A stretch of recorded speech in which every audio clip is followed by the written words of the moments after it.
Ladies and gentlemen, welcome to day 2 of the Quake World Championship. I hope that you're excited and ready. We had an explosive day 1 with some incredible matches, and we hope that today we'll have exactly the same. Unfortunately, we're going to see a lot of players also heading home today from the lower bracket. I'm DJ Wheat, joined this morning, afternoon, evening, wherever you may be, with Flea and Ketchup. Gentlemen, hello, how's it going? Welcome back.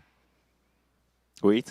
Good to be here once again. It is. Yeah, another Seems like great just day. yesterday we were here. It feels like it was just yesterday. Yeah, no, but we've got a tremendous day of excellent matches ahead of us, right? Like you said, some players are going to have to head home. We've already seen a few leave the QPL earlier, but good matches ahead. Yeah. I think everyone's as rested as they can be. It was a bit of a marathon yesterday, but I mean, that's what happens when you have this amount of matches to get through.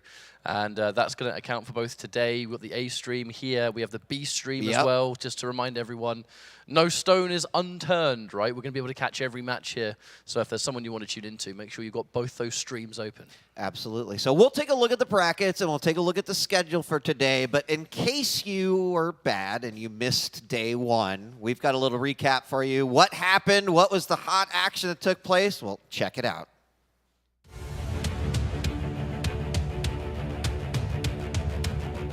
Plenty of stack, way more than Garpy's working on. Garpy really stuck, trying to run away. There's the safety orb. He's opened the door for Garpy to keep the pressure on to this next heavy. He does use the Ghost Walk so perfectly. The aggressive push, no damage. The Pika, I don't know about that one, and he manages to take him out. Garpy, oh no! John's got some good rocket damage there, beautiful midair, and that's going to help him tie things up. Zanaku jumps in with a heavy, goes straight in, but we have to do much. Dramas hits him hard at the last one, but he hits him back again, but in the end, Dramas is going to be the one who takes it. Let's see if he can at least challenge for that Mega, which he has picked it up, but oh, Dramas caught him in a bad place there. Looking solid, especially with defensive rockets like that, and that frag will seal the deal. The LG from the top. There's the inject back to the LG. It's got Sib kind of down. Oh, forget what I was saying. Can it be done? Sib is hitting a few of that rails he needs to hit. Oh, Psychic, they're going to be feeling good about that one, especially, oh my god.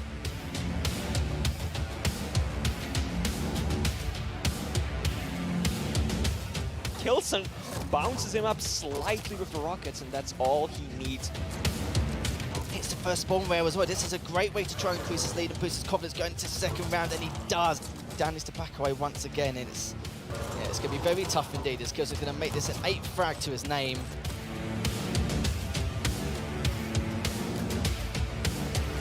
Jamis actually steals away both major items and gets the frag. What?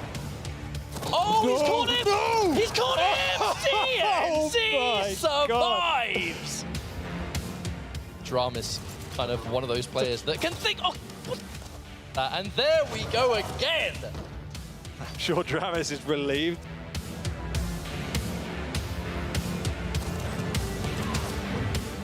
Nosfa gonna finally land a rail. Pretty damn good job with these rails. One more and still, after all that.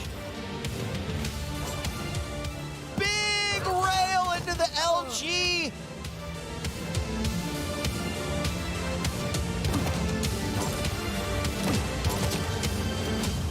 He's even going to go barreling on through. Huge damage from Strong Sage with the orb, but it's not going to be enough.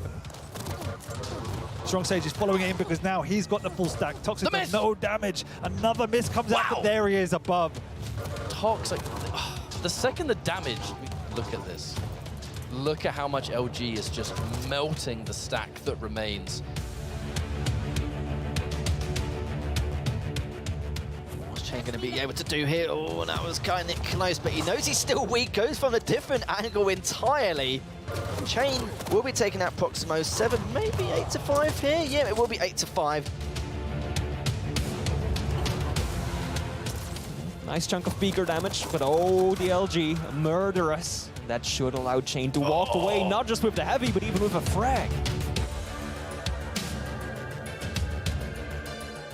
Sirius has nothing. He's lost his overstack. He's now in a position with no items, out of position, and Sparty can run riot. It has to be all or nothing. He's been pinned and pushed over.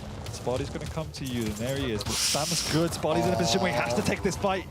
He's done a lot of damage himself. Sirius is railable. He waits to heal up. Oh, I thought he's skinned on a bus, Oh my God.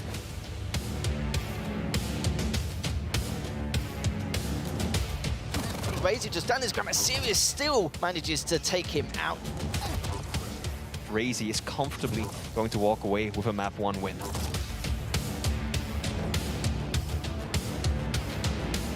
Not a kill, but that was a lovely rail there from Sis.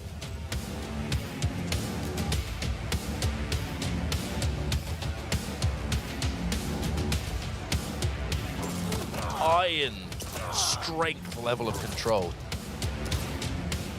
He's going to go through the TP, but there's a rocket to meet him. Sticking around, trying to bounce him with some rockets, but it's not going to be enough as Tox is flinging it around. Oh, and there you go, the conversion with the Pika. Sticking around up here maybe a bit too long as he does get forced to drop down. Truthfully, don't know what he was doing up there.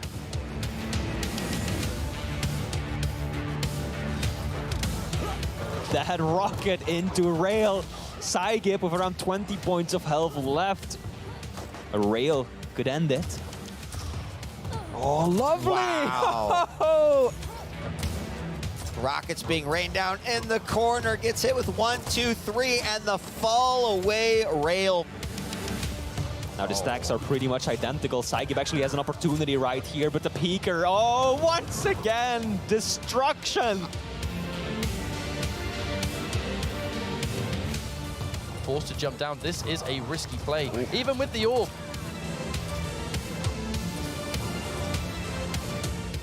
Wow. Here comes the Ghost Walk. Yup is there. They're going to meet. He's going to catch him up, and this is a certain frag. The defensive LG. Wait a Not minute, enough. Buster takes it. We talk so much about setting the tempo when you're inside of a Quake game, and day one definitely set a tempo for the rest of the weekend. Welcome back to day 2. That was your recap for day number 1. Joining me once again, Flea and Ketchup. And gentlemen, let's take a look at the brackets, right? We could finally see a larger picture of what kind of took place yesterday, where things are at. Still some uncompleted areas of that upper bracket, but we are going to see all of the round of 8s taking place today. Kilson, Dramus, Razy, Avik, Rafa to be determined. But gentlemen, what are your thoughts on here, and anything you see in our potential future today that might be interesting? So, Kilson and Dramus immediately strikes to me, mostly because if you'd look at this, you'd probably think, oh, well, Kilson should, by all means, have a really good time. But if you were watching yesterday and you saw just how well Dramus was playing, that in itself makes me a little bit more curious over how things will go. I still think Kilson's the favorite, but this could be the weekend for Dramus to hit that big result, right, and step it up more than he's ever done before. Also worth noting is that we have 3 matches coming up right now, actually, of players who haven't gotten to be into action just yet, right? Maxter versus Kron, Wenger versus Buxter, and then Zeniku versus Chain, with Maxter, Wenger, and Zeniku not having played at all yet in this championship. Yeah, I mean, of course, they've been practicing out their chats, so don't think like, what, they haven't gotten to play it, they're going to be so cool. No, I'm sure that they've been putting their reps in as well, but not here on the stage, not in the spotlight, as Flea was suggesting. And here is the lower bracket. Already you can see some players who have been eliminated from the World Championship. Those include Garpy, Proximo, sorry, my eyes are old, and CNZ, as well as Dan DeKing. Anything here, again, this is kind of the scary place to be, right? You lose your match in the lower bracket. Unfortunately, that means that you are out of the running for that World Championship. I mean, I think the real standout is CNZ, right? I think a lot of players, like we were talking about it yesterday, he always goes into these tournaments as the underdog, right? But he wasn't one of the challengers. He was an established face in the Quake Pro League, I think coming into the seat number 8. And if you compare that to, for example, Garpy, to Proximo and Dan the King, well, they were all challengers. So it's interesting to see that CNZ was also one of the first to drop out. Yeah. Ketchup, any thoughts? I think one of my key takeaways is the performance of Strong Sage. Being able to see someone who is very much that new kind of young blood generation of Quake, something that, believe it or not, can be a little bit hard to come by. A game with this much legacy, I think a lot of players can feel, I suppose, intimidated to get involved and start competing. But I mean, Strong Sage got involved in Quake Champions later in the game's lifespan, decided that he enjoyed it, grinded it out, got good at it, and now here we are, you know, in this later stage of the tournament where might be able to place a little bit further. So if anyone out there wants to play Quake and you just feel like, you know, there's no point, Strong Sage is living proof that that's not the case. Yep, and so happy to not only be here, but also competing and being a part of this. It's great to see. So what's happening today, you might ask yourself? Well, I have the answer. Let's bring up the schedule so you can see what we've got on deck for you all day long. As Flea mentioned earlier, kicking things off with the Maxter Thrawn, Wenger versus Buckster, Zeniku Chain, all making their debut in the spotlight here on the main stage. And this is just the main stream. Keep in mind that we'll also be having the B stream as well. We got 40 Lions holding it down there with the assortment of cast and crew that we've got here for the World Championship all day long. So if you're like, oh, where's this match? Well, don't worry. All of the matches that you will see in those brackets will be played, whether it's here on the main or over on the B stream. And look at that. Look at that. That's a lot of Quake. Wow. That is a lot. There's quite a few games. I think we've got 12 on the main stream, another 9 on the B stream. And then, of course, that will usher us into day 3, where we'll be moving on to best of 5s, a best of 7 for the finals. But just a reminder, everything today is still a best of 3. Playing from the loser's lower bracket, that means that loser, unfortunately, will be headed home. So that's the setup for the day, which means that we are inching closer and closer to our first matchup. Gentlemen, it is going to be Maxter versus Thrawn. And before we talk about these players, before we take a look at the picks and bans, we got a chance to sit down with many of the players before the tournament started, including Maxter. Let's hear what he had to say about the regular season and his thoughts on the finals.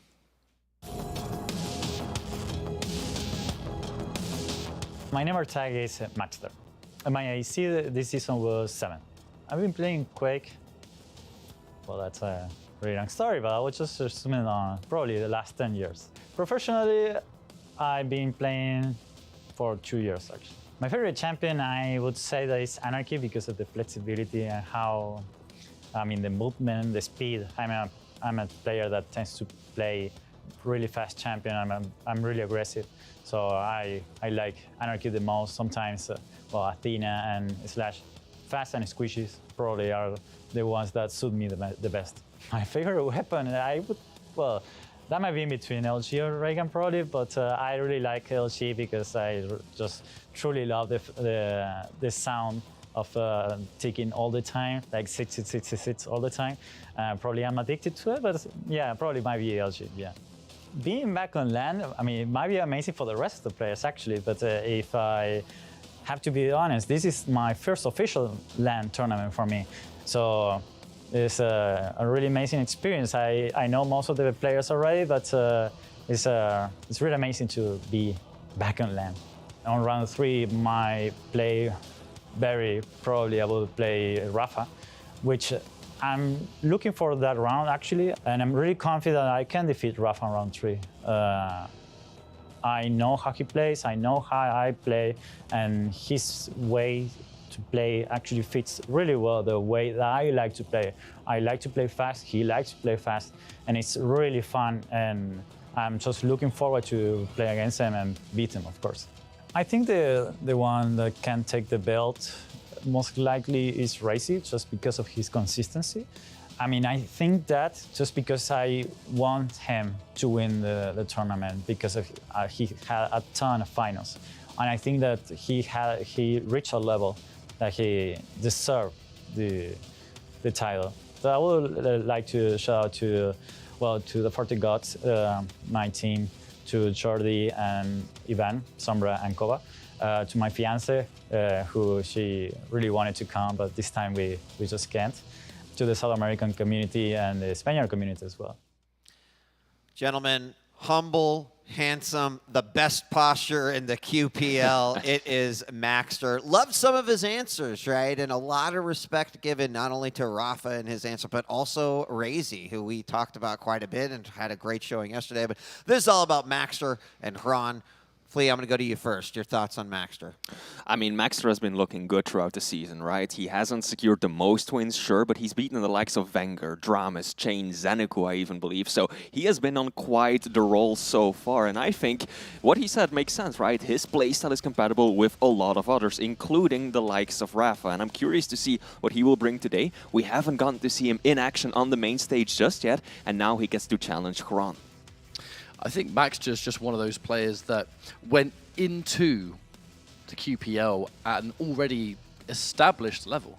We would so often see players that make their way from challengers into eventually sort of the mainstay league, and it would take them some time to become affiliated with the whole thing, to actually get comfortable in that environment. Maxter kind of just hit the ground running and was already spectacular, having some impressive results, had a sort of a breakout performance against some real key players at one of the older stage finals, and that kind of put him on the map, I think, as a player to watch. But even that was some time ago now. From that point onwards, a lot of people recognize Maxter as a serious threat and a player that could absolutely make it into the finals tomorrow. Yeah. And, of course, his opponent, Hran, who yesterday had a decisive victory versus Nosfa, and looking very impressive. This is not going to be any sort of a pushover match on either side. I think we're in for some, some action. Oh, absolutely. Now, interesting to say is that these two men have not played each other as part of the Quake Pro League yet. And that is because, well, Maxter kind of got into the QPL after Hran lost his spot to CNZ. So Hran has been a challenger for quite some time now. Now, for the first time, they actually get to meet each other as part of the Quake Pro circuit. And Maxter is a player that we wouldn't really have seen so much before the Pro League as well. I mean, I'm sure there were always whispers of being able to compete and do well, but Hran was one of those kind of original legends of Quake Champions. You know, I got to say, Quake Champions in particular, because during the first couple of years, Hran was one of the more successful players. Well, we'll see as we are going to take a quick look at the picks and bans and how will this one play out. We have got Corrupted Keep being picked up here by Maxter. Insomnia coming into play. The pick from Hran, and that's really interesting. And then if we need to, we'll go to Blood Covenant for the final map. Flea, you want to take a look at our champions. What do you think about those picks and bans? Maxter definitely staying true to what he talked about in the interview, right? He loves the fast champions, the lights, the squishies, and you can immediately see that. Athena coming out on Insomnia to try and take on the Doomslayer, and on the last map, the Decider, if it gets to that point, he's going to run Slash on Blood Covenant, who's one of the absolute best champions. Now, Corrupted Keep, we're getting Ranger versus Strock, a very, very traditional, tried and tested meta matchup there. Other than that, nothing really stands out right away. Yeah.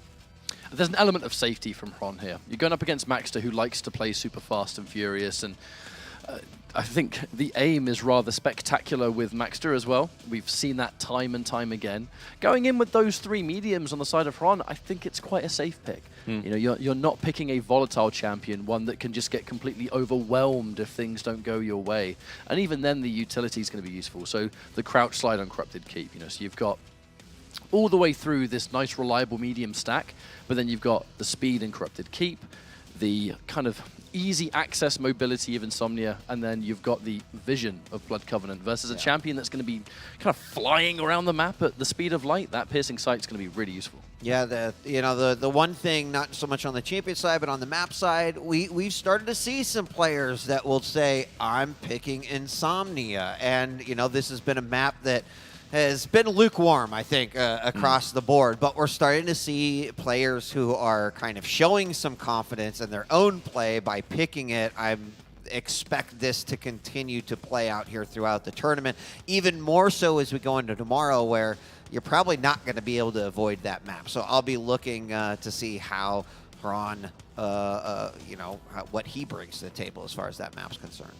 Yeah, absolutely. And it's interesting that you mentioned that, Weed, because we were talking about it yesterday as well. There are some players, CNZ most notably, who has picked Insomnia more so than any other map. And if you compare that to some of the others who ban it more than any other map, right? If you can excel on that map that a lot of players are still somewhat uncomfortable playing on, then you've got a real ace up your sleeve. That's absolutely correct. Well, before we hop into the game, this is a tough one to predict, not gonna lie. You know, Kron yesterday showed some real great promise. Maxter's been fairly consistent. He's obviously confident in his own play, but there's kind of an element of, right, like, are you used to this player? Do you know how they play?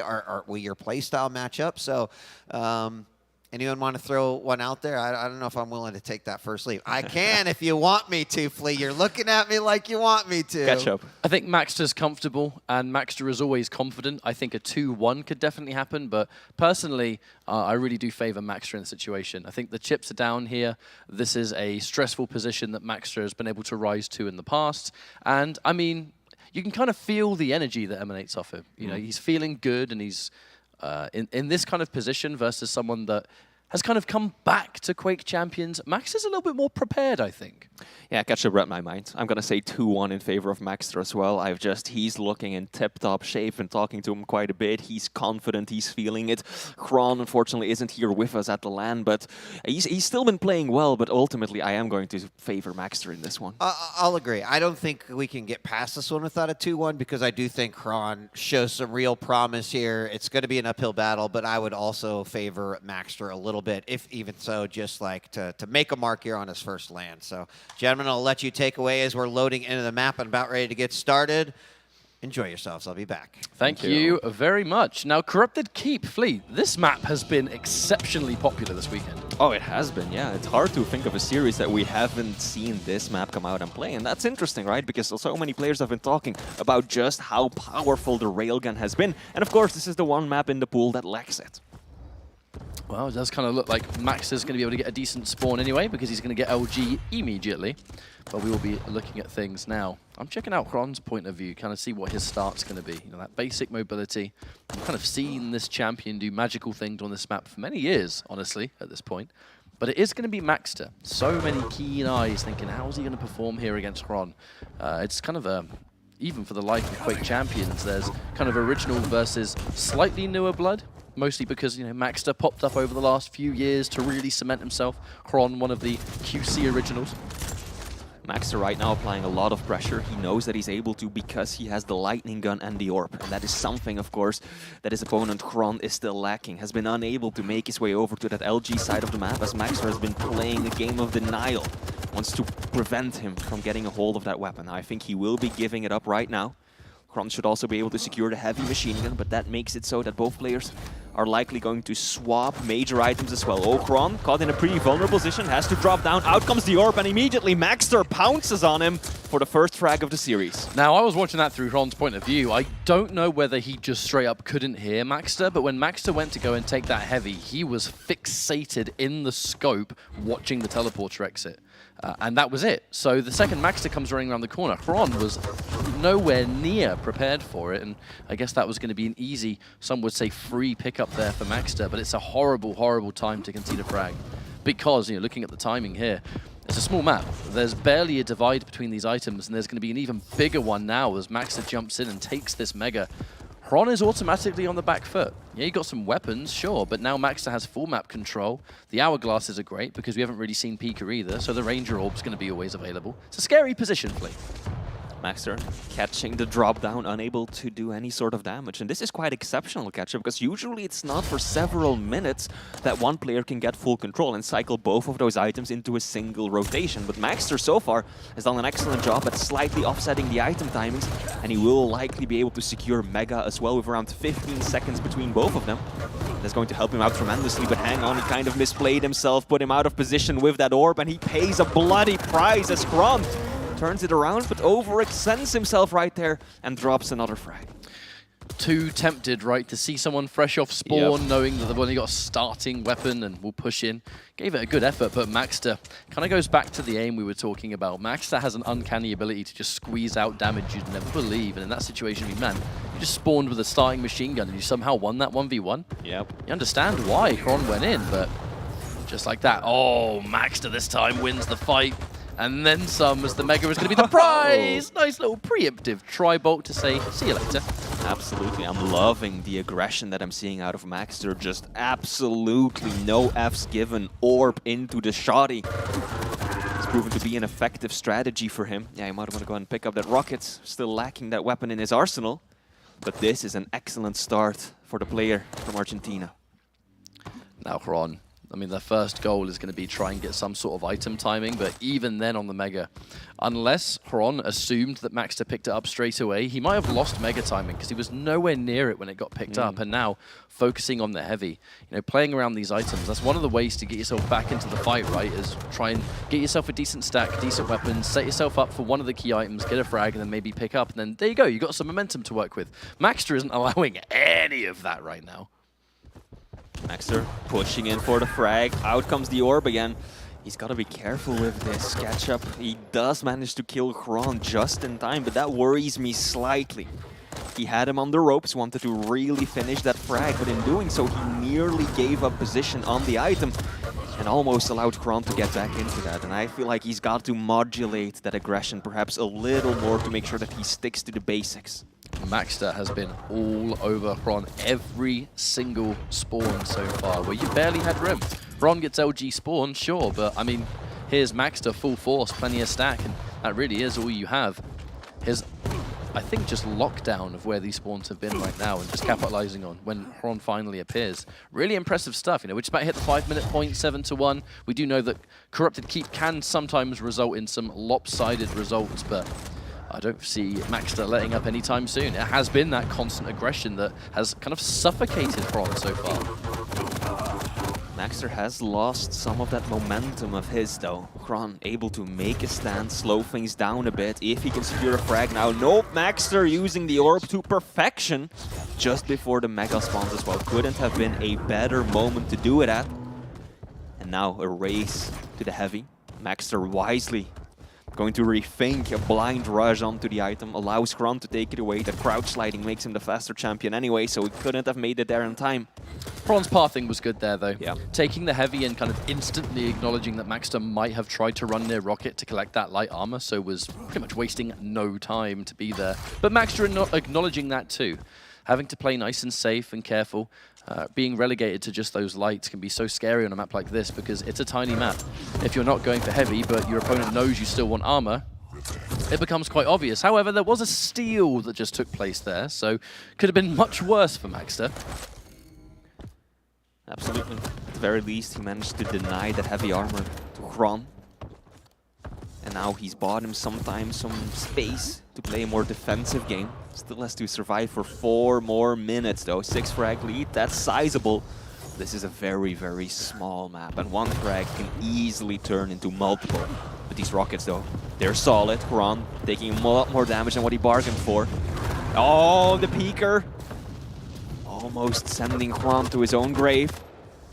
And now both players are quite weak. There's going to be a split second here to disengage and try and bring a bit of a stack back up, as this Mega's going to no doubt be the next objective, but both players incredibly tender. Maxter getting the better draw though, because as he runs down there near Rocket, you got those light healths, you've got the light armor. Even though Kron has just taken this Mega, there's no armor to work with, but the ranged damage, good lord, that hurts so much. Now Maxter, is he going to be able to steal? Does steal it for another time, but a successful little skirmish, because now there's not a lot on this map. Kron has taken so much damage. Maxter has just been able to pick up an LG. This is kind of even Stevens. You'd never have think that a heavy was actually able to appear there. It sure is, but Maxter actually has to start converting that into something more. He sacrifices the orb, sacrifices a life just to deny that heavy. But if you don't then actually equalize it or get a frag or gain control with it, ultimately you're still just bleeding frags. And that's what Maxter now has to be extremely careful of. Should be able to get this heavy and walk away with a frag as well. Much, much better. Definitely not clean. Might not be able to make a straight push for the Mega. but this is exactly what he needed to kill any sort of momentum that Kron might have been building. It's wonderful defensive positioning, kind of sitting on bridge with an LG in hand, kind of knowing that Kron's going to come crouch sliding round that corner for that opening damage to make the push so much scarier to actually dedicate to. However, Kron able to pick that one up again. Not too far behind, but I am starting to look at the clock. Maxter steals away another item, and any damage here surely is going to be bonus damage. You might be able to get the Pika. Looks like he has been able to take it out, so there is going to be some time wasted. And Maxter surviving that exchange, that's not too bad at all, because it's less than 2 minutes left to go. Kron's going to have to put all this time in now just to get one, and there's a bunch more to go if you want to equalize. And absolutely, he didn't just survive Ketchup, he did a ton of damage with that defensive heavy nail gun. The plasma so powerful on LAN, and Maxter using it for all it's worth. And now, with just 90 seconds left on the clock, Kron basically needs one frag after another. As Maxter once again goes for a defensive fight, makes a stand, LG on LG. Actually got a slight stack advantage over Kron. This is bad for the Ukrainian. And Maxter's going to really do everything in his power. Actually, hang on a minute, jumping down with the orb. Did Maxter miss time Mega by a few seconds? Surely he wouldn't have thrown the orb and jumped down if it wasn't going to spawn. I think he wanted to orb near Kron. Kron used the peeker, he wanted to orb past the peeker and get a kill on Kron, but Kron was just around the corner, so those rockets weren't connecting the way that Maxter wanted to. But if he had orb just a few steps further, I think he would have gotten the frag. So that wasn't for the item, but it was to do damage while Kron was in a vulnerable state. Yeah, I got a bit confused for a second, purely because Maxter kind of ran in that very telegraphed straight line in front of it. But either way, it looks like Maxter will still be in the lead here. There is, if he's able to chain these frags together right now, there is a reality where it might happen, but unfortunately now, after that one, nah, That's done. forget I said anything, folks. Yeah, 30 seconds left on this map. It may be the most snowball-heavy one of the bunch, but this is not going to happen. And Maxter will be able to secure map 1, putting him on match point against Kron. Have to remember, folks, we've been watching all these weeklies where you play out those 3 maps regardless. There's plenty of wiggle room perhaps for just a little bit of success, but that is not how it's going to work here at the finals. That best of 3 is fast, furious, and savage, to be honest with you. Not a lot of time to sort of adapt to the situation. Now, Maxter is able to take a highly respectable first map here, and a comfortable one too. Yes. The best kind of map that you want to start off with, where you get to do your thing, you play your game, considerably out-damaging Kron. I think the orb is in no small part to that. But how do we go now as we enter map 2?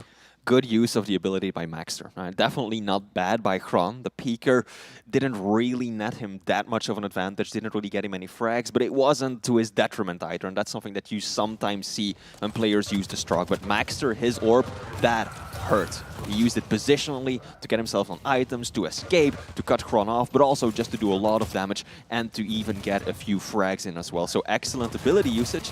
And I'm a little worried for Kron going into map 2, because this is Maxter's first appearance on the big stage. Any nerves that he may have had going into this, he should have shaken off by now, and I don't know what Kron's gonna do. Now, the next map, Insomnia, is Kron's pick, so maybe that'll end up favoring him somewhat. I think it's really kind of Kron all over to pick like the new map too. Yes, Because although it Kron is kind of coming back to Quake Champions, has been grinding recently and is getting back into shape, let's not forget that once upon a time, back in the 2017, 2018 days, Kron was one of the biggest innovators in this part of the world. Yeah. Yes, you had the Dahangs who were kind of looking at things in a slightly different way. The 2v2 days where Rafa and Dahang would kind of go with what they believed worked for them. They kind of ignored what everyone else was saying. Kron was very much the same kind of player. If there was a new champion, bang, straight onto it. Let's see what we can find. Let's see what works and what doesn't. Bit of a scientist, and I'm not surprised that there's a new map. All right, let's do it then. Absolutely, yeah. Comparable to Razy in that regard, I think. Both are real technicians. They have no issues jumping into a map by themselves, just playing around with the new champion, new arena, just figuring out all these little tricks, the gaps, the jump, and that is exactly what Kron probably has been doing in preparation for this. Now, actually, back at Iron Fist, I had a rather interesting conversation with Maxter, actually, and I kind of loosely mentioned it, I think, on the show, and I had some, because I didn't really elaborate, and people were like, well, hang on, what are you talking about there? I think one of the reasons, perhaps, that Maxter isn't really that nervous and is clearly comfortable in this environment, even though this is Maxter's first proper LAN for Quake Champions, is that you know, I don't know the exact specifics of it, but as far as I know, Maxter has kind of a background in this kind of studio environment, right? I'm not sure whether it comes down to video or whatever, but Right. the fact is, Maxter has been in this kind of setting before, just not really for video games. So to be fair, in the outside world, that will, in many different ways, prepare you for this kind of setting where this would be very new and uncomfortable for some people because you've never been around all these cameras and these lights and, you know, sitting on the stage and that. Maxter's done it before. And I always found that to be quite an interesting talking point. But as we now jump in, it's time for Insomnia. Maxter did it on map 1. Let's see if he can make dreams come true on map 2 as well. Kron using the Doomslayer. He's got a lot of mobility as well with that double jump. Quite a few useful jumps that he can do, but he's got in a really bad position. All he's got to work with is the rail. Still lands one. That's going to hurt quite a bit on a light and squishy champion like Athena. But once again, Maxter securing the first kill of the map. Maxter with the Athena is going to be a match made in heaven, but at the same time, this current, I guess we could call it Athena meta. This is something that has kind of developed, not super recently, but it's definitely something that has become what it is. You know, we didn't have Athena being this dominant even kind of a few years ago. Like over the course of Quake Pro League, this champion has just ascended over and over again. And to be fair, on this map, she's one of the most devastating picks, not just because of her grapple hook, but because of her ledge jump. She doesn't even have to use the grapple to climb as much of this map as other champions have to. Maxter sitting at a comfortable 80% rail right now. How'd you do? Yeah, he did. Just missed his second shot. Man is on fire, and Kron is just running for his life, struggling to get any sort of solid footing. Now he will be able to pick up heavy now, so that may be the start of something for the Ukrainian. Let's see what Maxter can do. Going to be keeping a close eye on how this Doomslayer is able to perform, because when I think about this matchup on paper, I don't know what to make of it. There really is nothing Doomslayer can do here in terms of mobility, and let's be real, that's kind of the main reason people pick this champion. There's really nothing Doomslayer can do that Athena can't do better. Yes. That kind of gives me a bit of a concern. Hron is going to have a bit more stack, naturally. However, when I think of mobility, they're doing a similar thing, but Maxter's just going to have a better job at doing it. And that worries me. We also can't lose track of the importance of the vials, the hourglasses, right? Doomslayer's active ability is so dangerous to use, the Berserk, that Kron is unlikely to ever even pull it. And that means that those hourglasses are just going to be around for Maxter to take, meaning that he will always have one of those grapple hooks to work with. And that just reinforces your point that Maxter will have a massive mobility advantage. Can we talk about the fact that Maxter just hit Hron with the "get over here"? I've never seen that secure a frag in QPL, mate. First time for everything. And a 5-0, looking real crispy right now. Absolutely, not even 3 minutes into this one. And Maxter dominating, flying around the map at breakneck speeds. Now there's a big gap between these two items. Kron secured Mega, but Maxter is the first one in position for the Heavy. I think if Maxter takes away Heavy, he's in a good position to get both of them together in a single rotation. Kron has to be careful now. This is an important point. Luckily for him, that rail doesn't connect. Follow-up won't either. That would have been devastating otherwise. Maxter might have been a little bit more hesitant to push forward had Hron's return rail hit its mark, but unfortunately did not. And now passing it round. Oh my good lord! So fast. I'm literally just going here, there, and everywhere. It's got, I mean, how does Hron react to that? It's no, just at a moment's so notice. fast. She's so good in these intense up-close 1v1s because truly, you need to be looking into a crystal ball to know what direction she's going to dodge. I mean, she zips right in your face, lands a super shotgun blast, zips to the right of you, all of a sudden she's behind you, and you're just dead. Kron really doesn't seem to have the best grab how to approach this right now. Down on the low ground as well, hoping to make a clean getaway. Will only take a little bit of tribal damage. That's about the best that he could have hoped for, but oof. Strafes right back into that one. Hard read by Maxter. Excellent use of the grapple. Cutting Kron off at the top of the bounce pad, and this is getting out of control real fast, Ketchup. It's, you kind of have this in your mind, don't you, that Kron, although highly talented in Quake Champions, has... Well, as far as I'm aware, I mean, by all means, I could be wrong. I just haven't seen as much Hron as of late. You know, I know that Hron did go and start playing some other games and stuff like that, has returned to Quake Champions. And I mean, of course, is here, right? So clearly did well enough to place for this event. But there just seems to be an element of unfamiliarity here, whether it is the map, whether it is Athena used in this fashion by Maxter, who really is one of the pioneers for this kind of modern playstyle. It just feels like Maxter was way more prepared for this series than Hrom was. Sure seems that way. Let's take a quick look at some of these statistics. Maxter 41% rail, 49 LG. Kron trailing with just 27 LG, of course, so difficult against a small, fast target like Athena, and just around 30% rail as well. So the damage, 900 damage in Maxter's favor already, and we're only halfway through this map. This is looking nasty. But Maxter is looking comfortable. That's the thing. Maxter is looking more than comfortable because every single sequence so far has been perfect. The shots have been important when they need to be. Some of the misses aren't really all that punishing. And now has done so much work here. 4.5 minutes, right? Hron has to get 8 frags just to equalize. Maxter is going to have a distinct mobility advantage. And that is then where the light starts to thrive. If they are able to establish a solid lead and one of these heavier champions cannot chase them. Oh, that was disgusting. Hron, I don't know what he does to get himself back into this. That was 140 damage of the tri-bolt in 2 shots, and then just a little whiff of LG to finish it off. Yeah, I don't know. Hron, he just doesn't have any sort of foothold on the map. The Athena is just too quick, too mobile. And as you were saying, Ryan, like now we've really reached the point where what do you do when you're Hron? Because even if you regain control, even if you get 1 or 2 frags, Maxter can just plus back, play a very defensive game, use that grapple hook to consistently stay away from you.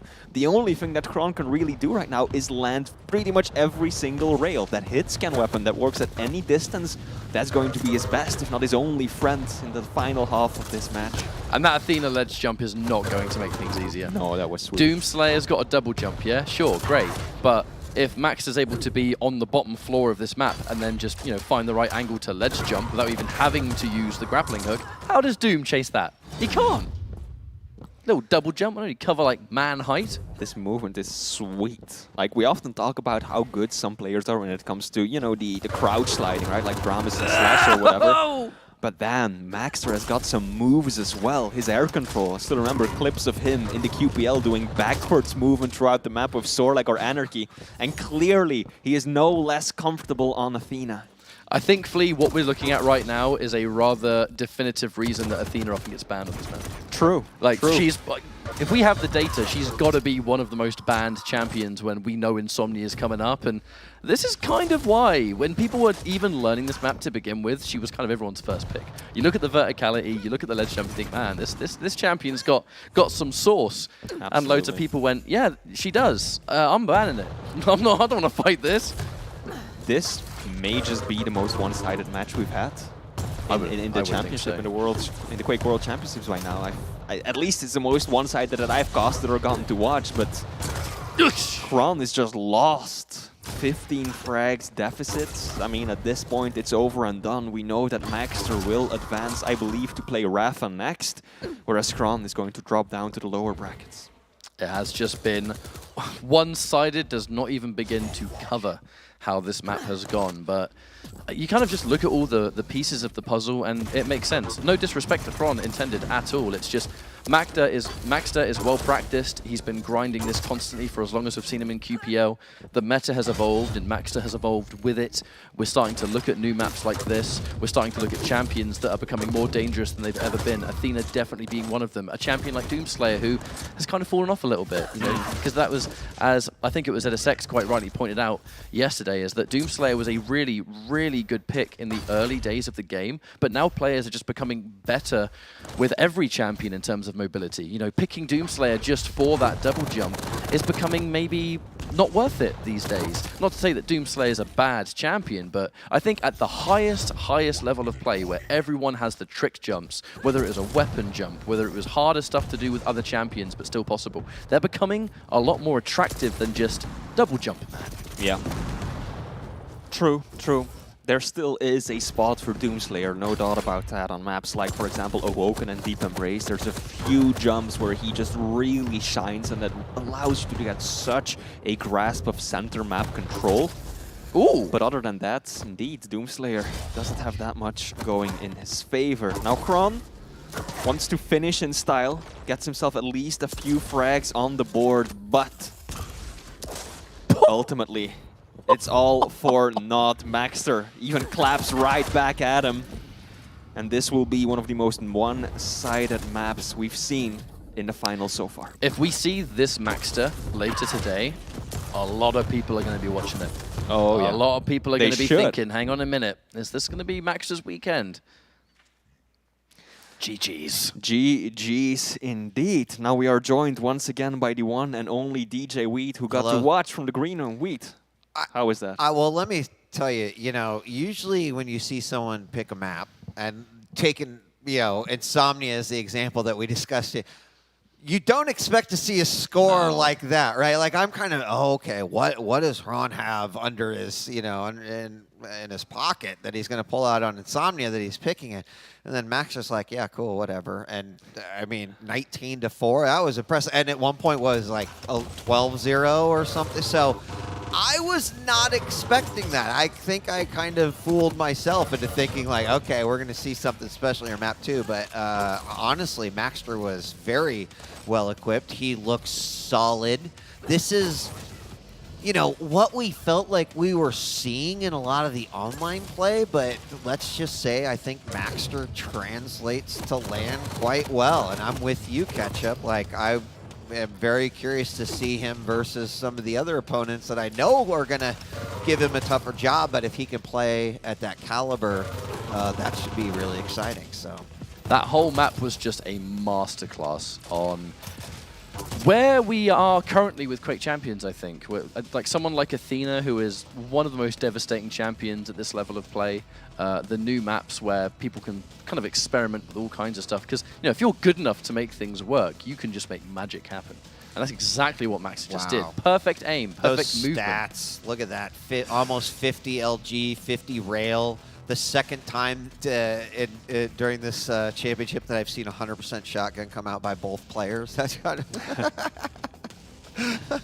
And all it takes is one pallet to connect, I and know, there we go. right, So, yeah, no, that was beautifully done by Maxter. Congratulations to him. He's come a long way to be here, and I'm very happy to see him perform so well. Yeah, that's got to be it's got to be a good confidence booster, especially you're here, first LAN. You've performed quite well online, but now you get to bring a full display of your skill sets, and it was quite well done. So congratulations to Maxter. Moving on, we've got our next matchup queuing up right now. Ladies and gentlemen, don't go away. We're going to take a quick break, but when we return, get ready for it. It's going to be Wenger versus Buckster here on day 2. Don't go away.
Welcome back to day 2 of the Quake World Championship. I'm DJ Wheat, joined now by ZSX and Lethal. Gentlemen, welcome to the desk here for our second series. An exciting one, no doubt, because we haven't gotten to see Wenger in the spotlight yet. And I think there's a lot of questions being asked, like what shape is Wenger in? How's he feeling? Are we going to see the champion making his return? Well, before we discuss that, we got a chance to sit down with him yesterday. So let's see how the young stallion is doing and what he thinks about his thoughts of the final.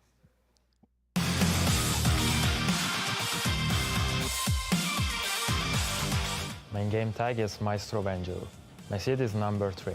I've been playing Quake for about 7 years now. My favorite champion is Ranger, because you can do a lot of stuff with the orb. His ability and passive is also really good. My favorite weapon is the rocket, because it's just the most beautiful one, in my opinion. My journey this season has been a bit of an up and down. I think it started really bad, but then overall, like in the end of the season, I managed to get some good results. It was difficult, but I'm happy to be here now. So I've been preparing really hard for the finals, playing a lot actually, like about 7 hours a day now, and like practicing with all the people around the world from the Pro League. I feel really happy to be back on LAN, not only for playing the game, but also meeting up with all the people I've been playing online in the past 3 years. For sure it's different, the environment, the pressure, they have to play on stage is really cool though. It's like, us competitors, that's what we live for. Winning the championship would be like a dream for me. I already did it last year, but you know, doing it back to back, only a few people have done it, so I'm ready for it. I have some good opponents coming my way, and also Rafa in the semifinal or Maxter, so for sure I need to practice a lot during these 2 days. I think Rafa will give me the hardest time, because he's the player I have never beaten yet, but that's the goal also this tournament, and after that probably Kilsen and Racy. The favorites are always Kilsen, Racy, Rafa, and I will put also there Avec, Maxter and Zanaku, as they're also playing really good. I'm getting mentally prepared just by practicing, so it helps me calm down and be more confident inside the game, so I don't have to deal with any nerves whatsoever. I would like to give a shout out to Maestro, first of all my organization, because they've been helping through the process of getting better, and then my family for supporting me all the time. And also some players like, you know, Kilsen, Racy, they'll be like being helpful to me to practice and to get better. So he's right. The back-to-back, it's only been done by a few people, and could another one add their name to the list? Wenger, I think it's definitely possible, but also the showcase of respect for all of the other incredible players that are here and showing some really phenomenal results. Gentlemen, your thoughts on Wenger? I mean, what can we say that hasn't been said before? He is the champion. I think we forget that because it's been a year now, but he's still the champion, and so he's defending his title right here. Yep. I think coming into this tournament, I didn't have him as my number 1 in terms of potential to win, but having been here now, having seen him backstage, and I'm not alone here, most people are looking at Wenger saying, he's actually the most in shape out of everyone. So kind of hiding in the shadows a little bit. And, you know, being on LAN again, his skill set favors this. Rockets, LG, Rail, like he has probably the most rounded skill set in combat, I think. And I think it's going to come to fruition here for him. Yeah, I kind of feel like before, especially last season, a lot more aerodynamic. He did take a huge amount of risks, but he's been trying to look for consistency, hasn't he, over the course of the season. It's been a lot more calculated and methodical with his approach to the game and trying to control other people's aggression rather than him doing the aggression himself. So he's trying to counteract the meta in a lot of ways. But looking to see how he's going now, he is looking in shape. He's been doing 3 or 4 scrims a day, bare minimum, just to make sure he's at the best of his possible game in terms of his peak performance. But yeah, we're kind of overshadowing a little bit. We have been saying the Kilsons, the Ruff, etc. But to still keep your eye on Wenger to see him as one of the favorites still. And really just a testament to the fact that, like, this one's too close to call at this point, right? Like, maybe by the end of the day, we're going to have a clearer picture on how things might shake out. But certainly we have got some contenders in the building, ladies and gentlemen. There's a season record there for Wenger. But you know, he's got to get through his first opponent to really start to put his own game together. And he's going to be going up against one of the challengers who not only made it in through qualification, but has already won their first match as well. And that, of course, is Buckster. Yeah, we commentated Buxter. Well, I commentated Buxter yesterday with Ketchup, and he played against Yup. He looked comfortable, but I wouldn't say he was particularly pushed out of any sort of comfort zone. And he's going from one extreme to the other, and Yup is a challenger to the existing champion. Yes. So, you know, I think most people would agree, as accomplished as Buxter is, this is not a matchup anyone is going to look at favoring him in. But the question is, how much of trouble can he pose Wenger? And there's more eyes on Wenger. What shape is he coming in as well? Yeah. Yeah, exactly what Dan said as well. Even if you lose, keep the scores as respectable as possible to get you confidence going to the losers bracket. If it's a complete whitewash, then it's going to shake him a little bit going into losers, don't get me wrong. But Wenger, there's no reason why. It would probably be insulting if we say he shouldn't take this, considering the amount of practice he's putting in leading up to this. Yeah, you know, you both kind of mentioned it, but Wenger showcased, you know, especially last season, right, this sort of creativity, a unique style of aggression. And even he said, you know, hey, Rafa's someone I look at, right? The ability to change his own game around what his opponent is doing. And, you know, has he achieved that balance? I hope that we're going to get that answer here over the course of the weekend. But I'd like to see whatever that final form is of Wenger. So let's take a look at the picks and bans for these two players here, as we've got Wenger taking Corrupted Keep, and then Blood Covenant on as Buxter's pick, and then we've got Insomnia as the remaining. It's been getting more action here than it's gotten all season long. So talk to me about the champions, either of you. I'm a little bit worried by Buxter's picks, if I'm honest with you. I think they're fine, they're stable, but I feel he's at a huge deficit in terms of speed and versatility. And it's just, you pointed out, that the Rafa-esque formation that Wenger's been taking, we saw it last Quake in particular, the way in which he took his game to a new level was just tempo. The pressure was always so high, he was always on every item, he's in your face constantly, and the champions he has here, particularly in maps 1 and 2, offers him that in abundance. Whereas Buxter, he's gone for stable picks. You got the Galena on Corrupted Keep, where you can get an overstack, and you got a Doom on Blood Covenant, which is adequate. But he's at such a disadvantage when it comes just to the pressure. He won't, in my opinion, be able to keep up with the speed and the tempo that Wenger's going to set. Yeah, in terms of map choices, it was pretty much pick your poison at this stage, with Deep Embrace or Corrupted Keep being Wenger's best map, so he's decided to ban Deep Embrace probably for more of his course. So Corrupted Keep for Wenger to start things off is going to be huge here for Wenger. Wenger's not been very good on the bigger maps on the in the map pool, so for example Blood Covenant and Ruins. So Bucks is trying to take advantage of that. I'm not sure about the Doom pick. We have seen it on rare occasions. We've seen Kilson work really well on Blood Covenant in the past, so we have to see if you can try and mimic that in some way. And then go to Insomnia. Like you said, we're probably going to see more of Insomnia this weekend when we have that entire stage. I feel like we already have, but what do I know? Same. Yeah. Well, there you go for the picks and bans. People are putting their predictions in right now. Do I just take a wild stab in the dark and say that you both feel like Wenger's going to take this one 2-0? Yeah, I'm going to say straight out it should be a 2-0. Maybe, you know, one map on Blood Covenant, but that's about it. Yeah, I think picks alone, just I would favor Wenger here anyway. Yeah, it's going to be tough. It's again, I think we're looking at the demonstration. Everyone's had a chance to be like, oh yeah, Razy's looking good, pretty good. Oh yeah, Maxter's looking pretty good. Now's the chance, I think, for people to say, all right, the champion's here. Wenger's looking pretty good. Yeah. And ultimately, that's going to tell us what the rest of the tournament's going to look like, because 100%. And I think this is the first event we've come into where, you know, normally there's one or two players you're looking at going their head and shoulders above everyone. Now, you know, even in Wenger's interview, we're like, oh yeah, there's Avec, there's Maxter, there's all these other players that you're saying, all right, we've got upsets on the cards coming down the line. It's bound to happen. It is unavoidable. Yeah. You cannot switch the train from that tracks. Is absolutely right. It's going to happen. Whether it happens sooner than later, we're gonna determine that. We'll know by the end of the day.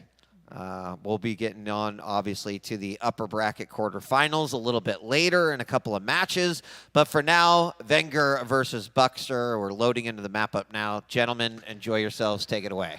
Thank you very much indeed. Wait, I'm not going to lie to you, Dan. I'm feeling a bit underdressed with that shirt you're wearing. It's all right. You got the, I don't know, middle-aged dad look going on. It's absolutely fine. Yeah, I think the middle-aged dad look kind of suits me, you know. That's the kind of that was the vibe I was going for, so I'm glad you said that. I got DMs yesterday saying, hey, it's summer, why do you look so like gloom and dark? So I had to pull out a bit more of a fancy shirt. I haven't got Jackie here to show me up, so you know this is what we're looking like today. But we're jumping into the map where you got two players who have been looking good themselves this so far this tournament, and as everyone in chat is probably looking at, eyes are on Wenger to start. Everyone's very interested by what he's going to be bringing here. Playing over on that Ranger Lethal. He has got a nice start. He's got the weapons he needs. Buck's just trying to work his way around to get LG, but he knows the Predator is in the vicinity and is not willing to commit just yet. But Wenger is just patrolling that mid ground. Good positional advantage here. He's also got the orb up. He might try and do a double back to keep pressure on the pickup of the LG, but decides against it. Yeah, we'll see how Buxter does. He was the first to qualify here for the Quake World Championships from the challenger side. But a good start so far, but now we're going to find out if he's really out of his depth or he can give Wenger a damn good series. Wenger's already on the warpath. Nice to good damage here just as he goes around from that rocket side. Wenger just holding these angles. And this is what I mean by like his approach. He wants to find that consistency at a high level, not just be the aerodynamic player, that, you know, that Quake gymnast to take all these risks to secure these kills. Because at some point it is going to bite you on the backside. So I like to see him show more of that consistency, that methodical approach, as well as that aggression, especially towards the later stages of this tournament. But Wenger now just chilling top mid, waiting for Buxter to push on forward. Does a 21 with that last roger, just keeping him at bay, knowing that you can trap him around that light and the health bubbles there. And eventually he will be suffocated so much with all that pressure, but he will secure that first frag.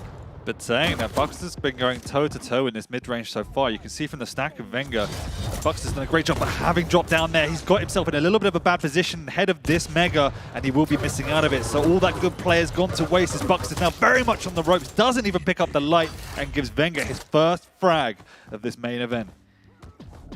Wait for a good couple minutes for that first frag, but now it's going to ease his confidence going into this as Buxter once again just trying to get away, trying to scarp as much as possible and also collect the weapons in his arsenal, but the heavy machine gun shots from Wenger.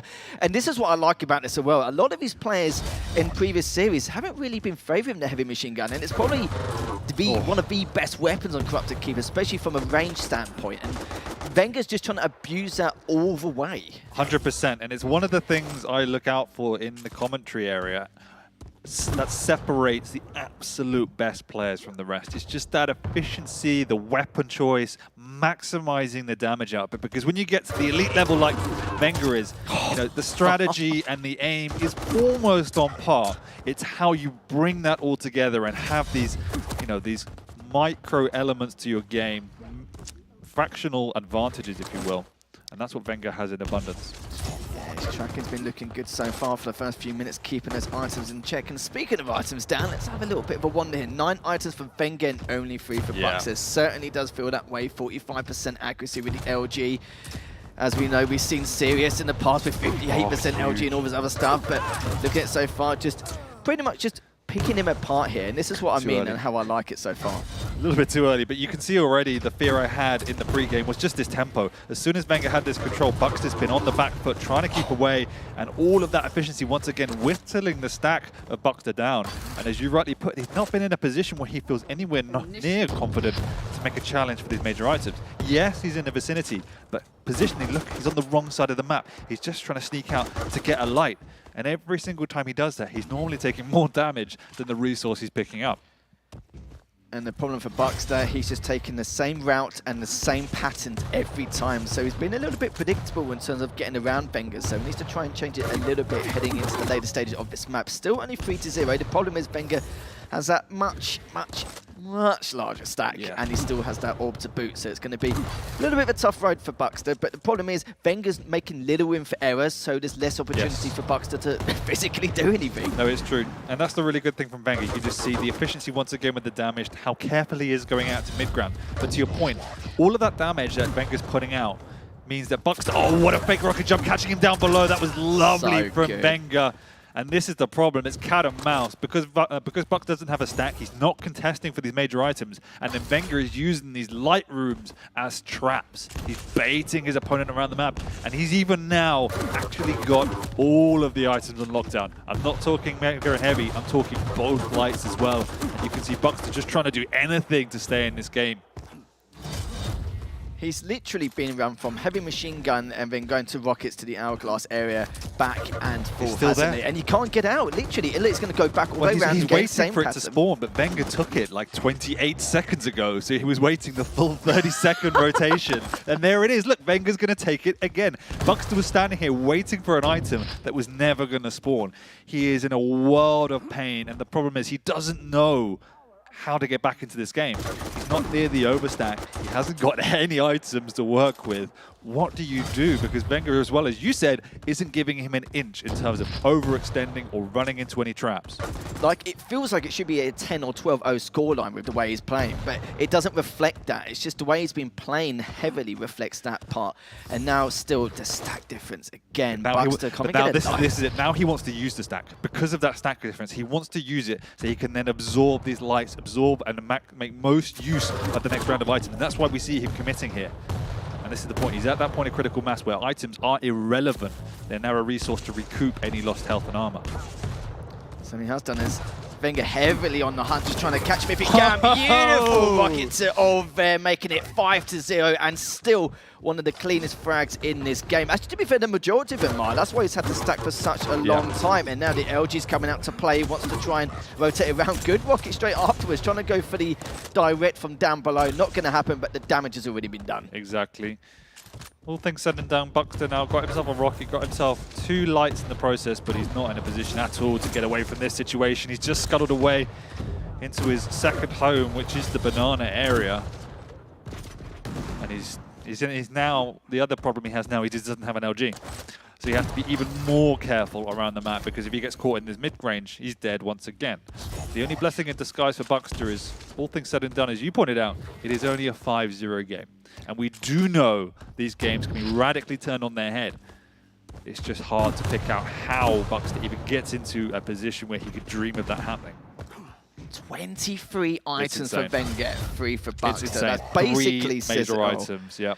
Could not make it up if he tried, but that's how much pressure he's been putting on, and he's had this game plan, and it's just working perfectly. 3 minutes left to go, and it's not out of the realms of impossibility, but the problem is he's going to have to get the cleanest frags possible after each and every single death that Wenger will receive, and I can't really imagine that happening. He's always put himself in a position with the heavy machine gun or these rockets, and just being able to read exactly what Buxter's going to be up to and just force him into a style which he absolutely despises, as he's now trapped in that red room. Decides not to go for it, of course, prioritise the heavy, and it's just going to be same again. The thing is, a lesser experienced player might have just tried to push Buxter into one of these corridors and come out licking their wounds and lost control. Wenger's done absolutely none of that. Saying that, as soon as I say that, he does actually make a slight overextension, but he has the Mega and a light to fall back on, so it's not the end of the world. He's keeping his discipline. He's playing the map and then playing his opponent. Indeed, he's going to be rocket jumping up. Heavies in the next couple of seconds. Both items are heavily segregated, which means Wenger, with that stat, can continue. Buxter has to make a move now, so he's running out of time. You know, this keep away game plan to reserve the score is all well and good, but you have to eventually do something, and it has to be now with only, 4 rounds of items left max. There's not a lot to play with in terms of resource left in this game. But Buxter just doesn't have the utility lethal to really make a move, and he's in the heavy now. I think Wenger he knows. Yeah, Wenger knows. He drops down, he just melts him and even steals away the item, and that really is the last lifeline for Buxter. Yeah, that's going to be pretty much it. Minute 20 left remaining. I said it before, and we talked about it before the series. Is keep the scores respectable. I suppose technically he has, because it's a 5 frag difference, but like I said before, it doesn't reflect it at all, does it? It doesn't reflect it. This is a 5-0 game, but I'm telling you, emotionally for Buxter, he's now ruined. Like, he's had 3 major items in 10 minutes of Quake. That is absolutely obliterating. He hasn't even got Wenger near that critical health territory. It's just been a one-way street. And on Corrupted Keep, it's not exactly an easy task, is it? That's one thing we've got to remember. So was it at the moment? 33 items to 3. I think that's one of the largest milestones I've seen all year, let alone this weekend. You've had 30 more items than your opponent. Yeah, basically. You've had 3,000 health and armor more than your opponent. You're fighting a juggernaut at this point, aren't you? I mean, I don't think Buxter's done 3,000 damage. He hasn't. Venga's stack advantage has been more than the total amount of damage Buxter's managed on this map. And again, this is the game plan of Buxter. He gets a frag in the final seconds. It will give him a little bit of a boost. And you know, hindsight is 20/20. Maybe 5-6 minutes in, that's when you make the press. That's when you take a risk. Buxter just tried to avoid the snowball so heavily, he never actually started his own engine. This was the style of play that Wenger was looking for all year round. It took him a bit of a while to adjust and get this practice in, but it really is showing. There we go, 34 items to 3. I think that's the biggest and probably the biggest difference in terms of gap of items all weekend, I'm sure. Yeah, it just shows you there's a different level of class on that map in particular, right? And now we move into a different territory. Corrupt to Keep is obviously a little bit of an anomaly. You can have that perfect game because without a rail, you don't really have that risk-free damage. You have, you know, the heavy machine gun, which you can use at the mid-range, but as you pointed out, Wenger was always prepared. And that was the thing, the discipline for me was the really, really impressive thing there. You know, he was taking the items on cue. He wasn't slipping by overextending. Every time he was going to go out to an area where he could potentially be vulnerable, he was checking, he was ready with the right weapon. And it offered Buxter no inch to break that dominance. And we saw it. Buxter was reserved to this area of the map in particular you're seeing now, just in that crevice, just in the banana side. Get time and time again bullied off of the map. But with a rail, you can now play from range. You can play defensively. You string 2 or 3 together, suddenly you can take some items. That's why this map, you can have this very, very snowball-heavy dominance. Yeah, we say it quite a lot of times on cast, is the fact that some of the scores don't reflect what we've seen, but even though that was 7-1, it kind of felt like 30-0 just due to the fact it just didn't give him any room to breathe at all.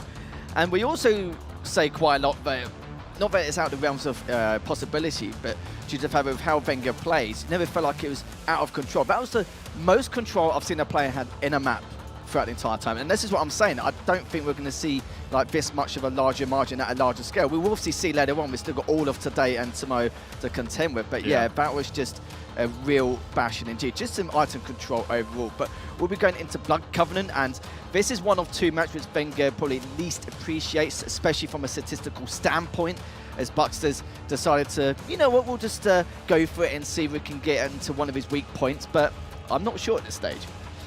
Not from what we've seen, and I know you say it's one of his weak points, but when you're a Quake World Champion, it's pretty hard to identify what a weak point is. You almost have to say, this is the only one we think he might have, but it's going to be real rough, because now the big problem for me is Athena versus Doom. Like, the lack of mobility on the Doom is going to be an absolute nightmare for Buxter, and from what we've seen in map 1, it's going to be how can he play around that rail? If he can start stringing together the rails, that passive defensive playstyle will start to pay a bit more dividends, and you can play it a bit more effectively on Blood Covenant, but it's still a big challenge for what we've seen from Wenger so far. Yeah, it really is. Athena's pretty much the standard go-to pick. Definitely one of the favourite picks going to Blood Covenant. Doom, I mentioned it earlier, but I've only seen 1 or 2 players, like Kilson especially, really utilise Doom's passive ability to go back and forth from rockets to Mega onto those bridges. But Venig liked to catch his opponent, but you know that was an entirely different player. What is Buxter going to bring in terms of his style? That's going to be the next question. Exactly, and your point about Kilson is true, but the way he plays, he just wants to get into a single position on that mid-ground, and he doesn't really need to move from there on out, so it is very useful. Buxter's going to be under a lot of pressure with this Athena flying around the map, and we already know how amazing Wenger's aim is in general. His rail has been a stand-up weapon consistently too. So for me, I think Buxter just needs to try and take the game to Wenger a bit more. Let's see what Wenger can do under pressure. And if it doesn't work, it doesn't work. But at the same time, he just wilted to the point where the map was gone. And he didn't ever look like he was going to push himself to try and win. He was playing to survive and not playing to win, and that often inevitably leads to your own demise. Anyway, I would rather see more aggression, more positivity, more risk-taking, because at the end of the day, he's going up against a world champion. He shouldn't be expected to win this. Yeah, but he can really try and push it a bit further. Yeah, totally agree. I kind of feel like compared to what we saw from the final couple weeks of Pro League leading to this, Wenger's more refined in comparison. We know that a lot of players, doesn't matter how good or bad you are, it depends if you can fully transition everything you have in terms of your skill set, your pedigree skill moving into LAN, but everyone just seems perfectly fine. It just seems like there is no pressure or anything like that. Just playing it like it's a normal day in the office. As now we go to the second map in this best of 3, and we're going to see if Wenger's going to make this a clean sweep or if Buxter can stay alive and take this to a final map. that early rocket on Buxter's side. Wenger will have picked up that rail already, and the heavy's already in the vicinity with the rail too, knocking Buxter down to the ground. So we're in a situation similar to last map where Buxter is lacking a critical weapon. Second rail from Wenger, chipping away at Buxter. He's absolutely got him trapped here. There's no way out for the Doom. He's got to work his way across, but no, he's going to rocket jump out, and Wenger's actually pulled his way in and hit a 4th rail. You want to see what shape he's in? I think he's showing us, Lethal. Yep, the man's ready to play. He's only 19 plus 4, so looking very healthy indeed in terms of his shape in and outside the game. Great LG, his combat skills. This is the thing I wanted to see all season long. And don't get me wrong, we saw portions of it anyway, but he's just looking so damn good. He is.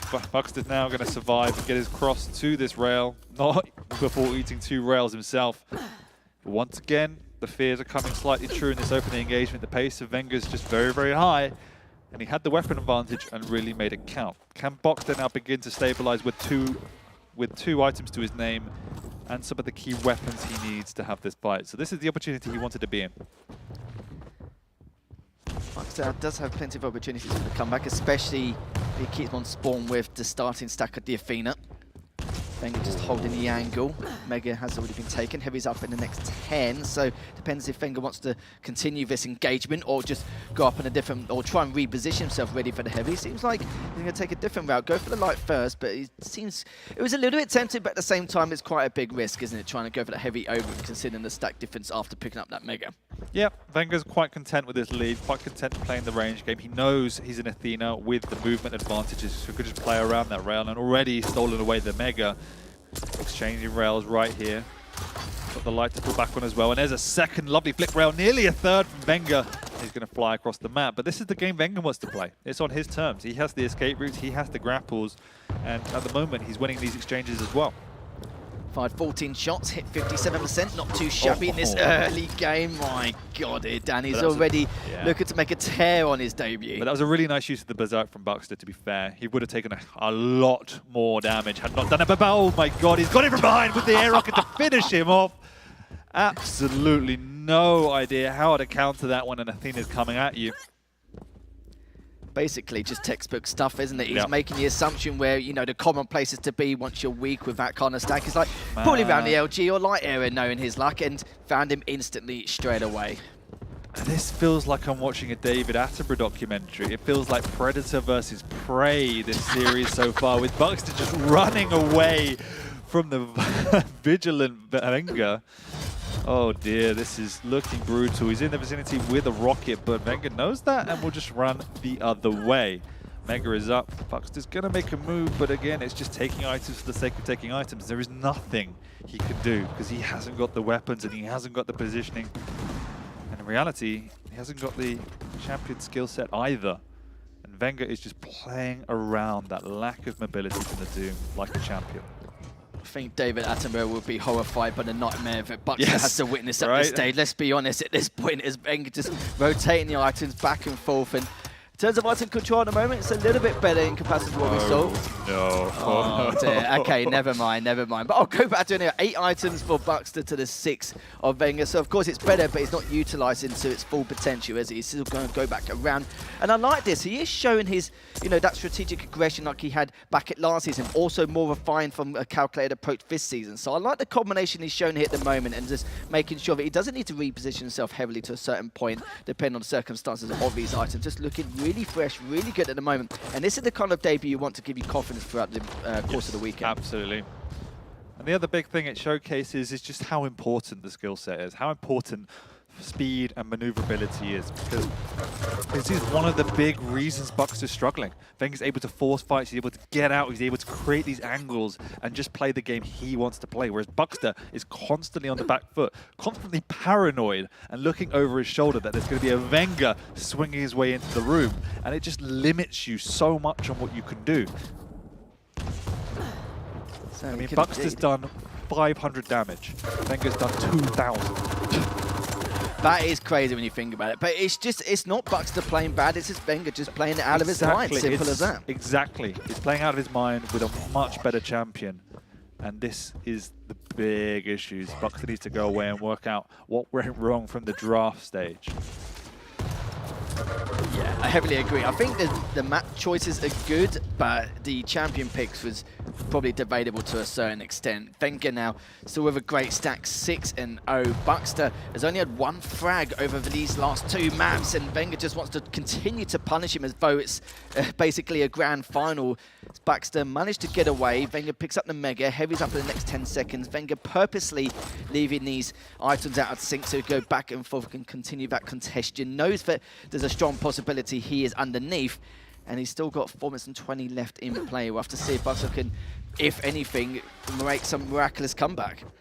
Yeah, he's getting much more items on this map, but at the same time, they're items Wenger's letting him have and punishing him for. This is another case in point. Bucks is making his way up for the Mega, already eaten 2 rails. He has hit 1 back, but he's already dead before it even spawns. But there's no other choice. At least now, you know, when he has this rail, this is what we didn't see last map. At least he's trying to take these exchanges. He could just be waiting around and trying to hide and defend himself, but then once again, that's playing not to lose. So there is a bit more of that risk-taking. It just shows the difference in golf we're seeing in class and picks. And another frag from Wenger, and it's looking a bit too simple for the Italian. Deary me, I thought Sirius's LG was scary. I think Wenger's on the same boat in terms of the accuracy department in the Dragon. Absolutely ridiculous. And if it continues like that, he could be one of the very, very few back-to-back champions. I don't think we've had a back-to-back QuakeCon champion since, what, 2015, 2016 with Rafa and the QL days. So it's been quite a while as Wenger now continues to pursue where Bucks is going to be, finds him at Rockets, might as well pick up Heavy at the same time. But this is the other thing as well. He's been being so damn proactive and just making sure to keep the pressure on, suffocate his opponent, and also at the same time do anything else to go in that recovery process. And he's just on the chase again. Poor, poor guy. And all the while, partly because he's in Athena, he's doing it from these safe positions, you know, effectively risk-free damage. Bucks has done 800 damage in nearly 8 minutes, whereas Wenger's done nearly 4,000 damage. Yeah, you can't make that up as well. 52% accuracy, 50% with the LG. But then again, Buckster has done 47%, but of course, he hasn't hit too much. Yeah, exactly. Like, hit the corner of his shots in comparison. Look at these rails, though. He just flies around the corner, peeks over, and hits a quick rail. It's just insane, the efficiency and effectiveness we're seeing from Wenger. And this is why we said in the intro, Lethal, everyone backstage has been looking at Wenger, and he's been the best performing player in practice, and he's bringing it to the main stage. It certainly shows, and it looks like there's a strong possibility that Bucks will only get 1 frag in these 2 maps overall. Hitting 2 for 2, looking to go for the 3rd, but it's going to play it safe with the LG, cleans him up, and Wenger just continuing to play out of his mind. Wonder how good it feels to be Wenger. Just being able to do all this, you know, laissez-faire. I can't do it standing still, let alone like being that dynamic. Can't do it against bots, mate, and it's just... You what? This has been, it's been brutal for Buxty. I feel a little bit sorry for him. That one was just a textbook example of how to play corrupted keep, whereas this in Blood Covenant is exactly why you need to try and go toe-to-toe in the champion selection stage with the speed and maneuverability. Buxter's, again, he's not played particularly poorly. He's just been left without many options here. Wenger's been sublime. Yeah, Buxter feels like held downward in the standard ranked games, so it must be understandable. It's a bit of a shame in all fairness, but Dan knows exactly how Buxter feels at this point. Only a minute 10 left, and what a rail. Could be one of the final frags here in this map. And this is why there is just no stop. There's just no break with this guy at all. No. This is awesome. It's been good. It's been enjoyable, and I'm sure this is exactly what everyone is tuned in for this morning. And Wenger did not disappoint us at all. In fact, I'm sure he's exceeded even most people's expectations, which is saying something, considering he is the world champion so far. But, you know, apart from the one final second frag in the first map, this was just the perfect series from start to finish from Wenger. Aim, timing, strategy, decision-making, everything was impeccable. And all I could say is condolences to Buxter, because I'm sure he just feels worthless in this duel. He had no chance. Nah, he certainly didn't, as the domination is just going to continue. Wenger wants to make sure he doesn't get a second frag over the course of his best of 3. He's got 14 HP. He's going to try and go for it. Buxter's like, I might do. I'll say, oh, he just misses it. Uses the berserker, gets him anyway. Stop it. He's dead already. Just stop it.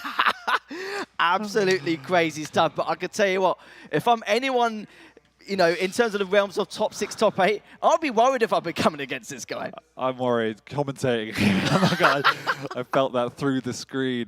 Oh, DJ, that was painful, but also pleasant to watch at the same time. A lot of things I'd take away from just the series as a whole. First off, in game 1, there were a couple moments where, you know, it's so rare when you see a player's got a full stack and he is able to kill his opponent without losing a single health or armor point in that, you know, there was one where he dropped down from the middle by the Mega, completely just LG melted Buckster in that case. The other thing that I wanted to say is, first off, you know, argue with me, chat, whatever, even Rafa might say, but it's clear that Wenger has the best Athena in the game right now. I don't know if you agree, but just based on what we're seeing, I'm going to throw that out there. The other thing, too, is that I think that Wenger has also gone through a stage of maturity in which, you know, he was almost playing in a way where it's like, I've got to destroy my opponent, right? It's got to be 20-0. And game 1, I think, was a good indication of like, no, played a little bit like Rafa. I felt Buckster out, let it go, and then it just started. Once it's like, all right, I got this, I figured it out. And then like game 2 was clear. That is like comfortable, not skipping a beat, not letting a single thing kind of pass him, everything on point. It was as close of a perfect game as I think you could get. I couldn't agree more. And that's the scary thing. Obviously, we know how amazing he is with the challenges and with his aim and everything, but it was just that intuition of when to push, when to go aggressive, when to fall back, what angles to take. It was just perfect. It's so rare you see any player be able to just limit a player like Buxton to nothing, to literally nothing, not to even do any damage to his opponent. It was insane. It really is quite interesting when you look at how Rafa kind of starts his series and games. Like, I'm seeing so many similarities between the two in terms of like, use that first couple minutes to feel your opponent out, and then strike when the iron is hot. It's great. It's great. And Wenger brings obviously his own spin to the game. So congratulations. I think that everyone will say, all right, there's another contender for sure. Like there is a reason he was the champ, and he's shown it already here in his first matchup. Yeah, I completely agree. I still think that first map, even if it was 7-1, the most dominating Corrupted Keep game we've ever seen. And Blood Covenant, I haven't seen so much multitasking from one man in my life. The fact that the timings, it was suffocating, being proactive and working out what routes to take all at the same time once. We know that's what the standard Quake player does anyway, but he just does it to the next degree, doesn't he, pretty much? And to see 13, his opponent get 1 frag in 2 maps, that's, I'm not saying it's horrendous, but it must be one of the worst feelings in the world. Going to the loser bracket knowing you've just done that, yeah, it's going to be pretty tough. Yep.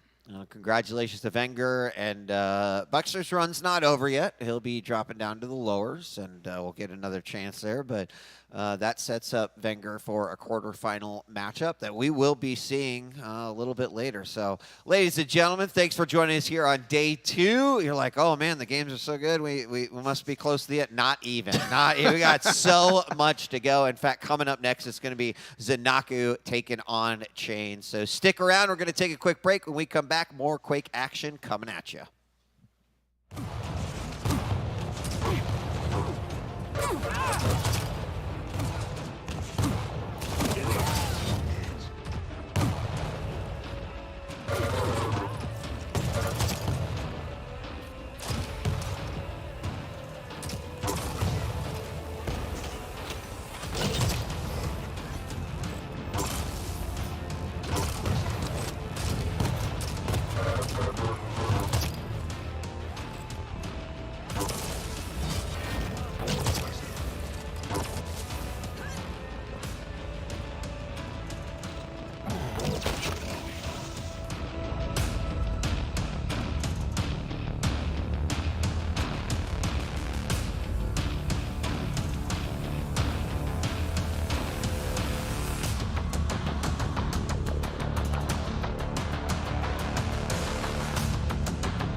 I hope you're strapped in and wearing your seatbelt because the next 3 matches are going to take you for a wild ride. We're about ready to hop into Zanaku versus Chain after that Kilson versus Dramus in a first quarter final, and then finally Razy versus well, not finally at all. That's just like what you saw on the schedule. We got a lot more coming at you.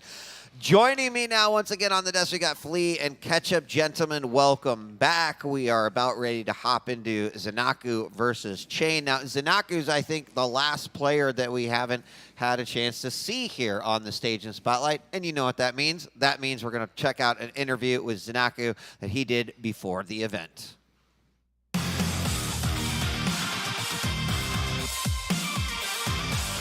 My name is Zanaku. For this tournament, I'm Seed 6. I've been playing Quake Champions since 2017, and I previously played Quake Live for about 1 or 2 years. My favorite champion is probably Strog. I think it just has a lot of good utility, and, well, because of the movement, the stack, and the ability is really strong. My favorite weapon is rockets. I really like it because I think that if you use them correctly in a defensive or aggressive position, they can really work either way. That is not, other weapons don't work the same way. My journey this season has been pretty good. The first few matches I had were quite tough because it was Cypher, Avik, Kilson, Rafa, Razy all in a row, which was going to be quite tough. So I kind of anticipated that it was going to be a bit of a rough start, or trying to get in as many wins as I can. But as the season progressed on, I really kind of felt where my position was, and yeah, finishing Seed 6, so I'm pretty confident about what I can do in this tournament. So after the season ended, I started to look to other mentors about what would it take really to get to that final level of actually winning a tournament. So I had an interview with Fatality, and I just talked with him about kind of what he did and stuff like that. But ultimately, I think it was just practicing a lot, just like everybody does, but I think more of the mental side of just, focusing on the goal, try not to let your ego get in the way, and just play your best. That's all you can do. Winning QuakeCon or winning the World Championship would definitely mean, would be like a dream come true for me. I definitely think Razy is definitely up there, not just because he's on Maestro, but he's had plenty of second place finishings, and I think now that after this online period we're back on LAN, it can be finally his opportunity to take one. But other than that, Kilson's been playing really well. Rafa, obviously, previous multiple-time world champion. But I'm really rooting for Razy if I don't win it myself. That is Zanaku. Looking to other mentors as a way to, think about advance the game. A lot of people forget that, a lot of your practice needs to happen in-game, but sort of expanding your mind, working on that mental side of things, and certainly someone who's had some experience in that. He called out Fatality, who probably just told him to practice, practice, practice, since that's one of his mottos. But what do you think, Flea, about Zanaku here going into this series versus Chain? I mean, Zeniku mentioned it himself, right? He had a very rough start of the season just because of the players that he had to go up against. Yep. But he also managed to take down the likes of Wenger and Dramus. So the man definitely has got an ace up his sleeve. And I think that he can make a real big appearance now. Now, if you take a look at his match history against Chain, it's actually very interesting. Because when they first started, they played 6 games during the Quake Pro League. Chain won the first 4, starting off with a 3-0 win. And then it came down to 2-1, 2-1, 2-1. But now the past 2 matches, all of a sudden the tables have turned, and it has been Zeniku who's beaten him 3-0. So that just shows how much he has improved. Yeah. Progression's kind of been the name of the game when it comes to Zeniku. You kind of pointed out just now that early on when we saw Zeniku, there was almost an entire stage worth of finding the comfort level. Whereas there was that one kind of standout result where Zeniku was able to take out some rather notable names, to say the least, where that kind of almost unlocked potential. Sometimes a player needs that one big result or that one big victory, and it's like, oh, hang on a minute, wait, I can hang with these top dogs. And from that point on, the training became a lot more extreme. The lifestyle changed around it. Zeniku, a very disciplined person, both in and out of the game. So I'm not surprised to see the sort of recent climb to power. The question is, yeah, that next level, that championship level. Is this where Zeniku's able to hit that point, or are we still kind of work in progress in that regard? Yeah, and I think when you think about that, right, progressing up the ladder, and as you mentioned, and even he mentioned inning Seed 6, quite impressive considering the talent that was there. His opponent Shane, who, you know, in his interview talked a little bit about, hey, I had my ups and downs too, but I've had a chance to get to focus on the aspects of the game that I want to focus on going into this finals. And so I'd love to hear from you, Flea.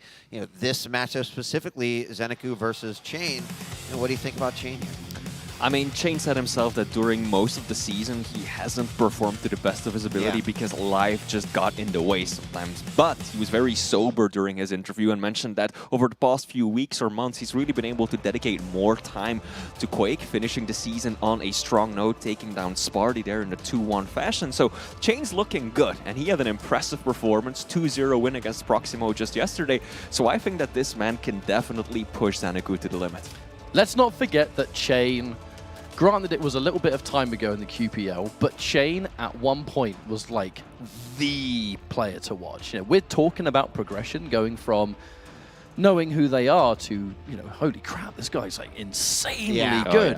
Placing at that high level. Chain was there once upon a time. It was not recent, of course, but the point is, it was a point in history that it was there. And that's something that we can maybe see again one day. You know, Chain kind of, based off of those results and kind of what you're talking about, he seems to be a high-stakes player in a way, right? I think he enjoys the high-stakes environment, the land, the sort of everything's on the line. You know, so this is going to be, I think, pretty interesting. We're going to go on to picks and bans. Also, I don't know, Chain, the fitness angel. I like the white. The look, I'm digging it, Chain. Keep at it. Here we go. Ruins, and then Awoken for Chain, and then finally Blood Covenant, should we need it. Taking a look at those picks and bans as we see Anarchy and Athena getting booted out of there. What are your thoughts, either of you, on what you see here? Gotcha. I'm kind of sort of just taking a bit of a look at them, and again, it's one of those kind of like safe picks. You're kind of looking more at the bans, I think, the removal of the Anarchy and then the removal of the Athena.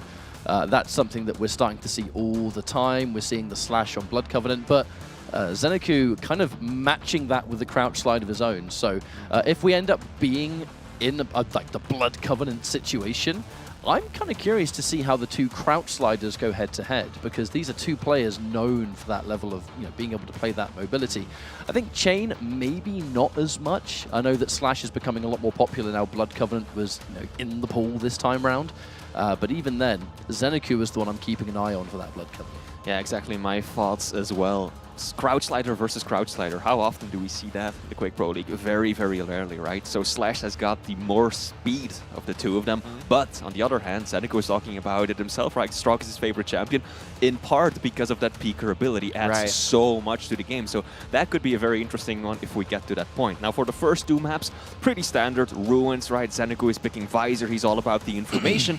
And Chain will try and counter with the Nick. So you've got more mobility, you've got that Ghost Walk. But on the other hand, the piercing side in many ways is a hard counter to that Nick's ability, because you can see her even when she uses her active ability. And then on Awoken, we're getting the Doomslayer, very powerful around that center area of the map with the double jump, versus Ranger, who doesn't have that same constant mobility, but there's so many sneaky areas to use that orb in, to reposition, to do damage, to escape. So very evenly matched, I feel like. Yeah, I like that Awoken matchup with the Doom and the Ranger. I think that makes for an exciting little game. It's one I tend to favor and love to watch. So, Ketchup, any final thoughts here as we prepare to move into this matchup between Zeniku and Chain? Chain's been looking good this weekend. That really is one of the key factors, is that there's definitely been a little bit of a progression there, and you just always keep in the back of your mind the Chain that we once had.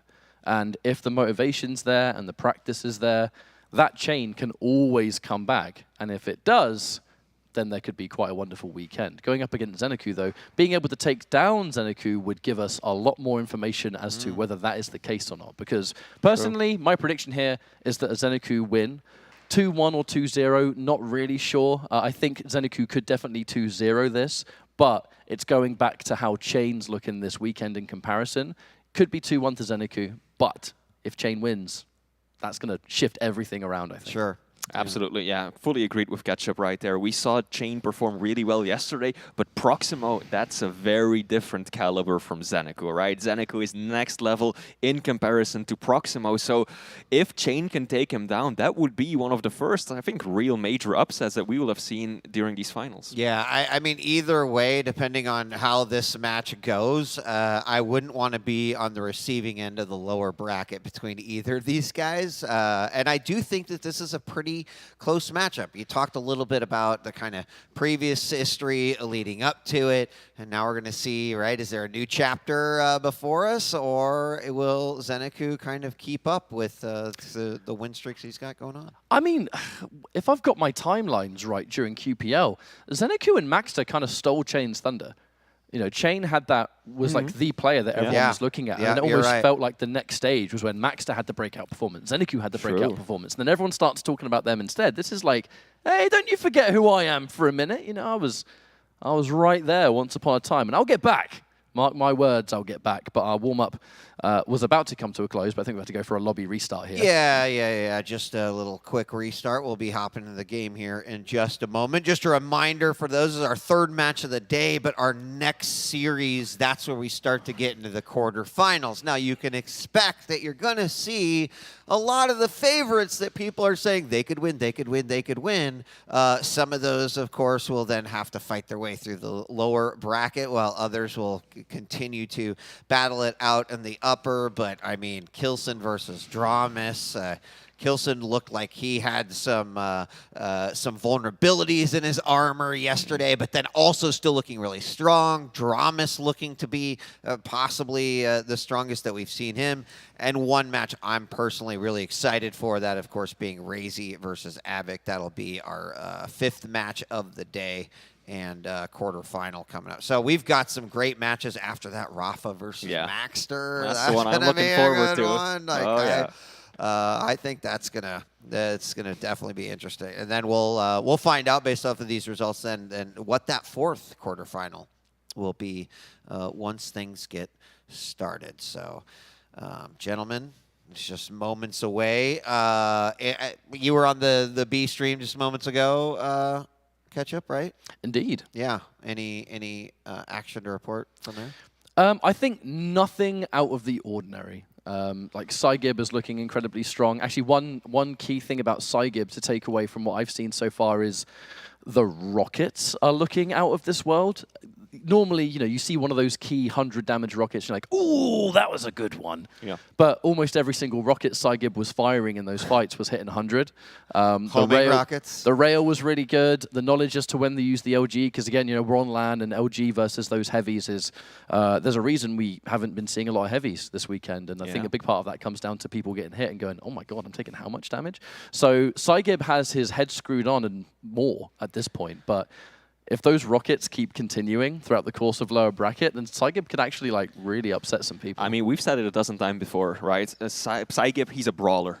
Yeah. Super shotgun rockets. Those are his bread and butter. And hearing from Ketchup that his rockets are looking this good, that is promising. That could really cement him throughout the lower bracket, because he may have dropped one of the series, yes, but he still has a shot at clearing the whole championship even. Yeah. And we've also talked a little bit this weekend about how weapon selection and being prepared for the situation is really coming into play.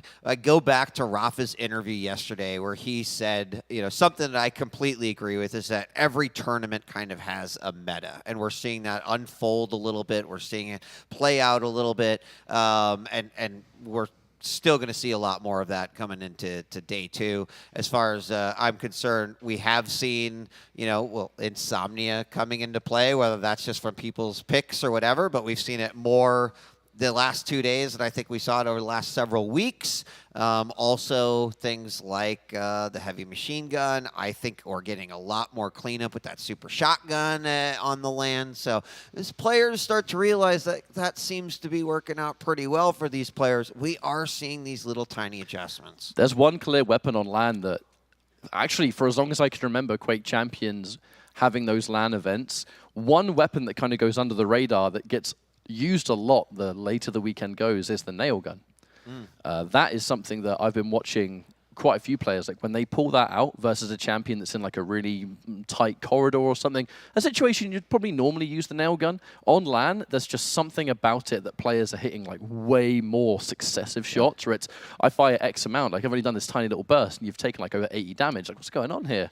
I mean, that's always been the case for Quake, right? Going back several titles in Quake history, nail gun or plasma, as it used to be called, used to be supremely powerful. Both? Yeah, why not both? In Quake Champions, you can pick and choose whatever you want, but the plasma, the super nail gun, has always been so powerful, but it has been extremely difficult to use well, right? Some of the highest DPS out of any weapons in the game, but landing those shots can be incredibly difficult, and on LAN, that suddenly becomes a lot more reliable. Yeah. I mean, for so long, it was considered like the TDM weapon, right? Like if you weren't using it in your team matches where, you know, you had several players spam it. But yesterday we saw that nail rail combo. I don't know if you remember that one, but it was, yeah, it was. So I agree. It can be sick and create some really interesting combos. We also saw yesterday, I don't remember who it was, but on Ruins, right? Really focusing in on that exit teleporter up on the top level above the rail, and that doing some pretty serious damage. So,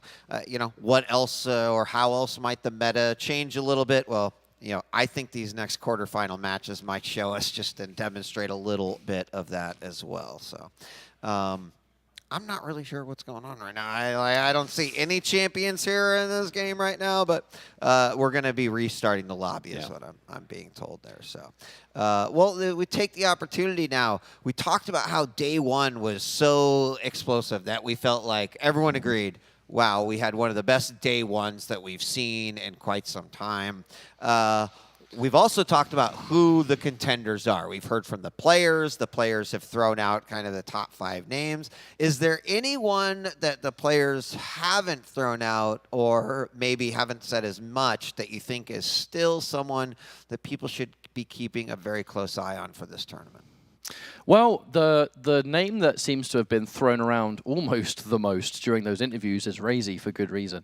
A lot of people are sort of keeping an eye on that. But to be fair, well, I've always a firm believer in how Kilson's been performing throughout this entire season, but we all saw how Wenger was playing. And I think that one match alone has made a lot of people go from, because you know, we all know that Wenger has what it takes to do well. I mean, but he's a champ. That series had everyone be like, wait a minute, excuse me, you're hitting what? You're playing how well? Like, perfect Quake. So if every match is like that, Wenger could just go whoop, all the way into finals day and, you know, however further else, you know, no one knows. But I think that there's some players here that they're using this opportunity to step up. And that's what the finals are all about. Dramis is another key example. Right. I think that someone else we can't lose track of is Sirius. Right? Yes, he's already down the lower bracket, but that aim of his, it is incomparable to anyone else, even within the Quake Pro League. That tracking with the LG, so destructive against anyone he goes up against.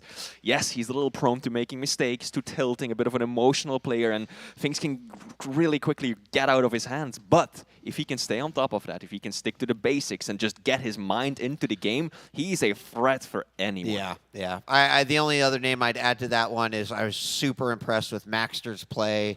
I think he's excited to be here. He is loving the environment, and so keeping my eye on him. But ladies and gentlemen, we are loaded into the game, and we are going live. Ketchup, we'll be back with you in just a moment. I'm going to take this one with Flea as we get started here on Ruins. Zeniku versus Chain, and we're looking through the eyes of Zeniku right now.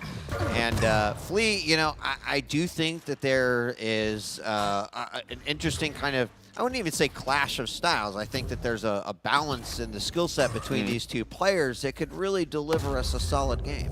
Oh, absolutely. I think most players would favor Zanaku in this matchup, but Chain, I mean, he's definitely got what it takes to cause an upset here. Some rails first being exchanged. Both players have got some major items to fall back on. Chain delaying Mega significantly, though, around 5 seconds between those items. Yeah, which is actually something that, you know, we had a couple games yesterday where both major items were just on the exact same timer. And of course, the game dynamically changes once there is a split there. So I kind of like that, you know, prioritizing it a little bit early on. It could open up opportunities later. It can also end up being kind of risky. You know, your opponent gets the frag, they take control, they have the opportunity then to have full control. But in this case, Zeniku is going to grab that Mega, knows that the heavy is up, and guess who's down there? Wait for him, Chain right there. Ghostwalk is going to pop up, but not before grabbing that heavy. So an exchange there, and both players should be well aware of what those timings are. I like the use of the piercing sight by Zanaku right there. Doesn't pop it right away first, gets out of the room, and then uses it just to make sure that Chain is not trying to chase him down with rockets or shotguns. A very strong defensive mechanic that he was relying on right there. And this is what you were talking about, Wheat. Zeniku was the one who started with the offset, but it's actually Chain who now might take advantage of it. Probably won't be able to push in, especially not after that rail, but that's the risk you take when you try to spread out the item respawns a bit more. Yeah. I mean, Zeniku was at least able to rotate over, you know, grab himself the heavy. And so now moving on through as we're looking through the eyes of Chain now. Down below, Ghostwalk's ready for an opportunity. A lot of traps being seen here on Ruins. Nice rail by Zeniku. Chain down below does grab the heavy, but his stack looking a little rough right now. Absolutely. Zeniku, I think, very deliberately playing a slow-paced game because he knows that if he has to chase down a number of frags against a Nyx, that's one of the most difficult champions to make a deficit up against. Oh, some big rockets being exchanged. Oh, wow. A beautiful rocket on the exit. A wonderful prediction there coming out by Zeniku as he just perfectly landed it on that exit. And then, of course, from down below, getting the frag, putting the first one on the board. Through the grate. Like, that is something that players consistently try, but you expect, you know, maybe 20, 30 points of exit damage, a little bit of chip. No, this was dead on, and Zeniku gets himself a 1 frag lead with 10 seconds between the items. If he can do a lot of damage here, he will be in a good spot. Heavy is up, but he has to give it up. Yields the item to Chain. I was, you know, before that rail came out for Zeniku, I was like, this is a rocket game here. We have seen more rockets than anything. And then, of course, the rail came out for a nice little tag on Chain. Zeniku going to grab that light now. Oh, there's an answer back from Chain. And a trade as well. Got to be careful. As now Zeniku's going to drop down to the lower area, set up potentially for the heavy. It's ticking away. 3, 2, 1. He's going to grab that one. Can he make it up to the Mega? Don't think that is going to happen, but he's going to maybe go for it. His opponent's already there. And I do like the pace that both these players are playing at. A lot of respect, and I think a lot of understanding that, like, as you mentioned, got to be careful. That lead cannot get away from you. Slow-paced game for now. Big rocket from Zeniku. 150 damage out of nowhere. Chain went for a little peek, realized that he was well below that railable threshold. Made himself scarce right off the bat. Now next item will be Mega. Ghost Talk will be used to secure it. Yeah, Piercing Sight came out too and didn't really yield much. Looked like there was going to be an opportunity to try to get some unanswered damage, but nothing really coming out of that. Got the information though, understood where your opponent's at. Maybe even a timing, but 7 seconds between our major items. Heavy is up next. Zeniku is not there to pick it up. He's going to be sitting on top of the Mega now. Chain's not even going to risk going over there. Chain is just playing the long game right now. Slowly, carefully waiting for an opportunity. Every single time that he takes damage like this, he realizes one rail on a light.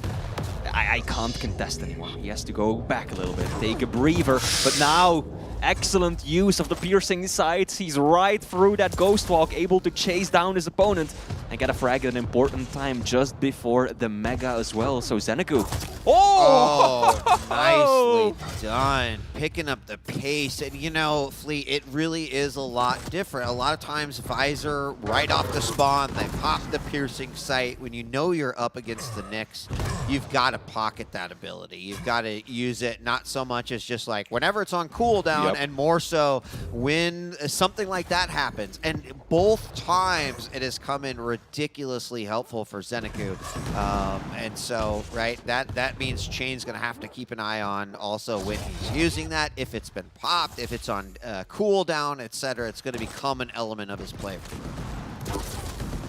Chain takes a rail just before picking up the Mega. So still pretty healthy, down to 1 HP, literally so.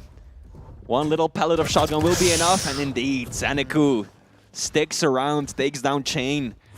4 frag lead.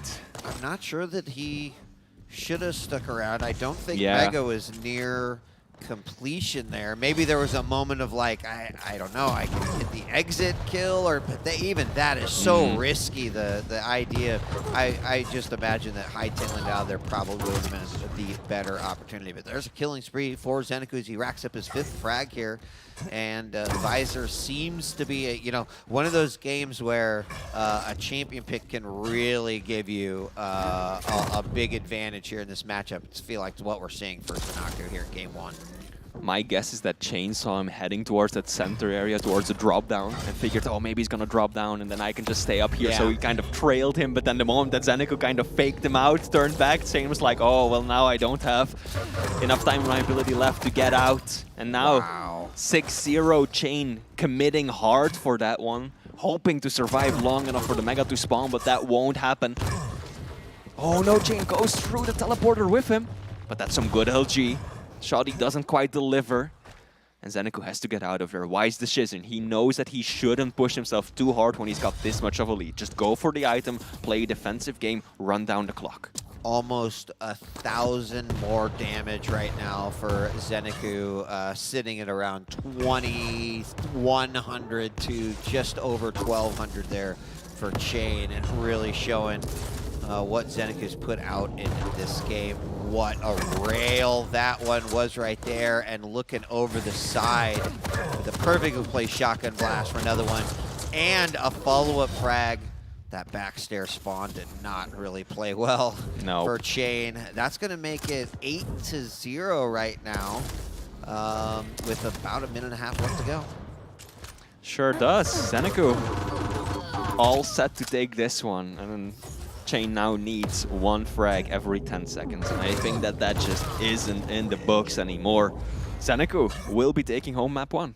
That's a pretty convincing victory here, too. Just thinking a little bit about how Zeniku played. First off, definitely some value in the champion pick overall. Some big brain thought going into that. But then also not playing overly aggressive, hitting his shots, not popping that piercing sight right off the spawn, and using it in a more situational manner as needed. The wonderful frags that resulted from that, nicely done. They're catching Chain kind of out, well, not necessarily out of position, but sort of looking the other way. That's going to result in frag number 11, and that is a pretty convincing victory there for Zeniku. What a way to start that series. Absolutely, 46% railgun, 43 LG. Zeniku went into this with a plan. Keep your distance, use that ability, hold on to it, and counter that Nyx Ghost Walk. And Zeniku played this to perfection, also dominating Chain in terms of damage. Zeniku 3,000 points of damage, Chain just 1,700, as well as item control. So this was just a complete victory for the Australian, representing Team Maestro. I mean, you look at Zeniku, his previous play, he's always showed a lot of promise in what he's done, but he looked really, really solid in that matchup. I mean, a 12-0 at this point in the tournament, that's an impressive victory. Certainly doesn't mean victory dominance here, the series, still 2 potential maps left to go. We'll have to see exactly. But Awoken is going to be next with that Doom and that Ranger. Certainly a different pace. And this is an opportunity where Chain, I think, really needs to just say, like, hey, you're going to have some bad games every once in a while. Let's chalk it up to that. What is the game plan going into Awoken now versus Zeniku, who is clearly, you know, feeling the game right now? Right, yeah. Change is going to have to play a very calculated game going into this, because Zanaku will have the constant maneuverability advantage with that double jump, but Chain has that orb. And orb is more powerful, more useful in select situations that you can only pop every so often. So he's going to have to be very deliberate with the fights he takes, and then just no holds barred, take a right position, steal an item, get that frag. That is what he's going to have to do. Also making good use of course, Ranger's passive, right? Reduced self-damage with the rocket jumps. We've seen quite a lot of those jumps come out on Awoken. Oh, yeah. Whether that's on an escape basis or whether that's a I'm going to be aggressive or get position, potentially grab both of the major items, all things that potentially can come into play here. So 12-0, taking a look at some of those percentages there. 45% railgun, 48% LG.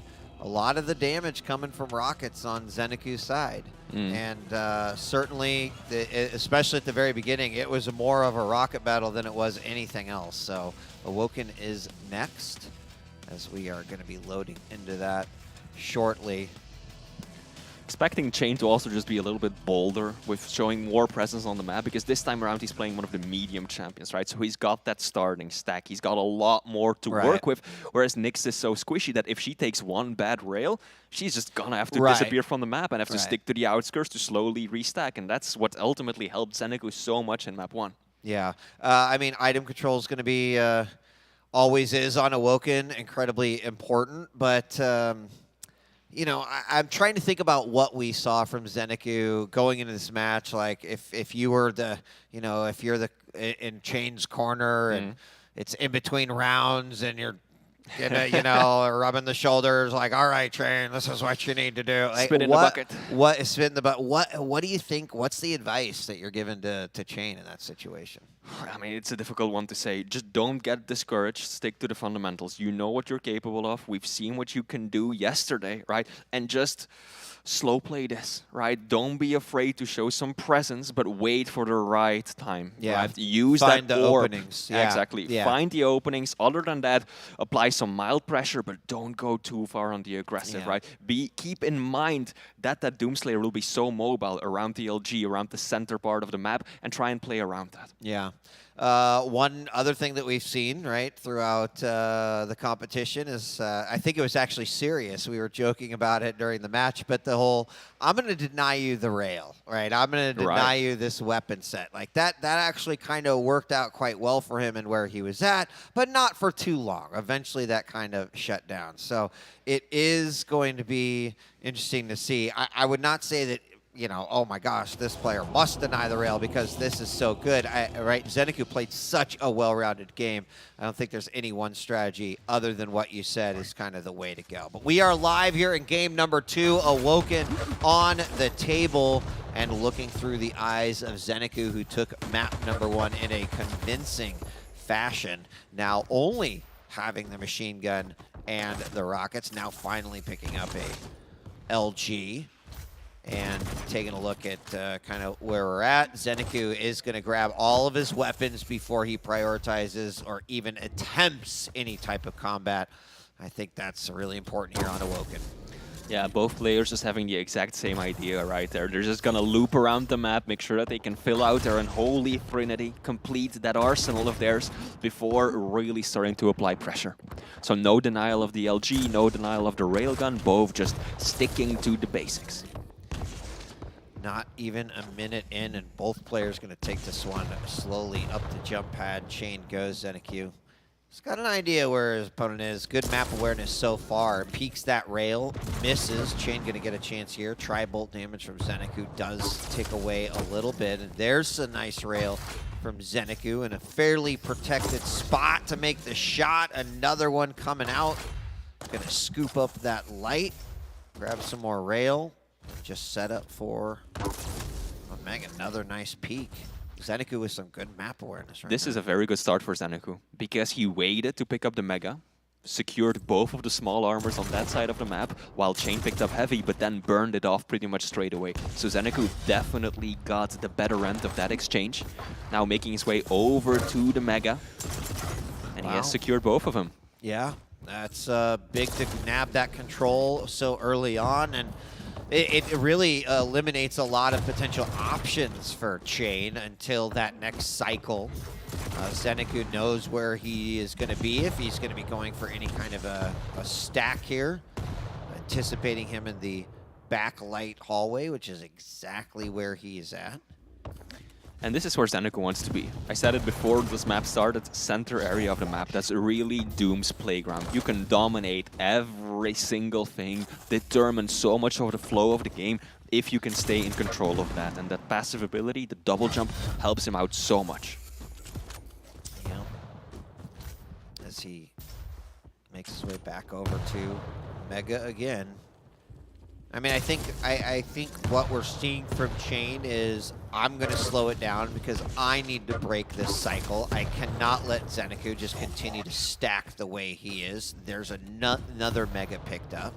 And this time, Zeniku giving chase. You know, when you've had 2 solid rounds of being able to grab the heavy items, that's typically a good indicator that now might be the time to go on the aggressive. Also, Zeniku's tri-volt and some of the shots that he's made have been phenomenal, but there's a second full cycle of heavy and mega for Zeniku. Zanaku definitely hoping to apply some more pressure, walk away with a kill. Because when you're in full control, there's nothing else to go from there, right? The only thing you can do is lose it. Yeah. So you need to convert that into some frags. Zanaku doesn't want to just keep running around securing the items, because before he knows it, one bad rocket, one bad rail into an orb, and all of that advantage will be gone. But there we go. He will be able to convert his dominance of the items into that first kill of the map. And Zeniku is 1-0 up. Yeah, and I mean, that's going to guarantee him another round of major items as he off the spot, or after the spawn, immediately grabs that Mega. He's in a perfect position to sort of block and or cut Chain off from being able to get that heavy, which means, right, all he can do is try to stack as many lights as possible, and that's going to be another cleanup. So far, Zeniku denying even a single frag from Chain in this entire series. Chain definitely showed up to the heavy a few seconds too early. If he had spawned a few moments earlier, he could have put up a very good fight there, but unfortunately dropped the frag and gave the item clean to his opponent.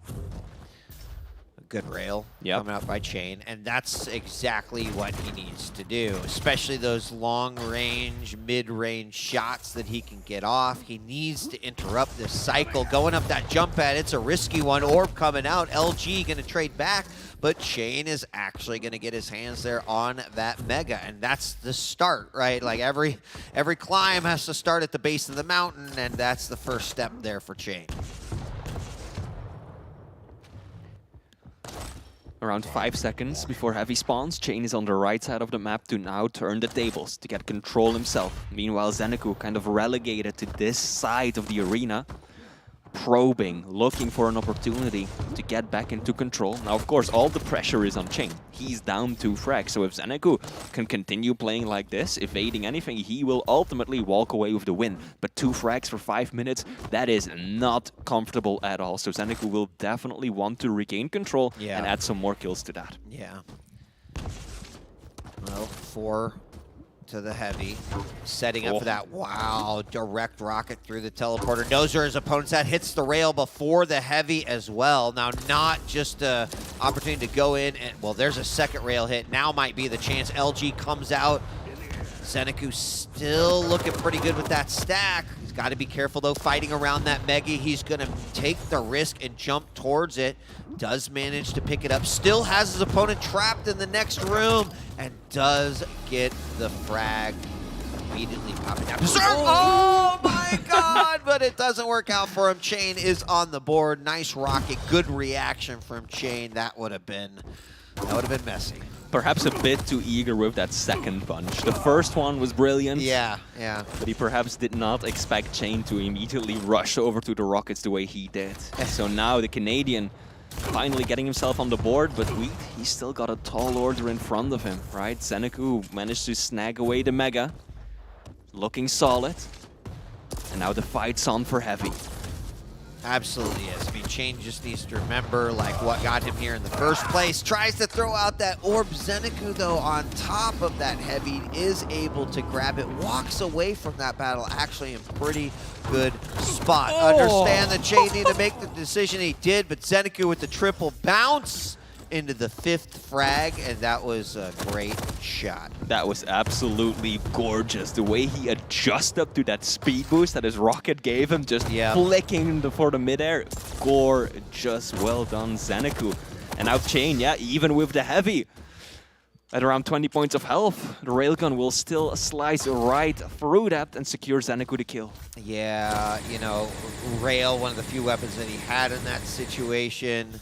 Not sure that I was totally on board with that one. You know, understand you want to deny that Heavy from your opponent, but maybe not the greatest time to do it. And now Zeniku, you mentioned that, hey, he's looking for those comfort frags, and I think he's found it. Great Rail, nice read by Chain, though. That's actually going to give him the Heavy as well. And he needs to take this stack. He needs to take this opportunity with Zeniku, fresh off the spawn, doesn't have a huge arsenal, although he's pretty much got his Rocket Rail LG now. But 2 minutes to make up 4 frags to even attempt the sudden death.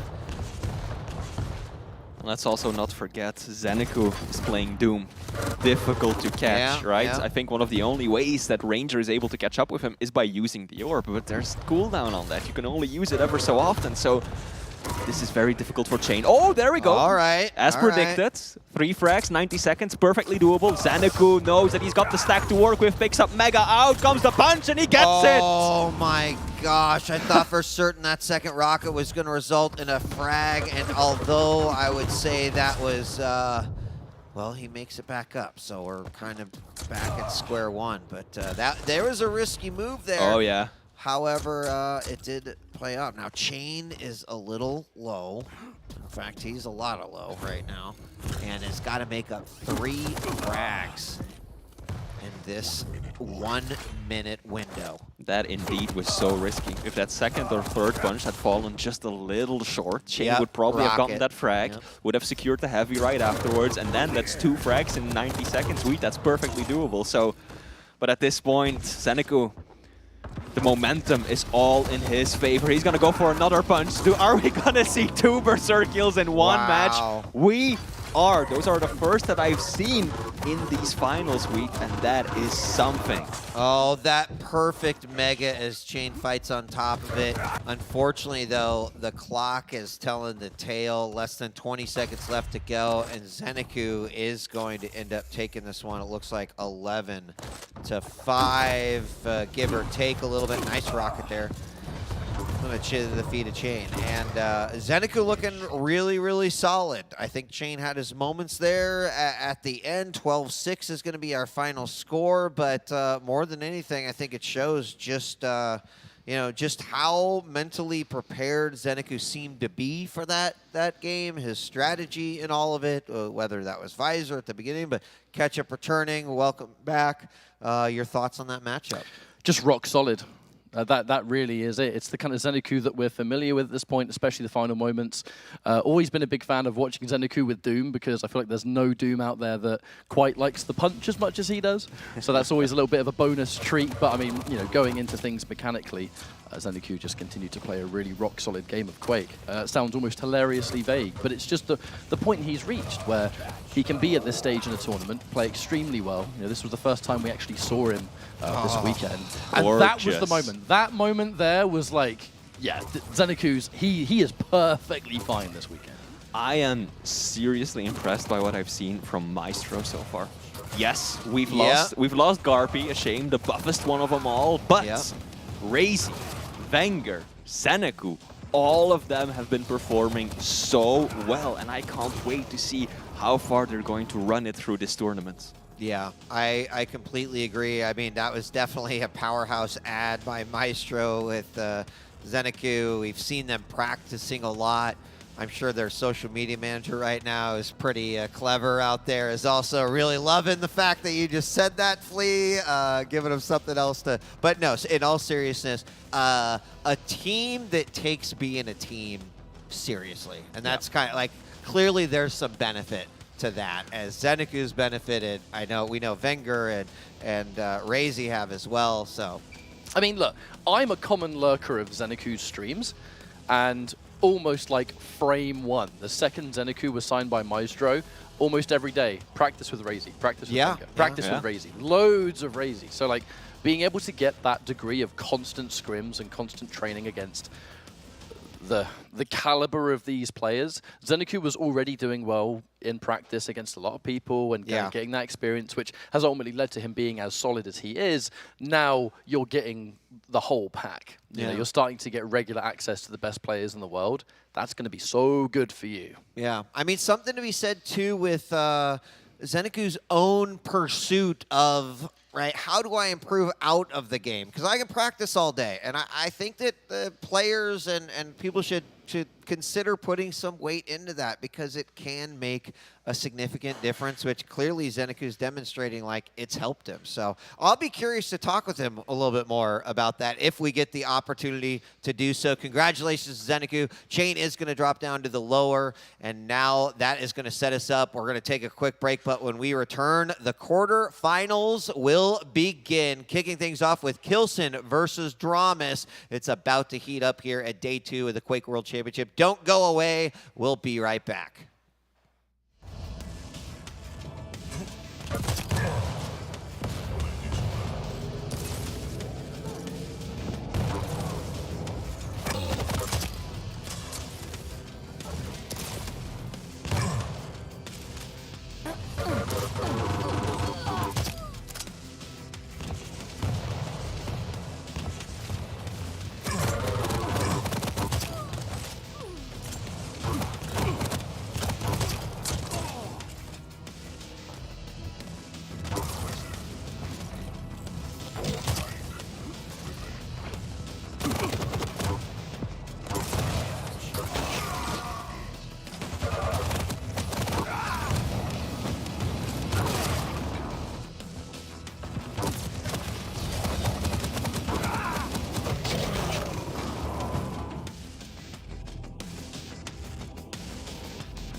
It's day 2 here of the Quake World Championship, and it's now time for some quarterfinal matchups. Kicking things off with Kilson versus Dramus. Joining me on the desk, we got ZSX and Lethal.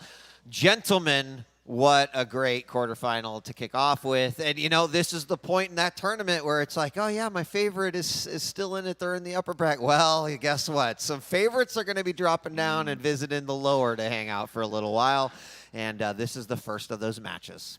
Yeah, and we said earlier that today is maybe the day where we're starting to see some upsets. This, for me, might be a sneaky one of those. I thought we saw Kilson yesterday, and he wasn't entirely convincing. And in the past, we've also seen that Kilson, this is my hypothesis, Kilson puts more pressure on himself when he's seen as the favorite. The event he won back in the day, no one was talking about Kilson. He came out of the woodwork to win that one. But any event he's gone in, having had a solid season, having done really, really well, he places decently, but for his standards, it's not enough. And so I think this is a big event for him to prove those kind of doubters wrong. Yeah, I totally agree as well. Like, online, like, he's obviously been that #1 seed. He looked so damn good throughout the entirety of the season. But I wouldn't say he has land jitters, but there's very small moments where he seems a bit off-key, and he's hoping that he can rectify that going into it. But it's not as easy as that. Remember, it's been 3 years since we've been able to transition. Kilson does sometimes fully transition across all his expertise in the online environment to here, but sometimes he does not. But hopefully we'll be able to see more of him as the time goes. We've only seen one series, but we'll see how things progress. And you can just see right from there. I mean, that's sick. Says it all. It says it all. It's one of those things where it's like, well, on paper, I see a lot of 3-0s. So how does Kilson lose this? And you know, I think, right, let's talk about his opponent, because Dramus has looked quite good this tournament. He went up against his teammate, CNC. Real nice play coming out of him there, and you know, looks to be a player that maybe doesn't have that pressure that you were talking about, you know, Dan, and is confident enough in his own skills. He knew that this was a potential matchup that he may be up against, and I think a lot of players thought about what are my potential opponents in this tournament and how am I going to be dealing with each of those. Right, and then you look at his results, and you know, 2-1 Razy, 2-1 Rapper, 2-1 Venga. Exactly. He's taken out the top 3 people of everyone's playbook of who's going to win this event. And that's by no accident. And this is the thing. He's somebody that is fairly new at the pro level compared to some of the dinosaurs we have here. But he brings a breath of fresh air in terms of his aggression, his play style, his aim. It's just about refining that. Being more clinical, much like the Venga series we cast earlier, taking it to that level where you don't make those small mistakes and let players like Kilson in, because if you don't, that's what happens. You have those results where you beat the very, very best, and he can do that. Look, Dan, those dinosaurs are fueling your cars, okay? So just some respect, all right? Let's go. Ari, what are your thoughts? You know, Dramus, what do you think about? Literally, Dramus is one of those players in previous seasons. Every time we came to a stage final or, like, you know, the Quake World Championships, we were like, where was this Dramus, like, throughout the entirety of the season? But we saw that version of Dramus probably half the season, especially the first half, taking those 3 players, like basically all the favourites in the competition. And now that those 3 weeks have come by and he's now practiced and been at the peak performance, again, you were saying about the pressure. He's 9th seed. He hasn't got much pressure on him at all. He just does what he does. I just came on the stage earlier, and he's just went up fit and ready to go to try and take him down. And this is the difference between the two, which is why it should, well, maybe just go all the way. Yeah. You ready to look at the picks and the bands? Oh, man. Let's take a look at the picks and the bands as we bring them up right here and see how this might play into the storyline that we're seeing here. Corrupted Keep's going to be our first map, picked by Kilson. Dramus is going to throw Ruins into the ring, and then Awoken as the final matchup. What was the ooh? It was the Slash versus the Galena on Ruins. That is quite a dynamic. Yeah, across the board, pretty decent. That's the only one I'm going to concentrate on, just because obviously the speed differential is there. We know from experience Dramus favors playing either with a heavy champion like Keel, just to really use that stack and bully his opponent, or with speed, particularly with a Slash, and he has neither of those.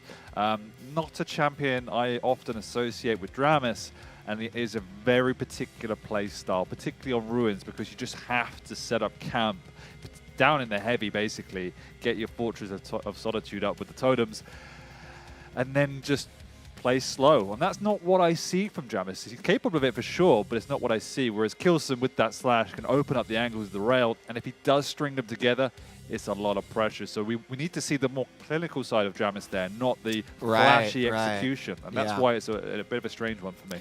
Kilson banning Veil, of course, so we're going to skip that little bit and see what... It's like you said there, at some point, if he gets to a best of 7, won't be doing that again. And Dramus, he bans Insomnia. I don't think he's banned it because Kilson's not very good at it. He's just banned it just for his own sake, because some of Kilson's worst maps has been sometimes on the likes of DM Ruins, but it depends on the circumstances. Like, for me, like, Corrupted Keep and Veil, it's not been his best maps, but statistically, it's not really much to go by, because he dropped 3 maps the entire season. But he's gone with Corrupted Keep anyway for a reason against Dramus, due to the fact that for Dramus, that has been his worst map by miles. So he's going to try and take advantage of it anyway. Ruins, he's seen Kilson be a little bit off-key, which is understandable. But yeah, you're right, though. The dynamic of both these champions is very unusual, so of course those hourglass is going to play a massive factor for Dramus to see if Kilson can work out what pattern rotation is going to make. And that Awoken matchup, it's just as standard as they come. Death Knight's becoming more and more popular, especially on Awoken, and Doom is just Doom, just in a nutshell on Awoken. Is it safe to say that there is a head prediction and there is a heart prediction on this one? Yeah, there is, I think, Wheat. And I'm going to throw it back to you as to what your head and your heart is saying. I think the head prediction is pretty simple. Like, you saw the sea of 3 O's there, and when you go and you swim there, you're swimming with a champion, no doubt about it. But it's certainly, you know, we saw some of the vulnerability yesterday with Kilson. We saw, I think, the comfortableness of Dramus. So I think there's a partially the heart prediction that's like, yeah, maybe Dramus could take this one 2-1, but the head prediction being like, Kilson should be able to take this, maybe also 2-1. Right, and I'm gonna leave it with a quote that Dramus himself gave me. Okay, drop it. I was like, what happened yesterday? You played really, really well. I don't know, dude. I'm just feeling it. I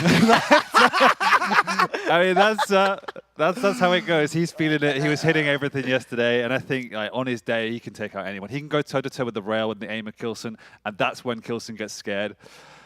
And Dramus has a bit of an X factor about him. You know, you speak to any pro, no one wants to play him because he makes them angry. He does some stuff that shouldn't work, but he makes it happen. It's just the Dramus thing. He's looking as chilled as ever. I'm going to agree. I'm going to say 2-1 Kilson just because I think it's the logical thing to do. But like you said, this could easily be a 2-1 Dramus, and I think Kilson a little bit stressed. Yeah, I'm going to say 2-1 Kilson as well. I think it's going to be that safe bet in that retrospect. But it's like I said, Dramus, like, we're not too sure if he's the kind of player who can win a championship, but he's that diamond in the rough for some of his top players. So he's just look and think, oh, God, we know this is going to be a bit of a risky state if I make like one wrong move or very little error. And it's just like one of those things. And it's nice because every time I see Dramus on stage, doesn't matter what kind of environment he's in, he's happy, he's ready to go, doesn't care who he's up against. He's just ready to get Larry on stage and ready to really give it his all against Kilson. Well, this quarterfinals is seconds away from beginning. Gentlemen, enjoy yourselves and take us into this match. Thank you, Wheat. We do start, having spoken about rail all cast long, on a map without rail. Lethal. We're starting on Corrupted Keep. We often talk about Kilson being this rail-heavy player, but he is actually somebody who specializes on Corrupted Keep. And you look back in the days of Lost World, DM13, he was a favorite there too. He loved these maps where he could have that mid-ground, play around the LG, the hit scan, and just have that deep control like we saw from Venga earlier.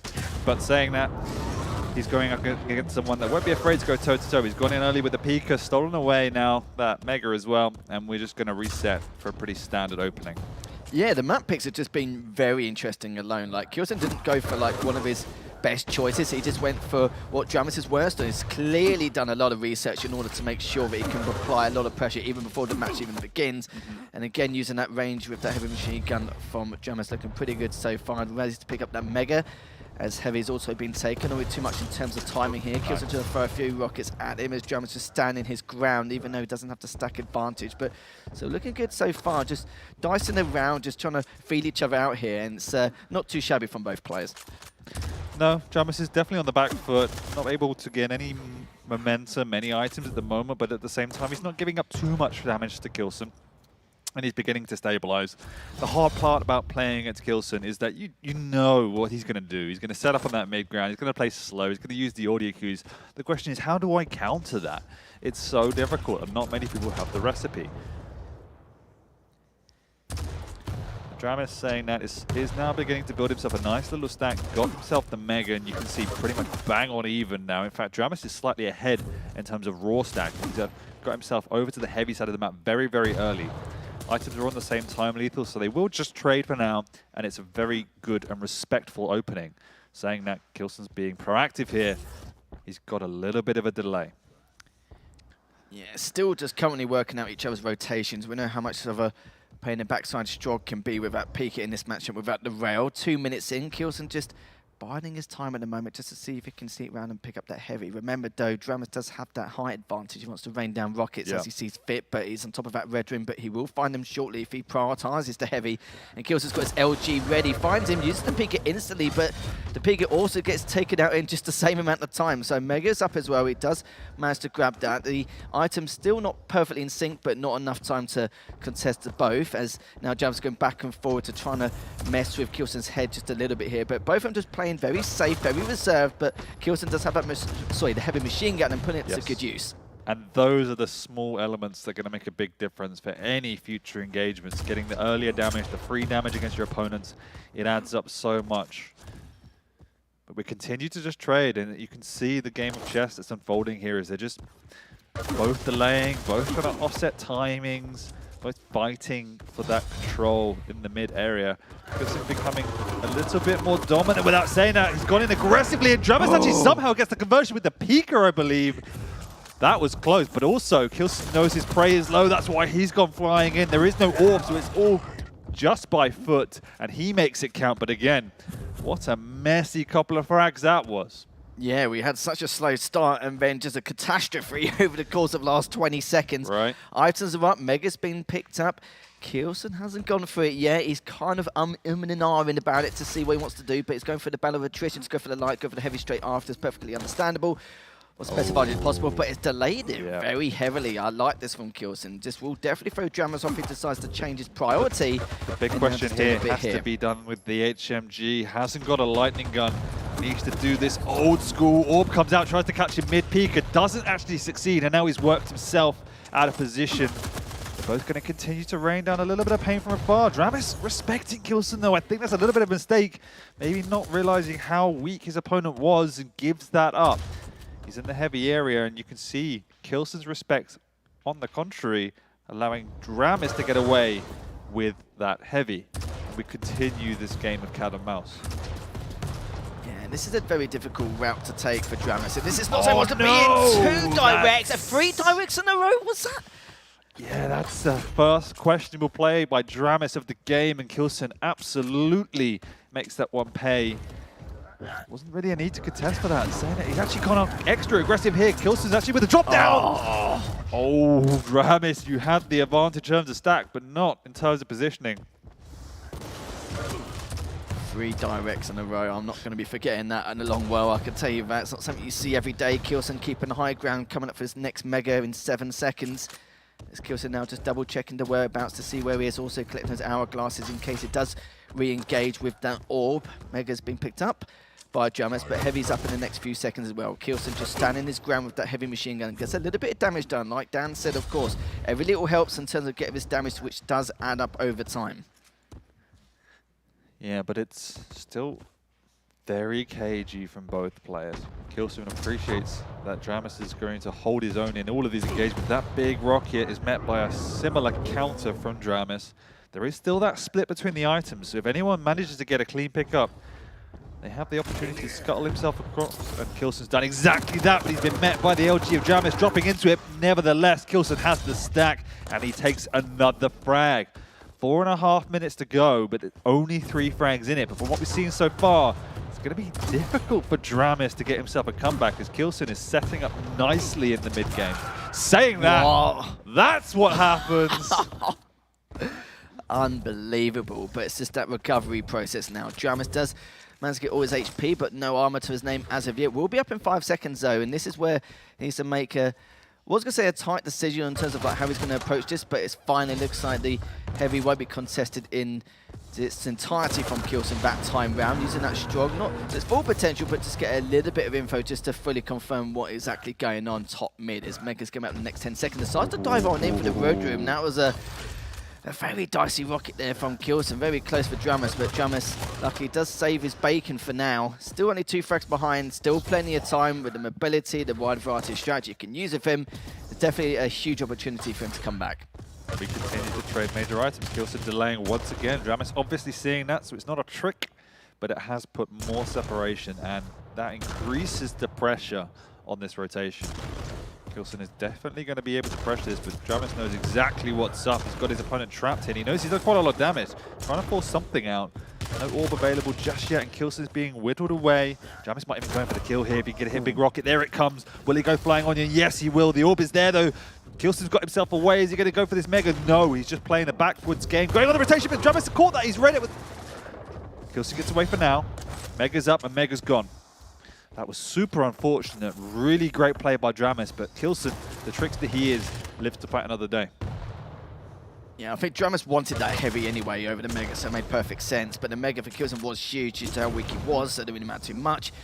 Now items are in sync again, so Dramus won't be able to get full control. He had full item control in that department, then this is where Dramus could tie things up a little bit easier than expected. 2 minutes 20 left. Dramus just standing his ground, just making sure to pick up this heavy before he approaches Kilson once again. Some good damage though as he pushes him all the way over to the heavy machine gun area. That could be a good rocket for him, and now just trying to circle his way around and just forcing him to take those same routes over the heavy machine gun to heavy area. Kilson is desperately trying to be efficient as he can with these major items, trying to put a little bit more delay on it, trying to use it at the very last second once he's taken damage. It's all about the small margins here, marginal gains, and Dramus is just trying to track this opponent down. He knows there's no orb, but at the same time, the positioning of Kilson is such that he can't press in. The door is open to keep the pressure on this Mega, though. Kilson's there, and he's so weak, but he just can't catch him. The orb is 20 seconds away. So Dramus can try and use that speed to his advantage. The question is, how proficient is Kilson's next layer of defense going to be? He's in a solid spot, and Dramus knows where he is, but that's not the issue. The issue is, can I catch him without taking too much damage? Because the refrag will happen otherwise. I love that little rocket there through towards the hourglasses. Dramus now looking to try and at least get as much momentum as possible to try and catch him and throw this. Or you can see he's trying to do so much from a methodical standpoint, but Kilson's just like, I'm going to be on a defensive. I know I'm in some deep trouble, but as long as I get some good defensive rockets in, I can definitely even this out. Yeah, that go toe-to-toe. Kilson can't get away, but he's done so much damage. Dramus is going to go on the aggressive here. The peak is not up either. The heavy machine gun's there, but oh my gosh, Kilson gets away once again. Yes, they might trade items, but this is the last hurrah for Dramus. There is nothing left in the tank. There's nothing left in terms of the timing. He's got to make it happen now, Lethal. The refrag's there, but Kilson's got in, and he's got the winning frag. That was so good there from Kilson. Such great defense overall. He's been waiting for the opportunity to get out for the last 3 minutes. And for a Ranger, it's not easy. Yes, you have that orb, but of course, orbs don't come every second. It's going to be one of those situations where he was able to get out so many times. But he made the right reads. He made the right assumptions on what Dramus is going to be up to here. And for a 6-2 victory compared to what it could have been due to the stack Dramus had most of the time, very, very efficient indeed. 20 items to the 17 of Dramus. A very close affair indeed, but that's going to be the first map heading in the way of Kilson. But you kind of feel like, from Dramus's perspective, there were so many occasions where he probably thought, if I only had a rail each and every single time, at least 3 or 4 different situations. But it's good stuff from Kilson, definitely looking a lot better. Very calculated approach compared to what we saw yesterday, and Dramus knows that, I wouldn't say it's a tall order, but now he's got to go back-to-back maps. But we are going to the next map. I think it'll be, was it Ruins next? So yeah, there should be something for him to discuss and see what we can maybe assume is going to happen during this matchup, because it's not something you normally see every day with the Slash and the Galena. No, not at all. And that map one was fantastic from both sides. It was the smallest of margins from start to finish. It came down to a few perfectly executed fights, and then ultimately just how well each one player was positioning and managing that mid-range with the right weaponry. So really fantastic play for both players. Kilson obviously slightly ahead in terms of scoreline, slightly more refined in terms of execution. And that, yeah, you rightly put it, the last 3 minutes of defensive play was absolutely perfect. The way he was positioning, kiting Dramus around the map. Remember, he didn't have the speed advantage. Yes, he has an orb, but it's got a big cooldown, and so he had to play that absolutely perfectly, and he did. But we do move onto a map now that is radically different in terms of scope. It has a new weapon in the rail, and we've got 2 different, very different champions in the Galena and the slash. And as we talked about in the intro, that means Dramis on the Galena is just going to have to play slower. It's going to have to play around the heavy, most likely, try and build that overstack, and be wary of the angles, because that's what the slash will bring. She can open up the angles, she can get into your face earlier, she can cut up those exit routes. So getting out of that heavy area sometimes becomes a task in itself. So I am a bit fearful for Dramis here. I do think the slash is a great pick, and it's going to be a cagey game once again. Yeah, when we see those fights around heavy, it just ends up being a bloodbath. It's like a street fight outside a nightclub, pretty much, isn't it? It's just ridiculous what we see there, depending on the circumstances. But we've seen some great players in the past have certain patterns with the totems, so that at the same time they're putting pressure on their opponent, but still staying in the area and in the proximity of the totems to help himself further with that overstack, rather than prioritising those unorthodox positions you normally would with the totems. But yeah, that's going to be another sight for sore eyes for Kyosin if he doesn't keep tabs of that. But of course, with the speed and mobility of the slash, there's certainly be too many problems about that. It's just going to be a very tough task indeed. Again, Hourglass is going to be a huge factor for Dramis, and Kyosin's got to work out what routes he's going to take, going towards the courtyard to get the Hourglass, of course, with the heavy jump pad. So, and the only other thing I do worry is if Kyosin gets that early frag lead, 1 or 2 frags, because that's when he's going to feel like in the long term it's going to get tougher and tougher as the clock ticks. No, 100%. Getting behind against a slash is painful. We saw it in the previous map when Kyosin didn't have a speed advantage. So that's exactly the situation going to be, but a little bit harder. What I'm definitely going to watch out for, though, is it's going to be the rail and going to be the entryway rockets. They're going to be the 2 pivotal moments in terms of opening up the game. I don't expect it to be a massively high-scoring one. I don't expect it to be massively quick either. Let's just see how Dramis plays this one. We know he wants to fight and wants to play fast, but he just has to rein that in for this particular matchup. It's weird. You kind of feel like they've taken each other's characters or taking each other's champions in that respect. Normally you expect Dramis to probably, go for the slashes, because it's more of that reactive play. He thrives off the speed. He thrives trying to go for those drive-by rails, etc. But now the shoe's on the other foot, and he's the one who's going to have to try and comply with what he needs to contend with here against that slash. But it's interesting to see him play with the Galena, and I'd like to see exactly what he's going to be up to and what he's going to be able to do. But it's like I said, the early game is going to be very difficult. It's going to be kind of like a game of chess to a certain extent, but it just depends on that first frag and who's going to be able to get it. If Kyosin does, then Dramis is going to have a tough road ahead of him. If he gets it himself, then that's where Dramis has got to decide exactly how to hold on to it whilst controlling these items against the speed of the slash. So, second map of the series, Kyosin's coming up 1-0 in this best of 3 in the first winners quarterfinals, and we're going to see if Dramis can take to a map 3 or if Kyosin's going to close this out. Dramis getting that heavy spawn already with the LG and the rail. More than confident going up. He knows Kyosin's only got a rocket to work with. The 4th position. Kyosin sneaks away with the LG for now. And this is the caginess we're talking about here. Kyosin knows what's up. He knows his opponent is there, but there's nothing he can do. Dramis say, hey bro, come out to play. But Kyosin's got nothing to do with that. Second totem's up now, probably dropped on the jump pad. There we go. Now, the other challenge for Kyosin in this kind of situation will be just getting down into that area, trying to clear those totems out. It's a question mark whether he actually goes out of his way to do that. Just moving into the heavy space can be dangerous, but he knows his opponent isn't anywhere to be found, and that's exactly what the plan is here. Sneak on down, close it out. Nearly clipped by that rail there, but not to be. You could see already the game plan. I've seen Cooler actually do something very similar with the totems. Like, you could have one on the back stairs and a couple around that heavy jump pad, or maybe one courtyard just to help himself out, and then just take those same routes. He needs to have as much advantage as possible, and if he does get the overstake eventually, it does. Yeah, sure, he doesn't need the mega as much, but it's just nice to still take it away from your opponent. But the heavy will always be in play, and he'll always have that slightly larger stack for his opponent to contend with. But Dramis has to back away once again. They're still both down there, and let's see if he can at least hold on. Yeah, now map control is firmly in the corner of Kyosin. He'll be picking up this heavy, and he knows exactly when the Mega's going to be having timed it. There's a big separation between the two. Nicely placed totem to forward that information, but Dramis has just set up enough to sway Kyosin from any sort of aggression on to that middle area. And we're seeing what we expected. Caginess coming out from both sides, saying that huge rocket on the drop down. Great awareness from Kyosin. Back to square one for Dramis. And punishing the exit lethal is a really pivotal moment. As I mentioned, there's only really 3 exits there. Only 2 that get used a lot. Kyosin spotted coming out of one of them. He couldn't punish it to any degree, and that's exactly why Kilson's come flying through, and this is the area you don't want to be in, and there's a Galena in that middle area, punished as soon as he shows face. Yeah, this is where the worry starts, and Kilson hasn't even touched the rail yet, which is very uncharacteristic of him. It's been 2.5 minutes in. The Spartans and Rockets and LG here, some great Rockets indeed. This is easy going to be a 2-0 lead for Kilson, and this is where I'm going to start to worry even more for Dramus. Kind of playing into his game, and this, he cannot let things spiral out of control this early on. No, and this is the danger now. Now Kilson's got this lead, he can just play even slower and more defensive around this middle part of the map and just prohibit his opponent from getting that rail, at least for free. Because what are you meant to do in Dramus issues without that rail? Like, you just have to rain down pain with rockets. It's really difficult.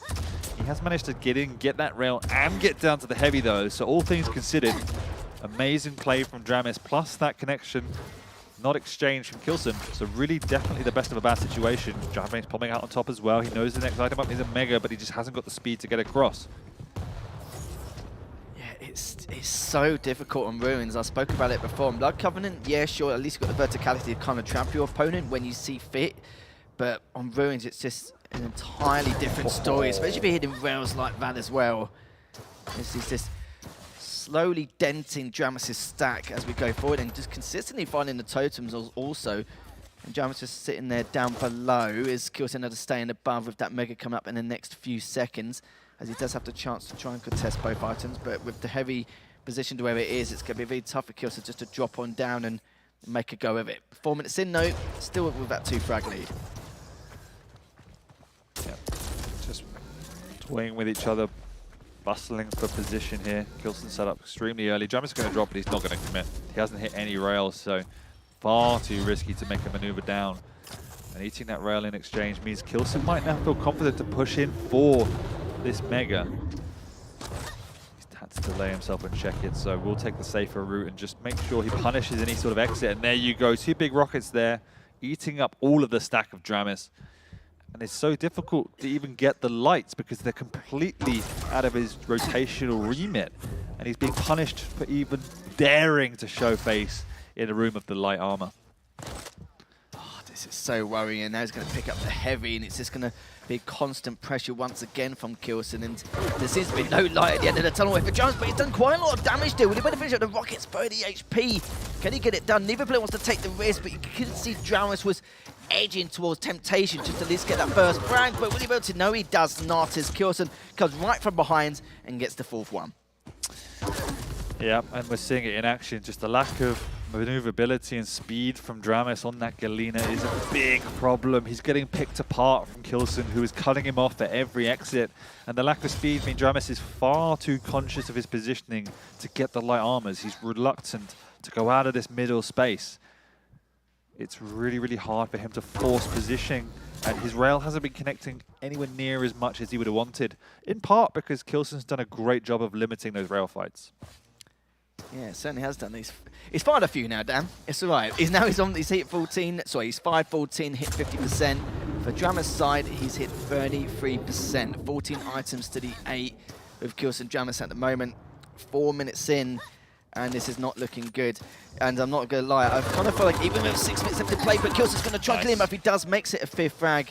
And trying to claw back 5 frags against a Slash with 4 minutes left. I know 4 minutes sounds like a long time, but on a map like this, it just feels like nowhere near for a lifetime. It's going to be so tough for Dramus indeed. But yeah, even if he plays it really slow, it kind of feels like it's a bit too late for him to do that now. Mega's up in the next 12 seconds. Heavy's up now. And it looks like Kilson's just going to make that rotation back and forth for the items.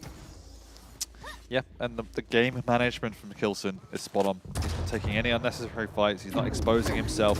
So even here, he doesn't want to take a fight. He's just trying to do any sort of damage. More than enough damage he did. Obviously, eating a rail is not ideal. And this is the first time in a while Kilson's been semi-vulnerable. Can Dramus make more of this situation? Yeah, this is the question we're looking for. And I just saw that hits him in the end, left him on 69 HP. Does recover a little bit to refrain himself from being available, but does manage to catch him as he went up that heavy jump pad. 3 minutes left. Decides to go back on through. I like that little play, but the only problem is the light hasn't appeared as of yet, but now he's on 10 HP. This is so important, and Dramus does get the first frag, but time is ticking here, Dan. And you see, that's the first time all game Jamis had a run of play that went his way, got an exchange of damage that went his way, got the items, and caught Kilson out of position. He made him punished. 7.5 minutes before that, Kilson was playing pretty much perfect.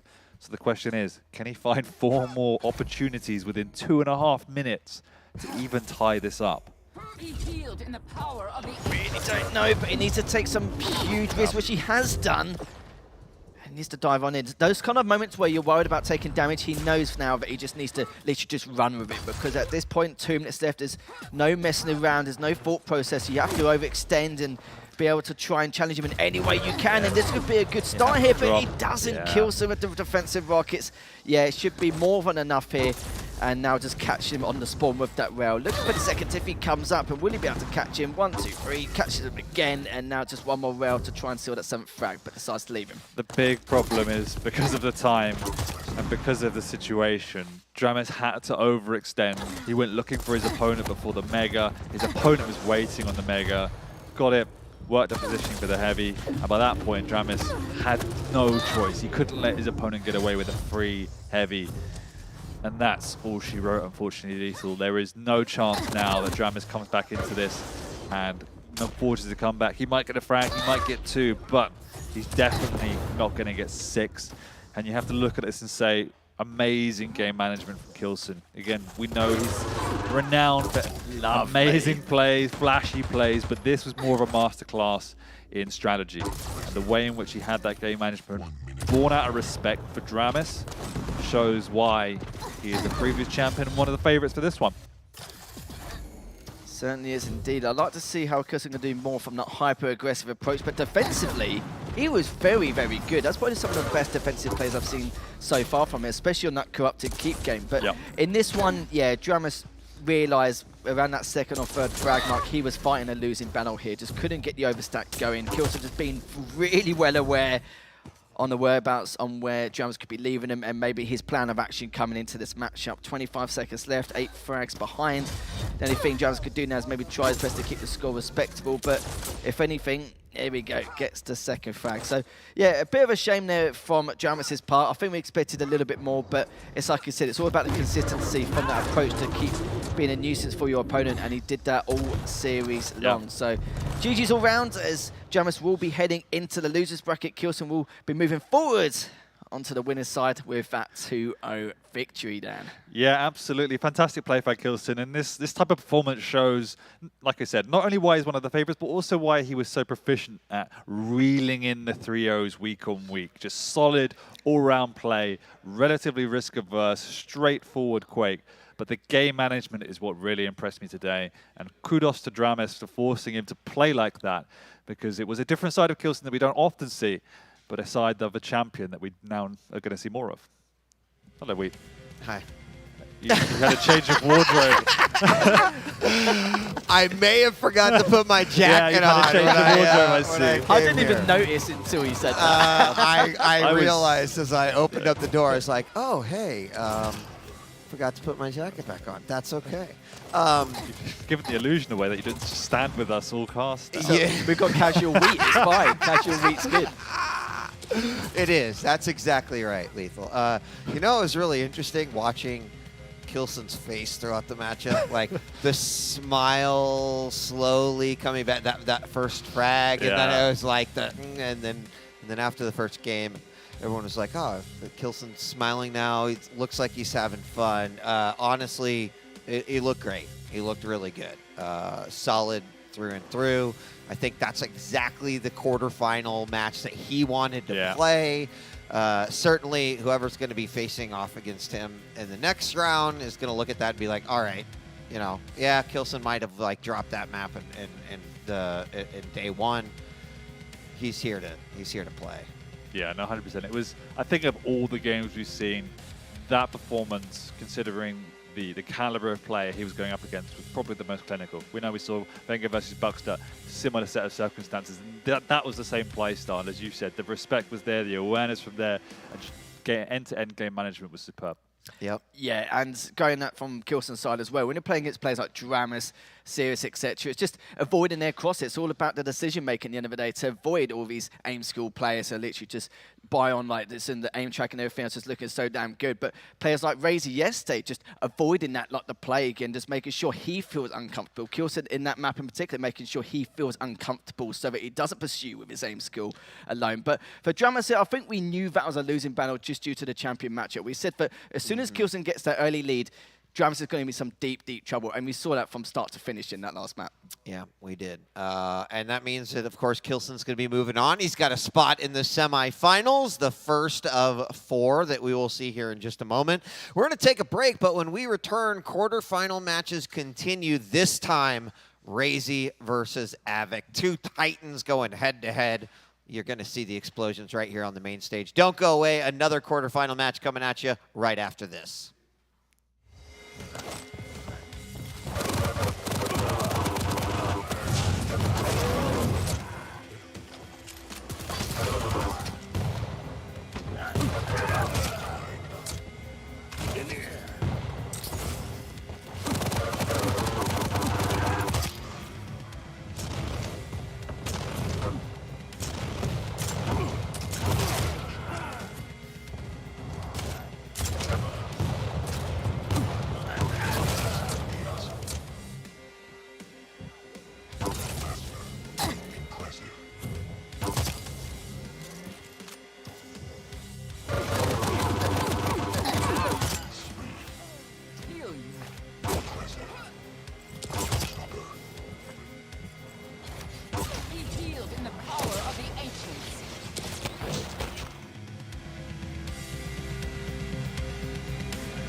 Our first quarterfinal is down, and now it is time for number 2. Joining us once again on the desk is Flea and Ketchup. Gentlemen, we just saw Kilson take out Dramas at a pretty convincing 2-0, and now we move on to our next quarterfinal. One of these players looking to secure their semifinal spot. It's going to be Razy versus Avic, a pretty spicy one, if you ask me. I think a lot of people have been just keeping their eyes on this matchup. If you look at the schedule, that's like everyone's just fixating on that. This is going to be a good match. It's 2 of the best players that we have out there. Lots of respect being shown. So many people this weekend, when they're asked who do you think is going to take this, Razy seems to be this kind of recurring His name's answer. popping up more, huh? Something about just, you know, the recent form that Razy's been on. Seems that during the practice games, I can only assume that Razy's been doing quite well on LAN because, I mean, everyone's talking about him, and that's got to be for good reason.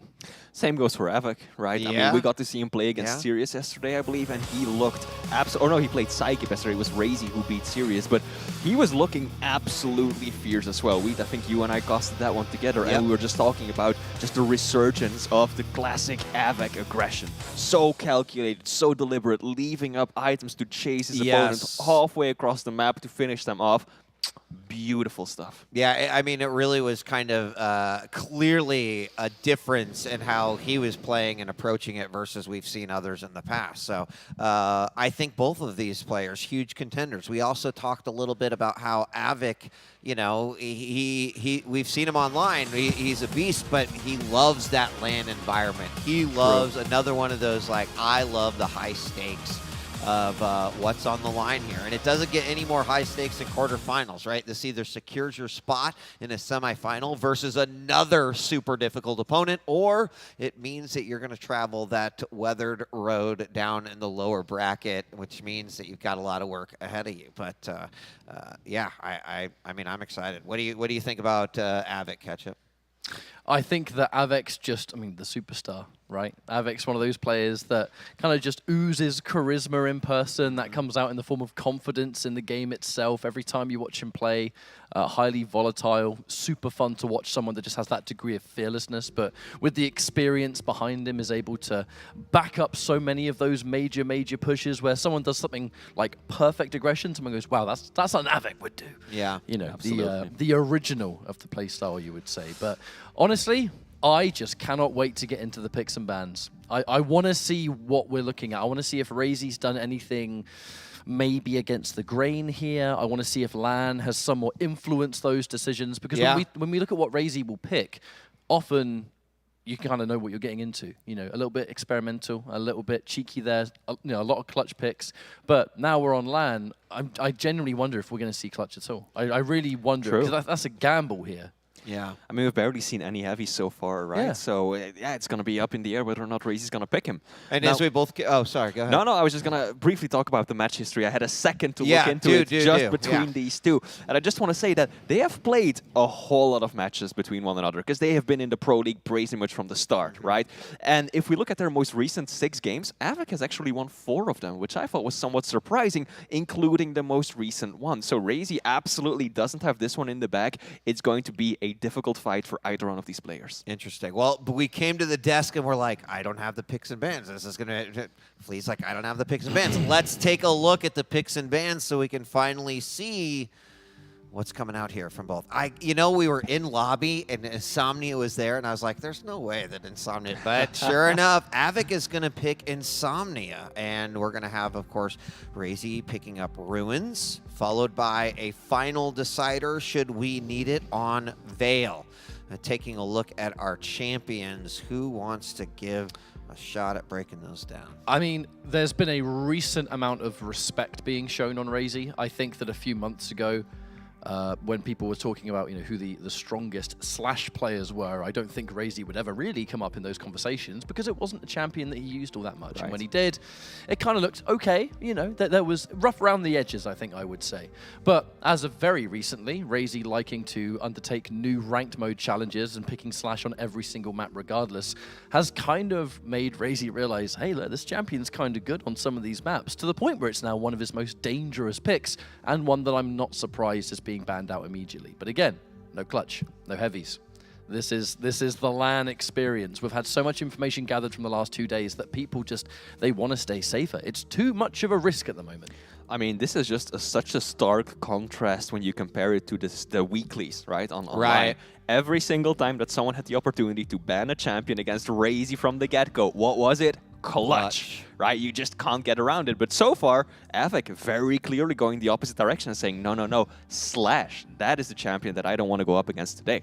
Now, other than that, Insomnia starting it off, Strog versus Anarchy, Medium Champion versus Elite, both very mobile, staying in the theme of seeing more and more of that on Insomnia. Map 2, Ruins of Sarnet, again, very classic. We saw it earlier today as well, right? I mean, I still have a little trauma from that one because it was 12-0 Zeniku completely destroying Chain with that visor. I just don't have a good feeling of that one towards Avik. And then lastly, Veil of Nav, where we are going to see the BJ with the dual wield, the burst damage versus the Ison. This is one of the few maps where Ison is regularly picked because that turret, such a good tool to get yourself information, to lock down those teleporter exits, to divide your opponent's attention. Let's see how this one goes down.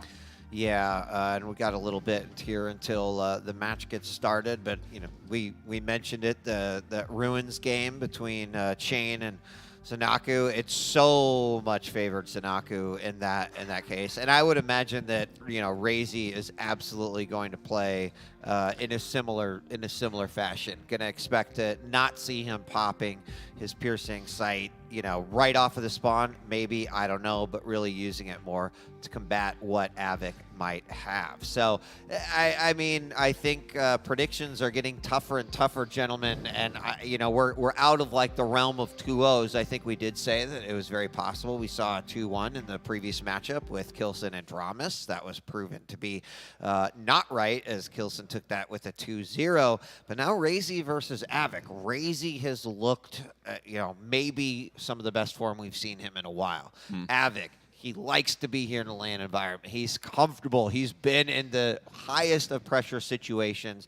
I'm not sure that there are any nerves associated with that. But every player also has like players that they don't necessarily enjoy playing against, players that they might have some trouble with. Where do you think these two stack up in all of that? I want to say 2-1 Razy. Still feel like Razy might have the upper hand. We've been talking to a lot of players behind the scenes, right? And everyone's been saying Razy is looking so good. Razy and Wenger are two of the names that keep popping up in terms of the players that have the best preparation behind them, are feeling the most comfortable on LAN. Now, of course, we've seen what everyone here is capable of, including Avik, but I have a feeling that goes towards Razy. Yeah, I really have to agree. It's mostly coming down really to the information that we're getting this weekend. We know that Avik and Razy have had these really good matches in the past, but when we're talking about the right now, Razy just seems to be putting a little bit of fear into people, and that often means dominant matches and fantastic practice games. That, if it carries itself over into the tournament setting, Razy could very much just sort of push forward here and become really the one to watch for the whole weekend. Absolutely. We have only seen in the last 4 matches 2-0 results. And you get to the quarterfinals, and that's typically the area where you're kind of thinking, all right, this is where we're going to start to see those battles go all 3 games. So I do kind of expect that, but also think that both players capable of pulling out a 2-0, believe it or not. I don't know. It's a tough one to call. Still got a little bit here before we hop in the next one. Our next quarterfinal, just as a little preview for those of you out there that are wondering what's next, Rafa versus Maxter. Maxter looking absolutely phenomenal as we saw him earlier today. But Rafa is Rafa. Yeah, Rafa is Rafa. What more do you have to say, right? What more is there to say? No man has secured the Quake Pro League belt as often as he has. The champion, the professor, a triple threat no matter who he's up against. And today, his first opponent is going to be Maxter, after taking down Toxic yesterday. And it was interesting, right? We had the interview with Maxter saying that he's actually feeling pretty confident about going up against Rafa, because he says that he knows how Rafa plays, he knows how he plays himself, and he feels like they're a very good match. Yeah, I mean, we also talked about this idea that, as as all the players were kind of coming into it and the initial brackets were released, you started to get an idea, okay, I could be playing this player, I could be playing this player. Well, thinking back to even what Avik said, hey, look, it doesn't matter. You're going to have to play amazing players all the way through. That doesn't necessarily mean you still can't potentially prepare for what you might be up against. So certainly a level of confidence there. Even said, like, yeah, I think I might be able to do it. Would love to see those words backed up. That'd be a tall order. But the other quarterfinal match that we'll see today that will determine our semifinals that will be played tomorrow is Wenger versus Zeniku, which is another pretty wild matchup. Dream matchup, if you Matchups of this caliber, and we're not even on the finals day. Right. Just putting it out there. Yep. And again, to remind everyone at home, there are 2 streams going on right now. Every single match is being covered as we speak. So we've got the matches that are here. We're currently waiting on, obviously, Avik versus Razy. So as soon as we're good to go, we'll be jumping in and checking that out, just getting some settings finalized, I think. But then there's the B stream. So some of the sort of remaining elimination matches that we're going through, all of that can be found on the B stream as well. So have 2 tabs open. That's what I'm trying to say. Yep. Absolutely. Yeah, I mean, we've seen Yup leave us earlier today. I was also just casting over on the B stream where we saw Sip take down Buckster. Very, very close series. It was just a major contrast, right? First game, one of the players was hitting 60% rail, the other one was hitting 10%. Second map, it was the complete opposite. And then all of a sudden, Buckster was hitting 10% rail and Sip was dominating it. And it all came down to that final map. Sip ultimately walked away with the win. 2-1 overall on Insomnia was the decider. So even the B stream got some excellent matches. And of course, arguably even more important because it determines who goes home. And then after our quarterfinal match, that's when we're starting to get into a lot of those elimination matches. At that point, every match that you see right here on the mainstream will be a match for your tournament life. You win, you advance on, you stay alive in the lower bracket. You lose, unfortunately, your tournament life is over. And then get in as much practice with these great players as you possibly can. But yeah, so still 2 more quarterfinal matches coming at you right after this one, Razy versus Avik, and then we'll be shifting gears going over to lower bracket. Now tomorrow, just a little preview there, we'll be switching to best of 5. Finals, of course, best of 7 with the 1 map advantage. If you watched Pro League's finals, you probably understand how that works. We'll explain it all later tomorrow. But every single match tomorrow with only 6 players remaining is going to be a pretty wild roller coaster. Which, to be fair, if you go into the realms of champion picks, we're going to start to see how they operate on LAN, because once we enter the realms of more matches to play, you have to play more champions, which is a very strange development because, you know, we're looking at Death Knight being kind of like the last, he's all that's left, so I'll go on, I'll pick him, and then that was always it for a while. And then now in this really strange twist of fate, we're going into a position where players are likely only going to start picking heavy champions because they have to. Right. And then we get to see, well, why are players not picking them? And then you can see them get LG'd into the all the way down, which we did see a little bit earlier between Yup and Cygib. It was the second map, basically Cygib hitting a straight 50% LG, and it kind of felt like that was the only weapon he was using on Veil.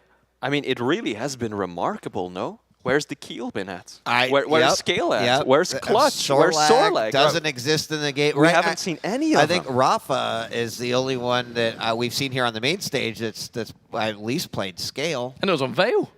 So it's like, at least if you're going to do that, Veil makes like the most sense because there's not as much scope for things to get dodged or moved around, and at least the overall utility of a Scale Bearer will fit that map really well. But, you know, we're getting ahead of ourselves, but that is because we are currently waiting for this match to open. But I actually do believe, unless this is a test, I can see the map loading in. We're going into it. Gentlemen, enjoy yourselves. Insomnia, the first map for our second quarterfinal of the day. Thank you all for staying with us. Had some technical difficulties to sort out, but we are about to kick things off. Quarterfinal match, Razy versus Avik, Maestro versus Endpoint. This is one you're not going to want to miss. People have been keeping their eyes on this matchup for some time, and for good reason. They always have fantastic matches with each other.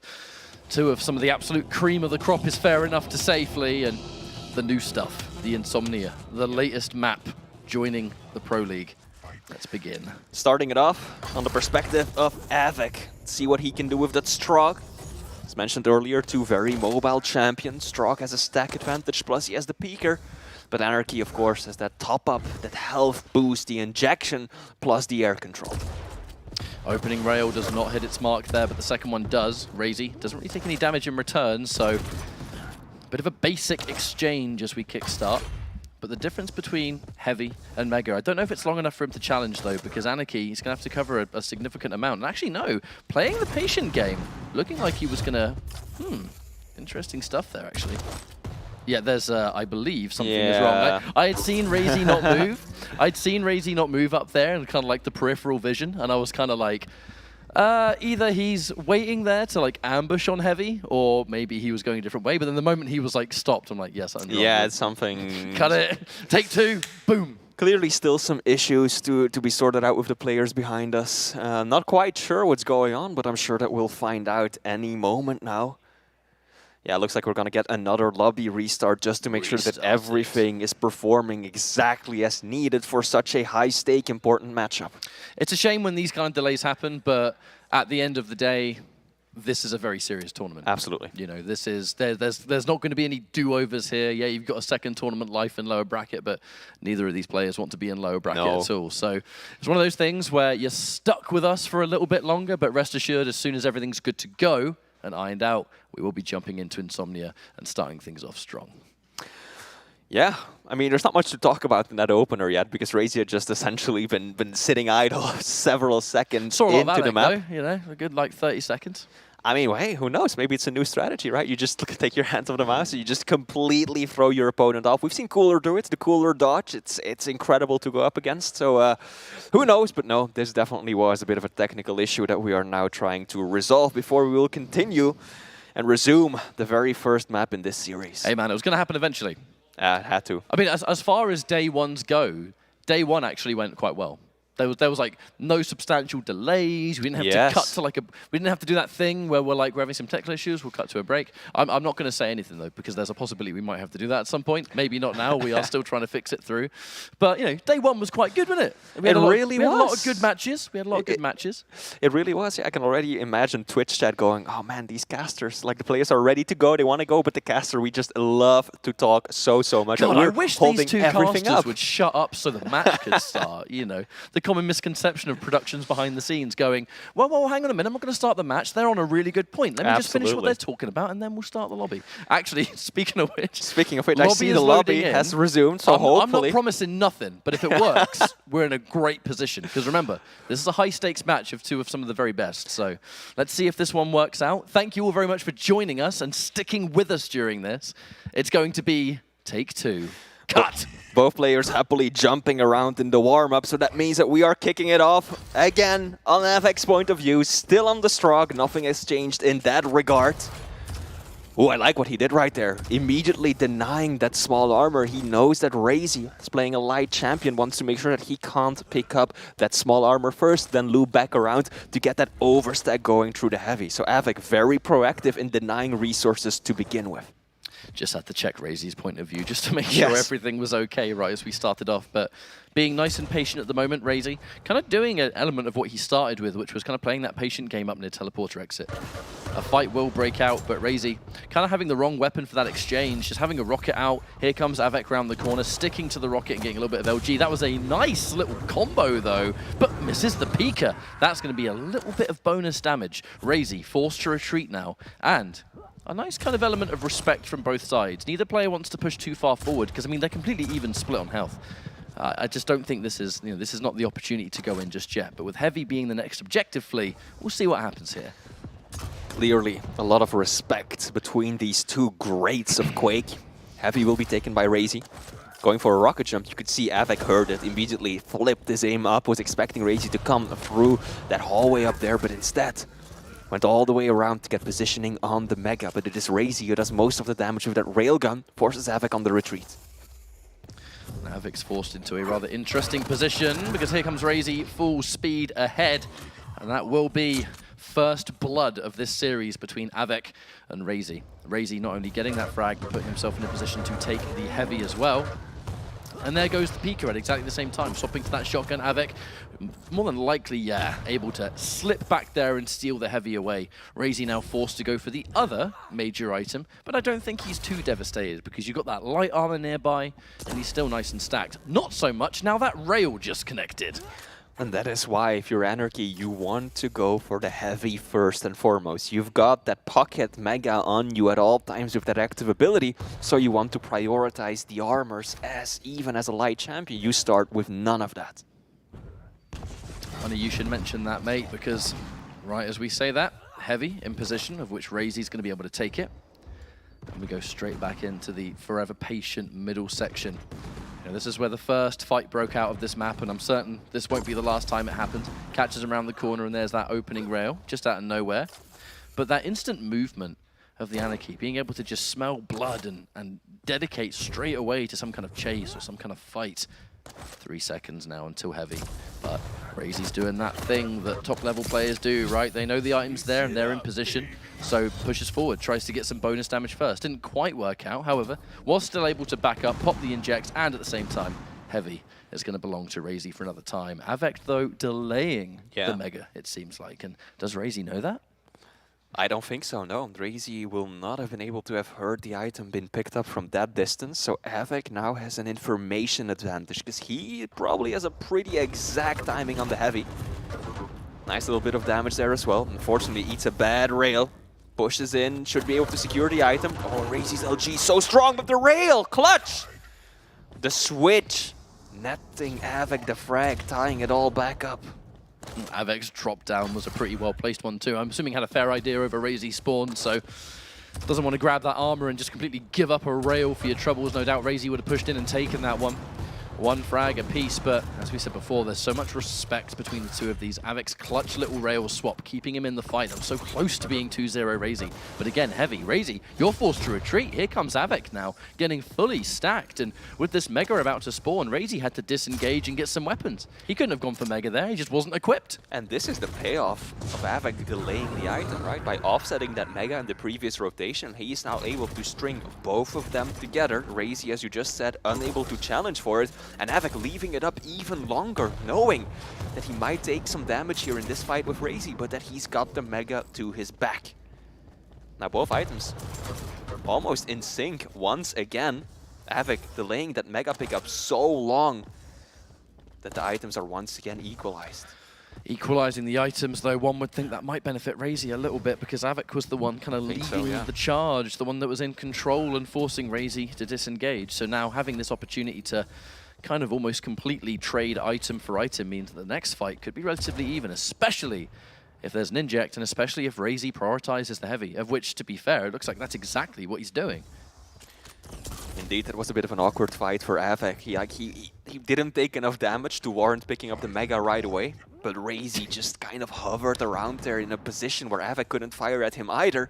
And so before he knew it, the items were basically in sync once again. So that indeed does favor Razy. Can we talk about the fact that they were both delaying their item as well at the same time? Same idea. Because of which there's really only a 5-second split between the two of them. And I guess we'll grow to see if that means anything now, that 5-minute warning, an extremely low-scoring game. But with how patient both of these players have been, it's no surprise. But where do we go from here? Avec has exclusively lived in this center point because you get rail angles all over the place, granted. He has to get himself a little bit of extra ammo soon, otherwise he's going to be in a spot of bother. But that opening up rocket, Razy going right into it. Looks like the inject is ready. But there's the Pika instantly. The defensive rail to shut it down. And Avec, for the first time in a couple of minutes, starts to move around. You know, he's been so content just gathering information and playing that, you know, chip him down, bit by bit game plan. But you wonder what's going to happen from here, though. 4 minutes. Still all tied up. Heavy will be taken by Razy. Not sure if Avec heard the pickup from that distance. Oh, he's leaving up Mega to try and do some damage. This is that aggression that Wheat and I were talking about, Ketchup, just not playing the items as much as he is playing the man.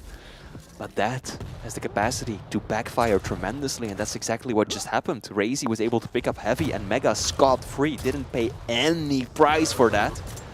The rocket jump doesn't quite work out the way that he wanted it, but still he's got the resources to work with. Avik in a bad spot, especially after eating that rail. He's got to run for his life. Razy, can he chase him down?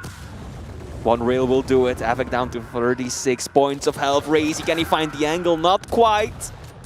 But he does clean it up in the end. That was such a shame for Avik, and even more so that giving up those items as Razy goes and builds himself for a rather significant push that we saw just work out perfectly. Right as Avik's trying to pepper down those vertical rockets, he only had 2 shots and then he ran out. So the one weapon you would have been able to use to at least get some damage that might have stopped the push, he ran out of ammo for. But so much shotgun. Not enough to finish it though, because Razy picks up and he is just about to get an inject. So I don't think that lack of stack is going to be too much for him. Now Razy has to go full-on defensively. Now having picked up that Mega is going to help somewhat, but he was in a very dire spot just before that. And now it's all on Avik, the Polish Prince. He's on the hunt. Razy still making an appearance before Heavy, the LG on LG, but Razy Shaft reigns supreme. Gets himself a frag and the Heavy as a reward. And with how long it took to get just 1 frag apiece and actually start to break away, the fact we have 2 minutes left is a problem for poor old Avik, because Razy, the momentum is now on his side, so is the stack, so is the weapon, so is the control. I mean, everything's working out perfectly. Even down here, Avik is sitting down near where the jump pad is with the rail angle. What can he do? You know, you've got Razy now cycling across the map and he's picking everything up, and he's now going to push in and probably went in for the gauntlet right. Oh my god! The second Razy goes in for the gauntlet, you know that we've reached that part of the map. Oh my god! Razy, you absolute animal. This is the quarterfinal against one of the absolute best players in the league. Avik had the better seed going into this tournament, and Razy's just like, oh, I see you. You're in stasis mode, using the peeker. I'm just gonna ignore that ability altogether, get up close and personal, and gauntlet to your doom. Now, ultimately, it ended up being a suicide with the rocket, but still, Razy, supremely confident, extremely on point. Best case scenario for Razy, really, because that's going to be a +1 or a -1 no matter how you look at it. And at the same time, Razy said it himself in his interview, I like to hit people with the pummel because it is fun. It sure is. We've also, there's an element of, some people go, oh, why does he do the gauntlet? It seems so rude. The reality is, he really enjoys doing it, and that fun can be externalized in these competitive matches where if you're having a good time with what you're doing, there's an element of your gameplay that will be quite loose, quite free-flowing.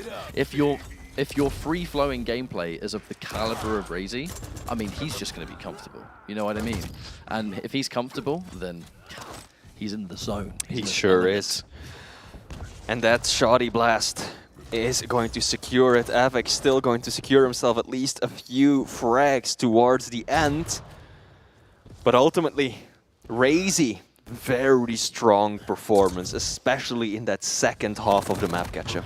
The second he had the chance to break away, it was just too much of a mammoth task to conquer it. But I think it's, for me, a testament to the patience. The fact that, we'll play careful, we'll play safe, and then that one opportunity lands, we'll just embrace it. Both hands.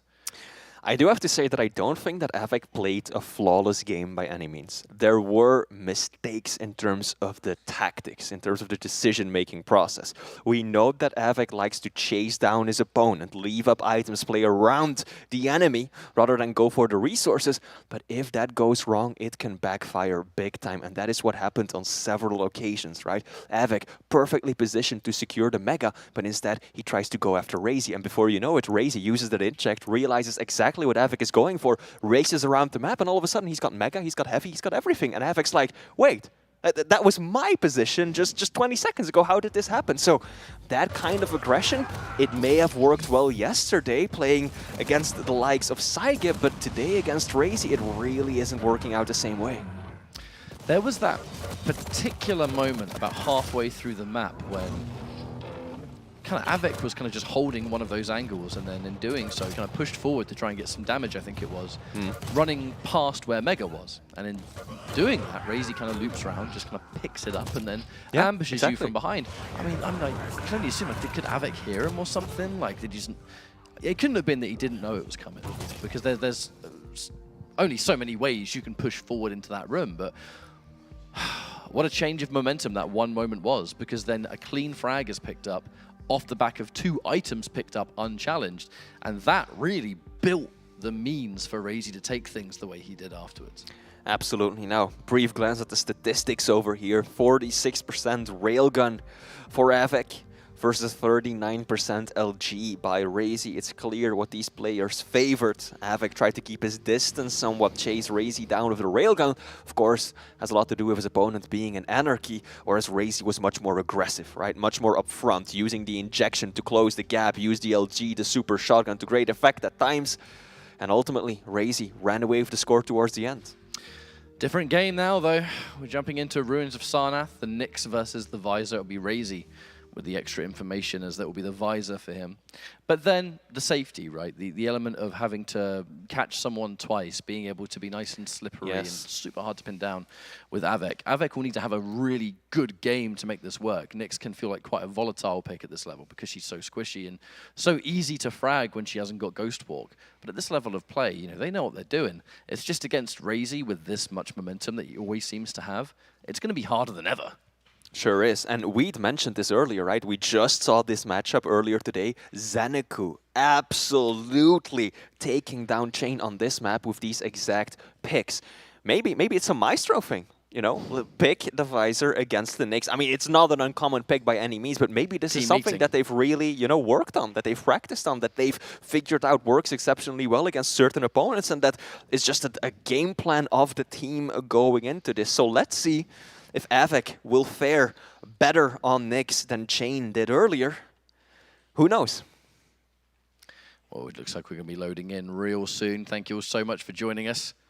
We've gone through 1 map only of this series so far, but remember, on this second day, we're still in best of 3 territory. So if Raze is able to take this, then we'll be moving forward versus Avec. Many of us predict a 2-1, so this could be the opportunity for Avec to turn things around. It's just with how this particular matchup has been faring so far, the Visor versus the Nyx on a map like this, we've only, could be by pure coincidence, but we've seen Visor do very well so far. So if one person's going to pull off the kind of opposite effect, then why not none other than Avec, as we'll be jumping into this next map real soon. Warm-up's coming to a close, and in 10 seconds, we're good to go. Flea, it's time. Avec has to win this one to continue his run through the upper bracket. Let's see if he's capable of doing so. Visor in many ways is a hard counter pick to Nyx, right? Because that piercing sight completely negates the Ghost Walk, reveals the invisible. So let's find out how Avec attempts to counter that. Razy leaving up that Mega for a massive amount of time.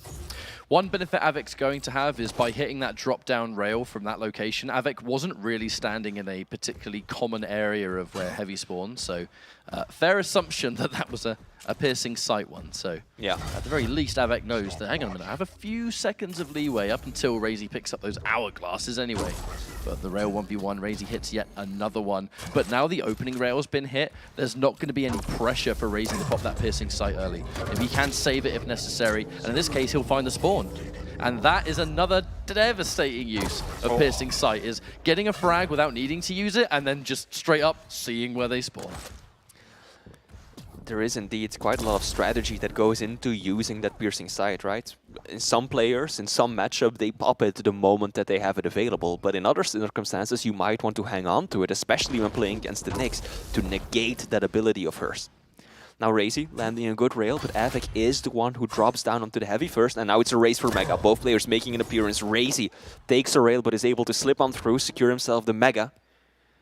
And now both players similarly stacked, with Avec having a slight advantage after having picked up that heavy. Avec wasn't really in a position to force it.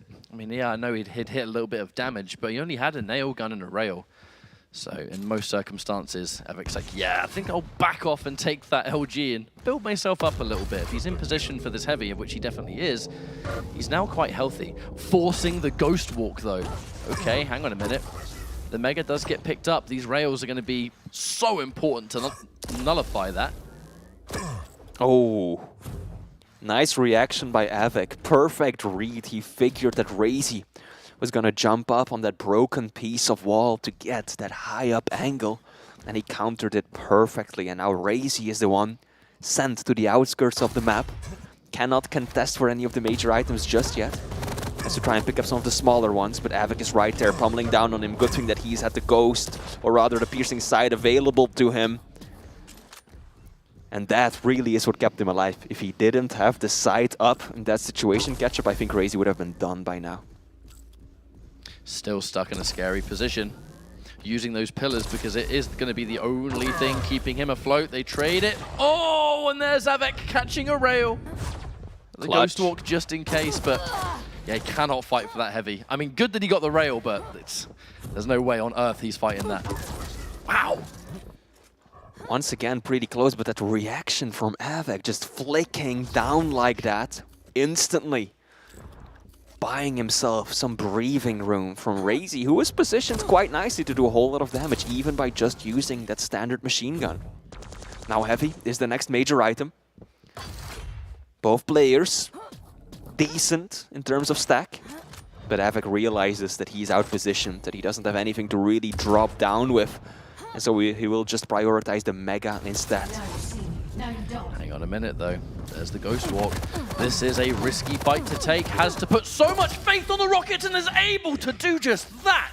I was going to point out the fact that he had no LG ammo to his name, so taking that mid-range fight was a risky one. But how is that for confidence in your Rockets? It absolutely was. And how is that for confidence in your rail? Razy just jumping clean across the gap, railgun in hand, making Avik pay for that transgression of earlier, and now Avik does not have the Ghost Walk available, but those Rocket, that was a direct. Razy misses an important rail that would have been the kill shot. Can he find the angle? Yes, but not before Avik secures himself a small armor. Surely Razy is not going to let him escape. Oh! Catch up, that's so bad, that final Rocket. Yeah, exactly what I was thinking of. That final Rocket brought Razy down to such a low amount of stack that Avik was able to chase him down from the spawn. Yeah, I don't particularly think that piercing sight really helped him there. All he did was see his incoming death. Yep. However, on that note, 3 for 3. The on-the-spot capitalizations are thoroughly impressive so far, and that's one of the things that can make both of these players so scary, is that they know what they need to do. It doesn't matter if they've been fragged or not. They've got your stack in their mind all the time. So yeah, I've just gone down, but I know where you are. I know where I've spawned, and all I need to do is just rush in once again, pick up a nice little bit, and then we're good to go. It's a scary kind of opponent to fight, I imagine, because you're not safe even after you've secured a frag. Good use of the piercing side there as well. Was unable to get any sort of damage, but that's not what he was going for. He wanted information, and by using the ability, he was able to pinpoint the exact moment that Avik picked up the Heavy, even though Razy was on the other side of the map. So at least he knows when the major items are going to spawn now.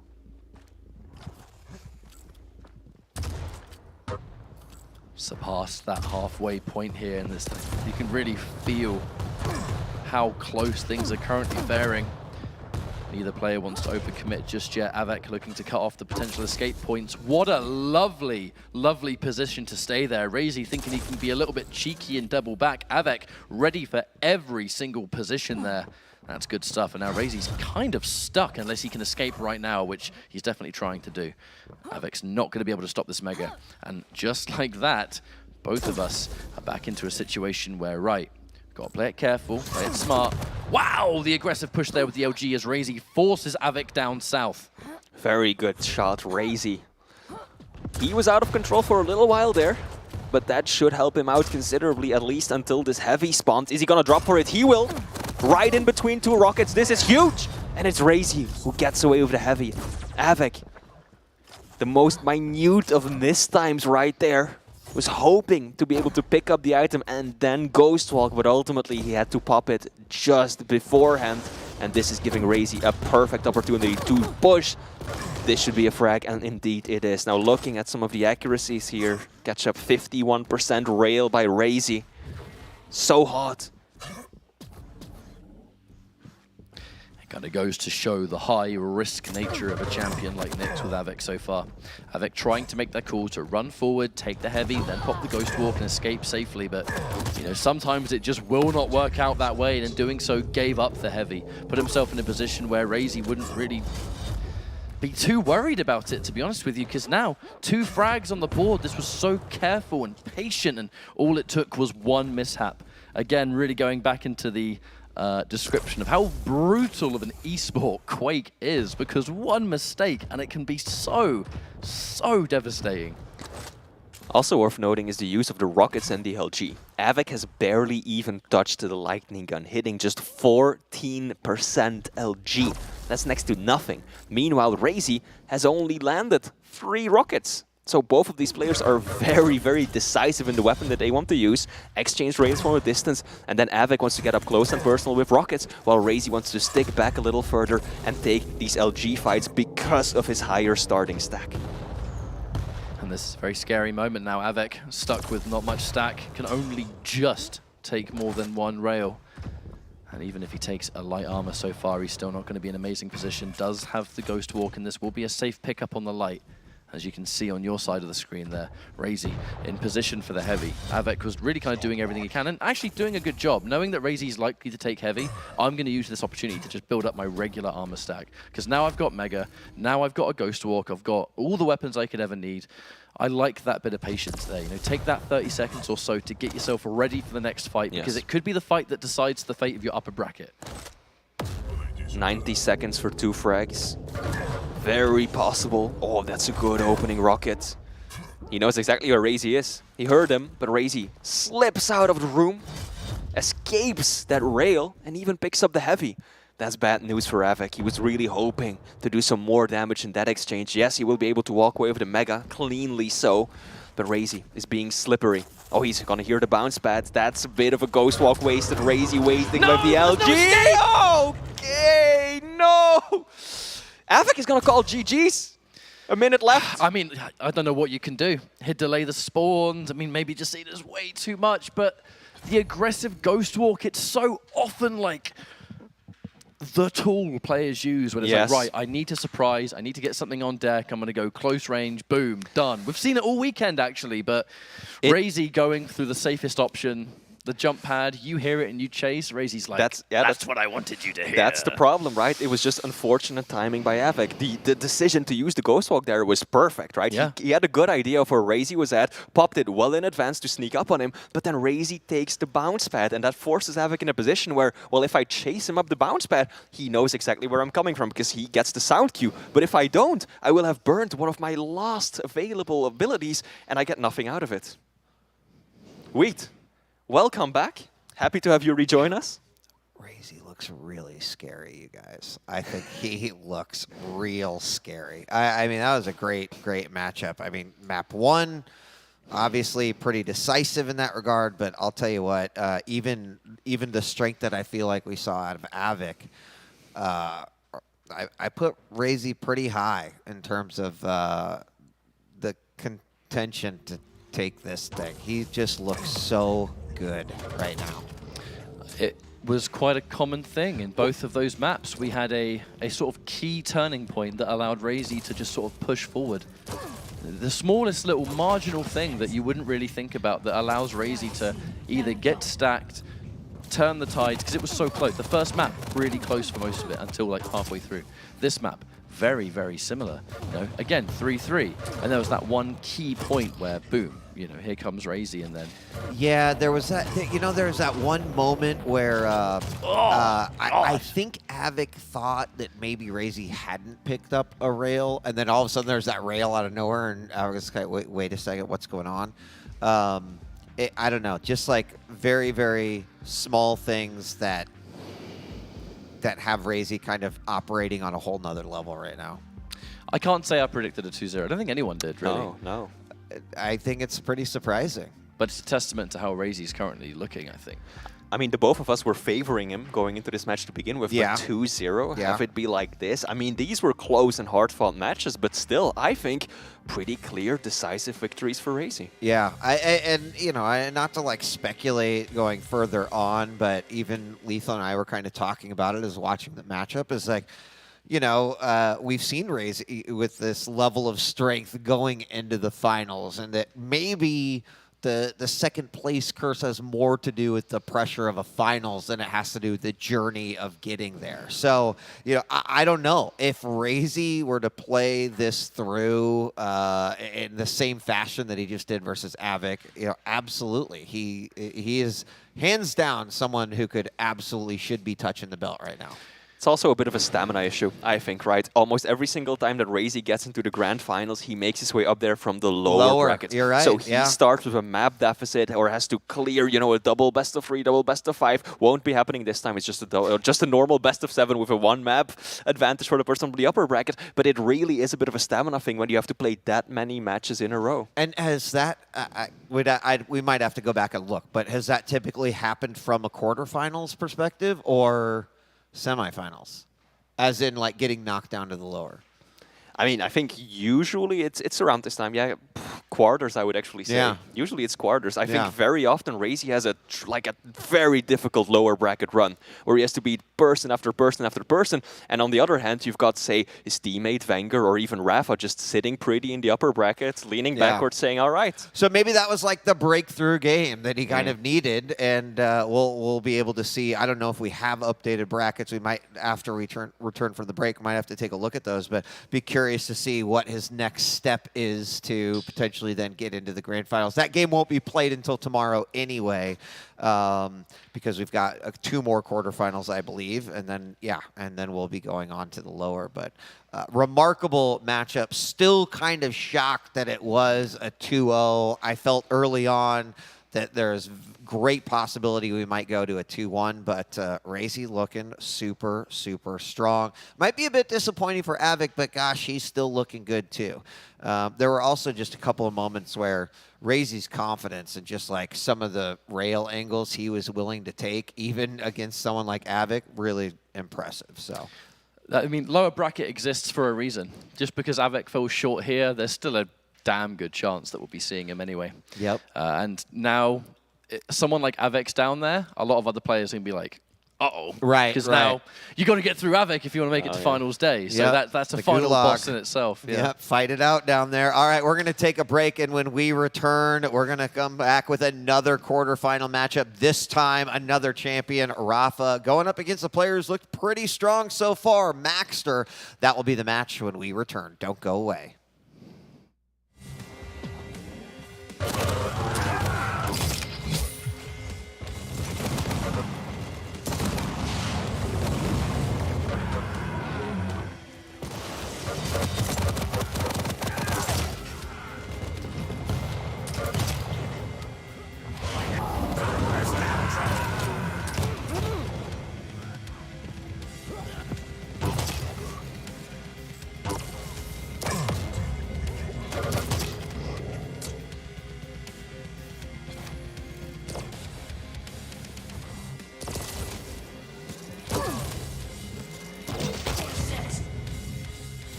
Now you see, now you don't.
Welcome back to the 4 quarterfinals that we've got today. 2 are down, 2 more yet to go. We're about to hop into Rafa versus Maxter. Joining me once again here up on the desk is ZSX and Lethal. Gentlemen, hello, welcome. Have been enjoying day 2. Yeah. It's been amazing. It's been incredible so far. It's been a lot of 2-0s, but we kind of get an indicator on how these players are going to play out throughout the course of today. But this one is special in its own right. I'm very excited to see how Maxter is going to do against Rafa in this series. Yeah, I think it's been a quick day so far, we were just discussing, but at the same time, for the majority of them, really, really good matches. So I've just jumped off the B stream. It's, you know, it's sad. There's people going home now, people losing their lives here. So it is sad, but that's the esports life, isn't it? A brutal week, Brutal. but it's the way it is. Brutal. Where men are made.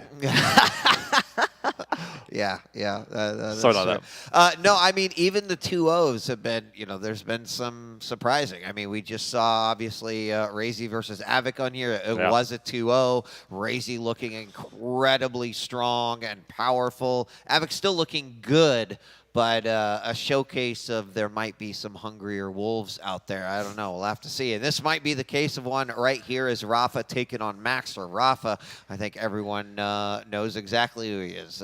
Three-peater, someone who is 1,000... God, I just saw your watch for the first time. Holy crap. It's like a whole computer. Oh, my God. What the hell? This is Rafa right here, and you know, looking to bring that back. Admittedly, someone who has very high expectations of themselves and of their play, and you know, I think what he sees in front of him right now with Maxter is definitely a formidable opponent, and I think Rafa's always traditionally given so much respect regardless of who he is playing. 100%. I don't think I've met anyone more humble or continually striving for improvement, right? And that's no disrespect to anyone. It's just considering how long he's been at the top, to sustain that is impressive in itself. Like, not even just within Quake, across any esport, it's insane. But you just mentioned it. He's going against someone he's actually notoriously struggled against. From the very first day he joined the QPL, Maxter was very raw, but still taking maps off Rafa. And he's somebody that has developed so much over the last year or so. It's been really, really impressive to see. And let's not forget, this is also his first LAN. He came to London, but they wasn't LAN server. This is a new environment for him, and he's somebody else that's just taking it in their stride as well. Yeah, I totally agree. I kind of feel like over the course of time, Maxter, we know he's got that speed and name skill behind him, but his adaptation has improved, especially this season. And you're right, before he was able to adapt and he was a bit more predictable at that stage, he was still giving Rafa trouble. So the more he's going to improve with that dual experience, the more problems Rafa's going to have against him. I think even for Rafa himself, the only faults he really has is his aim skill now and again on those rare occasions, but still wins out his matches outright with his big brain plays, his 200 IQ plays he makes. But again, that's his veteran dueling experience overall, which Max is trying to catch up on. So both have their pros and cons going about this matchup, but you're right though, Dan's absolutely correct. Maxter has definitely given a lot of issues to Rafa in the past. Yeah. Well, let's take a look at the picks in the band so we can jump right into this one. And I don't have them in front of me, which is great. I want to be surprised here. Is Deep Embrace going to be the first map here? And then Rafa choosing Veil, finally going on to Awoken as the final map. And automatically, I think, you know, should we go 3, we're going to see some great action here across the board. But what are you laughing at, Dan? Look at Veil. Another amazing respect ban from the most respected player in Quake. I mean, just can't deny the power of the scale bearer. But that's what I'm laughing at. So we actually have Deep Embrace on Max. Do we know how much he loves that map? Interesting to see. I'm sure Lethal will have some stats there, but why Rafa banned Insomnia specifically in this matchup? Not entirely too sure, because Maxter picks Deep Embrace at any occasion. He does ban the Athena, which is very, very smart. It leaves Rafa with a multitude of choices, but he opts for the Ranger. Obviously, another pick where you can pick up the tempo, use the orb and the passive really, really well. But the Strog, also a great pick. We have Veil, which we know Rafa will pick if it's on the table. Yep. And he picks the Galena. Now, that's interesting. Yeah, it certainly is indeed. And just going through this map pool, interesting to see that Rafa's banned Insomnia, even though statistically CK and Awoken, it's not been his greatest maps, but it hasn't for Maxter either. So he just basically banned it for Rafa anyway. Deep Embrace is definitely something we would normally feel like, but it's in Maxter's court, of course, that's why he selected it. Veil, we always hear these situations where he enjoys that map, he feels like one of his best maps, but a statistical standpoint, it's been umming and ahhing about, how good he can be on it. I suppose it just depends how it goes his way, and also goes for that champion picks as well.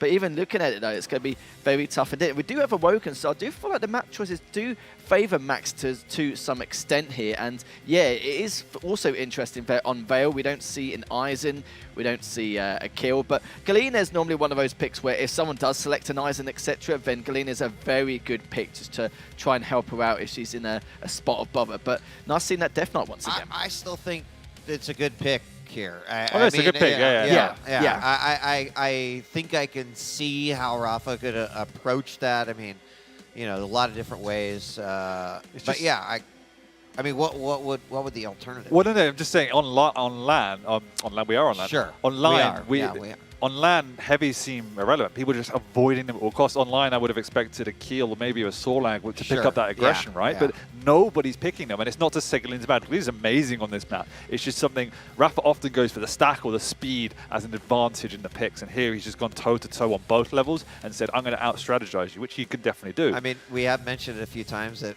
Rafa even said, like, hey, there's a meta of every tournament. Yeah. So far, the meta's been like, stay away from the heavy. Basically.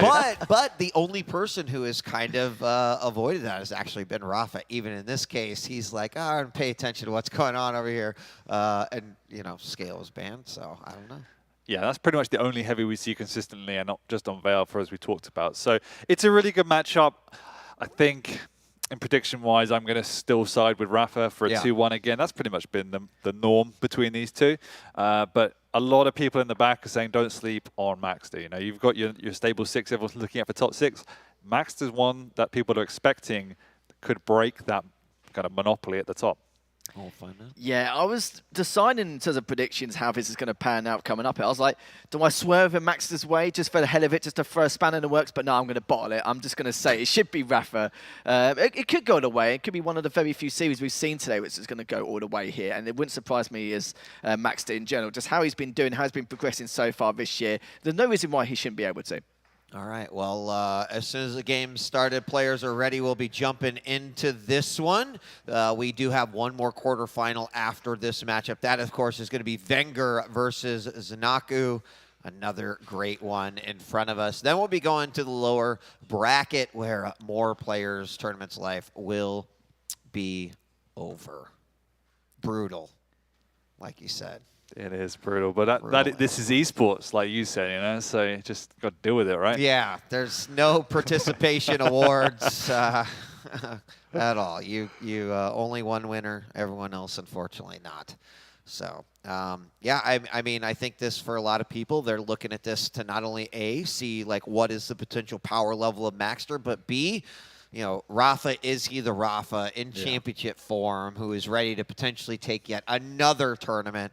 Could be kind of at least made a bit more clear after this matchup. So Lethal will check in with you after the match is over, but we are now hopping into Deep Embrace and looking forward to seeing how this one will play out. I'm also just really excited for the maps. Like, we've seen a lot of slower placed maps, CK and Ruins today. Now we've just blown it wide open with Deep Embrace, Veil, and Awoken if we get there. So 3 of the most intense maps in the map pool. And we know Maxter loves Deep Embrace. Stuttering really badly.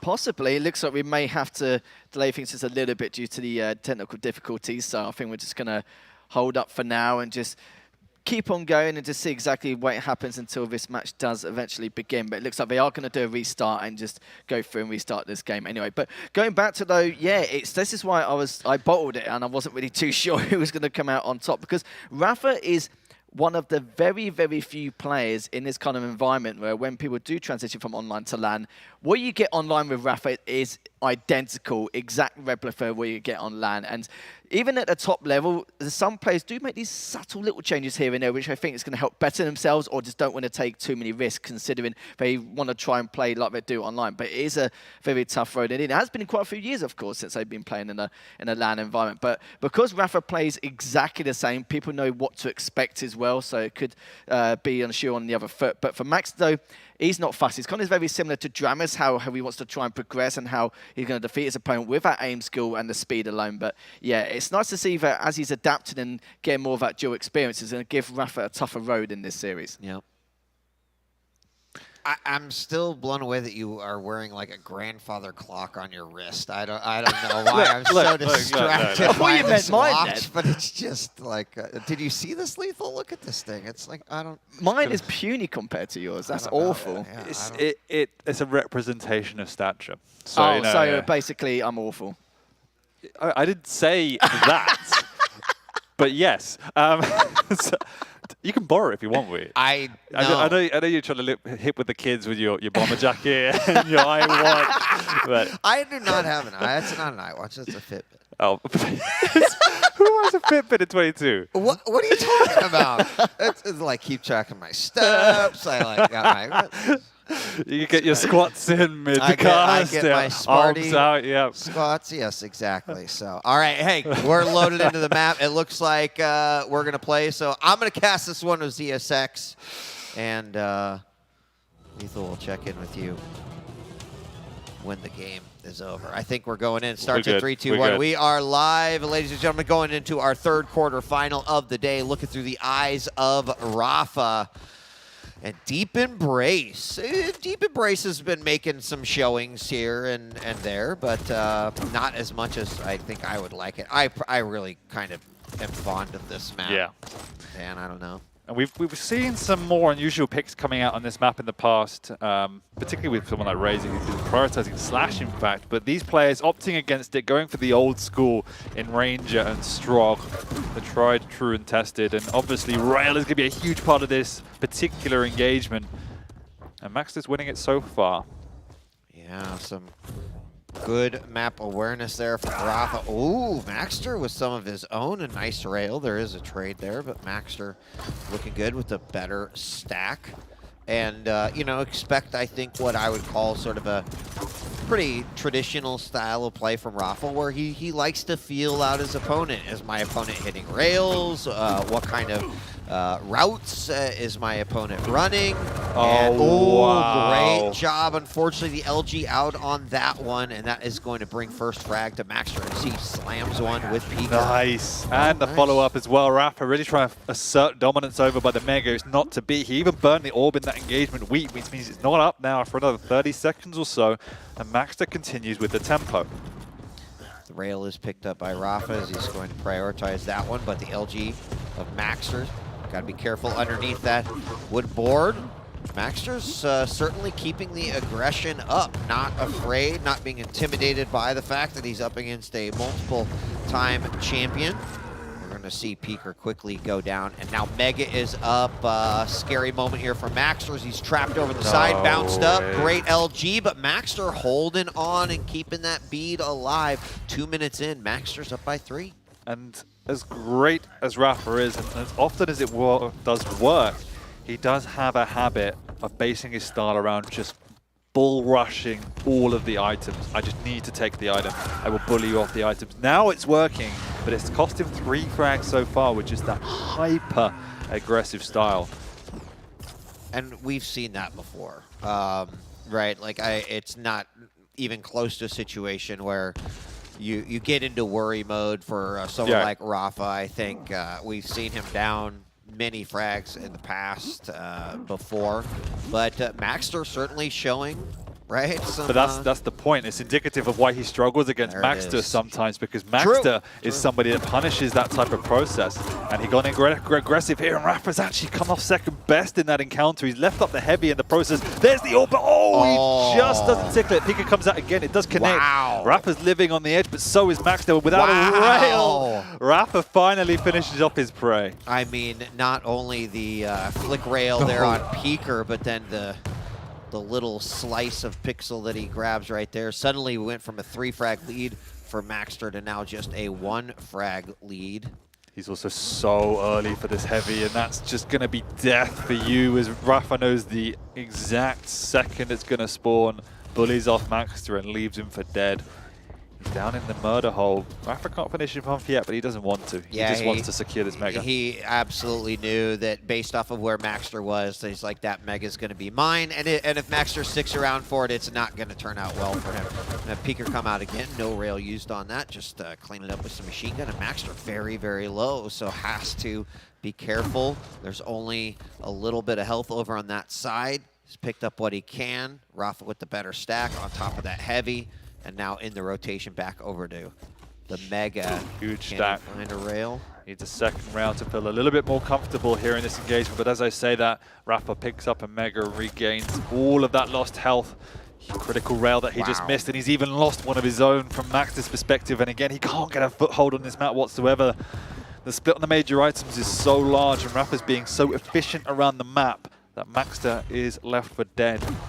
Big read right there. Rocket jump up to the top. Peeker comes out. He knows exactly where his opponent is. Around the corner, direct rocket. Second one, and that one hurt. Rafa now taking the lead 4-3. A nice pair of rockets. But Maxter with that LG, anticipating the go for that Mega, was right on it, but not a whole lot he could do. No, and Rafa's got 3 items on rotation at this point in time. That's the big problem for Maxter. Even getting the lights is pretty hard, let alone trying to challenge for any major item. And on a map like Deep Embrace, you just have to. Maxter started off strong, but some of his rails now are just not connecting, and that's always been one of his best assets. So needs to find a way to string together a couple to feel comfortable to pick up a major item. And now it kind of comes down to, like, how am I breaking the cycle, right? Yeah, Rafa exactly. is always looking for that level of control right here. Peeker's going to come out again, does a little dance, but jump pad back up. Oh, Great nice. rail from Maxter. Needed that one. There was a trade right there, though. He's got to be careful. Is going to be able to grab that Mega, but a quick orb over to grab the heavy. Still a 1-frag game, and Maxter certainly not laying down. Not at all, but he has got himself back on the map. However, because, as you pointed out, the vast majority of those are trades, Rafa's still in a decent position. Maxter's also not experienced this high ground for a good couple of minutes, and that's been massive for him and limiting his output. Good trade from Maxter's perspective there. And now the items are split up, so Maxter is building his way back into this set. And in spite of the dominance for Rafa for the last 5 minutes, it's still only 4-3. Yes, an interesting little exchange there, as both players knew that the other was likely going to grab the major item, but Rafa went around for that heavy. Maxter, No way! Kind of whiffs that orb right there. 4-4, and now on the LG off the top, and Rafa brings that back. Unfortunately, machine gun down. We're tied yet again, 5-5. Can't cast under these conditions with the aggression coming out from behind us. He had a right to be pissed there. I don't know how Maxter got away with that one, but you know, that's part of the game. Tilt Shane and you're in with a chance. Great rail from Maxter yet again. He's looking for the shot, the opportunity. Huge rocket as well. The peak is just tilling around. Finally, Maxter gets the frag and the lead. 5 seconds to go. Rafa can't even pressure this. He's got the orb, but he hasn't got the weaponry. He won't be pushing this. Surely, oh, he is just before, but it doesn't work out. I'm not sure about that one, Wheat. Yeah, I mean, had another set of weapons, but off of it again. No There's the way. LG. Rafa wins that one, but it is a trade as the RL comes out. 6-8 now. There's about 3 minutes left to go. Rafa down by 2. Maxter still holding on, bringing it back, climbing up against that wall, and did a great job. Didn't panic. Let Rafa have his room. Struck when the opportunity was there. Now we're going to have the heavy coming up here in just a moment, and I think this is going to be a pretty important item in the grand scheme of things. Man, that push off the spawn with the LG was huge. The fact that he got the trade and got the spawn, that's kept him in this set. Rafa, though, isn't connecting with rail, should I say, and Maxter is. This time the Piku doesn't work, but Maxter's in the vicinity, and Rafa's just going to dominate that high ground and say, you can't get out for free. Look at Maxter trapped like a prey, and Rafa bullying him in that corner. That repositioning from the orb was fantastic. That was absolutely fantastic. He saw it, anticipated it, and unfortunately Maxter couldn't really respond quickly enough. It meant he was kind of trapped back at the side, but Maxter's still been doing a good job, like holding on and trying to reclaim some of that lost ground with those rails. He's in a tricky situation now. He just can't take any items at this point. Hasn't got the right weapons either. He's worked his way around the map, but hasn't got a rail. He's heading over that way now, but Rappa's going to be coming and coming soon. He's also got the orb to push in for. You need another rail, Maxter, to really challenge for this one. Then there's the orb. Rappa is taking a lot of damage. He hasn't got the right weapon out either. He goes on up, and he's been converted. More desperation, it seems, from Rappa. The frustration is real as Maxter's rail begins to connect. He's going in aggressive again. He knows he hasn't got time to let Maxter run the map, but this time Maxter holds his ground.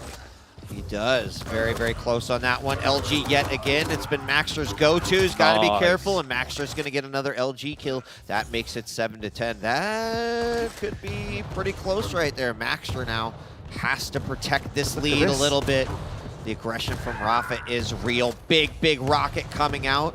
Maxter's just going to put himself behind the hallway. He is going to go down. There's still 40 seconds remaining. Heavy is going to be up. That'll give at least one more charge chance here for Rafa.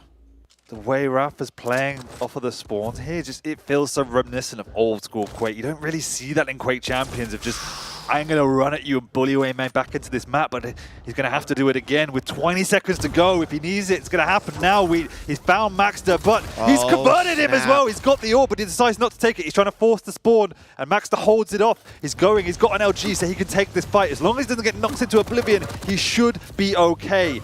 Rafa has to drop. It has to go now, and it's just not enough. Damage. It's not. No, the Mega there also helped out Maxter tremendously in that final exchange. That's going to make it a score of 9-11 and some back and forth. You know, great start there from Maxter. Rafa crawling it back. And it was about that mid-level point. Yeah, you pointed out the damage right there. 4,800 for Maxter. I think, what was it on the other side? 36. 36, yeah. 1,200 more damage. No, that's just the way Rafa plays, but it just shows you the level Maxter was at. And I didn't even feel that Maxter was being as clinical as we've seen him in the past, but he was doing what he needed to. Rafa, though, was just running and running, trying to use all of the stack, but Maxter's resilience was profound. You know, I do think one of the big turning points of that matchup was the orb over the Heavy to try to get back there. Right there, we just saw it right there. I mean, where he also sort of exited the orb, you could imagine that fight going a lot different if that Heavy was there when he exited. Boom, picked it up. It's just a little bit past it. The momentum takes it a little bit past it, and then there's not much that he could do. Rafa, though, showing like, hey, I'm not going to give up until this very last second. Was close here, but again, you look at that health, 140, that Mega essentially won the game for Maxter. And I don't want to say it was uncharacteristic, but there were definitely some moments off of the spawn where he just plus forwarded into Maxter. They worked out, actually, so maybe it was well calculated, but you know, it did seem slightly too unnecessary. And then we saw similar frags over by the Heavy where you're like, this is a really low chance it's going to happen, Rafa, and he got converted off of it, orbing up twice onto that Heavy area, trying to steal it away. Well, I mean, you mentioned kind of reminiscing on like old school Quake, how that is absolutely a strategy, and you got to remember like where Rafa was raised, and that's old school Quake right there. So it's like I look at that, I'm like, yep, that's that works, that's viable. Also, I think when you're confident about your own ability to aim, etc., I could see you decided to make that, but I think it means you got to put some respect on Maxter's name, right? And he's shown that he's hungry. He wants this. A few people, even during the interviews, had said, "I'm putting Maxter's name on that list as someone who I think has the potential to do some damage." I mean, you know me. I've been a Maxter boy since the Kakar days, so like, it's I'm still there. I'm still rooting for him. But Rafa's in a sticky situation now. Like, that was obviously Maxter's pick. We're moving on to Veil, which we know Rafa does enjoy for many, many reasons. But we're in a completely different situation where he's on the back foot going into this. He doesn't want to go down to the lower bracket. There's some spicy names down there, Wheat. Yeah. And I mean, you've got to look at it in stages, right? You can't be in the loss of map 1 and be like, oh, shit, who am I going to face in the lower, right? You know, I mean, this is, you talked about experience. Well, guess what? Rafa's been in this situation many, many times. Maxter, you know, that needs to evaluate the situation he's in too, right? Very close to potential victory, one map, but also understand that just because you take a map doesn't mean like, oh, I'm good, I got this one in the bag.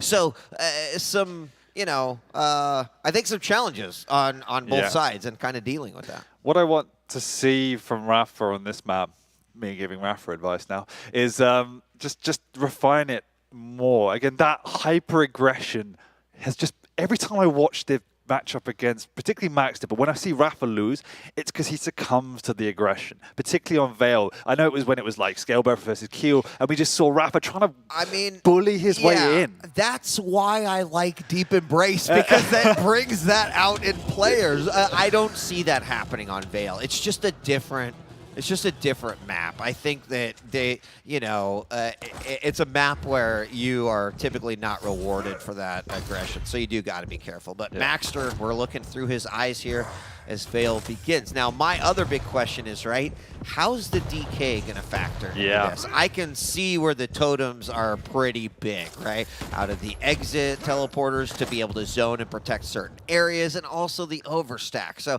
I do see a lot more utility in the favor of Rafa as we kick off the second map. I think the Galena has definitely more upside, but at the same time, the DK is the DK. We know that he has the capability to turn fights on its head and blow the game open.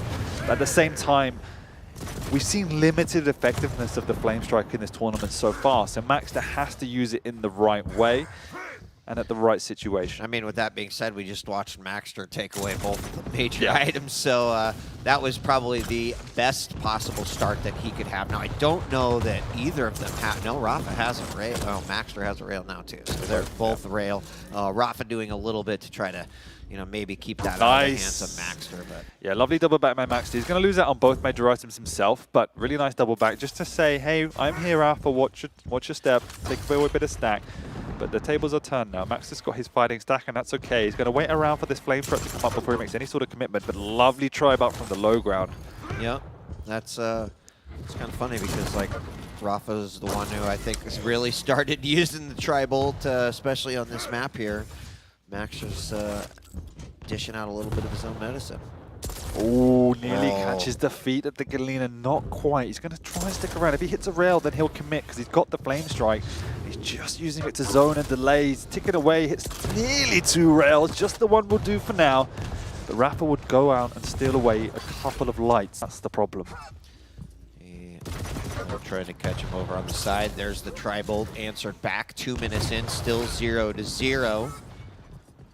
Maxter is going to take out some more totems now.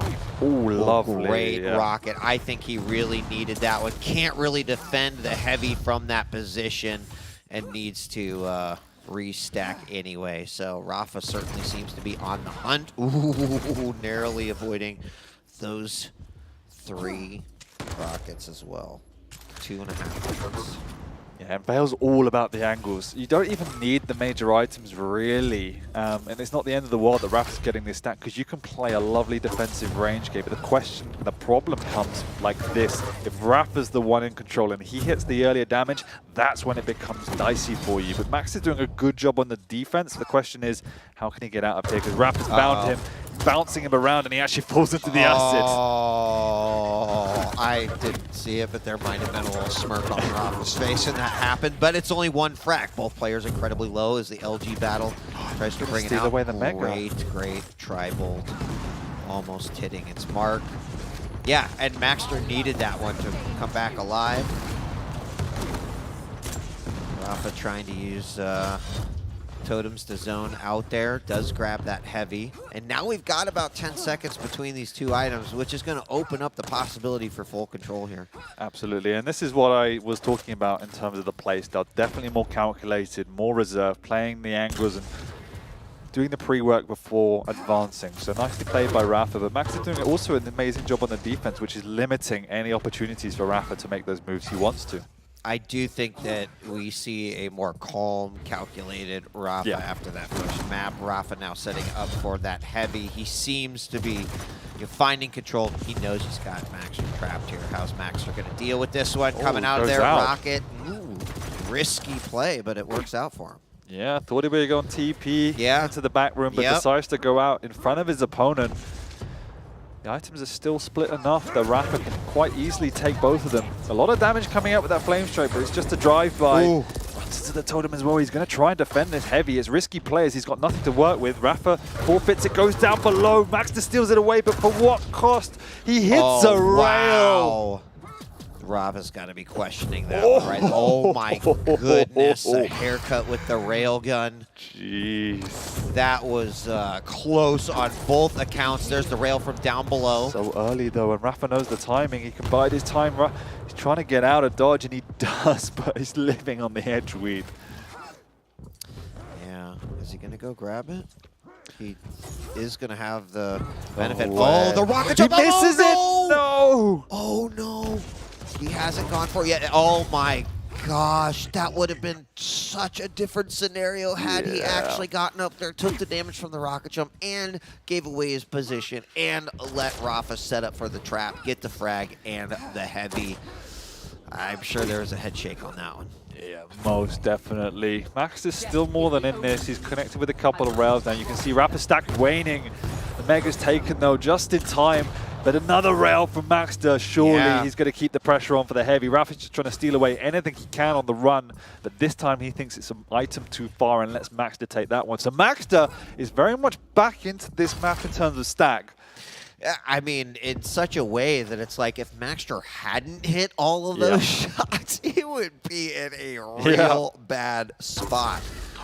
Rafa answering back with a rail, kind of playing Maxter's game a little bit. And interesting, Rafa has made zero attempt to even look for the overstack. It's all about the efficiency, just re-topping off his health with these totems. Not been tricky with them, putting them down corridors. It's just, all right, I'm low, I'm going to use it now. So interesting that he's just trying to keep as healthy as he can to prevent any aggression from Maxter. Yep. Now defending outside the portal. Maxter still going through, still landing the rail. No way, he's building him off and the Mega's coming up. He's got the stack, he can take the rail. There's one, but gets the Mega. Has to be really careful here, very what my God! Shot! It was risky by Rafa to stick around, but Rafa does it anyway. Maxter now on the board with one. He's also pushing in aggressively here. He knows Maxter hasn't got the right weapons out. He's done a lot of damage, but he himself is in a little bit vulnerable position. He's trying to get away, gets caught, but Maxter swapped to the tribal at the last second. The Mega's up now, and surely Rafa's going to contest this one. Flame Strike comes out, unfortunately, doesn't do anything though. Lovely rail combo, but Rafa's still stolen it away. He's sticking around with the HMG. And this is what Rafa's good at, just taking the map away! Oh my God. Maxter holding his ground, hitting the rail, less than 3 minutes to go. We're tied 2-2 as both players have really shown an incredible demonstration of skill here. He's got him trapped. If he hits this rail, it's huge. He doesn't even need to commit. And there, Rafa comes out. He's got a rail of his own. He does exchange, but the Mega's up. Maxter's happier with this one.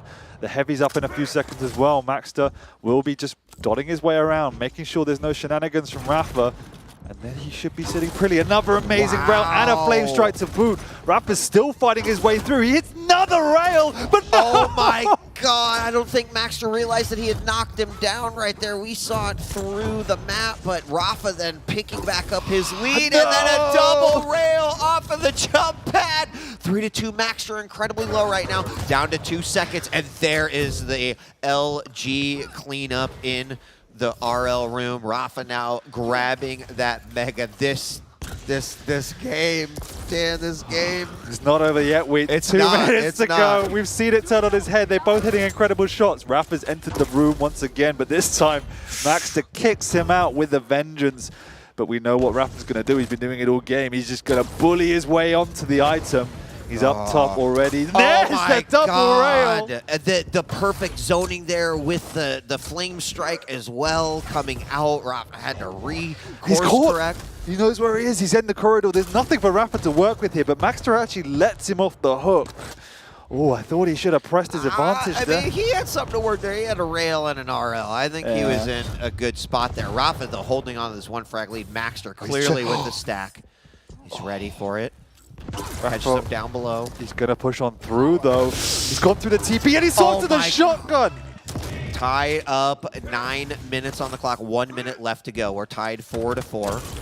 Oh, lovely rail from Rafa there that hopefully won't signal the aggression because it's not worked out for the last few times. But this is a big item coming up, Wheat. Rafa needs to make himself heard. Max is up top, setting the trap, but Rafa's down below and lets it get out for free. Huge stack advantage and a flame strike. I think you almost have to let that one go and say, I might have to play for sudden death here. Rafa off the top. Takes a little bit of LG damage. Maxter still holding on. Rafa doesn't... Is he on the heavy?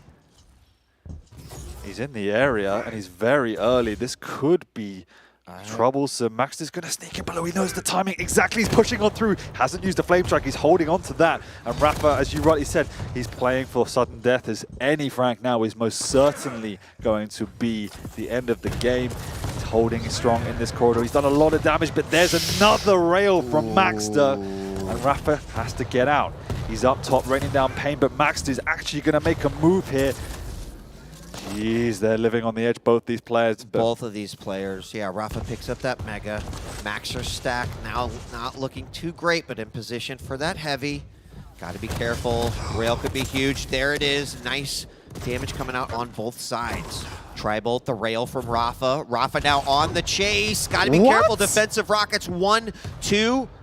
Why are you chasing that? Rafa getting hit. This is bad news for him. There's another defensive rocket coming out. Rafa my so God, he's got very one low.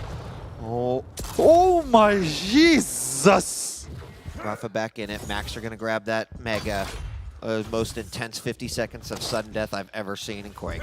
Rafa just living on the edge. Even his rocket jump nearly finished the game for him, but he's still alive, and you don't want to give Rafa an inch. He's got back to starting stack. Another incredible rail coming through. The flame strike doesn't do anything, and Rafa has to get out. Once again, he's just not in the right area at the right time. There's nothing up on the map except play, keep away, and that's exactly what he's doing. He's trying to make his way over to the Mega again. It's going to be up in 3 seconds. Will he survive? Oh No! my God! At 5-4, Maxter pulls it out there at the very end. GG's called. What a sudden death. Another almost 4,100 damage for Maxter, 31 for Rafa. Probably one of the most intense Veil games I have seen. The trail, excuse me, the rail trades, the back and forth between the Mega and the Heavy. And, you know, Maxter's going to do what he said. I think earlier he said, I think I can do it. And we now have another 2-0 in the quarterfinal, and this tournament just got flipped on its head. I mean, I'm getting too old for this. I don't know how you feel, Wheat, but Jesus Christ. Please, welcome to the desk. Please, take over. Lethally straight up dead. He died in the green room, something with his heart while watching this, so I'm just filling in for him. But oh my God, that was the hypest series we've had all finals. That first match, so much back and forth. Maxter, his aim, incredible, significant damage advantage. And then this one, map 2 on Veil. Overtime to chase both of these players, right? First Rafa in control, then Maxter, then Rafa running for his life with a sliver of health before Maxter finally closes it out in an all-stakes LG battle. What an incredible series. Just how much Rafa control Rafa had. Max nearly did as much damage with just the rail as Rafa did across the board. I mean, the number of rails that he was hitting was just insane. It was insane. I mean, I favored Rafa to win just purely because it's Rafa, but, you know, in my heart, I said, I thought Maxter could do it. A 2-0, though, that is another level. And Maxter just executed perfectly because the pressure from Rafa was relentless. He was constantly charging these items. He himself was hitting some insane shots. Yes, and Maxter was just connecting with clutch all the time. Yeah, I do think that, you know, DK and the Flames, it wasn't there to do the damage. It was there to try to control, like, Rafa, you're going this way. I want you going this way. You know. There were times where, as you rightly said, it did sufficient, you know, aware to delay Rafa or to prohibit his aggression. So it was a useful pick. And again, we saw a very different use of the Galena. A lot of people back in the day would have just parked in the corner, set up the totems, got the overstack. No, Rafa realized this is going to be a brawl. I need to keep as healthy as I can consistently. And admittedly, I kind of went into that one thinking, well, the Galena will help him control that top area, maybe over by the heavy a little bit better. But it's just not necessarily the way that he kind of approached it. No, and it was still a good use. Like we saw a number of times, he was dropping the totems, particularly by the Mega, dodging in and out, taking the health, coming back out, and it nearly won him a number of fights. But it was the rail that maxed it. It's as simple as that. He just hit too much for Rafa to cope. Yeah, in the end, that ended up being the decisive factor. But indeed, those totems, especially the ones at the Mega, I wanted to bring that up too. Right behind the pillar around the corner, Maxter basically never cleaned those ones up. They were there pretty much the entire game, and every single time that Maxter came to challenge, Rafa was just like, all right, let me just dip back onto the totem, and all of a sudden got 50 points of stack back. So that railgun proved to really be the crucial factor. 56%, 2,300 damage. Maxter, you're insane. There's also an element of like, we've seen Rafa in that position before, right? It's not like, oh my God, the first time Rafa's ever lost. We've seen him in that position before where he is near loss. And the number of times that he has been able to pull that out. So from that perspective, I really have to give Maxter credit. I never saw him panic. Even when he, missed shots or like things where I'm like, I think he probably should have hit that. He'd turn around and then 2 seconds later hit a shot where I'm like, wow, wasn't expecting that.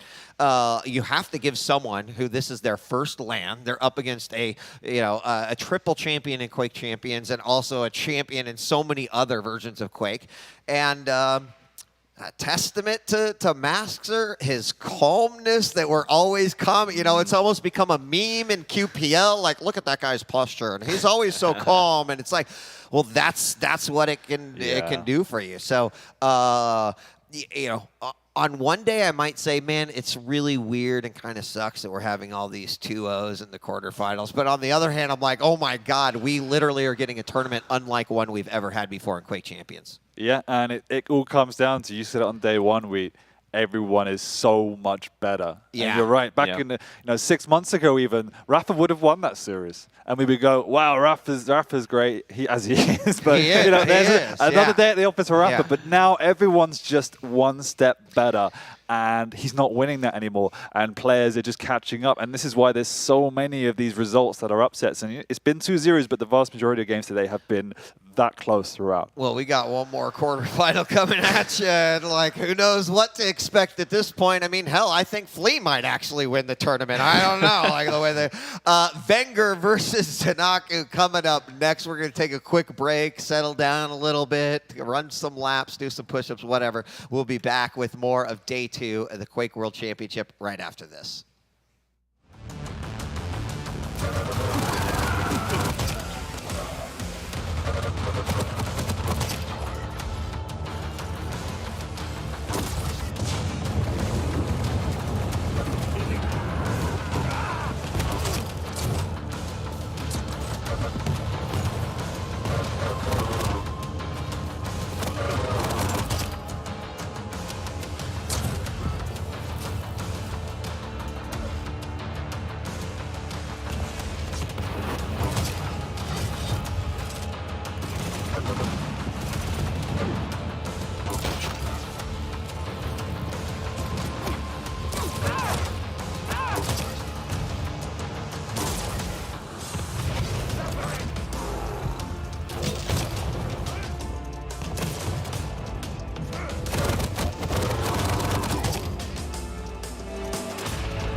We're back with our final quarterfinal of the day before we move on to the lower bracket. And if you're just tuning in, I'm sorry, because we have had nothing but amazing games all day. You're in for a treat, though. Joining us once again, Flea and Ketchup. We just saw Maxter, who even said in an interview, I'm ready. You know, if I know who I might have to face, one of those players is Rafa. I think I can beat him. And sometimes you just need to have that mentality before you can manifest it and actually make something happen. He did exactly that with an O2, but now we're going to switch gears a little bit, bring the hype down, and then bring it right back up because it's Wenger versus Zeniku. This is one of those matches you really want to tune into. So, Yep. Always a shame to get kind of a team kill at this point, but we are later into the bracket now, and the reason they're both here is because they've both done extremely well. Zeniku, who has just been consistently getting better and better, recently signing with Maestro, having a bit more access to that degree of like highest caliber of training, so you always know that he's going to be looking good, and go figure, he looks good. But then Wenger, where when we saw Wenger play today, it's like, it says a lot when you think that this could be the best Quake that Wenger's been playing so far, period. You know, there's a lot of Quake there to count in, but this weekend in particular feels particularly special, Flea. Wenger is looking to be in absolute top shape. Both of these players actually coming off a 2-0 victory, right? Wenger beating Buckster, Zanaku taking Chain down to the lower bracket. So both of these teammates representing Team Maestro are looking so good going into this. Yeah, they're building quite the Quake army over there, aren't they? I mean, you're right, Ketchup, a team kill inevitable, but it also means that they're guaranteed at least 2 Maestro players in the semifinals, which also presents a possibility of the upper bracket final having 2 Maestro players as well. So I'm sure the team very happy and proud, and seems to be a bunch of teammates that really support one another, but in this case, the dueling pistols come out, and you have to put friendships aside because one of these players will advance, the other will fall. Let's talk a little bit about Zanaku, because in his game earlier, boy, did he look phenomenal versus Chain. It was looking like Zanaku was going to finish his game potentially not even giving up a single frag. That first map went 12-0, and the second map, I have 12-6, but I recall there was quite a long time where it was like 7-0 until finally Chain was able to make some things happen. So 2 amazing players that are playing absolutely at the top of their own skill sets. Very true, yeah. Zeniku versus his teammate Wenger. Now, Zeniku, of course, if we take a look at their match history between these two, they actually have a very short competitive history within the Quake Pro League, having played just once in recent history, and that was just earlier this season with Zeniku actually beating Wenger 2-1. Now, of course, they've played a whole lot since then. They're very well familiar with one another because as teammates, they practice non-stop, but competitively speaking, within the Quake Pro League, so far, it's been Zeniku who's come out on top. Which I can't say surprises me, because Zeniku is reaching that caliber where those victories against the likes of a Wenger will eventually happen. Whether they happen consistently is a different talking point entirely, but it's clearly been established that Zeniku has what it takes to pull off those gigantic results. It's just that this weekend in particular, this is the show that you want to have those results because it's the big one. So I'm faithful and hopeful here for Zeniku, but I do think Wenger has that upper hand just because, I mean, what we've seen this weekend is really scary. Anyway. Yeah, and honestly, you know, if you tuned in weekly to QPL, you probably started to hear us talk more and more as we got closer to the finals that, hey, there is a closing gap between the top players in the QPL, and that opens up a lot of possibilities for upsets, surprises, etc. And it's exactly what we've seen over the last day and a half so far, still with a day and a half left to go. Not sure what might happen here, but certainly still a stage possibly set up for an upset, a surprise, an extended series. I don't even know how to necessarily call this one, but let's take a look at the picks and bans because I don't have anything on my my tablet here, and that's exactly where I want to be. So Corrupted Keep is going to be Wenger's pick, and then Insomnia, wow, coming out from Zeniku, and then finally a good old Blood Covenant, should we need it. Now taking a look at our champions picks and bans, who wants to break these down. I'll take you through it. Okay, so let's take a look. We're starting off Ranger versus BJ. Very standard uncorrupted keep, right? Two medium champions, nothing out of the ordinary. A lot of damage potential on the both of them with that orb versus the dual it. But the orb, of course, is the added benefit of allowing you to relocate and get some positional advantages too. Map 2, Insomnia, latest to be added to the Quake Pro League's pool. We're seeing Nyx versus Visor. Hello, we saw what Zanaku can do with Visor against Nyx. Wait, you were just talking about it. So Wenger, he's got to be cautious with this one. Of course, Insomnia, a smaller, more denser, more compact map than Ruin. So of course, the impact of that piercing sight is going to be lessened somewhat, but still difficult matchup. And then finally, Blood Covenant. Hello, the two fastest champions in the game, Athena versus Slash. The ban at the end has me a little bit confused, but I guess it doesn't really matter, because we're going in with two champions that will make perfect sense regardless.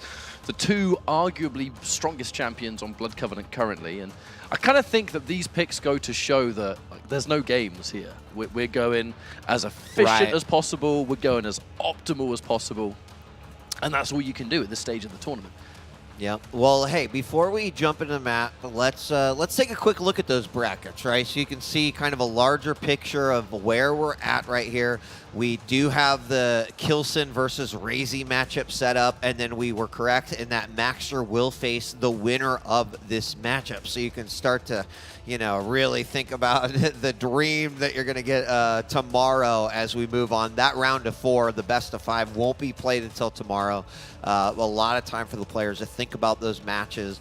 Now, I'm very curious to see what that lower looks like as well. You've got Avik who's dropped down. You've got Dramas who's dropped down. You've got Rafa who's dropped down. And one of these players is going to drop down. And all of those names have the potential to do some serious damage in the lower bracket. I think earlier we were talking a little bit about stamina, and stamina is definitely going to come into play. But, gentlemen, it's been a wild day, and I'm really excited to see this match play out. So, yeah, absolutely. I mean, like, we're in a position now, surely, as we're now getting ready to jump into map 1. These predictions might be kind of hard to call. I can foresee a lot of the people like feeling Wenger has the edge, but I don't realistically think anyone's predicting a 2-0. Surely not. I don't think if you fed all the scores and all the demos into an AI, like it would spit out and it would, you know, it would, I don't know, it'd be like John Carmack won. I don't know if anyone can predict anymore. It almost is like I don't want to curse anything, and also I have no idea. I feel like my reality has kind of been shattered a little bit, which is great. This is what we hope we see at every single one of these big tournaments. But I don't know. Anyone want to take a jab at it? 2-1 Wenger. That's what I'm going with. Like, both of these players have been playing so well, right? But Wenger, when I saw him play earlier today, yes, it was against Buckster, but his play, it was immaculate. It was some of the closest to perfection I think I've seen in Quake for a long time. Very reminiscent of how Rafa plays. Extremely disciplined, calculated, every move planned flawlessly. I think he dropped maybe 1 frag in those entire 2 maps. So cold and so determined, and I think that he's got what it takes to beat Zeniku on this one. Yeah, I would agree. Big believer in Zeniku, but I feel Wenger as well. Have to agree with Flea here. Yeah. Why wouldn't you? I mean, at this point. Sometimes. Sometimes I do. Wouldn't be surprised if it did go 2-1, right? I think map champion picks I could definitely see Zeniku, especially considering how he played his Visor earlier versus a Nyx. He definitely seems to be tuned and dialed in to that particular matchup. But hopefully we won't have to wait that much longer for this match to get underway. A reminder, this is our last quarterfinal of the day. It sets up tomorrow's semifinal matches, and then also lets us head into the lower bracket where players are going to start going home. At the end of the day, there will only be 6 players remaining in this tournament. And it looks like we are about ready to hop into things. So I really hope that we get something as energetic as what we just saw. And it looks like the map is loading. Corrupted Keep is our first one. Flea, catch up, enjoy it. Thank you, Wade, and you enjoy, together with the rest of the chat, watching this one from the green room. Corrupted Keep, catch up. The only map in the pool that lacks a railgun, and that is something that we've seen both of these players use to perfection. Ranger versus BJ. Zanaku will be running the BJ, that dual wield, so powerful, but you have to be so aware of the game to be able to use it at the right time, right? If you wait for it, it takes half a second to pull that second gun out, and that can be decisive in a game like Quake. And meanwhile, Wenger has got that orb, so powerful in terms of position, but also for burst damage. So I think Zeniku kind of want to hold his distance for this one. We've seen Wenger with the Ranger on this map before, and it's been rather spectacular, if I say so myself. But this is where the pressure's starting to amplify. These two team members recently joining the same team as each other, where Zeniku's getting access to all kinds of wonderful training. Is that training going to pay off? As we now jump into this first map, Wenger currently keeping a nice amount of safety space at this point, and we're waiting for those first items to spawn, so we're going to have your standard slow start right now. The heavy gets picked up, which of course means that Zeniku is going to return the favor with a Mega, and a little bit of an exchange. But again, no dedication just yet. I think this element of caution, surely we're going to be seeing this the whole time. I'm inclined to agree with that. Wenger was able to secure the Mega. Or Mega rather, the LG slipping into the Mega room completely uncontested.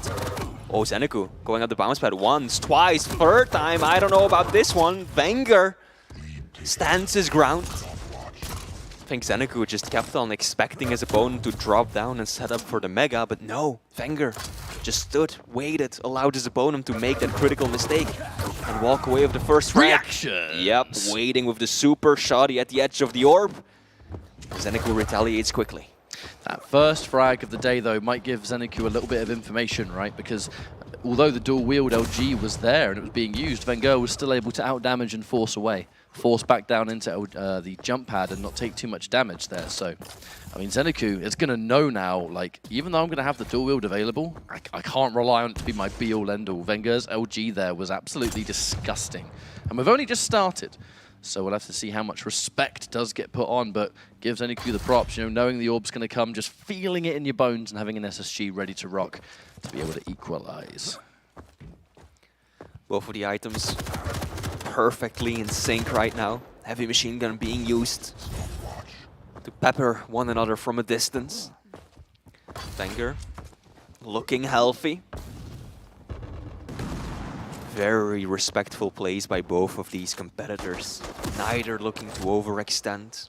No one feeling confident yet that they are able to get a clean kill and establish full control, so they're waiting for an opportunity, probing the other's defense, hoping that they will catch a burst of unreturned damage that will allow them to get the upper hand and to turn that into some level of control. Saw elements of this when we saw Razy versus Avec.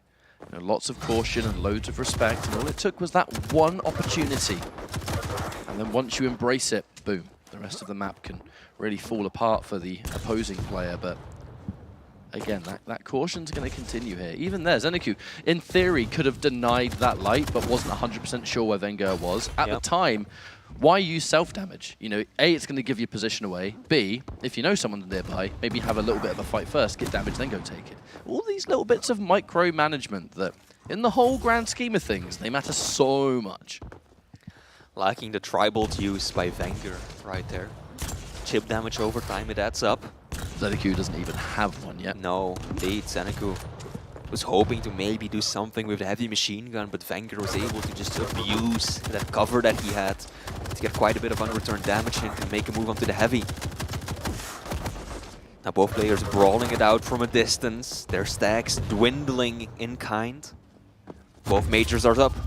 Oh, Zeniku using the dual wield. No doubt that Wenger heard. He must have heard the difference in sound cue when those dual LGs were fired. And he knows that he can now push in more easily. Zeniku had to be so patient there that the dual wield was used purely just on the off chance that Wenger was sticking around, you know. Because right as he pops the dual wield, yeah, Wenger goes towards heavy at the right time, but on the small chance that Wenger was sticking around for Mega, it certainly would have made the fight a lot more beneficial for Zeniku. But as we said, this is where the respect constantly comes in, catches Wenger dropping down. The orb, just to distract. No way on this earth Wenger was teleporting to that, but you just had to think about it. We had to be able to get that split second of diverted focus to escape into the nail gun room. And now Zeniku has done tons of damage and is in quite a good position to maybe get himself something here. Wenger, oh, what a recovery. I'm extremely surprised that Zeniku allowed him to live right there. Zeniku was outstacking Wenger significantly. The Italian player had only 20-something points of health. And instead of sticking around and using that heavy machine gun from a distance, he just allowed him to get out and restack. Maybe he didn't realize just how low he got his opponent, but I feel like that's a bit of a missed opportunity right there. Well, thankfully for now, Wenger does not have any armor. Now, it will be a little bit of time until that light one regenerates near nail room where Wenger is currently sitting. But with that range damage, LG that just says, get off me, bro. There's the armor. Has in fact respawned. So just like that, Wenger playing that well. You know, taking a generous opportunity. Zeniku chose kind of not to push in as heavy as arguably maybe he should have done. And Wenger using that to actually establish full map control. Zeniku, I think how you utilize the dual wield if the chips are down, that's going to be a real key point in the next fight. That's the first time this has happened. Up until this rotation, catch-up, the items were perfectly split down the middle. 10 for one, 10 for the other. No one really having the upper hand, but now Wenger finally at long last ties both of them up in one single rotation. Now looking at the damage, also pretty much identical. So let's see if Wenger can make anything happen with the stack advantage that he has. Can he apply significant pressure on Zanaku? Finally get into the lead. Really feels to me like Zeniku is just looking for that one golden moment, but so much damage from range. Wenger is pushing in with the LG, and he narrowly survives and takes him out. Question is, with how little health Wenger has left, can Zeniku refrag this? No. Wenger with the positioning, real good stuff, and just has the perfect path to recover. Absolutely. Now Mega is the item that both players are sticking around for. 5 seconds left to go. And it is indeed Zeniku who's got the better positioning to drop down. Nice. Excellent read by Wenger. It's a lot of free unreturned damage, using that heavy machine gun to its fullest extent. But now Wenger is kind of forced on the back foot. He's got to relinquish control, give up heavy. But he's got a very clear game plan to work his way back into this. Stick at a distance. Use that heavy machine gun, the tribal, to slowly equalize the stacks, which he's managed to do. And now maybe make a play on Mega. Perhaps even use the orb. Doesn't have to. Gets away with minimal damage taken. Zeniku does not want to challenge that one bit. Able to see it, get a little bit of damage, but more importantly, just keep the timing in your head. You know, make yourself known. Has given up once again the full map control, something that Wenger has been sitting on for the last few minutes. But once more, it comes down to the fact that Zeniku hasn't been caught in a horrible position yet. I say yet because that might change any minute, especially right now. But he's been holding on to the dual wield for a long time, because that can be your ticket to equalize. There's only one frag down. All you need is that one opportunity played perfectly, and just like that, Zeniku's back in the game, and I'm sure he knows that. Aggressive orb, won't really find any damage with it, but does walk away with the heavy. And now Wenger knows that if he can just continue playing this game until the end, he will walk away with the win. Zeniku taking a big risk right here, using the dual wields, been hanging on to it for a while, like you said. Good use of the rocket jump right there. Wenger realized that if he stuck around for too long, that LG damage would be absolutely incredible, and just took the fastest way out of there. Well played by Zeniku, though. Able to get in and out in the blink of an eye, and just like that, has been able to reverse the momentum of the map control. He's definitely going to have another dual wield, maybe two by the end of this map, depending on how he's able to manage it. 1.5 minutes left on the clock, and severely, well, I say severely outstacking before he got hit by that last amount of damage there from Wenger, but the pieces are moving. They certainly are. Wenger, if there's one thing he's a master at, though, it's playing from what seems like behind. I mean, it's the angles, Flea. It's the angles. What a pain. His rockets are, of course, sublime, but that heavy machine gun of his, worth riding home about. Keeping his distance, he really had a game plan going into this, sticking to it, and rightfully so. It's been working well. Shouldn't abandon it. Now, this is risky, though. Drops down on it. Orb doesn't capitalize. And Zeniku patiently backing up. Right decision, because Zeniku knows that if he drops one more frag at this point, catch up, it's GG. Absolutely. There's no way Wenger's going to let him take it. Oh, what's that from Zeniku's point of view? That rocket was so narrowly close to being a direct. Now, wait a minute. A frag has been obtained, but good lord, did Zeniku take tons of damage in the process. Sitting around for this Mega is a risk and a half, but it looks like Wenger actually not too focused on it either. So Wenger tried to get the equipment first. Put yourself in position for a heavy right now. We'll see how long he sticks around, but Zeniku able to recover. Was so weak after that frag to equalize, but definitely we're going into sudden death for this first map, and can I say I'm surprised? Probably not. No, this is every bit as close and as balanced as we all thought it would be. The wheel's ready, Flea. The wheel's ready. It So's sure the orb. is. Yep. Explosive fighting coming, perhaps.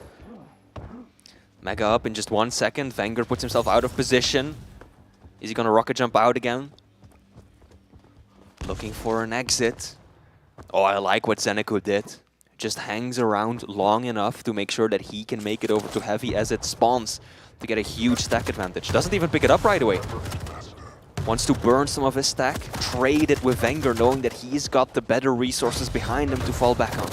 And as he pushes forward, Wenger standing true. Oh my good lord. Oh, that's got to be frustrating.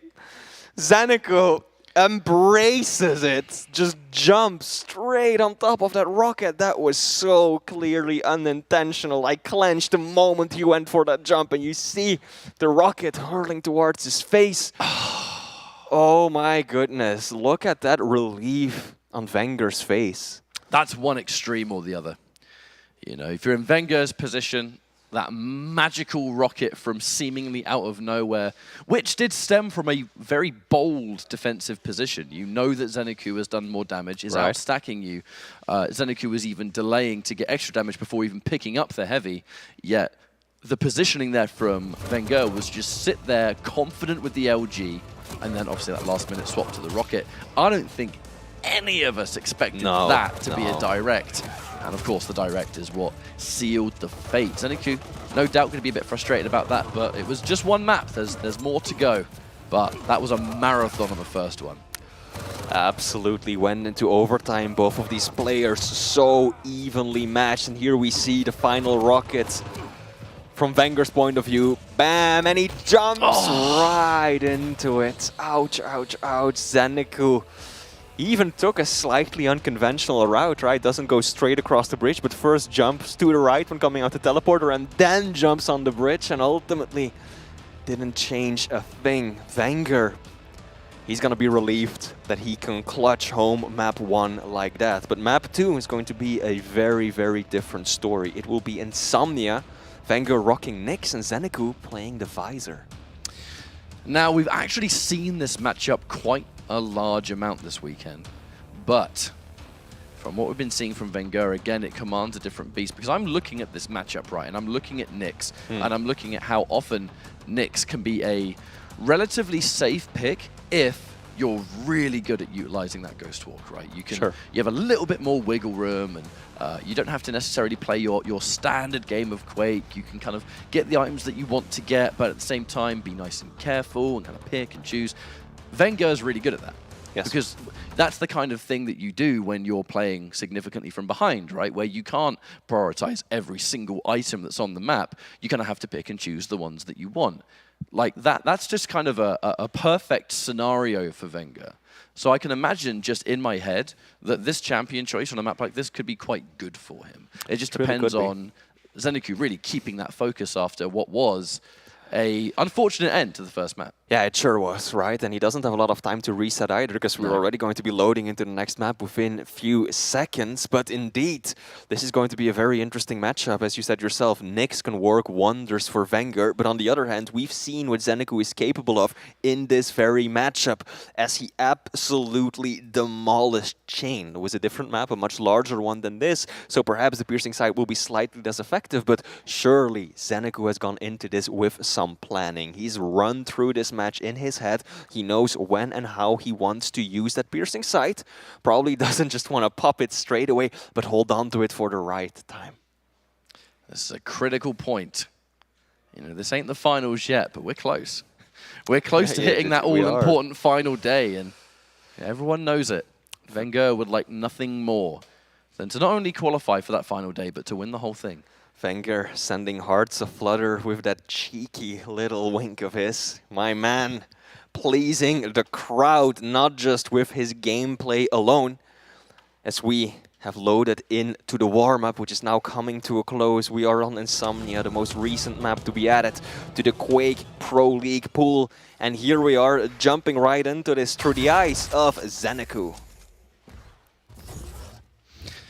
Insomnia can often be such an unusual map that we've seen so far. It feels like only yesterday where people were figuring out how the map actually works, let alone the fact that there was a change made. And hang on a minute, I'll get into that later, because the reactionary piercing sight, just to make sure that Zeniku has all the information he needs off the Ghost Walk. That's one of the rare occasions that a champion does truly have a direct counter to another one. Apart from the day Clutch, for some reason, could see Nyx when the shield was active. Different days.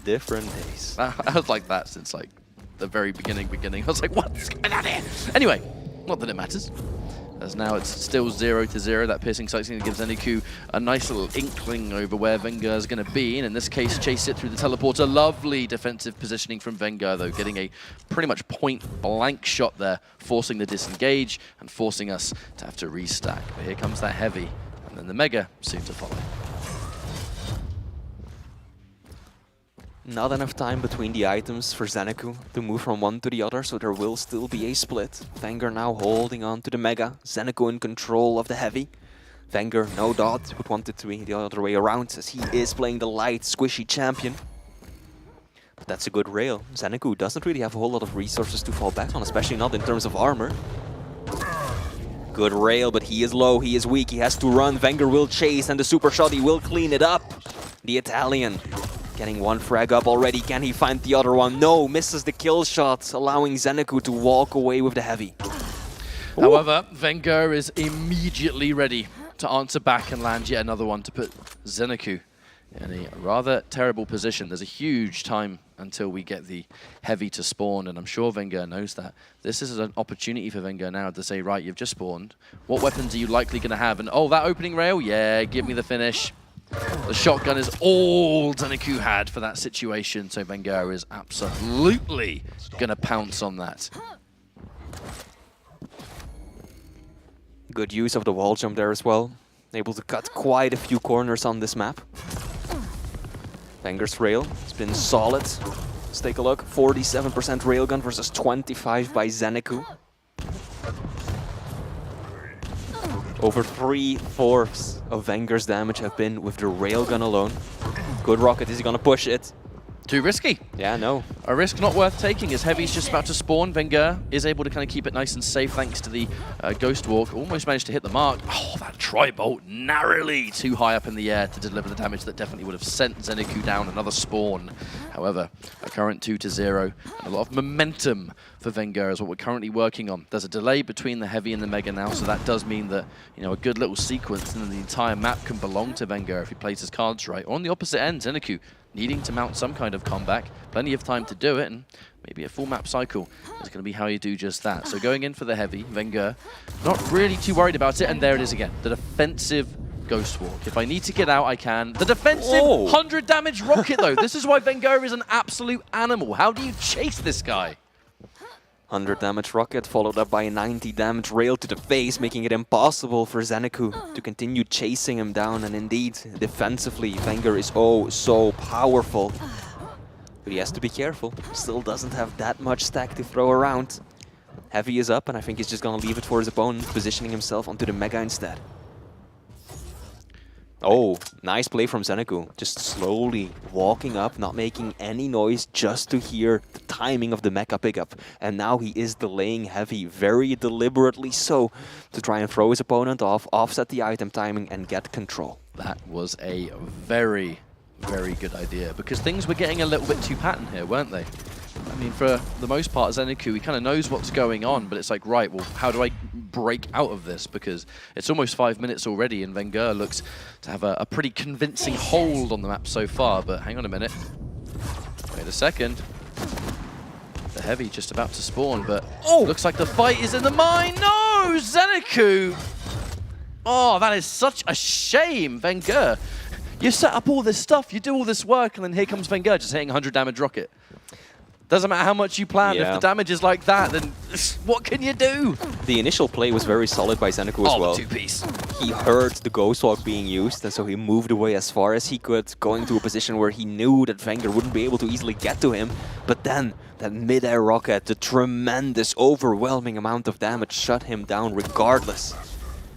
And Wenger playing such a critical game right now. Look at that, 1200 damage with the railgun alone versus Zeniku at just 300. That's a huge difference, Ketchup. And it's no wonder that although Zeniku has had a vast amount of these heavy armors, it hasn't really amounted to anything because Wenger's been hitting so much of the rail that before the fight even begins, all of those pickups are just being nullified. And obviously, whether we're watching Wenger right now, this is the style of play you really expect to see put to a masterclass when Wenger's using it, because you've got a champion who excels at this kind of hide-and-seek style of gameplay. Wenger was already rather famous for not really prioritizing items. I know that the game plan will change as time goes on, but he was so multi-layered that if he had to play the way he's currently doing, where he's just picking these opportunities, he's not trying to bully his way around the map, like, he was always going to be able to do it well. And I feel like on a map like this, you can do a really good job of that. This is starting to become a very dire situation for Zanaku, because if he has to chase him down, catch up. Oh, come on. My God, Wenger! He's just not letting up. Oh, can he hit another one? And he does! Just before the Mega spawns, he's got himself a light armor to work with as well. Almost as if nothing happened with the scoreline. This is only getting increasingly grim for Zeniku, because now if he has to change his opponent down, catch up. How do you catch a Nyx on a map like this? You're outsped. He's got that evasive ability. What do? You have to kill him twice. First to get through that Ghost Walk, and then to find him again. And I just don't know if he can do it. That doubles up the opportunities to do those defensive rockets too. Yes. The exact defensive rockets that are making it so Zeniku straight up can't chase you whatsoever. Wow, 4 rails in a row just like that. That's my kind of quad. And there's not much of this map left now. 3 minutes on the clock. Zeniku in big trouble. Give us another rail. No, never mind. Swaps to the safety option. Does manage to get a little runaway shot right as Zeniku goes around the corner. But at this point, I don't think Wenger even cares about the frags. Let's just keep Zeniku weak, having to run away. Because all that time taken to bring yourself back up, that's time you do not have, my friend. Oh, Zanaku. He's still outstacked. Now he does secure the Mega, but nevertheless... Oh no! He just finds the damage everywhere. You just need to breathe on him with that super shotgun, and that's going to take him out. And by Lord, it certainly will do. 2.5 minutes to go, and way too much work in front of Zeniku. This really can't be done. Not with how this map is unfolding, not with how Wenger is playing. And this has just been continuing. Look at these rails, looking for another one. There it is. People have said that they strongly believe this could be the best Quake that Wenger has ever played this weekend, and we've only seen him a small handful of times. If this is the Wenger that we're getting all weekend long, we very well could be looking at our current champion. Let's not For forget. this year. Gotta say this year. Gotta say this year. Don't worry. I know. Absolutely. Because let's not forget, he is also our reigning champion, the one who got to hoist the belt over his head last season as well. So Wenger, man. This is incredible, the shape that he's in, and with that rail, if it wasn't already over and done, then it is now. This will be another 2-0 for the quarterfinals. Catch up, Wenger. Supremely powerful. This is a frightening performance. There's really no other way to describe it. Everything has been optimal. Even now, like, yeah, he's missing a few rails now, but he's just having some fun. He's going for some flicks. Both players will know that this map is completely done and dusted, but it is the game plan, and more importantly, the execution of that game plan. Wenger made this champion look utterly untouchable. And it's just a micromanagement of every tiny situation, the defensive play, a defensive play that he can basically do ×2, because you catch him and he pops a Ghost Walk and you have to do the exact same thing again. It's just a highly, highly impressive showing. And we've barely seen Wenger this weekend, you know, automatically qualified to that next round like other of the players did, excuse me. But when we have seen him play, it's just like, yeah, this is out of this world. It sure is. Zanaku. He played well, though. No, he did. He can't feel bad about this performance, but Wenger, with the champion picks on these maps, just had his number. He ultimately ended up outplaying him in most ways, I feel like. Map 1, Corrupted Keep, was still very close, at least for the first half. I think we're all in the end of this going to be looking at that. Yeah, that one rocket in the closing moments of Corrupted Keep, because the way this one went down, I mean, this is a kind of different beast. You know, it played nothing like the first map. The game plan wasn't the same. It was so nail-bitingly close, and then that sort of lone rocket from out of nowhere, leading into a map that was so one-sided. But it's just, it wasn't about Zeniku playing poorly or anything like that. It was just Wenger playing out of his skin. Wenger happy with that win, and I'm also happy because we're rejoined by the one and only DJ Wheat. You know, in an action movie where the, protagonist, like, blows something up and then walks away and the explosion is behind them, and that is basically what happened in the final moments of that game 1, is seeing the fire the rocket and then the turnaround of the 2 health bubbles, and then you see the frag message. Yep. That was the equivalent of that in a Quake map. It looked great. You know, we speculated about Zeniku and the visor in game 2, but here comes Wenger with a clear game plan that, made that other game look, I don't know. I was kind of shocked to see it, but Wenger looked great. I loved that first game, a nail biter to the end. I also saw that look on Zeniku's face, just because it could have gone either way. I would have loved to seen the extended alternate universe of that game where Zeniku picked up that heavy right away and then went back hallway, and we had a completely different matchup. But Wenger looked solid there, and against a teammate that probably knows him a little bit better, and he knows pretty well. Although that was a good victory for him. Low scoring overall, even though those final frags there and Insomnia really brought it back. But yeah, Wenger, I think, definitely deserves to be in there in the upper bracket. Zeniku, I'd be really scared if I was down in the lower bracket and had to go up against him. I consider that very much a taste of things to come when it comes to Wenger, because there's more opportunities now where we're going to see players that are making it into the later final sections of this weekend's bracket. They're going to have to fight Wenger, and if he's playing like that, they have got to bring absolute perfection. Because if they don't, I cannot see a universe where they're able to win. Like, with that kind of display, everyone has to be able to match it, because if they can't, Wenger's just going to take this all the way. It was the complete package, right? The movements, the aim, the decision-making, the positioning, every single thing was immaculate. And Wheat, I mentioned it to you before we started, right? What I saw Wenger do against Buckster was as close to perfect Quake as you can possibly get, and he carried that over here as well. Right, and the question is, can he carry it throughout the tournament? But so far, pretty good odds as far as I can see it. So Wenger wins our last quarterfinal of the day, and that's going to set up some new matches. In fact, that sets up a Maxter-Wenger matchup up in the semifinals. That'll be played tomorrow.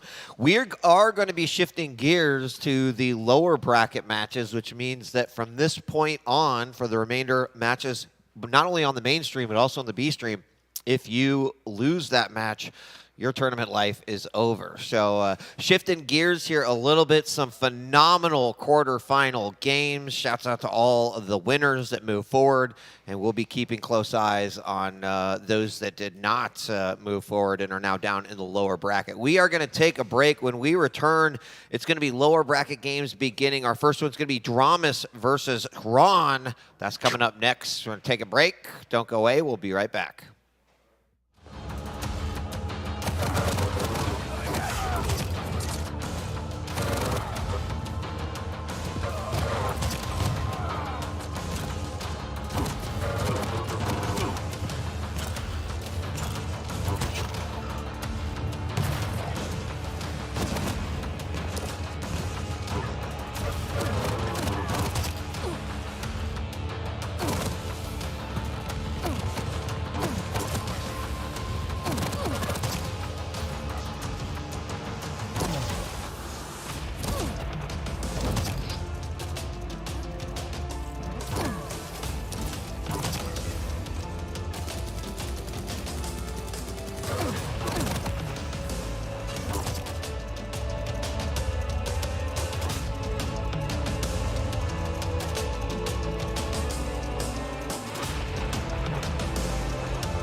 Welcome back to day 2 of the Quake World Championship. We've made our way through the quarterfinals, setting up the semifinals, which will be played tomorrow, which means we now focus our attention now on the lower bracket. What does that mean? It means if you win, you stay alive and you advance, but if you lose, your tournament life is over. That wasn't funny, Dan. This is serious business. Welcome back to the desk, Dan and Lethal. Gentlemen, we've got Dramus versus Ron happening here. As Ron, who was on that? You were on that game, Lethal. Yes. Yeah. Yeah, just went through a 20-minute 40 game of Blood Covenant between Tox and Ron, and it ended 1-0. 1-0. It was just crazy. It's one of the most ridiculous games I've ever seen. Both had the same items, same damage. Tox did so much work and still couldn't get it on. And Huron is obviously just come off that really long series and now just has to continue now through Dramus. So we'll see. Yeah, yeah. It was an interesting one to watch. Just so much long distance rail back and forth. Yeah. No one wanted to get close at all. It was interesting. But that now sets up a game between Dramus and Ron. Let's talk a little bit about Dramus. He's looked pretty good in this competition, but unfortunately did drop down. Now in a situation fighting for his tournament life. What do you think? Yeah, he dropped down recently, but it was at the hands of Killswin looking clinical. Yeah. And so you can't really begrudge him for that. Earlier in the tournament, he was looking really, really hot, particularly in the aim department. And so continuing that, I think he should definitely pose more than enough of a challenge to Ron.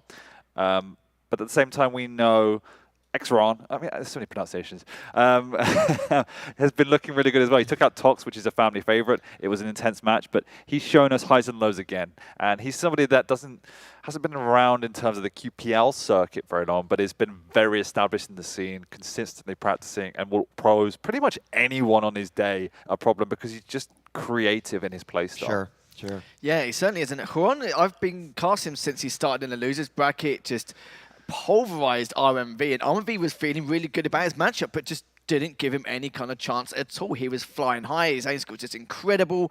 And then playing against Tox, it was very back and forth. But that long place game, it just said to me that Huron had incredible defensive capabilities, but also incredible chip damage across the board on that map. But yeah, it didn't feel too long ago, but it felt like a lifetime for me. I feel like I'd just done a best of 7, don't get me wrong. But yeah, Huron is looking the best I've seen him in quite a while, considering we weren't really too sure in terms of his practice regimen, how legitimate it's been, and if he's going to show up or not. But he's definitely proved himself so far with how he's been performing. Let's take a look at the picks and bans for this one. Don't have them necessarily in front of us, so surprise, there they are. Dramus is going to pick up Veil, and Ron is going to pick up Ruins. Then we've got Awoken for our final map if we need it. Now, some interesting champ choices there. What do you think? Yeah, definitely interesting indeed. Athena was left on Veil and not picked up. It's not massively used on Veil, but it was still just a bit interesting there. I think Death Knight versus the Ranger is pretty decent. I mean, the Ranger would be a just normal pickup there. Galena, Eisen could have been picked. So the Death Knight, I think Dramus just likes him. We've seen him play it a few times now.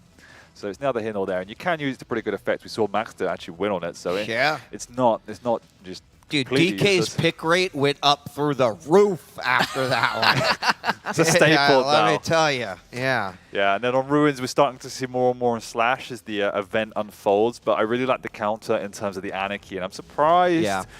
I'm not surprised, but, it was neither here nor there. You could play the Anarchy, and a lot of players favor the Anarchy over the Slash. But, it's just Dramus. It's what he wants to play in this situation. But then the last one is what really gets me, because I would have much rather played the Strogan Pika, but he opens up with the Doom, just wants to play a bit more of a standard game, I guess, and that leaves the Strogan Pika for Dramus, which is a little bit dangerous. Yeah, interesting map choices. Best maps for Dramus statistically throughout the Pro League has been Veil and Awoken. He's got them both, so very, very fortunate indeed to have that, as it's interesting for Huron, just banning Deep Embrace. It seems like he's been favouring what he dislikes rather than what Dramus may dislike, so understandable to a certain extent. If it was him, he should have probably banned Awoken at least and went for Blood Covenant or Corrupted Keep, but I think Huron is probably fed up of it. Dramus probably doesn't want anything to do with it, considering what he was through. But yeah, interesting match choices, but it does favour Dramas quite heavily. I just flipped through the different matches, and there has not been a match where Ron hasn't picked Doom that we've seen here on the main stage. So I think just kind of one of those gamer preferences, right? Just likes maybe that movement. Yeah. Maybe he just likes to punch people in the face. I don't know. Possibly. That's a possibility too. So anyway, obviously we're back in the lower bracket, which means that you win, you advance forward. You lose, you're out. And don't laugh. just crack me up, we. Don't. It's not fun. But yeah, between these two players, based off of what we've seen, what do you think here for predictions? I like Kron a lot, but we also saw him get pretty manhandled by Maxter. And I don't think Dramas is quite at Max's level from what we've seen this tournament. I think in context now he's taken down Rafi, it shows you where Max is at. Yeah. But I do think that he has the weight of the QPL of experience under his belt, and he looks really strong before. And when I've seen Kron struggle in the past, it's been against people particularly that have that consistent aim and able to pressure him, because he'll then go toe-to-toe with that, and it doesn't always work out. Yeah. So that's the way Dramis likes to play. So if he could advance that, I think Dramis should be sitting pretty. I would be not surprised to see Ron take a map. I would be very surprised to see him take the series. I think it's going to be 2-1 Dramas. The Awoken and Veil picks for me kind of just said it all in terms of the course of the series. Ron has had a good run, don't get me wrong, but I think it's got to a stage where this is like the end of the line pretty much. Dramis is looking to pursue much further in comparison. Ron, of course, he's never going to be satisfied with whatever placement unless it's first, but I think he probably feels like he's done well for himself considering the practice he's put in and coming in as a challenger and making it this far. He should be already pretty damn happy for himself. Well, we were loaded into the game, but it looks like we only have one player. So yeah. Ron has not made it to the server. We're gonna remake this in just a second, and we'll be back to it in just a moment. We're also then starting, because the other question is like, oh, what are the other matches we're going to see? Well, because there's action going on not only on the B and also the mainstream, you do kind of have to have two tabs open to see what is going to happen, because many of the matches that are played there will determine what matches we are going to be seeing next. We know after this there'll be a matchup with Avic, but unclear. I think it was going to be the winner of Chain versus Sib. So yes, as the matches resolve themselves on B, we'll get to see then kind of the way they'll play out here on the mainstream. I just got off Chain versus Sib. Yeah. So I have a spoiler. Oh. Chain 1-2-0. Yeah. So it's going to be Avic versus Chain, I believe. I'm going to write it down, and that's just, we'll make it truth.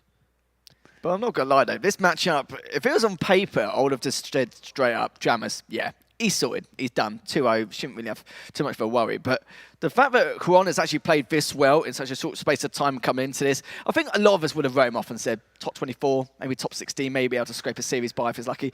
But I think a lot of us can be quite surprised, because I've seen it all the way through the losers bracket, and he's been getting better and better as he's progressed. I kind of feel like he was much better in the previous series against RMV. He was kind of getting a little bit tired. You can see the stamina dropping. I think that's why in that Blood Covenant game before it took so long, because both of them are kind of dropping off. The aim skill was lacking a little bit as it progressed. And, I think it has come to the stamina department now, because he's played a lot of maps. He's played a lot of maps series already. He's been taking a hell of a lot of time across the board. And it's just a matter of whether he's got enough left in the tank and how much he really wants it now. Yeah. Very true. Part of the curse of the lower bracket, really. That's, It is. We talked about that earlier. You've got to, right? It's like you've got to not only be great at Quake, but it's like you got to be great at Quake for a very long time. Which can be tough. But it does look like we are loading into the map now. Good luck, have fun to both players. And gentlemen, take it away. Thank you, Wheat. We will be starting over on Veil. To remind you, Dramis on the DK, Kron on the Ranger. Now, on paper, there's not too much to separate here. It comes down to the playstyle thing. My preference in playstyle is I like the Ranger. I just think it gives you that extra X factor. But again, never discount the DK and that Flame Strike, because it can just do a 180 in these fights and absolutely turn things in your favor. Plus, you have the zoning capabilities as well that we saw from Maxter against Rafa. So it has a lot of utility nonetheless. But Ranger just gives you something else, particularly if you can use that orb creatively, and that is something Kron is known for. Yeah, Juan was actually giving up a lot of height control and height advantage approaching this heavy, and it seems like for once now, pushes straight on, and Juan is not messing about at all in this series, and the aggression is going to continue. He hasn't got the weapons apart from that rail, unless he can try and hit a couple of shots before he gets taken down, but Juan actually decides to leave it, doesn't really want to take the risk even without the weapons in his arsenal. But speaking of weapons, his ammo management's not looking too great anyway, just pushing on forward to collect some more rockets, still needs a bit more LG, but I think he's satisfied for now. Prioritise the items again, heavy's up in the next few seconds, and if he can hit this first rail, he can continue back, but it looks like he may be able to get away, may be able to get the heavy. We'll have to see. Juan now is going to drop down forward, but no, the rail is going to put a stop to that. Dramus going to finish him off. That's going to be a good start for Dramus also. This is just one of the symptoms that I've seen from Tron's playstyle. It's just, it can be high risk, bordering on insanity. Now, a lot of these plays do work out, and when they work out, they look fantastic. But just moments like that, you can't afford to be punished and give up that level of control against somebody like a competitor as Dramus. I thought that would be a distractional, but he actually decides to take it, facing the wrong way, and again, he's punished for his insolence, Lethal. Yeah, that kind of sucks for him here. Dramus now gone from 1-0 down to 3-1, and just a push of a button. Dramus just having almost full control here. This is perfect timing on the items as well. He can continue to pursue that suffocation and the pressure around Rare Rim if he wants to, or he can just sit around Mega or top a Tribalt to get ready for this next heavy. He's now jumping down, looking around here, Dan, to see what he can find, but you can see Dramus, there's a lot of people who will just sit around and go, right, okay, we'll bait the heavy for a bit. Dramus is like, nah, I'm having none of that. I'm just going to dive straight on in and just not muck around with the timings and just get the job done. And I like this, the aggression, you know, just take advantage of the stamina, which is starting wearing thin for Quran. He's trying to stay alive a little bit longer. Will Dramus catch him? No, this is the issue. Yeah, Ron's playing keep away. He's very low. He's still got the orb if he needs it in a moment of desperation or just to have the additional burst damage. But Dramus is there. He's also got the flame strike, which he's going to throw up down below. It does nothing once again, but a bit of just a throwaway at that point. Ron hits a lovely rail from down below. That opens up the door for him to feel more confident to push in here, but the execution, the rockets are good from neither of them. And Ron somehow comes out on top. Another risky play, but this time it does work out just before the Mega spawns. He won't be entirely healthy to full commit for the next heavy armor unless he hits a rail in advance. Yeah, few debatable decisions there. Ron, no whiz. Slowly crawling back. I can understand that risk perfectly. 3 minutes 20 in.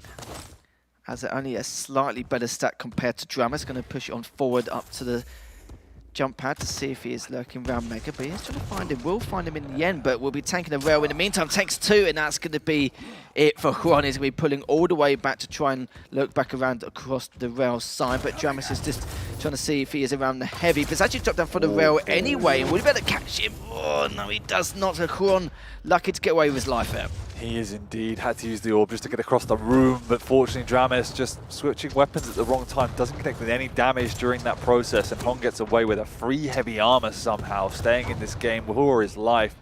Looks like Dramus had lost track of the timings in the prior engagement. It only worked out because he hit a couple of great rails through the doorway. I was about to say Ron is on the ropes, but Dramus is jumping into that LG, so a little bit sloppy in his engagements from both of these players, and Dramus just can't finish off his prey. No, he certainly can't. He's got all the armor in the world, but still on that recovery process with the HP. Just go back away again. Still one frag between the two. Got no rockets. And you're right, this is not good, but it's going to still got plenty of LG to work with. It is going to back away. And of course, rockets on a map like this is so important overall. It must take priority. And Juan now directly underneath heavy and up next 7 seconds. And the side just biding his time here. Yeah, Dramus is the one in control at the moment. Ron's doing a good job of staying alive as well, peppering through this damage. Just there you go, another 150 coming out from Ron. It's just managing the stack of Dramus, preventing him from pushing any further. We also haven't seen any effectiveness from the Flame Strike, so that's something to watch out for. Is if he can begin to connect with that, then it's a different story. But the problem is, this is the momentum-based game, and Ron not able to even sniff at major items now will begin to build. As soon as he doesn't hit those great shots as he's been doing, suddenly there's a window of opportunity for Dramus to capitalize upon that. But he's keeping track of the timings, as you can see there, just trying to do anything. But this is worrying for me. He's had to vacate the area. He's missed out on the heavy. He's done no damage. He'll undoubtedly miss out on the mega without doing damage as well. So it's just about taking up an ultra defensive position, keeping the audio cues on your opponent. It's quite surprising, really. Dramas 15 items, Huron with 7 items and only 25% rail, yet still he's got 2 frags. He should be doing a lot more chip damage than we would expect, but still somehow being able to get away with it. But hits another. 4 minutes left, still plenty of time to work his way in terms of a comeback. Yeah, got plenty of height advantage here. Going to fight out for this mega though. Hitting the earlier rail meant he felt confident to push in here, and you can see Dramis showing the respect. I think the last few pushes that didn't work out, Dramis is like, okay, well we need to work this slower. And that's again a level of maturity we're seeing more and more from Dramis during this event. But we also have seen it come back to bite him when he lost Ruins against CNZ. So it's always going to be that balance. He does love going on a hunt, doesn't he? But Yeah, at least that there way it he is. does mature it. But TP through, lovely well from Huron, looking to go for the that third frag. He's so tempted to go around, but it looks like Dramas does manage to get away, but it doesn't matter. The damage has been done once more. Huron does Got an get orb, that though. mega, needs to try and catch up, but the Flame Strike will keep away a little bit. Dramas is just umming and ahhing about whether to try and catch him on the jump pad or the rail, but decides not to. 3 minutes left. Huron has the advantage in terms of stack, looking to see where to go, and now he's heavily stacked, and this is dangerous territory here for Dramis. He's directly above him. Will he be able to catch him? Goes straight with the orb. Yes, he does with the LG. Exactly what he needed. Quite a clean frag, and now can continue his aggression on spawn. He's found his opponent. He had to use the orb there, so he can't chase through into the rail room. But nevertheless, he's got the control of the map back. He was on the back foot for so long. He's also caught Dramis down here with the wrong weapon out. Dramis is doing nothing at this point, and he gets his opponent low, but just can't kill him. He's done huge amounts of damage. You would have heard that. That's why he's coming flying in with a machine gun. Heavy's up. He's going to miss out on it, and Ron gets away. He's going to sweep up this health, and he's also got the right weaponry and position to keep punishing Dramis and convert for a 5-3 lead. He's getting away with so much. I wouldn't even say getting away with it. It's just his defensive prowess is looking so good with the rotations he's making. And Kwon now almost the same stack, well more after that mega pickup. 2 minutes left, Shoot is on the other foot. Now Dramis is behind by 2 frags. Need to put that flame strike to good use if he can. Good tri-bolt damage there from Kwon, just holding that height advantage. Going to be pushing on forward. Heavy is up as well, so if he takes him down and pick up this heavy, this could be game. Again, the flame strike doesn't do anywhere near enough for Dramis. Should have been his frag. It was a nice push by Kron, but when that rail connected, he was very much struggling. Lovely. 7-3, 2 minutes to go. Kron looks to have this one in the bag unless something miraculous happens. 2 rails in a row. He needs to hit a third to even have a chance in this game. And Kron slithers away. Yeah, this situation has escalated very, very quickly. It's now Dramis to find 4 frags, which is still possible, but on Veil can be quite difficult, especially with the orb from Huron as well. He can get out of a bad hole there, but Dramis does hit the first rail. Huron is now pulling away back. Dramis is on the chase. This is understandable because in the amount of time he has there, some good rockets there. Cleans him out with a shotgun. That's going to be the first map going to Huron. Yeah. And I just look at this DK pick and go, yeah, I understand the logic, but it's just not doing anything for you. And it's a shame. Nevertheless, it wasn't the sole cause of this particular loss. Swan played an amazing game, particularly in that mid game when he didn't have any items. He had caused enough damage to Dramis and enough fear for Dramis to not overcommit. But again, it seemed to be his downfall as he didn't convert on the pressure he was building. And it stayed at that level 3-3 game for a good 4 or 5 minutes, Lethal. And then as soon as Ron had his chance, boy, did he convert on that. Unbelievable. It looks like, it looks like Ron has got a lot left in the tank. I said probably end of the line. Maybe it's not. Maybe he's looking to go to the finish line at this stage. Absolutely ridiculous. As Ron was very patient for that one frag. He knew that one moment he can take advantage of and he'll just carry on with the item rotation. And he's just looking so damn good here. Yep. And really causing a lot of upsets as well. Of course, stopping RMV in his tracks at the very beginning, the loser bracket, taking down Tox and an absolute nail biter. Definitely one of the best maps I've casted this year. Definitely go back and watch that in the third map between Tox and Huron. And now Huron continuing on the warpath here. At some stage, he could be the legend killer if he carries on at this point. Long way to go before we get there, but absolutely, he looked more than solid in that game, taking that map 1 away from Dramis, which I believe was Dramis' pick as well. Yeah. So, that's battle stations for Dramis now, he's really, well, tournament life is on the line in the lower bracket against an opponent he would have expected himself to beat. But as you rightly put it, Ron is causing upsets left, right, and center. This could be another one. It certainly could be. And, you know, we're going back about the picks and banners, like, I'm in an argument about what could happen, and the fact that I was saying that Dramis has quite a big advantage in terms of the map choices we had. Statistically, his best maps have been Veil and Awoken. Actually, saying that now, I assume that might have been Dramis's pick, so not Huron. But the fact that he's just beat him on his choice, and now we're going over to Ruins, I'm worried about Dramis's lifeline here in the tournament. Yeah, no, I mean, this is Dramis's pick because he's played it very, very well. And it's tough. I was really impressed with that mid-game. The defensive prowess of Ron was strong. Dramis tried not to overcommit, but he himself wasn't able to connect. Ron wasn't giving him an inch, and there was just times with those orbs. Obviously, a few mishaps in the early game, but in the mid-game and end of game again, Ron was able to capitalize more and more, and he wasn't really hitting anything himself, so it just shows you how smart he was playing, choosing his opportunities wisely, and making sure that when he did push, he made it count. The other critical thing he was doing for the most part was making sure he had his presence felt. He was constantly pressuring those items, particularly on the heavy area. So Dramis was never able to build that critical mass stack that he felt that he needed to make that advance. So really, really well played by Ron in map 1. Cool, blimey, look at that, down 41% with the LG, and all that damage and all those shots fired, not too shabby at all. And this isn't a match, I'm not going to lie to you, Dan, I'm quite excited about it. I love seeing a bit of Slash, can't play it for the life of me, but I love seeing other people play it versus the Anarchy. And we're going to see if Huron can take this and make it 2-0. It's obviously placed much better compared to Sydney. Coming in at 23rd, that's just unbelievable stuff already. And continue to pursue further, as you already mentioned. So I'm very much looking forward to this, and the fact that Dramis is going to a Slash, his pick he's quite comfortable with in terms of his champion choice. But map choice, not something we normally see him play on quite often, but we'll have to see Huron can try and seal it on this map, because I think he will have problems on Awoken if he doesn't seal a 2-0. I agree. And the Slash is obviously a great pick for Dramis. He knows how to play it well, but I also really do like the Anarchy. Anarchy is incredibly strong, pretty much any map, but particularly on Ruins. You can cycle it well. There's lots of vials to build up that the inject, and just the speed for speed is what you want to be doing. So it tackles the Slash particularly well. The rail, again, is going to be critical. Coron wasn't hitting very well on the previous map, and this being more open means he's going to be more vulnerable. So I think that side of things need to improve from a Chrom perspective to stay in this game. But he's shown already how capable he is on the defense, how effective he is at adapting as well. That's the critical thing. He just adapted his game throughout that set for that first map. So he can continue that. He will be taking this. And Dramis needs to have a bit of a reflection now before this second map.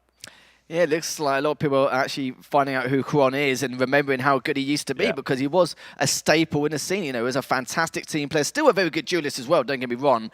And, you know, we know he's been in and out of the Quake scene, especially in the Pro League. And I just think it's fantastic that we could class him as a challenger, so to speak, considering how good he is. But we've seen a lot of people kind of technically fall off just because of the fact they're not putting enough time into the game. And sometimes you just take one day off, a couple of days off, especially in the Quake scene. Yeah, you fall short quite hard.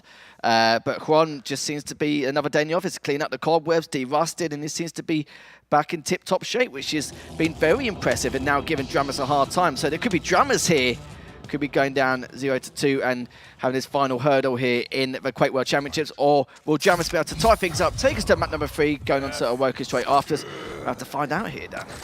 We'll have to find out indeed. Inject coming out off the start, spawning down by that heavy, picks up the LG, picks up the rail, and making his way around this map. Dramis is in the vicinity, he's got the rocket, and that's the weapon you want in a corner.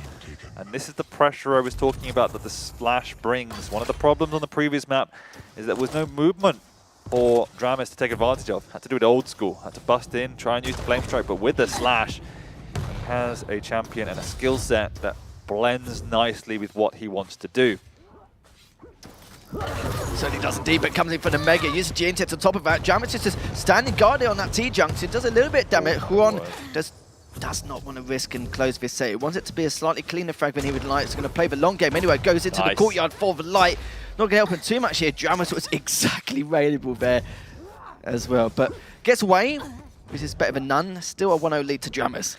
Yeah, really nice by Dramis. Again, just using that speed, catching Huron offside, and also connecting with the rail. Huge maneuver, because what it means now is he can push into this mega area and feel a little bit more confident. He misses out on the mega, but he's still in the vicinity to try and do damage. Ron not hitting anything at this moment in time. 2 for Dramis, 0 for Ron, and that means he's on the back foot. Dramis just caught a glimpse of his opponent, knows he popped the inject, so knows exactly the status of his opponent, and now he knows he's weak.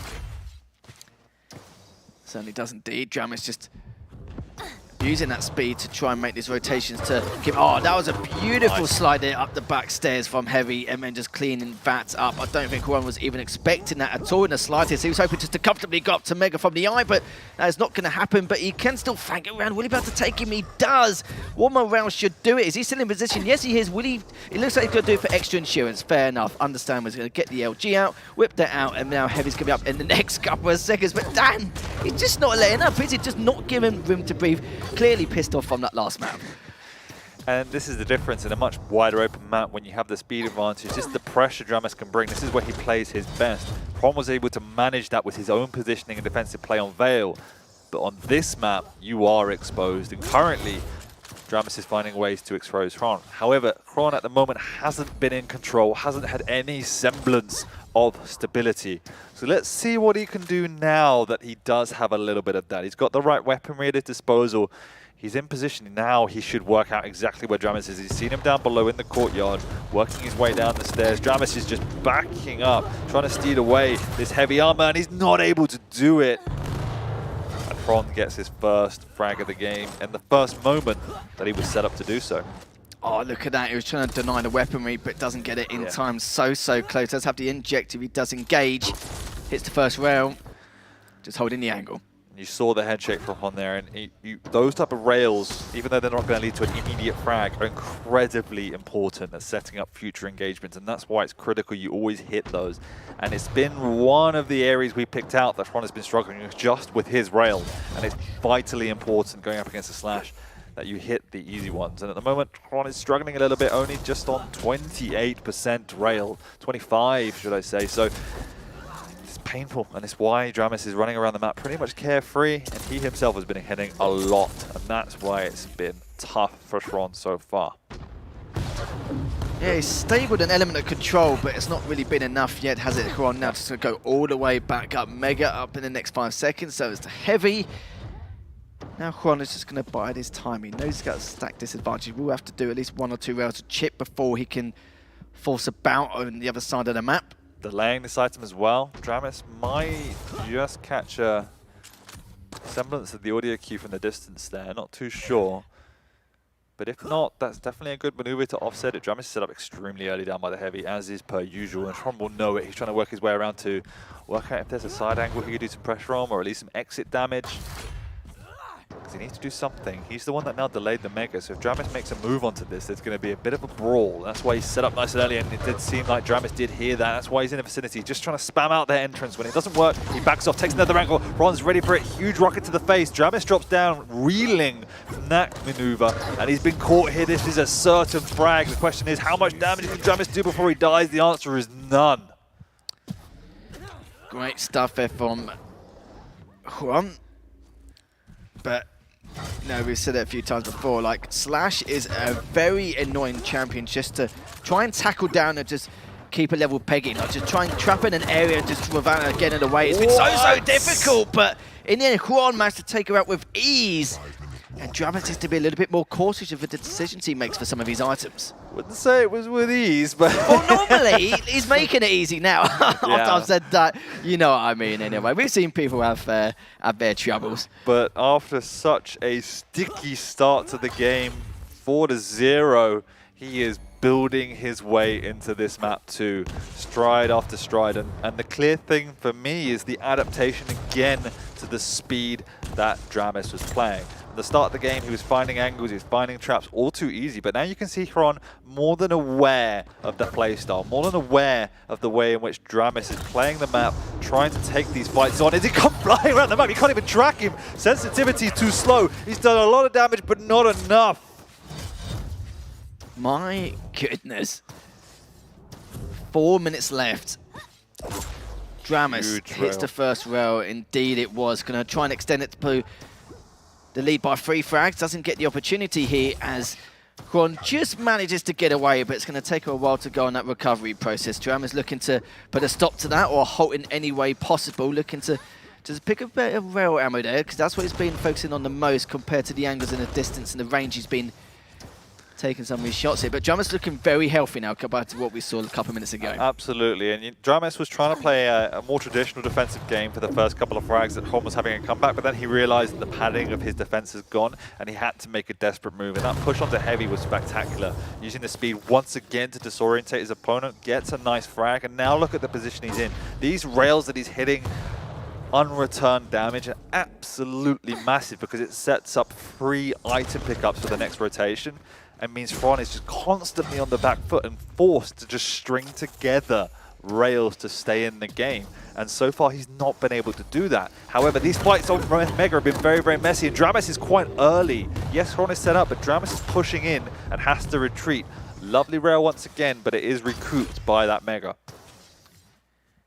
Certainly is indeed. Nearly 3 minutes left. Quon just trying to find a way to keep himself alive, let alone try and take some of these frags. At least he gave that Mega earlier on just to keep him in this matchup. Dramus, though, still looking very healthy, causing Quon a lot of problems. Unlike from Dramus as well, he's not been super defensive and passive and just trying to do chip down to keep his opponent away, just constantly making sure that he's giving issues with Quon, but it takes him out just before he manages to pick up the Mega here. Quon got a perfect opportunity. Would he give him the rocket? No, he does not. But I'm not going to lie, and that was a little bit dicey for my liking. I mean, this map is getting dicey now with 2.5 minutes to go, just under 2 in fact, and Tron is still in this game, still not relenting to the pressure of Dramus and continues to be a nuisance and a thorn in his side. Another great rail from Tron coming out. His opponent is on the ropes. He's trying to just stay alive, get that light, and he gets it, but at the cost of a rail.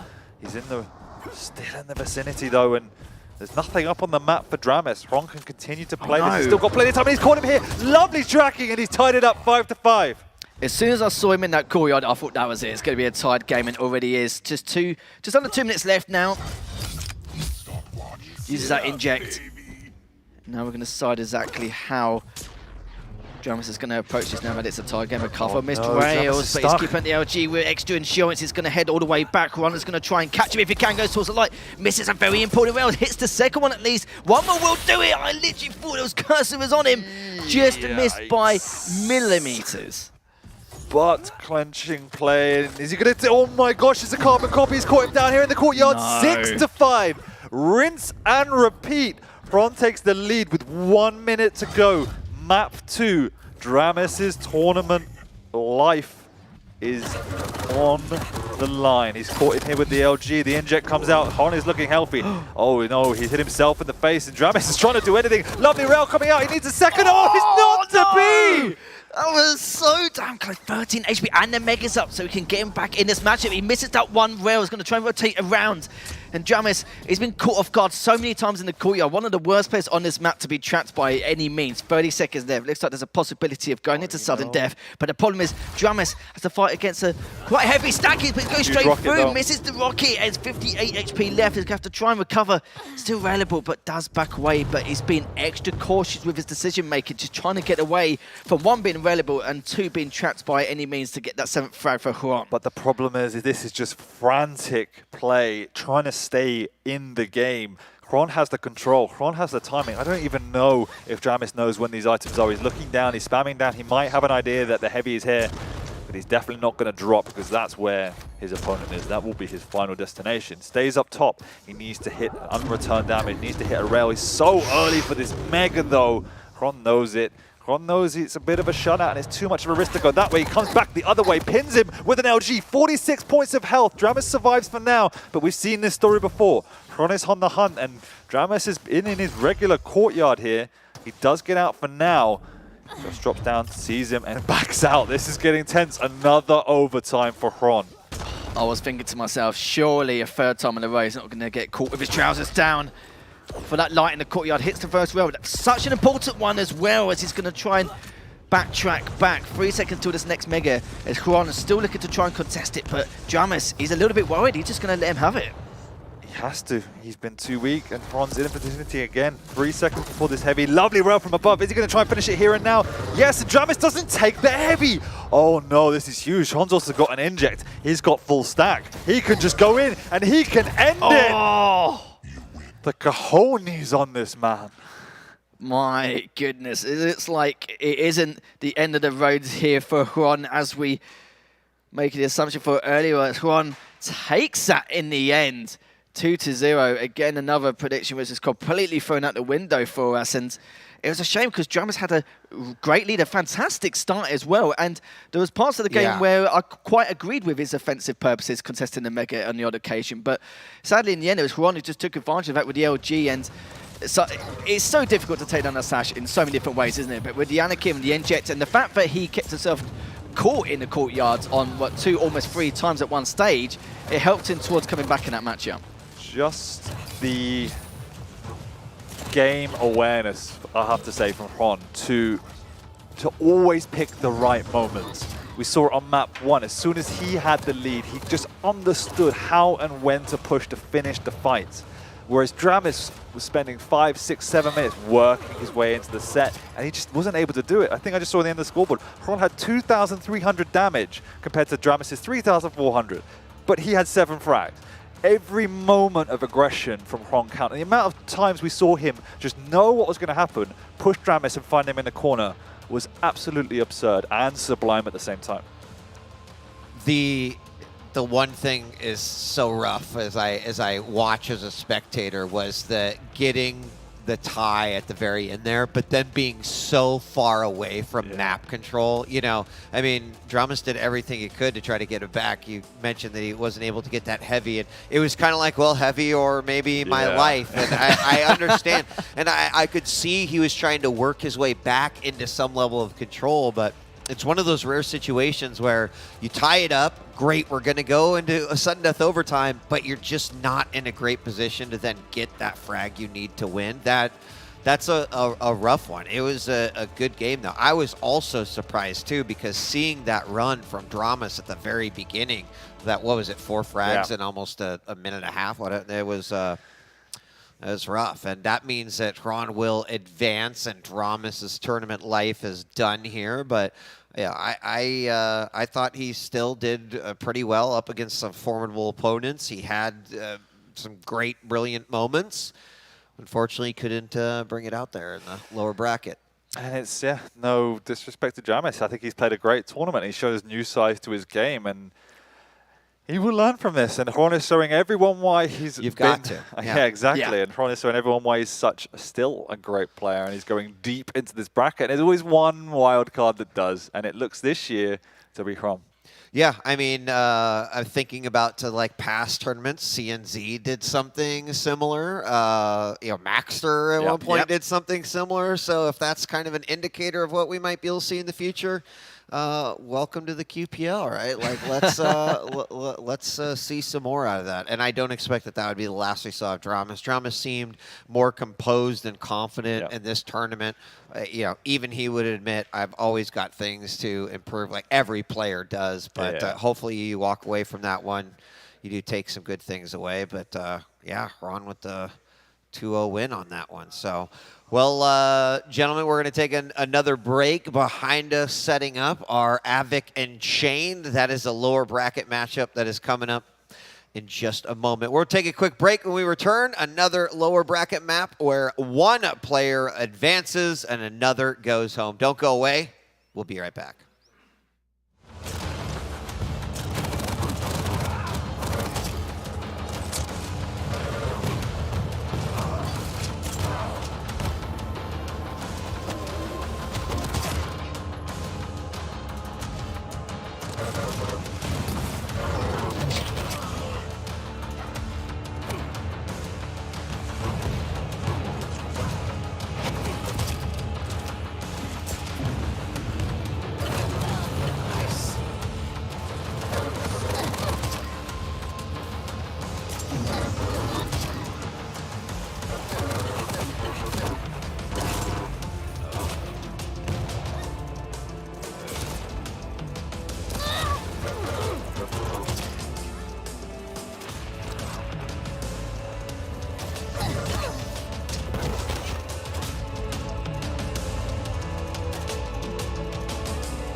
Welcome back. We are inching closer and closer here to the end of day 2. We played through our quarterfinal matches. We set up the semifinals for tomorrow, and now we're going through the lower brackets. By the end of the day, by the last 6, I think there's about 6 games remaining, we will know the 6 players that will be advancing on to Championship Sunday, which is technically Championship Saturday. That's tomorrow. Gentlemen, welcome. Welcome back. I'm so used to saying that, and then I realized, I messed up. Wrong day of the week. So what's up, Dan, Lethal? How's it going? Good. Great. I'm Just so great. good. Cracking. Good, good. Delirious casting incoming. You know, it's about that time. It's about that time. It's about to get wacky. Ladies and gentlemen, we've got Avic versus Chain. Yeah. Coming up here next. I actually casted Chain on the B stream with 40 Lions, unfortunately for myself, before this, and he looked really good, actually. He went up against Sib. That's right, yeah. He was pushed a little bit at certain stages of the game, but there was aggression and spark and clinicalness from Chain that he just didn't have earlier in the tournament. And, you know, he had probably more pressure going into this, and I spoke to him before the event, and he was saying, you know, he didn't have a good start to the season. He knows he didn't. He'd reflected on that. He took off time from work ahead of this event and has been smashing training. So he might have come into this with too much pressure on his shoulders. And now he's begun to release that and play a bit more of his game. It was against Sib, though. He would expect to beat Sib, and maybe he took that pressure off. This is a completely different situation, though, against Avic. He was so good in this event. But I'm feeling decent about Chain and his chances. Yeah, I totally agree as well. I think I've not really seen him play much this weekend, but just on paper, we can say bits and pieces like the last 6 weeks. He has definitely improved dramatically over time. But at the same time, in the interview previously yesterday, he did say that he's putting extra time, as you rightly mentioned, which is why we've seen signs of that strong adaptation back halfway through of Season 2. And it's nice to see those kind of signs again, because those are the signs where back when we had the separate Americas and the EU region, he was like the second place team. He was giving Dahang a good run for his money, and he was putting a lot of pressure onto Rafa. We're starting to see that again. So this is why he's been able to take us up a lot further than we would have anticipated, maybe compared to the start of the season. Let's take a quick look at the lower bracket, since that's where our focus is for the remainder of the day. You can see there that, well, Chain is obviously playing Avic right here. We've got Dramas versus Ron, and Ron did end up winning that one 2-0. Of course, still a matchup between Zanaku and the winner of Sirius Saigib, which I believe has actually been Sirius. Took out Saigib. And then, of course, coming up next on that one, Nosfa versus Strong Sage might, you know, have a matchup take place between those two and Rafa. So you can kind of see, I think we're going all the way up to that lower bracket round 5 is where we're going to end up by the end of the day. So, a lot of games. A lot of games to go. So let's talk a little bit about our picks and bans here as we get into this next matchup between Avic and Chain. I also noticed that Chain's not wearing white anymore. He's wearing his black. He's gone to the dark side. Yeah. Yeah, he's nodding. He nods to that one. Yeah. These are the things I notice. I don't know. There it is. Here's our picks and bans. We've got Avic choosing Ruins. And then after that, we've got Veil. Was the pick by Chain. Not surprised to see that. And then Awoken is the remaining match. Take us through the picks and bans, Lethal. Very few players favour like the bigger maps in the map pool, but Avic favours both of them. He's very strong on Blood Covenant and Ruins. And it seems like Chain is actually banned at Corrupted Keep. Maybe something he's not really too keen on. I've seen Avic ban Deep Embrace quite a lot, but Avic's going to be quite comfortable on Ruins here straight off the bat with the Strog against the Anarchy. That'll be a very interesting matchup in itself. Chain selecting Veil, that's also understandable with the Eisen versus the Galena matchup. This is like probably one of the most standard champion picks you'd get on Veil, especially because the Eisen with the top mega control, with the turret in place to try and bait it through the TP, and the Galena with the totems, especially just forcing the Eisen out of position. But the Awoken is one of Avic's worst maps entirely, and we do have the Nyx versus the Doom. We see the Doom pretty much every single time, almost an Awoken, but I kind of feel like Avic needs to try and end this in a 2-0 victory. If he doesn't, it could be a cause for concern here, Dan. Yeah, definitely, and because all these players are so, you know, hesitant to pick any of the heavy champions. We always end up with something a bit more quirky at this stage, but not too bad here. Really like the Anarchy on Ruins, pretty much a premier pick, if you will, there. But again, the Stroke and Pika is an amazing counter there, so good thought process by Avic, because speed for speed is brilliant, and I think Stroke is just broken at the moment. He's so good. Veil as well, we see the Gleaner come out again, and Avic uses it really, really well. I'm looking forward to that match. And if we do get to Awoken, you're kind of just left up with the Doom. There's not a lot left on the table because he banned the Ranger, which is an interesting ban to start with as well. So the Doom is there, and going up against the Nyx is quite a tricky matchup. The one thing I'll just say, irrespective of the draft, I think it's pretty even across the board, is that I just feel that Chain, when he struggles, is against the aggression, and that's what Avic is going to bring in spades. And so if Chain can do what Chain does when he's at his best, which is connect with the rails, use his kind of defensive play, cut off the angles, he will be okay. But as soon as he starts misses, then that's when he's in trouble. I mean, for me, it's a matter of like Avic's aggression comes from opportunity, right? Yeah. So in that case, you know, Chain controlling major items, portions of the map, that's, you know, basically shutting down Avic's ability to be aggressive, because I don't think Avic's just gonna like come off spawn and be like, let's go LG battle. Like, you know, he, in what we've seen in his battles throughout the weekend, it has been very, very intelligent play coming out of Avic, and then, you know, strike when the time is right. So it is possible you can keep those doors shut. There's not an easy task at all, but right, there's an avenue. Yeah, but I think holding control is the hard thing for Chain. I've often seen him leave areas of the map open, fall off of it a little bit when he's under pressure, making sure he continues to dominate. If he gets into that control, that's going to be the hard thing. And if we get to a third map, then I do see the Nyx coming into play and playing it a bit slower and a bit longer out. But the first two maps, it's going to have to go toe-to-toe. All right, well, as soon as this game is ready, we'll be jumping in. Again, we're in the lower bracket portion. We've also got the B stream going in tandem to help us file down to our last 6 players. We know 4 of those. They're sitting up top in the upper bracket, and we'll have 2 additional ones joining them. And really excited to see how this will be playing out. So.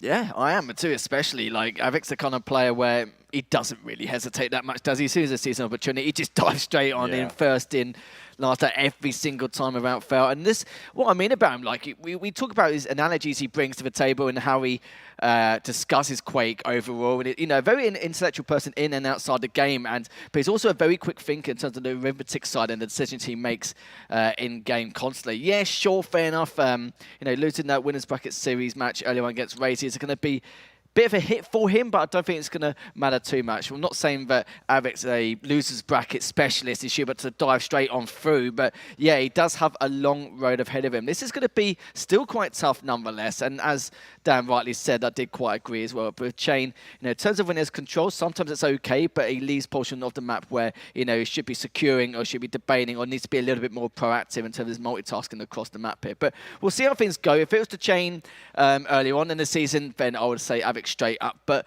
the map choices do favour Chain here, so hopefully he'll feel a little bit comfortable. But of course, as we go back and forward, the champion picks was also quite interesting in itself, so it is a cause for debate.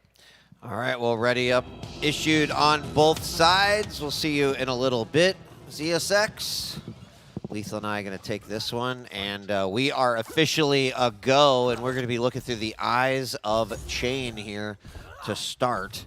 Chain on the Anarchy.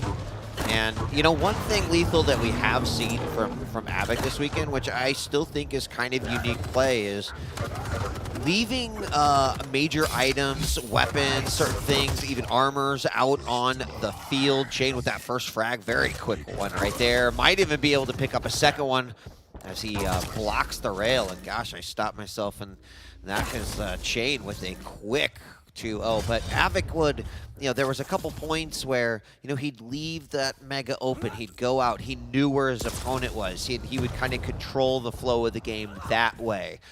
Definitely interesting, not something we've seen a whole lot. At this point in time, it's a moot point because Chain's already up by 2. Yeah, it certainly is. It's just not really the start I was expecting, especially from the likes of Chain. It's something more from Avic I was but in terms of response, doesn't really get too much done with the Pika, but yeah, it was just seeing what he could do in terms of that response. He's not going to drop down. He was sitting there basically daring for him to come down, but at the same time, didn't have any rockets on him, so it was actually quite fortunate for him just to leave him out like that, but of course it's different watching it from our perspective. Minute 20 in, and still Chain holding on to that 2-0 lead, but still has the inject, remember. Yeah, I mean, that was actually a kind of awkward situation there for Chain. He had no rockets. He's like, oh, all I've got is a rail, not really where you want to be. So he backs off. He gets himself an LG. He's now got some more rockets. Going to feel a lot more comfortable defending the positions he might need to defend. Now he grabs a light, sees Peeker come out again, does get some damage, won't matter. He's kind of out of there. Inject coming out. And now the Mega is up. Chain has an idea. He's thinking there's some sort of a trap going on here. What is he going to do? Yeah, he feels like something's not right, but at least he hears him down below, so that's confirmed it for him. He's like, right, I'm out of there. I've got height. I'm just going to try and get away as soon as physically possible. And we've seen a lot of Ruins games today and yesterday, and that was a great rocket as well, just to keep him at bay. It's just the fact that there's always one champion slower than the other or lacking the mobility or anything on that, but this is quite similar. So hopefully for these two, they won't have too much trouble just trying to catch up on or, you know, going on the hunt, etc. But Chain's still looking quite good at the moment, manages to get that Mega. Items are segregated. Heavy is up in the next 10 seconds if Chain wants to continue piling on the pressure and contesting it. Which it seems like he can. May catch him in heavy jump head, which he almost did, but Avik does get away. Yeah, Avik actually delayed there a little bit. I think Chain read that because he was early to the Mega, but then also knew it's still going to be spawning. Does catch his opponent there, grabs that inject, but unfortunately, bounced up in the air, kind of loses his momentum, Lethal, and that gives Avik an opportunity to open up. Chain very low, 38 points of health. He does manage to slip away, and Avik was kind of in a danger zone, so he had to retreat himself. It's going to equalize thing, but that heavy is up. Plasma coming in from down below, and the rail does hit Chain. He's got to get out of there. Now, this is where that split difference between the items comes into play. Had it not been split, Chain probably would have retreated, grabbed the Mega, and been right back in the fight. Unfortunately, not the case. Now the Mega is up, but he's not really in a position to grab it.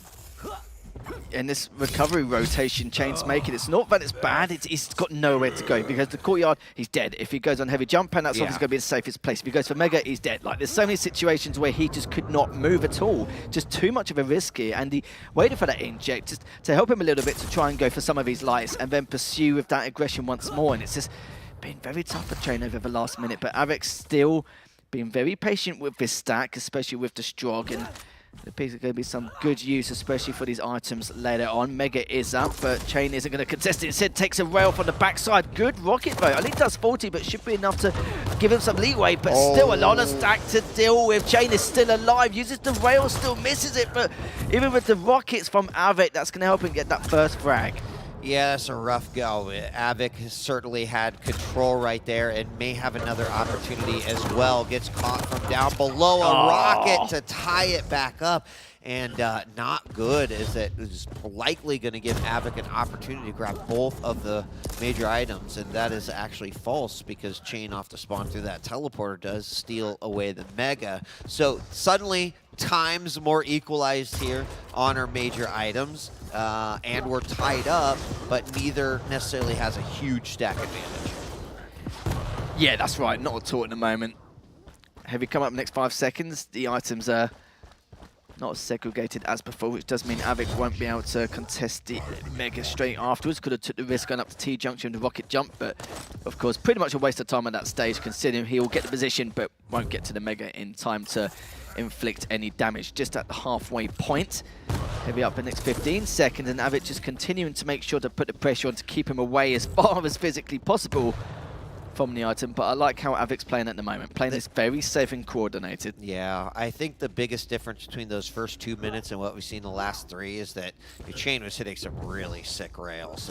He hasn't really had an opportunity to do so, more so because he just has to be really cautious about his own positioning on the map and then trying to regain control back of both of these items. Pika comes out, gets some information, knows his opponent's down below, and now Avik looking for an open opportunity, controlling this middle area as we often see he likes to do. But so far, what action can he take? A rail trade? Just waiting for it. Yeah, it certainly is indeed. We haven't seen a lot of flair from these players in a while, ever since that engagement back in the courtyard. Still, it's just a game of chess again, really, isn't it? He knows how good Avik is and how he takes advantage of these very small situations. It just doesn't tend to hesitate when he smells an opportunity to claim the next frag. Both items almost close together, but Avik so desperately wants to try and pursue that heavy, but it looks like Chain's gone all the way back up. Avik may catch him here, and he has done good damage with the LG, trying to get a bit more of the peeker, and he's already dropped all the way down, but it does mean, though, he picks up the heavy. Yeah, that means Shane's going to go over and grab that Mega. Once again, items so close, likely to result in a split. And Avik's armor stack looking much better. But I'm happy with this game kind of slowing down a little bit after some of that chaos early on. 3 minutes remaining on the clock, but it just seems to be, you know, the right way for these two to play based off the situation that we're in. Oh. Yeah, I've casted a lot of chess today. Yeah, so this is going to be another one. It seems to be I'm noticing a pattern here. They're both holding off. They're not. I love it. Like they're like, yeah, we're gonna totally just make a huge gap between these two. Little do they know that very, very close. Nice job. Chain waits until he sees and hears his opponent. That is going to put a little bit of time between the two. And he came up from down below, so likely has a good indicator as to what that time might be. Yeah, absolutely. I think he might have been close enough to hear it anyway. So, and he knows it won't be too much of a difference here. As we've got nearly 2 minutes left, as we could head to the sudden death later on. That also seems to be a trend at the moment. Probably the 5th or 6th potential one today. Or, sorry, overall on the weekend here. It does a little bit of damage to the LG, but Chain does exactly the same. And it's not that neither player wants to take the risk. But I don't really see such a big or major fault in either each other's gameplay or little room for error, that it's just not worth taking that risk, which is understandable here. You have to be patient, bide your time, especially on a map like Ruins. It's very hard to catch your opponent, especially if they're hopping around that heavy jumper, but that's a lot of LG. Takes down the Pika straight away, as Avik has slight disadvantages. Of course, not going to take that risk. He can go for the light, he can go for the Mega, and go back to square one. Yeah, I mean, that would have been 2 risks in a row, because I already feel like jumping down from that top to the bottom could be a little scary, and Chain took a huge advantage of that. Now, about equal stacks might have a fight here in the courtyard. Nice rocket from Chain coming out. He switches over to the LG. Rocket answered back. Then a rail coming out from Chain, but both players pretty low. Another rail and a follow-up one.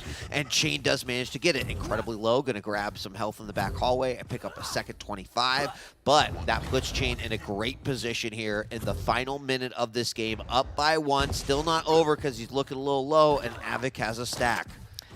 And you knew from that reload animation that he was going to have like a half a second quicker hitting that rail, and managed to do earlier for that 3rd frag. Good rail again from Avik. He's looking to try and get a 3rd. He's not railable anymore as he's backing away.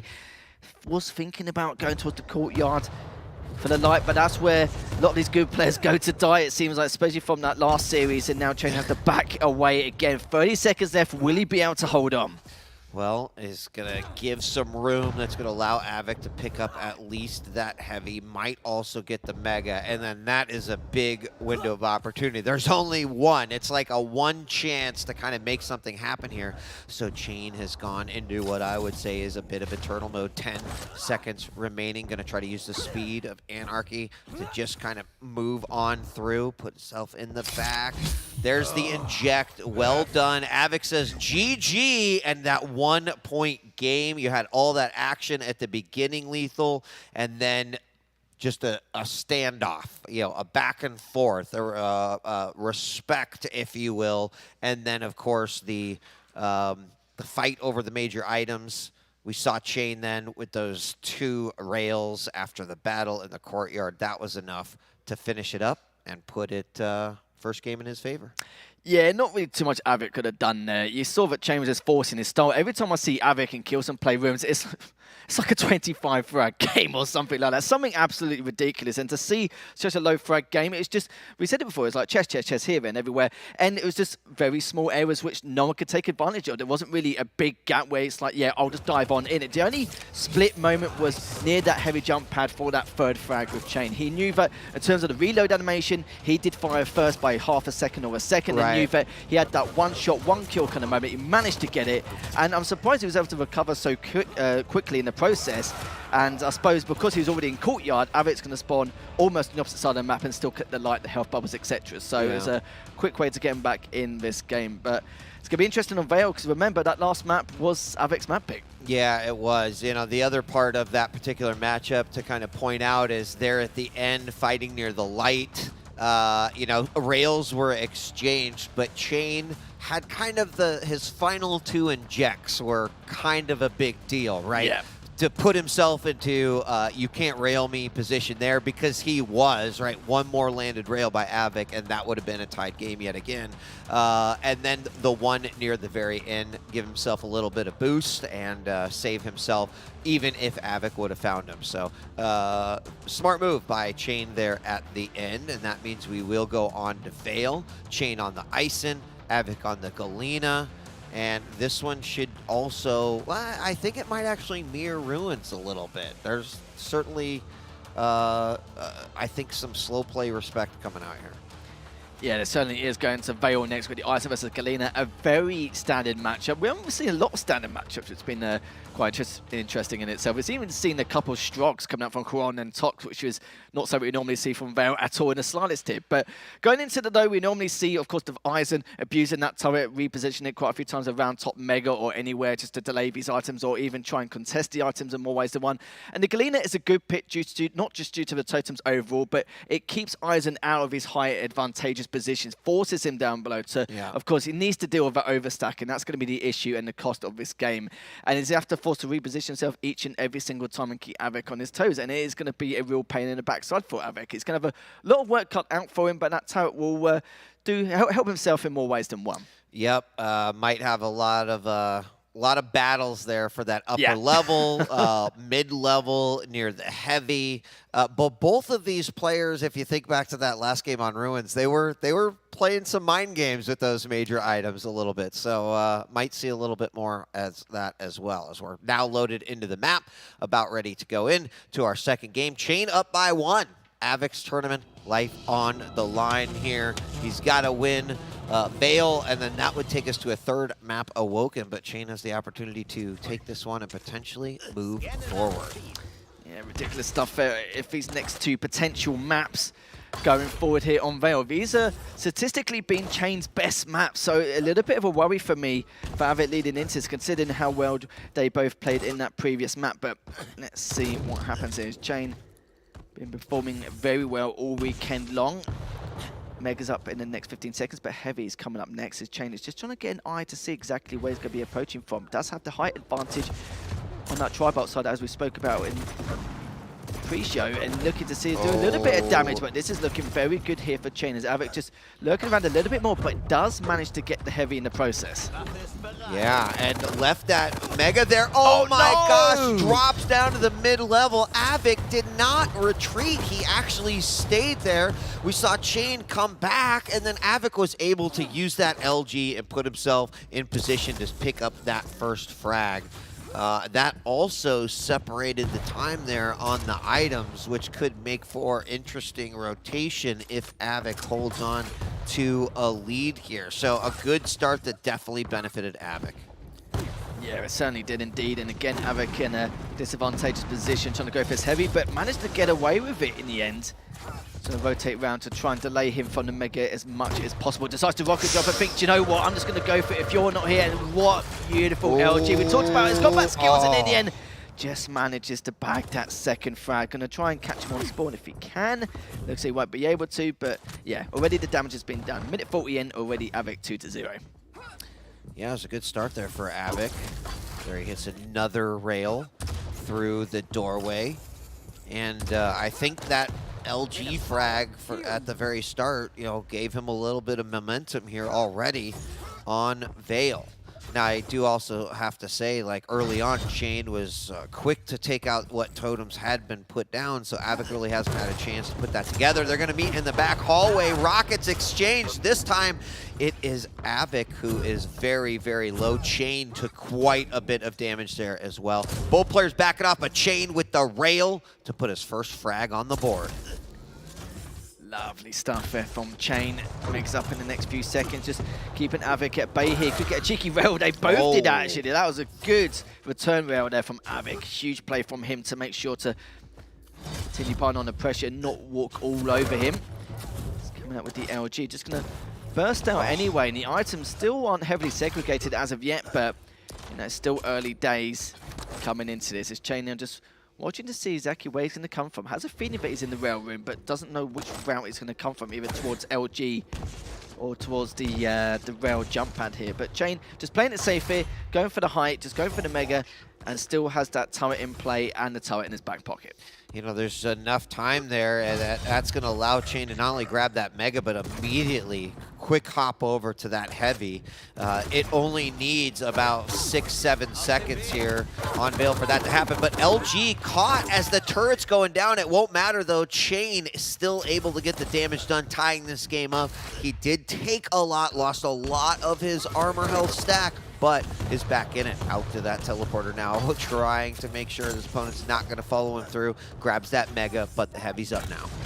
Oh, what a rocket as well from Chain. Just as that tri-bolt. Yeah, that was just ridiculous. Still tied up, still. Is now Chain just dropping her down to see if he can catch a cheeky little rail. Misses the first one, but isn't going to bother attempting the second. He's basically saying, you can come to me if you want to continue this engagement, but Avik's having absolutely none of it. Does have another turret up, ready to chuck on down to see if Timmy can do a bit of damage or feed Chain a little bit of info. Mega's still up, by the way, but I love this play from Chain just to get in that first rail, just make it obsolete, picking up that heavy and going for the mega himself. So he's in the prime position to now take the fight against Avik and get that third frag, but will he, Dave? I think that window of opportunity is not there quite yet. At least he's going to have to keep working at it. There's another totem in the back there. Chain, good awareness there, totem awareness as he does fire tribal. I don't think it took it out, but had an idea that it was there. So we're almost halfway through this map. Turret continues to zone out of the exit of that teleporter. Some good rockets coming in from Chain, despite the fact that they are not necessarily hitting. He's got the right idea. If your opponent sees a rocket at their feet, they're probably not going to move forward. So zoning a little bit. Has an opportunity now to take out some of these totems as Avik repositions here. Yeah, Avik's only got one totem up at the moment. Decides to dive on through anyway. If he was thinking about putting down a turret to divide the attention, but decided not to, which is understandable. But Avik is so weak. Chain could go on the hunt, finds him. That's good his opportunity if he goes for the mega. But look, he may catch him again as he's going for the light. A little bit of mistake there from Avik, just trying to speed up the recovery process, but does get away. Very close. You know, that is one of those that I feel like you absolutely want to chase after, but Chain made the right decision. Back off, make sure you're in a spot. It's going to be real hard for Avik to get that stack back, and Chain, I think, made a great decision right there. Avik really trying to do a lot of damage from the bottom with that LG, but Chain always seems to have a stack lethal. He's not really given Avik much room to work with. Yeah, he seems to have a advantageous angle every time in terms of position he's in. He seems to always get the first shot, always kind of, I wouldn't say put a shock to the system for Avik, but he's never approaching him. It's always Avik trying to rotate round to try and catch Chain off guard. Of course, Chain is the lead at the moment, and he doesn't seem to be too phased about the overstack. Of course, he'll pop down to the rail room now and again to see what totems are lurking about and just pull straight back. He's played, obviously, this champion selection more times than none. And now sticks for 20 in. He just barely takes down Avik. He's only on 8 HP. And look at this, though, Wheat. 3 seconds until the mega. He's already going to recover from that last bout. And I'm getting a little bit worried here for Avik. Yeah, I mean, 2 frags now. We've got about 3.5 minutes left, and Chain is just setting up. He's reading this quite nicely. Good rail on top of that heavy. Avik's still going to grab it, but look at that health. He is just a tickle away from potentially Chain's 5th frag. 3 minutes left. Guess Avik again with that next rail. Mega is up. Delaying it just a little bit here. Just waiting for Avik to push away a tatter so he does not hear it. But I think he was in range anyway. Heavy's up in the next 5 seconds. But Avik needs to try and get some of these items. He's picked a lot of his items up at the start, but just not doing a lot of damage with it. And this is looking very dicey here for both players, really. But Chain did have the height advantage once again. Catches him with that first round and just keeps catching him off guard quite a lot here as he's just trying to drive by to heal up with these lights and these health bubbles down on the floor. And Chain just find a few rockets, dives on forward, knows the Maker's coming any second. Are we about to get it? No, he does not. That second to last rocket put him out of position. That was huge. That was putting now this into a one frag game, also opening up the possibility for Avic to potentially take control of both major items. I'm not sure that I'm in love with that move that he had there. But I think Avic just happened to be the right place, right time, caught him with that bounce rocket. Could have gone a lot different. That was hard considering how much momentum Chain had, but Avic gets it done. So Chain's still ahead by 1. Nice rocket. Oh, doesn't follow up with the midair, but does with the rail. 5-3, less than 2 minutes left to go, and Avic finds himself in a rough spot. He certainly does. What a rail from Chain just to secure that 5th frag. 90 seconds left though. Avic does have time to do this, but the question is, Willie is now 5 seconds left until that Mega does approach. Heavy's almost in sync, just a few seconds behind. Trying to back away again, still has that turret, but not too sure from Avic. He definitely needs at least a very good stack to work with, but at the same time, make it a clean frag so he can continue putting on the pressure as soon as Chain comes up on spawn if he does get that full frag here, Wheat. You know, this looks like a different Chain than what we saw earlier today in the Zanaku game, and I think maybe he just needed to, you know, find whatever confidence he had, bring that back, know that, hey, I know what I'm capable of. Avic does grab another frag, 1 minute left to go. There is still a chance here. Chain's going to have to play this one carefully. He needs to protect that frag with everything that he's got. And he's got the stack, and he's just got that first rail. He's going for the hunt. He hit the second one as well, but is he going to continue to progress? Yes, he is. He takes him out, ties things up.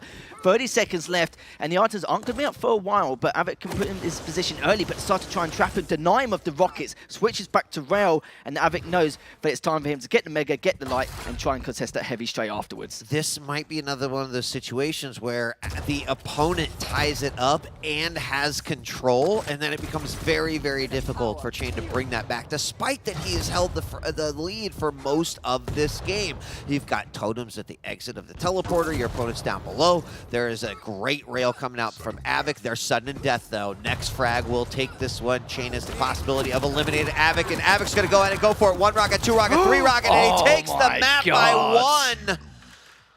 Wow. He was left on 21 HP. They had to be some damn good rockets, and you saw the first 2. I was getting a little bit, sketchy for me. I thought Chain's probably going to take this even with that stack disadvantage. That's unbelievable. That rocket through the telly and then the momentum. Again, it was one of those situations like Avic was right there. He perfectly landed those rockets. I don't think death just seemed to be unavoidable at that point. Then the question was, okay, what am I going to do?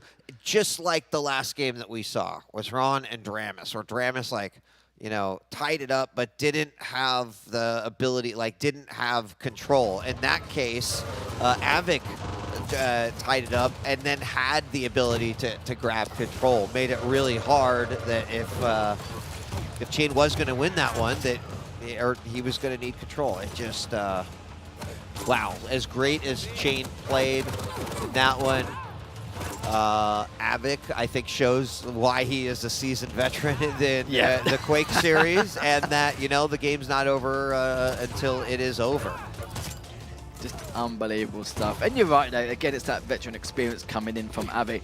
But there's that veteran experience, but that was cutting it closer than anything I've seen. Look at this. This is what I was talking about before. Misses the first couple of rockets, but hits the first 2.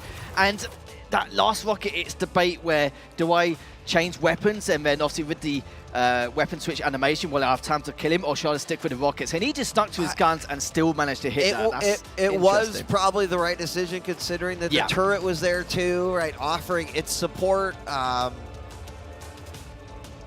just didn't work out that way. It's one of those where I feel like, you know, we just split the timeline, Lethal, and there is definitely a timeline where absolutely, Chain got that last little bit of health, won it 2-0, but now we're in the timeline where they're taking this one to the third and final game. That's going to be on Awoken, and it's going to be Chain on the Nyx and Avic on the Doom. Yeah, a little bit worried for Avic due to the Nyx pick from Chain. We've seen some really good Nyx players taking full advantage of that Ghost Walk and, of course, the Art of Control afterwards. It's going to be a tough nut to crack. I did say that, of course, Veil is one of Chain's best maps statistically, but so is Awoken.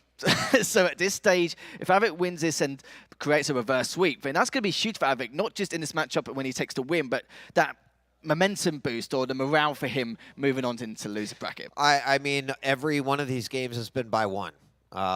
So we had 2-3, a 6-5. I kind of expect a close game. You know, Awoken, if we think a little bit about what we've got here, Doom maybe a little bit of mobility, but guess what? Nyx has some mobility too, and has an escape, and has the ability to be a little bit aggressive. So this is going to be an interesting matchup. It's kind of, you got to throw everything out the window from the last two games and just consider it. It all comes down to this, but it's a hard one to call. Yeah, it looked like it was going to be a 2-0 at one stage. I wasn't even considering the possibility of a third map, looking at the position where Avic was in. No stack, no Art of Control, 2 frags down, a couple minutes left. It was dangerous territory for Avic, but he's a dangerous man, so he probably likes and thrives off this thing in terms of like the dopamine going sky high, especially in that second map. But it's like I said before, for Chain, this is also one of his best maps statistically. Nyx is a very good pick. We've seen Doom is literally being played on Awoken almost every single time, but that's just the standard meta in top play, in ranked, etc. But it's not a surprise that everyone wants to try and abuse that passive ability from the Doom. But I really don't know. I don't know how I'm going to call this. Normally on paper I would have said Avic, but the way Chain's been playing 6 weeks leading to this moment, it's tough to call here, Week. I mean, Avic's LG has been looking pretty good. Chain has been hitting a lot of those rail shots, 2 weapons that are pretty crucial to Awoken overall. So, right, partially I think it's going to come down to how are the, and again, even in that last game on Veil, there was, there was some playing with the major items. That, both times that resulted in one player saying, I can take control now that we've both made the decision to delay a little bit some of these items. So, yeah, I don't know how this is going to go. It could come down a lot to the spawn, as we are going to see Avic get that mega spawn, grab that light immediately, but now he needs to arm up. So he's got himself the Tri-Bolt and the LG. Sees his opponent with the rail, knows exactly where he is, needs to be careful, probably wants a rail of his own, but not the easiest path to get there. Yeah, a moment of relief from Avic, I assume, after that second map, but he's been in this position numerous times, so it's just going to be another day in the office for him, as Chain currently top mid. Avic still looking to pick up all the weapons in his arsenal. He does have that Trinity now to pursue by any means necessary. Does pick up the heavy, but I like this from Chain. Has delayed the mega quite a fair bit. Just checking the choke point towards rail. Realize it's not there, especially from that rocket. And I love how he tried to pick up the mega as soon as physically possible when he saw that rocket come from the top mid side, because the closer Avic would have come, the more of a chance or increased chance that Avic will work out the timing. Ooh, a rocket sent around the corner, and Avic firing one back. That will give away his position, but expecting his opponent's going to come down that hallway. Chain with a great rail. He was looking for a follow-up. He's got the LG out. And wow, ballsy on both sides. There's the Ghost Walk to get a little aggressive, and he's going to pop the Rampage. He misses 1 jump, 2 jump, and then he goes over the smack. But Chain with the LG for the first frag. What an exchange. My God, Avic gave him the backhand, but Chain just slapped him back and managed to get that first frag. 90 seconds in. What an interesting exchange. It was. I wasn't expecting the berserk though. That's literally absolute madness. But I was expecting just a rail in all fairness. But minute 45 in now. Mega's up in 10. Chain's in a good position. Avic's in a slightly better position, but it depends how risky Chain wants to take this to go for that mega, but decides to back away. I might be wrong, but has Chain picked up the first frag in all 3 of these games so far? You don't need to answer that, because I'm asking you to remember something that's like a minute detail, but... Okay, good question. I don't know. Yeah, I'm not sure either, but, you know, we've seen Chain start with that momentum. That certainly helped him out in all 3, definitely in the first one, even though it was a low-scoring game. always feels good to kind of get that first frag. But it feels bad to lose the lead after getting that first frag too, so you got to be careful with that. Yeah, it certainly does, and Avic needs to keep an eye on the rotations and patterns, but Chainmate's collecting these hourglasses for that Ghost Walk. As it's a low priority for Avic, but still needs to keep an eye on what rotations Chain is going to make. As they're nearly at the 3-minute mark, Chain with a decent stack lead here, just faking that jump up to top mid, but problem is Avic's on the opposite side of the map, so he's not going to hear that anyway. Yep. I fooled him. No, not me. No, you fooled yourself. Chain doing a good job. This is like the second or third time in this map where I've seen him get some unanswered damage with that LG. Lands a great rail there. Immediately Avic pulling out. Oh, that LG also hitting a rocket. Not enough to kill there. Tribolt coming out. He's keeping the pressure on. Looking for a rail angle, but won't be able to find a Chain with that Mega. And now we're starting to see a little bit more time between these two items, but not enough to make a massive difference for full control. There we've got the Ghost Walk through the teleporter, and Chain's not going to chase. Yeah, because the Ghost Walk's pretty much running out. You would have heard him go through the TP, so it's a little bit of a waste there, so understandable. So Meg's up in the next couple of seconds. Here's the first one. Doesn't go for the second, but it's going to see if he rotates around, but he knows he's still top mid. Is why do he move from that position unless he's going for that item? He's going to see if he can get the way around him. But this has been a very interesting affair from the two of them so far. Both of them just having that GA for the items now and again, but also at the same time trying to contest for that Mega depending on the scenario after each bounce. And looking to back away again as the Heavy now up in the next few seconds. Chain is going to try and get himself prepared, but it looks like so was Avic as he dropped on down as he hit 2 rails in a row. Not going to go for the third, may use the LG for extra insurance, but still piling on the pressure. Avic is trapped. Yeah, gosh, 3 rails in a row, and that really has been one of the biggest difference between Chain and Avic here in this matchup. 4 rails, 5 rails. He just needs to keep at it. Avic very, very low. I say that like it's so easy. Just keep railing. That's fine. But I mean, honestly, that is where we have seen Chain really, really separate himself from Avic here, is hitting those very nice shots that go completely unanswered by Avic. Oh, there it was. Nicely done. The patience paid off. The LG as his opponent flips around the corner. And as we hit the 5-minute mark, Chain's up by 2.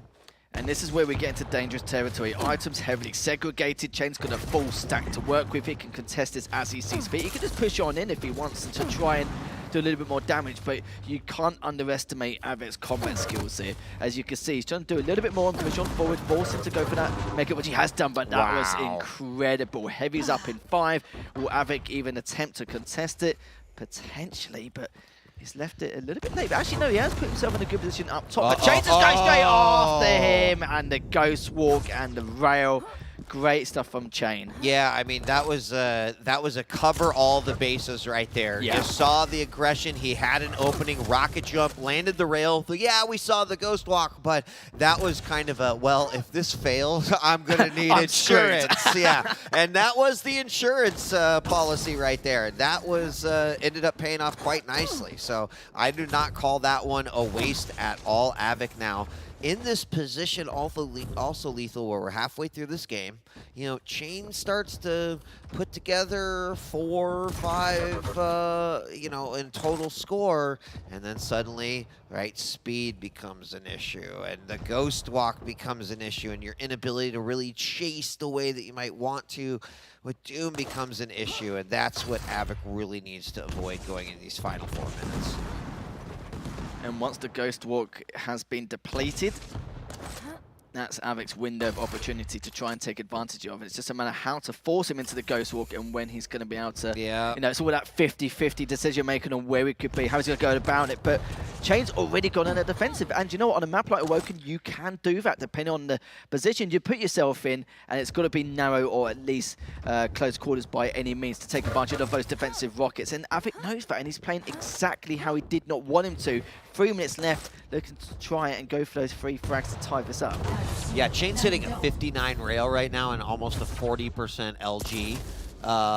He's also done 2,300 points of damage to the 1,000 of Avic. Just to, you know, put it into perspective how much those rail shots that have gone unanswered have affected those overall numbers. Yeah, that is just incredible, but time is running out. Ghostwalk is up in the next 10 seconds.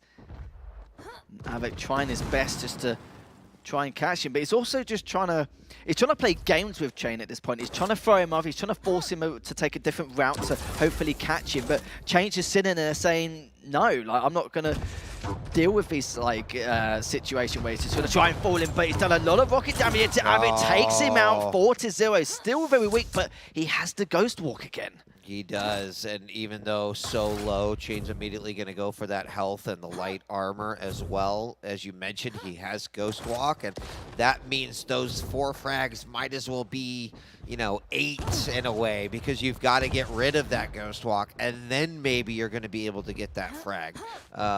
You know, I suppose there's a possibility that Chain forgets what button activates the Ghost Walk, but that's probably not likely. So with less than 2 minutes left to go, and right now Chain's on a road to potentially take game number 3 completely unanswered here by Avik.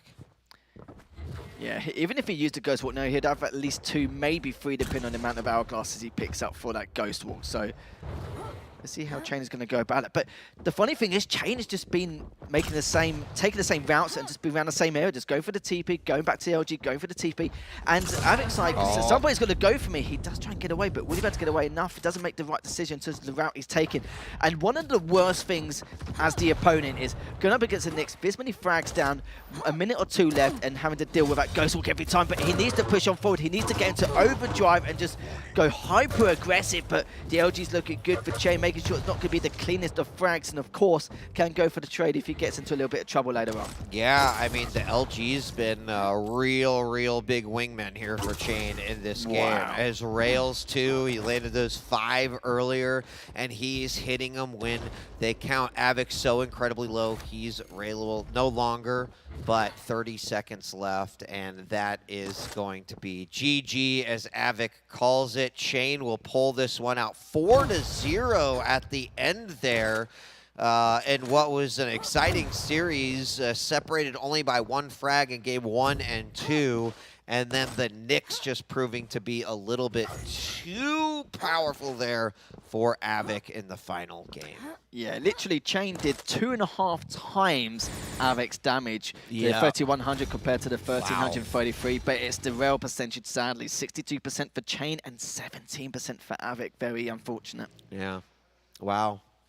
And that means Chain's going to be advancing, and unfortunately that means Avik is out of the tournament here for the Quake World Championships as we continue on in the lower bracket. Welcome back, ZSX. A little bit of another upset we're seeing here. Yeah. And, you know, we did say coming into this, Chain was looking better and better, more and more confident. I think it was showing. And one of the things that impressed me most is the way he played the player, not just the map. You know, particularly on that last map, he used Avik's aggression against him, kind of kited him into these engagements and was bullying him around. And it shows by the damage stats once again. Unfortunately, Avik just didn't hit enough, but in part it's because the Knicks just wasn't giving him the opportunities either. Yep, was not. Well, I think we're going to be bringing Chain up here to chat with us. It's this one, right? In just a couple minutes, I said, I think. Yeah, just you get it. I'll get it ready. 1 minute. I'll get it ready. There you go. You're getting too prep excited, everything. Dan. It's all right. Get the cheese and crackers ready. You know, we want to create an inviting environment where winners feel good about their game. Anyway, Chain's now done. That means, I believe, actually, he will have 1 additional game coming up here. Yeah, he's going to be playing Zron. Yeah. So look for that one. Brutal loser bracket today. It is, yes, because coming up after this one, we've got Zanaku versus Sirius. It's bound to be a good one. After that, we'll have Zron versus Chain. And then our final game, I believe, is Rafa versus Nosfa. Nosfa won. Yeah, he won 2-1. Right. They're doing the picks and bans as we speak. All right. All right. It has been upset central, invite Chain to the desk. There he comes. I don't know what the formal invitation process is, but Chain, you want to join us up here on the stage? Congratulations, man. Move round. I'm trying, mate. I'm trying. I ain't got much space myself. Congratulations. Thank you. You hear us okay? We Yes, can hear. Okay, yes. awesome. You took game number 1. Very, very close. Game number 2 is the one I want to ask you about because it looked like you were going to potentially 2-0 Avic, which would be not only, I think, a great accomplishment, even lower bracket, but you held up. Can you tell us kind of from your perspective what went on there, what you were thinking to do there in the closing of that game, and how you saw that one play out? Well, I think he pushed. The trigger was when he pushed when I was up 2 kills. I like ran into the totem, and I think that gave my position. And like, he's probably like, oh, he probably like that's gonna throw him off a bit. He's Avic thinking that about me. Right. So he pushed me, and it did throw me off because I wasn't expecting him to jump off tri-bolt. And then he's just like really clutch, pushed me the kill to tie it up, and then the kill to win for him. It was just like classic Avic pushing in a choke point, like just being a bull, basically. Right. So I don't know, yeah, but like. He played pretty well, but I played probably the best I've ever played. Yeah, Yeah. that's how you feel. Yeah, yeah. I Oh, mean, yeah. look, any win versus Avic's a good one, but you looked really solid in that one. And can you tell us, just compared to your game earlier versus Zanaku, right? Like, Oh my did God. you not feel like you were playing at your best there? No, I've like even against Proximo, Yeah. I felt terrible. I just won that because of like, honestly, I got pretty lucky against Proximo. Zeniku, like he played very well as well, but I played like terribly. I just couldn't get in the groove. I didn't feel like I was hitting my shots. It was like really tough. And then like the Nyx Visor matchup is really tough as well. Like if Visor gets ahead and then he runs the vials, it's impossible to really do anything because he just uses it off cooldown and then you have to use it so Right. rare, you know? So, yeah. Well, congratulations first, Thank you. Jane. I know we've spoken before about your road here and how hard Yeah. it's been and the work My you put God. in, and it was a bit of a rocky start, but Yeah, it was... but you're here with a match to go. I think I just want to talk about your approach to Avic in particular because you mentioned the word bull, and I know he's somebody that just loves to bully opponents and get in your face, and that's a very particular play style. So I just want to understand how you thought about approaching Avic in this matchup, because it felt very much that you had changed your game to based around him, and was particularly in that last match, the way in which you just manipulated his play style against him almost. I just, going into it, I didn't really prepare. Like, the only notes I have on Avic is that he pushes with machine gun, like when he dies. And he, like, does miracle damage sometimes. And I don't know, this whole set, I just trusted my own ability. And, like, I just decided to go toe-to-toe with him, and, like, I came out on top. My rail was, like, ridiculous. Yeah. So For sure it was. Yeah. it was, like, I didn't even, like, understand how, but every time I, like, just needed to hit, I just hit him. Like, he just kept getting railed, and it rattled him. Like, at these lands, when you get railed, and, like, you can really feel, like, the opponent's, like, railing the shit out of you, you start, like, getting psyched out. And you start eating, like, exit rails, and, like, you really start to panic. Like, everybody. Like, the fact that Avic does that is pretty nuts. So. Yeah, just on the final map, I just want to talk about like your thought process during those last few minutes, because it was literally like 4-0 the entire time. You were constantly making Avic dance here and absolutely everywhere, but you were always taking those same routes around rockets to LG. Was that your game plan defensively, just so that you can use that Ghost Walk and then keep picking up the Hourglass and just playing it in a defensive manner, or was it just a coincidence because due to the fact that Avic wasn't shooting too well, sadly? No, I think it was saw like his, 17% it was accuracy. like 11 LG and like 16 Yeah, it rail. was bad. Yeah. But like that was him getting rattled, I think. Like I don't know if he had other issues, but like I feel like he was rattled. And like yeah, that looping I was doing, I just felt like I was in his head a little bit. Like I just could do. It was like kind of risky, but like I just decided to go with the flow. Like it wasn't my plan to run with like a 4-0 lead. It just what happened. Like it just how he was playing and like what I decided to do. Awesome. Shane, congratulations. We're going to let you go because I know you've got another match to prepare for. Any thoughts, about that upcoming match, or is it just like you need to get I don't your even. Is it space against Ron? It is. Yeah. Yeah, he's like played pretty well. I practiced against him a bit, like with high ping. he's good. Like, Yeah. he plays like pretty slow, and he catches you off guard quite a lot. So yeah, he's good, and like it's gonna be a good game for sure. Well, good luck. Awesome. Yeah, good luck, Chain. Thank you very much. Congratulations. We're going to go ahead and take a quick break. When we come back, it's going to be Zanaku versus Sirius right here for another loser bracket matchup. Don't go away. We'll be right back. Nice.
We are back, and we've got another lower bracket matchup for you. This time, it's between Zanaku and Sirius. These two players both making quite a mark here on the tournament this weekend. Joining me once again, ZSX and Lethal. Gentlemen, welcome back.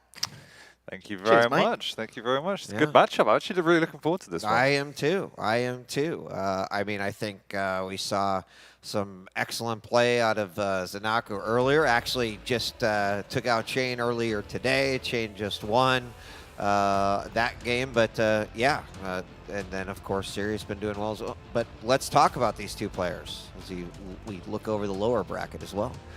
Yeah, I mean, let's start over on Zanaku then. I think he's somebody that still doesn't probably get as much respect as he deserves, considering where he came from. I think people find it hard to shift their perception from Zanaku, the newcomer, to Zanaku, the established top 6 player, where he's been consistently recently, and deservedly so. And I think one of the factors that plays into that is just the fact that he doesn't have anything massively distinctive about his play that you can say that's what he's good at, because what he's good at is everything. He just has a very solid, consistent game. He does the basics well. He hits his shots and he makes good decisions. And it sounds boring, but you do the basic right and you'll get into the top 6 of the QPL. And that's what he's been doing.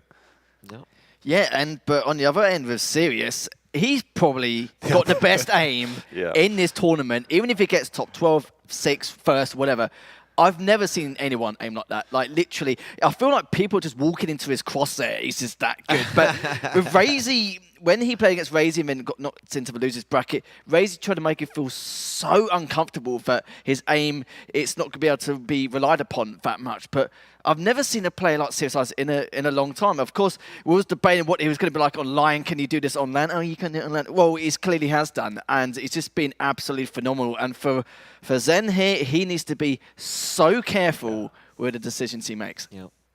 He does, and it's a battle of polar opposites, because Sirius on the hand doesn't really like items. He doesn't really want to play the Quake. He just wants to find you and click on you, which is nothing wrong with that. Which is a great skill. But also, I haven't managed to see his subsequent games because I've been casting. But I'm sure he's building his way into the tournament, finding out what works for him. He's here again for a very, very good reason beyond just the skill of hitting his opponents. You still have to play a decent game of duel. The question mark is, can he do it consistently over 10, 20, 30 minutes? Because if he slips up, we know that Zen will be there to capitalize upon that mistake. So the better the opponent, the less mistakes you can make. I mean, frankly, when you're talking about those two clash of styles, it is ultimately going to also be dictated by what these picks and bans look like, because maps can play a big part into that. So let's look at those right now, as Zanaku once again going to throw out Insomnia into the mix, and then Sirius going to get Awoken, and then finally Ruins. I like this setup we got here, but Lethal, take us through the champs. Sirius does throw me off a little bit with these picks. I think it's just his confidence alone, because Zen's best maps have been Insomnia and Awoken, and he's got them first 2 straight off the bat. But Sirius, I don't think he even cares like who's best at what map and how. He just does whatever he feels like he's best. And every single time he's played against someone where their best map's been Awoken statistically in the Pro League, he's just gone, okay, I'll just go for Awoken as well. It's his best map. A lot of players would be like, do I want to kind of contend with that as well? But he's just like, yeah, do you know what? Why not? Why not? He shouldn't. And with Zen now seeing the Athena versus the Doom matchup, that's going to be very interesting in itself with the verticality there. And go to the very end, the scales sneaking on Ruins versus the Galena. Interesting stuff. Yeah, there's 2 interesting picks here, both on Zen's side actually. One is the bipolar Strog and Pika on Insomnia, because you speak to some pros and they're like, that is absolute trash. Why would you ever pick that on that map? It does not work. And yet people still consistently do. So Zen, who picked the map, clearly likes the champion as well. Anarchy, I think, is what you'd call like a tier A, tier S, whatever you call it, pick on that map. Strog, we'll see how effective it is. Some people don't like it.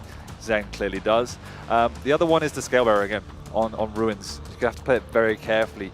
We've already seen in this event, and people have spoken consistently about how hard it is to play the heavies on this particular LAN setting, and then you're giving that hitbox against Sirius, who can just melt that. I don't know. I mean, I'm obviously not playing the tournament. I feel like that the heavy picks is like the misinformation that is spreading around the land. Like, bro, don't pick the heavies. Trust me. And then they're like, oh my gosh, did you hear they were talking about don't pick any of the heavies?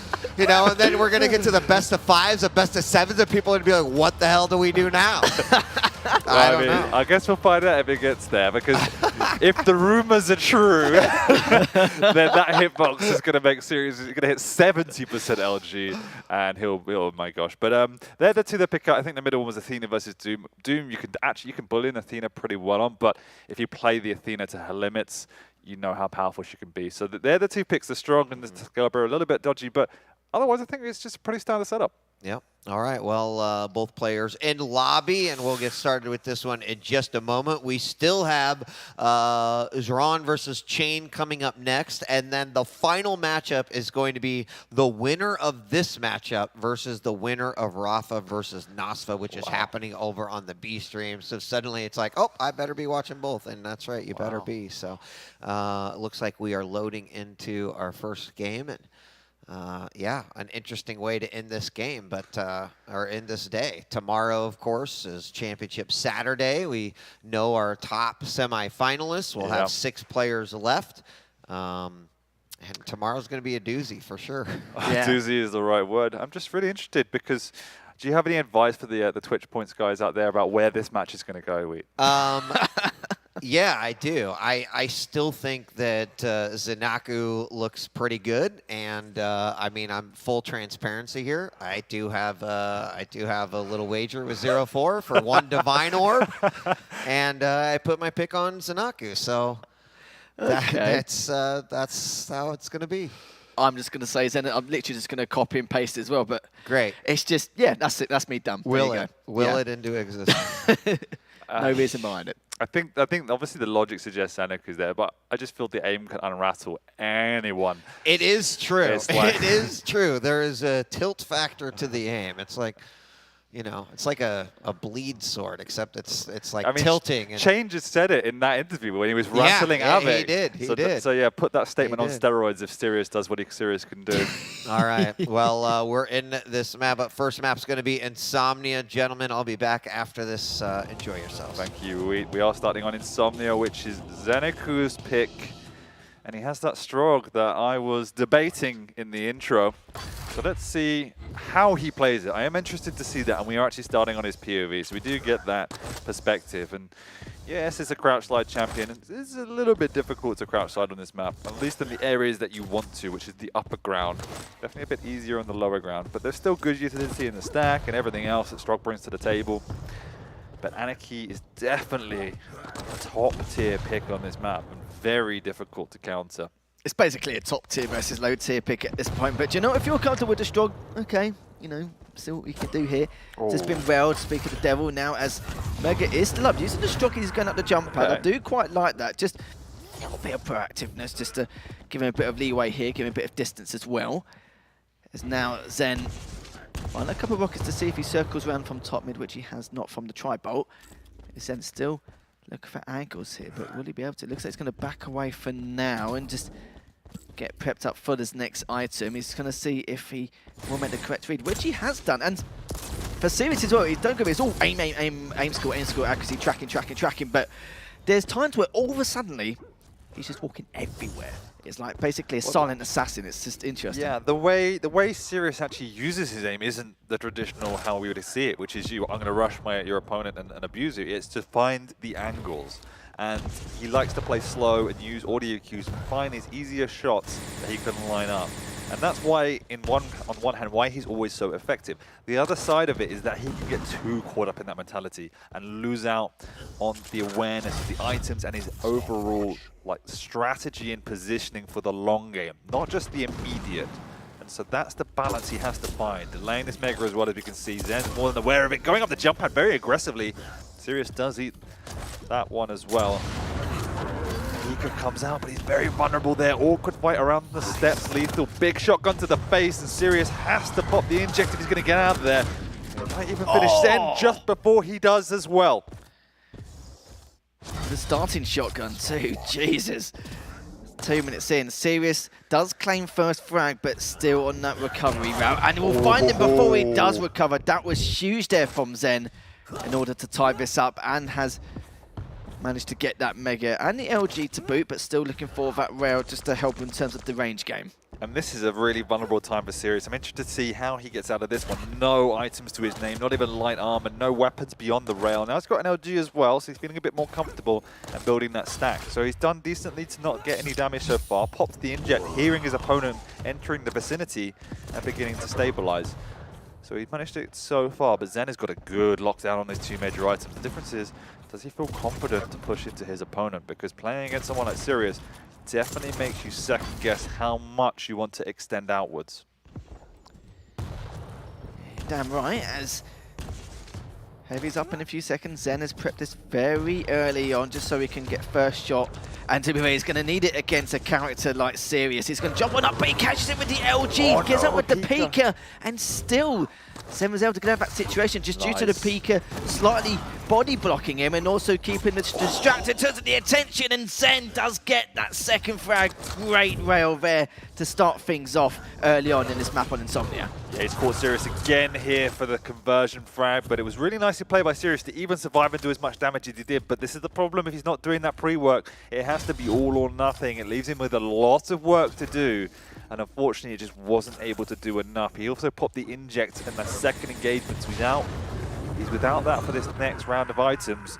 And that's the problem, that's the key word, Lethal. It is items, because once again, Zen has a huge amount of items to Sirius's very few, which is 4 so far.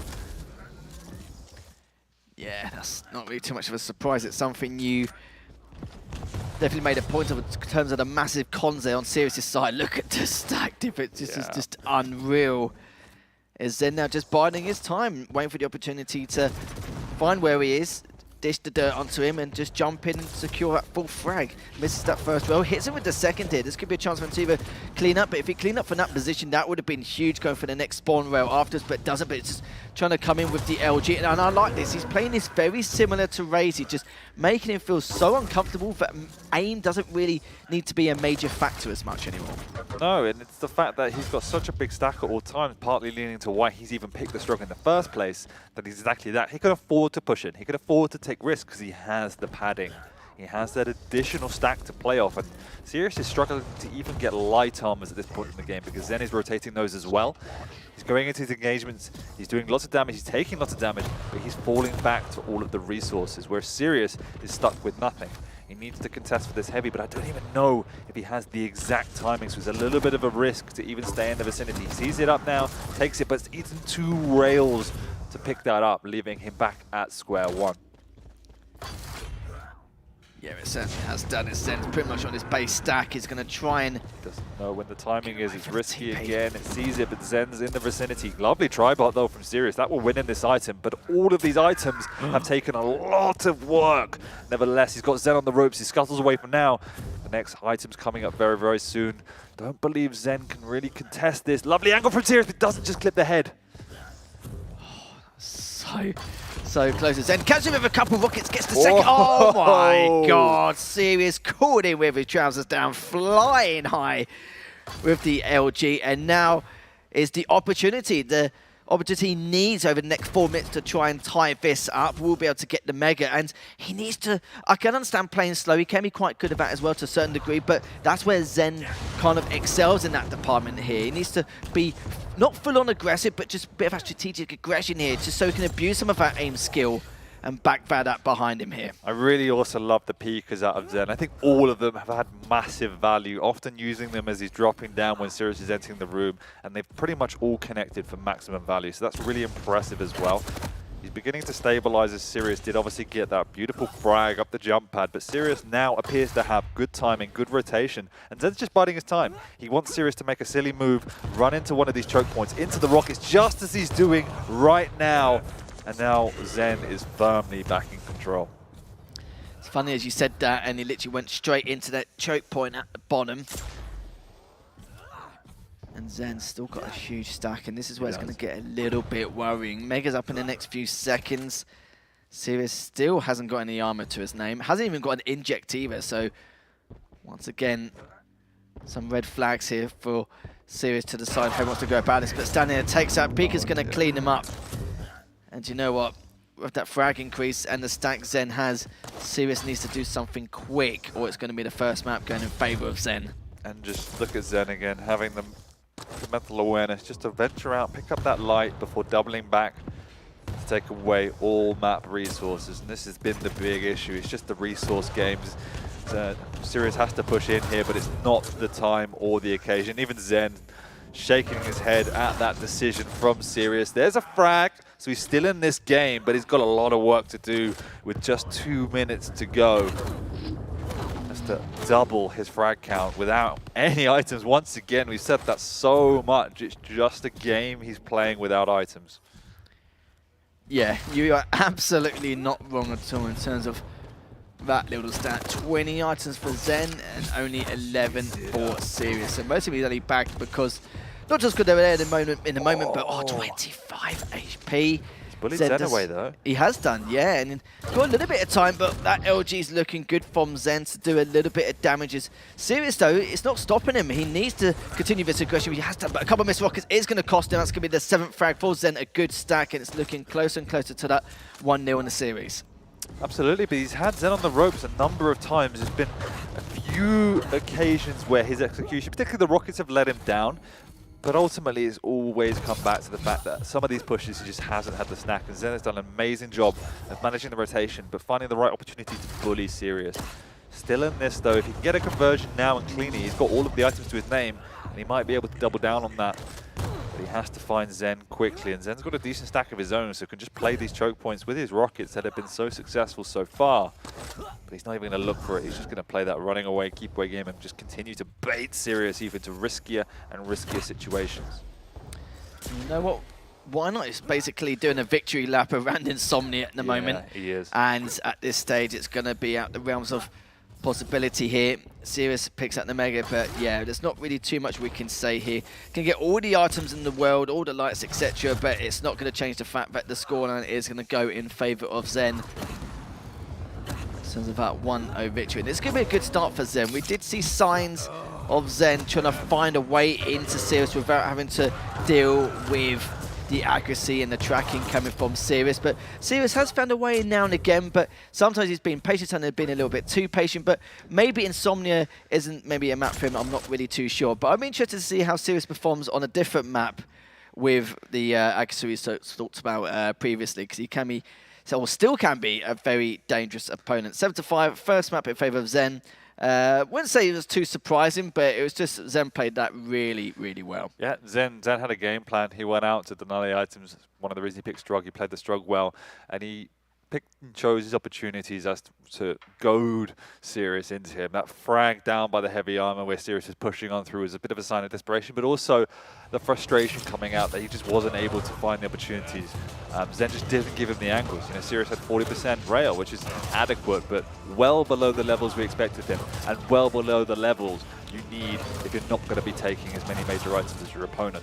That was, again, in part because Zen just didn't take those engagements. He made sure when he was in control, he played the safe routes around the map and limited that opportunity for Sirius. But the few cracks in the armor that were there, Sirius pretty much always capitalized upon. And that's why, in context, it was still a close scoreline. Yeah, it was. And for Zen and for the people at home, to let them know that Insomnia and Awoken has been Zen's best maps throughout the Pro League from a statistical standpoint. But we're going on to Awoken next, which is both of their best maps retrospectively, as Sirius just, as I mentioned before during the picks and bans, he doesn't care if it's your best map or not. He's going to choose it because he feels like he's got a lot more confidence, and that's the kind of character I like to see in a player, instead of just trying to avoid it like the plague and maybe go for their second best to try and throw off their opponent from some methodical standpoint. And then if we do make it to map number 3, which is still a possibility, the Scale versus the Galena on Ruins here, Dan. Ooh. Kind of want this to be a 2-1 just to see that matchup, just to see the scale bearer, to see, as DJ Week said, whether there's this fake news about heavy champions or whether it's actually a real situation. But that was a super interesting match. Again, we just saw the adjustment from Zen there. We've seen him be more aggressive in the past, but he didn't want to engage in any shenanigans. He absolutely respects the aim of Sirius. But this now is a map in Awoken where you you don't have that luxury. There's a lot more angles, there's a lot more open, and you can be more aggressive. And we've seen Sirius have a lot of success here, just playing around the rail, even without the items to go, just because there's just many more angles to play with. So it's a radically different map from Insomnia. Well, it looks like there's a possibility for Sirius being taken down by 2 Maestro members, Razy in the winner's side and Zen on the losers. And yeah, you could just see that first map. He didn't face him at all, did it? But we want a map 3 because we want to see how he performs later on in the series. And it's because me and Dan are also very, very selfish and very greedy. And I'm sure everyone in chat at home wants to see a final map between these 2 Titans. And even if Sirius does get taken down 2-0 here, I've been very, very impressed with his ability here, considering he's not been in the Pro League this year. Obviously just practicing in the background just to work his way up once again, and he's still looking very strong indeed. But how do you feel this is going to turn out here, Dan? I'm going to back it. I'm going to back the aim. You know, I have to side with the aim. I'm going to say this will be a small, narrow, serious win, which leaves us into a ruins, but we'll have to see. Yeah, it's like I said, nothing wrong with being greedy. I do want to see this third map. I want to see how far Zen can be pushed. And that's the other thing as well. Now that his 2 best maps will be out of the question, if it does go to map 3, what's going to happen Ruins? We have absolutely no idea. See, Ruins is a dilemma for me because we're not there yet, but no.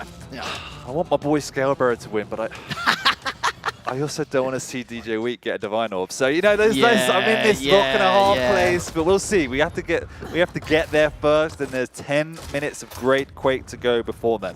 The Athena over on Zeniku, we know how amazing that a champion is, pretty much irrespective of what map she's played on. And then a bit more standard Doom, which has been slightly underwhelming in recent times, but this is one of the maps it is very strong on. Just being able to control that exact area we see Sirius sitting on now, the capability of just managing that space, managing the map, is absolutely integral. Trying to catch Zen out here, just not to be, and doing so has put a little bit of delay on that Mega. Not enough where you'd feel confident to take both items, but enough where something could happen for this next round or 2. Yeah, very interested to see how this plays out. Is Sirius wants to continue playing the favoritism in terms of the maps for Zen and just try and destroy him on his playgrounds. Again, very slow, very calculated, just trying to keep an eye on all of the potential angles Sirius might be playing from. Great flick rail from Zen. He doubles back onto that Mega, knowing exactly when it's up. Items are on the same timing, and Sirius's little push did not succeed, but they do trade on their spots, trade on major items. Now Zen is on the mid ground, where he wanted to be. Yeah, so much more caution on this LAN environment in comparison to what we normally used to here online, but now we're getting to the higher echelon in terms of the bracket, the placements, and it seems like people are taking this very, very seriously, just worrying about every single decision they try to make here. But for Zen, he's still got that prime position, not just going for the Mega, but just going top mid also. Went straight back, and will he be able to get that first rail? He does not, but so does the tri-bolt hit, or sorry, miss from Sirius's side. Very slow and steady from both players so far. Really bustling for that mid-ground position, just alternating around the map like some sort of waltz as they trade positions, trade items, checking each other out. And then he's thinking about it. He's made a move. He doesn't hear Sirius, and he stole it away. Too slow, and Athena showing her prowess right there, and how he can get in and out so quickly. He's going to catch Sirius on the double back as well. Great damage from Sirius, though, and Athena. We know how weak she is, but we can see how weak the Doom is. Big rail coming out from Zen. Lovely flick, and Sirius now definitely won't be thinking about contesting. Zen doubles back, hoping to catch Sirius coming around for this light. Instead, just stealing it away. Don't know if he caught a glimpse of that weapon sticking out through the TP. Lovely rail from Sirius. He's sticking around with nothing to work with. He looks railable. He is railable, but not anymore as he takes away that Mega. That was incredible. Sirius was knocking on death's door for a while, but still no frags to either player's names in this first 3 minutes of this matchup. As Heavy Nail will be up in the next 10 seconds, as Zen just hanging around the proximity of the area just to see if Sirius is going to come from that Mega route, but he has not. So this would be his time to pick up that heavy. He won't have time to go for the Mega, but maybe able to do or inflict some damage onto Sirius. We'll find him on the staircase, catch him off guard with the LG, but Zen's LG is equally as good. Jumps up, gets the Mega, but let's see if the LG comes out true here for Sirius, as Zen does manage to back away. But you can see in that situation, Sirius is far more concerned about playing, how do I hit as much damage as I can? Whereas Zen is saying, I'm just going to take the item and then your light items and leave you with no resources. So the longer game has benefited Zen from that situation. Sirius is still healthy though and sticking around, and it's all going to come down to who can hit the next shot. Zen doesn't even decide to show face at the item though and decides just to play the very long game. And I would not be surprised if this comes down to a single frag victory. It is so slow from both of these players. I already had one of those earlier, down between Huron and Tox, and that was 20 minutes 40, so please no.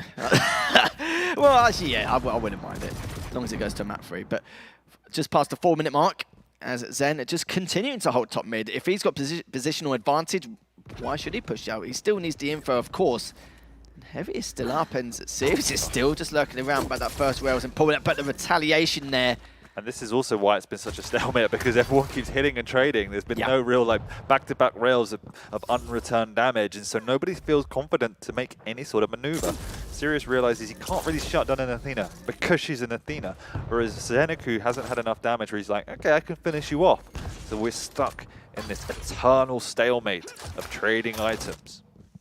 But at least Sirius is trading the items. Yeah, that is true. That is true. His item game's got a little bit better in this game in comparison. Both items are almost in sync, and it's like Zen never left. Top mid, of course, being his home. He's pitched a tent, campfire, got marshmallows cooking there, just waiting around, waiting for where Sirius is going to come from. But it looks like he's gone to the other side to go for the Mega. Zen has gone for the heavy this time round. And it's like you said, they're just doing the waltz basically at this stage, aren't they? Just basically going, not exactly going around the rosy, but just trading places every couple of minutes for these items. And neither one wants to throw any kind of easy frags and just giving very little room for error, as now. But this is a big play. This is a huge play. He can punish Sirius for this Mega, and he has done 2 rails there. He hasn't even taken the item. He's mistimed it. That's opened up the map for Zen. He's even going to leave the heavy up and try and finish his opponent, and he will do as well. It doesn't matter how much damage he takes because he has the items to fall back on. Steals away the light, steals away the heavy. Wow, that was so well played by Zen, but also so obvious. Sirius was not in a position to contest for that Mega, and it didn't even look like he really had the right timing. So it was a huge mistake that's broken up this game, and there's the second frag, 1 to -1. You could see that Sirius was still trying to play the slow game, and the rockets come out from Sirius. It isn't too bad there, but Zen still in the aggression, was mainly going for the light, but was hoping for a little bit more, but still, look at that tri-bolt damage, 84, but Zen needs to back away. He's only on 85, he is tempted to go for that heavy, but Sirius was just daring him to go for it, but does manage to get it successfully, which is good, but Sirius is diving on in. Good rockets, and manages to get him outside the map. Still only 2 frags behind here, Dan, and still has the possibility of coming back in this game. And Sirius stops him and gets the Mega on top of it, picks up the rockets, just needs the rail just to continue now with that aggression. That was greedy by Zen. I'm sure that was really greedy, but it's not over yet. And he was timing all the items before that. He was even timing the light, but now that monopoly is broken. Sirius has control, and what is Zen going to do? He's not got a lot to work with. Don't even think he's got a rail, so it all has to be plus back. And trying to bait and goad Sirius once again into these fights, and there's no need to take the risk just yet. Plenty of time left in Awoken. Keep that timing strong and play the map safe. Zen knows exactly what's up. Yeah, he certainly does indeed, as Sirius is going to be the one in charge of top mid and is going to see how he's going to pick Zen apart. But hasn't as of yet, of course. Going for the circle, the items here. Delaying the heavy, so mistimes for Zen. Zen now just going across, retaking top mid, makes up the next couple of seconds. Only does a small amount of damage, but Sirius is just looking for that one moment to dive on in and to try and take Zen apart. But it's a difficult task. But still, though, you've got to remember, only 1 frag difference, but done a fair amount of damage. Wants to push in for the LG, but again, due to position that Sirius was in, so defensive rockets is going to keep him at bay. Sure, but he gave up a Mega for absolutely no reward, no objective, no positioning. He just gave it away. And that's the type of mistake I'm talking about. You just cannot afford to let go at this stage of the competition. With 2-1 though, as long as he's back in. There's a lovely rail through the entry wave. Zen comes as a lick of damage, but it's not going to be enough. The Mega's going to spawn sometime soon. It's already up in mid. Sirius has actually just let it go. He's chasing him down. I don't think Zen's going to take that risk a second time to push on in. Instead, he's taken reposition over by the heavy, but Sirius left it up, and now Zen has indeed stolen it. Oh, no. Oh my god. I don't know if he even checked it, to be fair. He's hit him. He saw the legs. Zen took away the Mega, or sorry, the heavy. He's still looking healthy, but Sirius needs to think longer term. Rather, he's not going to catch the Athena playing like this. That's the problem. And Sirius has come at the LG. He's got the LG barrel here, top mid, but even then, no, you're right. And Sirius is sowing 4 HP. He's still trying to ticket him, but in the end, Zen's going to come in with the LG.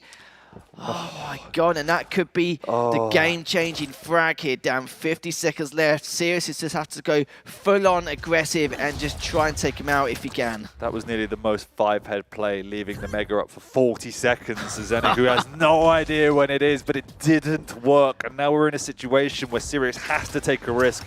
9 minutes 30 into this game. He has to finish this frag now if he has a open hell of even trying to catch Zeniku, but as we see, he's been a master all game long of playing keep away. And I can understand it's frustrating, but this is what happens in tournaments. It's all about the victory, no matter how you claim it, and Zen will be claiming this one. Great performance that just showed respect, concentration, and just ultimate awareness of what he needed to do to counter Sirius' playstyle. Yeah, the accuracy was there for Sirius, but of course it's all about that item control, which he couldn't really establish himself. How often was Zen top mid and barely challenged or contested? Not very often at all. Oh, sorry, in terms of Zen, he was on top mid for the majority of the game, just making sure he's got full-on eyes on audio cues on exactly where Sirius is going to be, just to help be 2 steps ahead, decide what plays he wants to make. But in the end, sadly for Sirius, he is done in this tournament. He falls from the loose bucket and out of the Quake World Championships. But still, though, he played pretty damn well considering he hasn't been around for a while. No, and you know, when you talk to people and they're like, how do I account for these pub stars who hit everything? That's how you do it. It's a game of information and positioning. It's not about going toe-to-toe. It's not about challenging every item. It's about just being aware of where they are, playing around them, and taking fights on your terms. It's hard, but it's doable. Yeah, absolutely doable. And I mean, in the second map, it was unfortunate to go down that -1 right away. It's like still having to climb back. It's still 3-2 had it not happened, but, you know, kind of resets momentum and doesn't feel good. There's a couple nice LG runs there by Sirius, though. He lives up to his aim badge. He sure does. The aim badge that he earned, for sure. And so I do also have a report that Rafa did defeat Nazfa, so we will see Zanaku go on to face Rafa. That might be one of the things that we ask him about here, is I think he will be joining us in just a moment. We're going to get that interview ready here. So our next matchup, will, of course, will be Ron versus Shane. I'm still going to be a pretty interesting matchup considering that, you know, Shane coming up here on the interview, probably that win was a motivator, right? Confidence. But I think to his point too, right? It's an every game is different situation. So he had one where clearly he's like, I wasn't feeling it. Another one was like, I'm feeling it. So after we went on air, we carried on talking to him, and he made a really profound comment. I would say profound, like philosophical, but he was like, now I realize they're not better than us, right? He was like almost like, I realized I can go toe-to-toe with these guys, and I just have to believe that I can. And that realization, if it plays out in the future sets, then he's going to be in a really good place. But we've seen already how powerful Chrom will be. And like we said, he catches people off guard. That's always going to mean he has a chance. Let's bring Zanaku in. I think he's going to be joining us here over the side, get him set up. Congratulations, as we are definitely in order as we get you ready. There we go. Nice work, man. Congratulations. Yes. Thank you, mates. Gosh, where do we even start? We know who your next opponent's going to be. Did you hear? is going to be Shane. It's going to be Shane. Of course it was going to be it. Oh, Nosfa? Okay. There you go. Yeah. But I think, Zanaku, I think back to your tournament run here so far, and clearly one of the things that comes to mind immediately is sort of a dismantling of Shane in your matchup that you had with him. And he even came up here in his last winter interview and said, I just wasn't quite feeling it. You seemed like you were feeling it in that game. But tell us how you feel about how you've been performing so far here. Well, I think I've been doing not too bad. I mean, the first game with Shane, I think I just it was the first game of the tournament for me, so I just feel like the motivation kind of came through. Sure. And then as soon as I played Wenger, I think after losing that map the way that I did, if I had lost the map in kind of a bigger way, maybe I wouldn't have been so disheartened. But right, like a flyby rocket, actually, yeah. But the funny thing is, even about that clip, because I look back at that, I was regenerating health, and I would have had 102, and I'm like, okay, well, you know what? It just wasn't. It wasn't meant to be. And then Insomnia, well, he just hit a lot, and that was about it for me. He hits a stupid amount. Talking about someone who hits stupid amounts, serious. I'm going to ask the obvious question. How, it was obvious you had a very clear game plan for him, but how do you think about players like him, and how do you approach and prepare for that type of matchup? I think on the first map, just any opportunity I can capitalize on a mistake, just to go for it, especially when he's the Anarchy. And I think on land, usually Anarchy would just destroy the Strog online just because, I don't know, it's just hard. It just plus back and Anarchy's unhittable. But anyway. But yeah, with Strog, I think just there was a couple of moments where, that's all it takes. Sometimes I think when he pushed the choke at heavy, so you shake your head. I hit two rockets. Yeah, I was getting a little bit cocky there, but but no, it was good. So I was happy to take it away there. One thing I was going to ask, of course, Rafa is going to be your next matchup here, and Dan put your play style into perspective in a good way. It's not that you've got one particular good thing about you, just an all-rounder. You seem to be working on absolutely everything to have the consistency which Razy and Rafa shows time and time again. Do you think this is your time where you could potentially defeat Rafa? Are you confident enough now to be able to just knock him out of the tournament? And it's a bit of a shame, of course, it's so early on that you've got to play against him, but these things happen. But how confident do you feel about this matchup? Well, I think it can be done. I know I have the strength to do it. Well, I think, I'm not sure how much time I'll have, but if I can just catch the Maxter game, I might have a look at that. No, I think just when you see how Rafa plays, sometimes you have to use his strength against him. If he's just clearly, timing 3 items and pushing you the whole time, you have to kind of just pick your moments. And he's not perfect. He does make mistakes. So you just if I can find that enough, then I could have enough to win. So. Yeah. Certainly in that game versus Maxter, one of the things that came out was just sort of the aggression, right? From if that was the Rafa that presented himself to you in that matchup, how would you deal with just unrelenting aggression in that situation? Again, I think it just comes down to the champions mainly, and I think also just not getting too ahead of myself, because Shane does like to run the map, and if you stand where he's coming from, unless you have enough, if you don't have enough, just get out of the way. And it's not even so much of an ego thing. You just have to respect it. Fair enough, just take the item. And then sometimes you can play with that. So yeah, I'll definitely be looking for that in the matchup.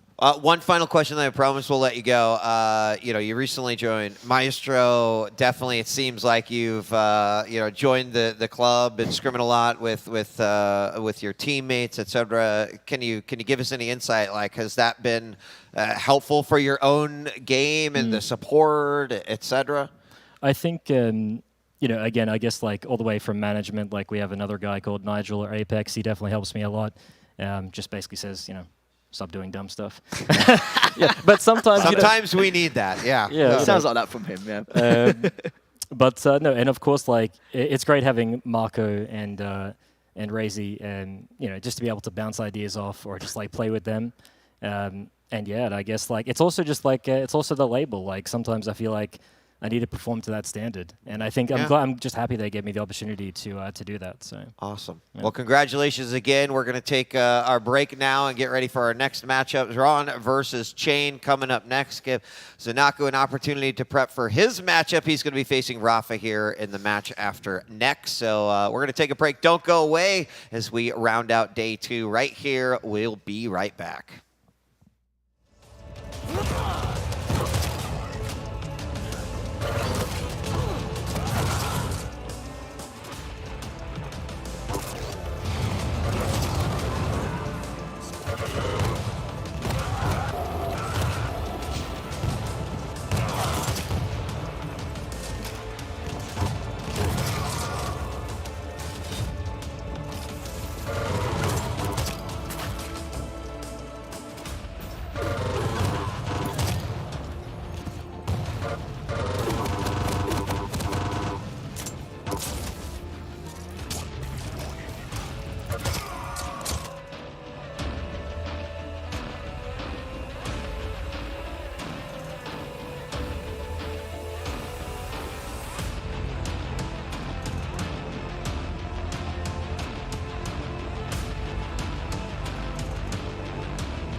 Over the course of the next 2 matches, we will have finally determined the final 6 players that will move on to Championship Saturday. That is day 3 of the Quake World Championship. I'm DJ Wheat, joined once again by Flea and Ketchup, and we have Zron versus Chain coming up next. Gentlemen, welcome back. How's it going?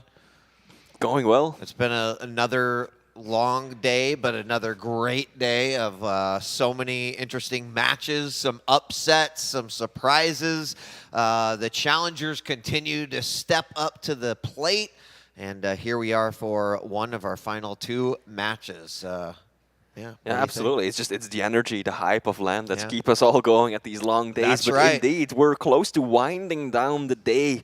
2 more series up, starting off with this one, right? This very one, Quron versus Chain, and that is going to be quite a matchup.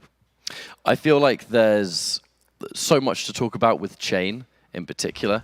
I feel like a lot of people out there might not have sort of predicted Chain to reach this far. If you're going by the year's results almost, you know, we very much were not getting the Chain that we had once upon a time. But am I happy to see this kind of development where someone's able to kind of return to that glory? And if Chain's able to win this, it's just like, dude, come on. Like, that's such a storyline. Yeah, I mean, we were talking about it, you know, it seems like 2 finals ago where we saw, like, Chain really kind of rip open his shirt and bust out his superpowers, and then we said, hey, you need to keep an eye on Chain. He had some ups and downs during regular seasons, but here once again, in a moment where this is where it counts the most, he is performing with the possibility of joining the other 5 players that will be in tomorrow's finals. But he has, you know, definitely a difficult matchup against him because Ron is one of these players that has come in through the Challenger, that has been surprising and upsetting a lot of folks, and is certainly showcasing his potential to potentially also be one of the 6 players in the final day. But if we look at his match history so far, Chain definitely has got what it takes, right? You're talking about how difficult of a matchup this is, and that's definitely true. But so far, he's beaten Proximo, Sparty, Sip, and last but definitely not least, Avik just moments ago. So Chain is on an absolute tear. Yes, this is going to be a difficult matchup, but as you just said, the Chain that we've seen now is playing some of the best Quake, he said himself, that he's ever played. Yeah, and, you know, it's got to still find that momentum, wondering, and we were talking a little bit about, does that win over Avik kind of help elevate that momentum and let you take that into the next matchup? And, you know, his opponent, Ron, who has also been performing very well. Ketchup, what do you think when you look at this matchup? Ron has just continued to impress this weekend. I admittedly was one of the people that was kind of looking at the bracket and thinking, Ron, definitely the kind of player that could maybe win a couple of games here, but I kind of never realistically saw it going that much further just because of the pedigree of players that we have in this bracket today. And, well, I guess yesterday as well. But Ron proving that I think dedication and the grind, something that Ron was doing so much in like 2017 and 2018, like 24/7, living and breathing any of the modes, any of the new champions, any tournaments that were coming up. Like, that kind of player is at some point going to come back and just start reminding everyone that they're still incredibly strong. And there's so much natural talent there. Absolutely. I mean, you said it yesterday, Wheat. Playing Quake is kind of like riding a bike. You know, it's something that you never really forget. And for these top-level players, they always have that surface-level skin. And yes, they can get a little rusty. They can get out of practice. But after a few weeks or months of intensive training, they can very easily regain their player form. Yeah, I think one of the interesting thing about Ron, too, is that when you look at his results, they've kind of been so dynamic, right? You had the 10-minute overtime 0-0 game with Tox. You had the complete blowouts. You had really close games as well. There hasn't necessarily been like one set style or way or methodical approach for Ron. It's just kind of been whatever works, and he seems to be a player who plays in the moment. So with that being said, let's take a look at these picks and bans so we can get the game started, as we're going to have Ron picking Blood Covenant, and then going on to Veil, which will be the pick for Chain. And finally, our remaining map will be Awoken after the other bans are taken out. Let's take a look at these champion picks. Anything unusual there? I mean, I'm looking at Blood Covenant, and I mean, I'm really looking at all of them. And once again, safety, safety, safety. Like, no one's trying to be... I don't even want to use the word creative, because you don't need to be at this point. You need to go with what you know works and you know fits your gameplay the best. Athena removed immediately, making perfect sense, because Blood Covenant is our first map. Nyx versus Anarchy, two very similar champions in terms of how light they are and how much damage they cannot take. But at the same time, mobility. There's a key difference there where Anarchy fits Chain pretty damn well. Removing Scalebearer on Veil, kind of just removing that element entirely. We're later on in the bracket now, and if there's even a chance that Scalebearer is going to be able to combine with Veil and almost rob a map, we don't want to make sure that that doesn't happen. And now with Awoken, if we are able to reach that one, it's just pure damage versus speed again. I think that the Awoken is the most unusual one of the bunch for me, the BJ. Right? Yeah. All of these are very standard picks, and yes, we have seen BJ been played on Awoken before, absolutely so. But this is rather unusual, right? Playing against Strahd, you would expect perhaps a champion with a little bit more mobility. Chron, of course, did take away the Doomslayer, so you couldn't have used that double jump around the center area of the map. But still, BJ is not a go-to pick for this map. No, and not. And Zron has actually prioritized Doom pick on this map too, and not being able to get it, maybe just said, oh, if I can't have it, you're not going to have it either. So that will be interesting if we do go to a third and final map to see how that might play out. But gentlemen, I think both players are about ready. We've got our picks and bans. One more game after this one, but this matchup determines who else will be moving on with the other, or as one of the 6 players that is going on to the finals day. So any predictions before we jump into this matchup? Ketchup, I'm gonna let you go first. I'm gonna be honest, with how Chain was able to play against Avec, I think Chain could 2-0 this. A 2-1 if Chron is continuing to play as well as he has been all day, which I think is a fair assumption. Sure. 2-1 likely, but I strongly think that Chain could definitely take this in a 2-0. Yeah. I'm going to say 2-1 for Chain. I think Chron has been playing exceptionally well, but just that matchup against Avec just moments ago, Chain just proved how capable he is, how he's playing close to his perfect level, his peak. I don't know if Chron can stand up to that. Yeah, I mean, the other element that comes into play here is sort of the stamina play, but I would also say both players have been going through the rotations here and have had plenty of games. So I don't know. If one player scores a little bit higher on their stamina stat, then that might play into this one, but that is hard to say. I would also say, based off of how Chain looked in the last matchup, how I think he's feeling, it sounded like from him, right? If he finds it, maybe he's going to have exactly what he needs in order to take this out. But don't count Zron out. A great player. Certainly an interesting story here in the grand scheme of this tournament as well. Also, it's just pretty fantastic to see that, right, of all of the challengers, we've had so many go fairly deep in the tournament, and he kind of remains as that last blood of challenger remaining. So how will this go? Well, we're jumping into our final map, our first map in order to get started. Our second to last game. Gentlemen, I'll let you take it away. Thank you very much. The Blood Covenant, something we haven't seen a huge amount of today, and it has been quite interesting to me, Flea, how certain maps that we weren't really seeing anywhere near as often on the weeklies as we are now, the Ruins, the Corrupted Keep, like they're almost every single time. Absolutely, and Veil really hasn't been picked all that often, comparatively speaking at least. So indeed, the Blood Covenant's come out to play several times, but definitely not one of the primary chosen maps so far. And with that, warm-up is about to come to a close. Both of the players have readied up. We're kicking it into high gear. First map of this crucial series, Chain versus Chron. Loser is out. Elimination territory is always one of the saddest times because you never want to see someone be eliminated, but it's got to happen. Now, looking at things through Chain's point of view first, we are starting to do something that's great for the lights, pick up armor, the heavy. We were seeing some matches earlier today, quite a few involving the lights, where the second someone can't get access to that heavy, it doesn't matter how much health they've got, especially on LAN, or people will be able to kind of hit those shots all the time. As we jump now into the rest of this, an opening rail, lovely decision there out of the teleporter exit, and actually looking to hit another one. Here comes Chron. Chain returning the favor. Interesting to see that neither player attempted to deny access to the railgun. something that typically happens on Blood Covenant, so both of them already have that tool of destruction in their hands. No offset between the items either. Very conservative, respectful start by both of these players. No one really wanting to go in. Kron landing 2 rails and even then deciding to just stick over on the rocket side. Ooh, that rail. That's a scary encounter to have. Rain. Chain, I think, would very much appreciate landing those rails just before we have that armor. Unfortunately, though, did take a little bit of damage. Actually, the aggressive wall jump there from Hron, it's going to kind of strong arm and be able to take that heavy. But I actually think at the same time, Hron, playing a smart game here, was expecting Chain to go towards Mega. Instead, chose to leave heavy, push towards there as well, and actually kind of looks like not particularly sure on which item to go for, because Chain just kind of running rings around and, wait a minute, he's taken it anyway. What?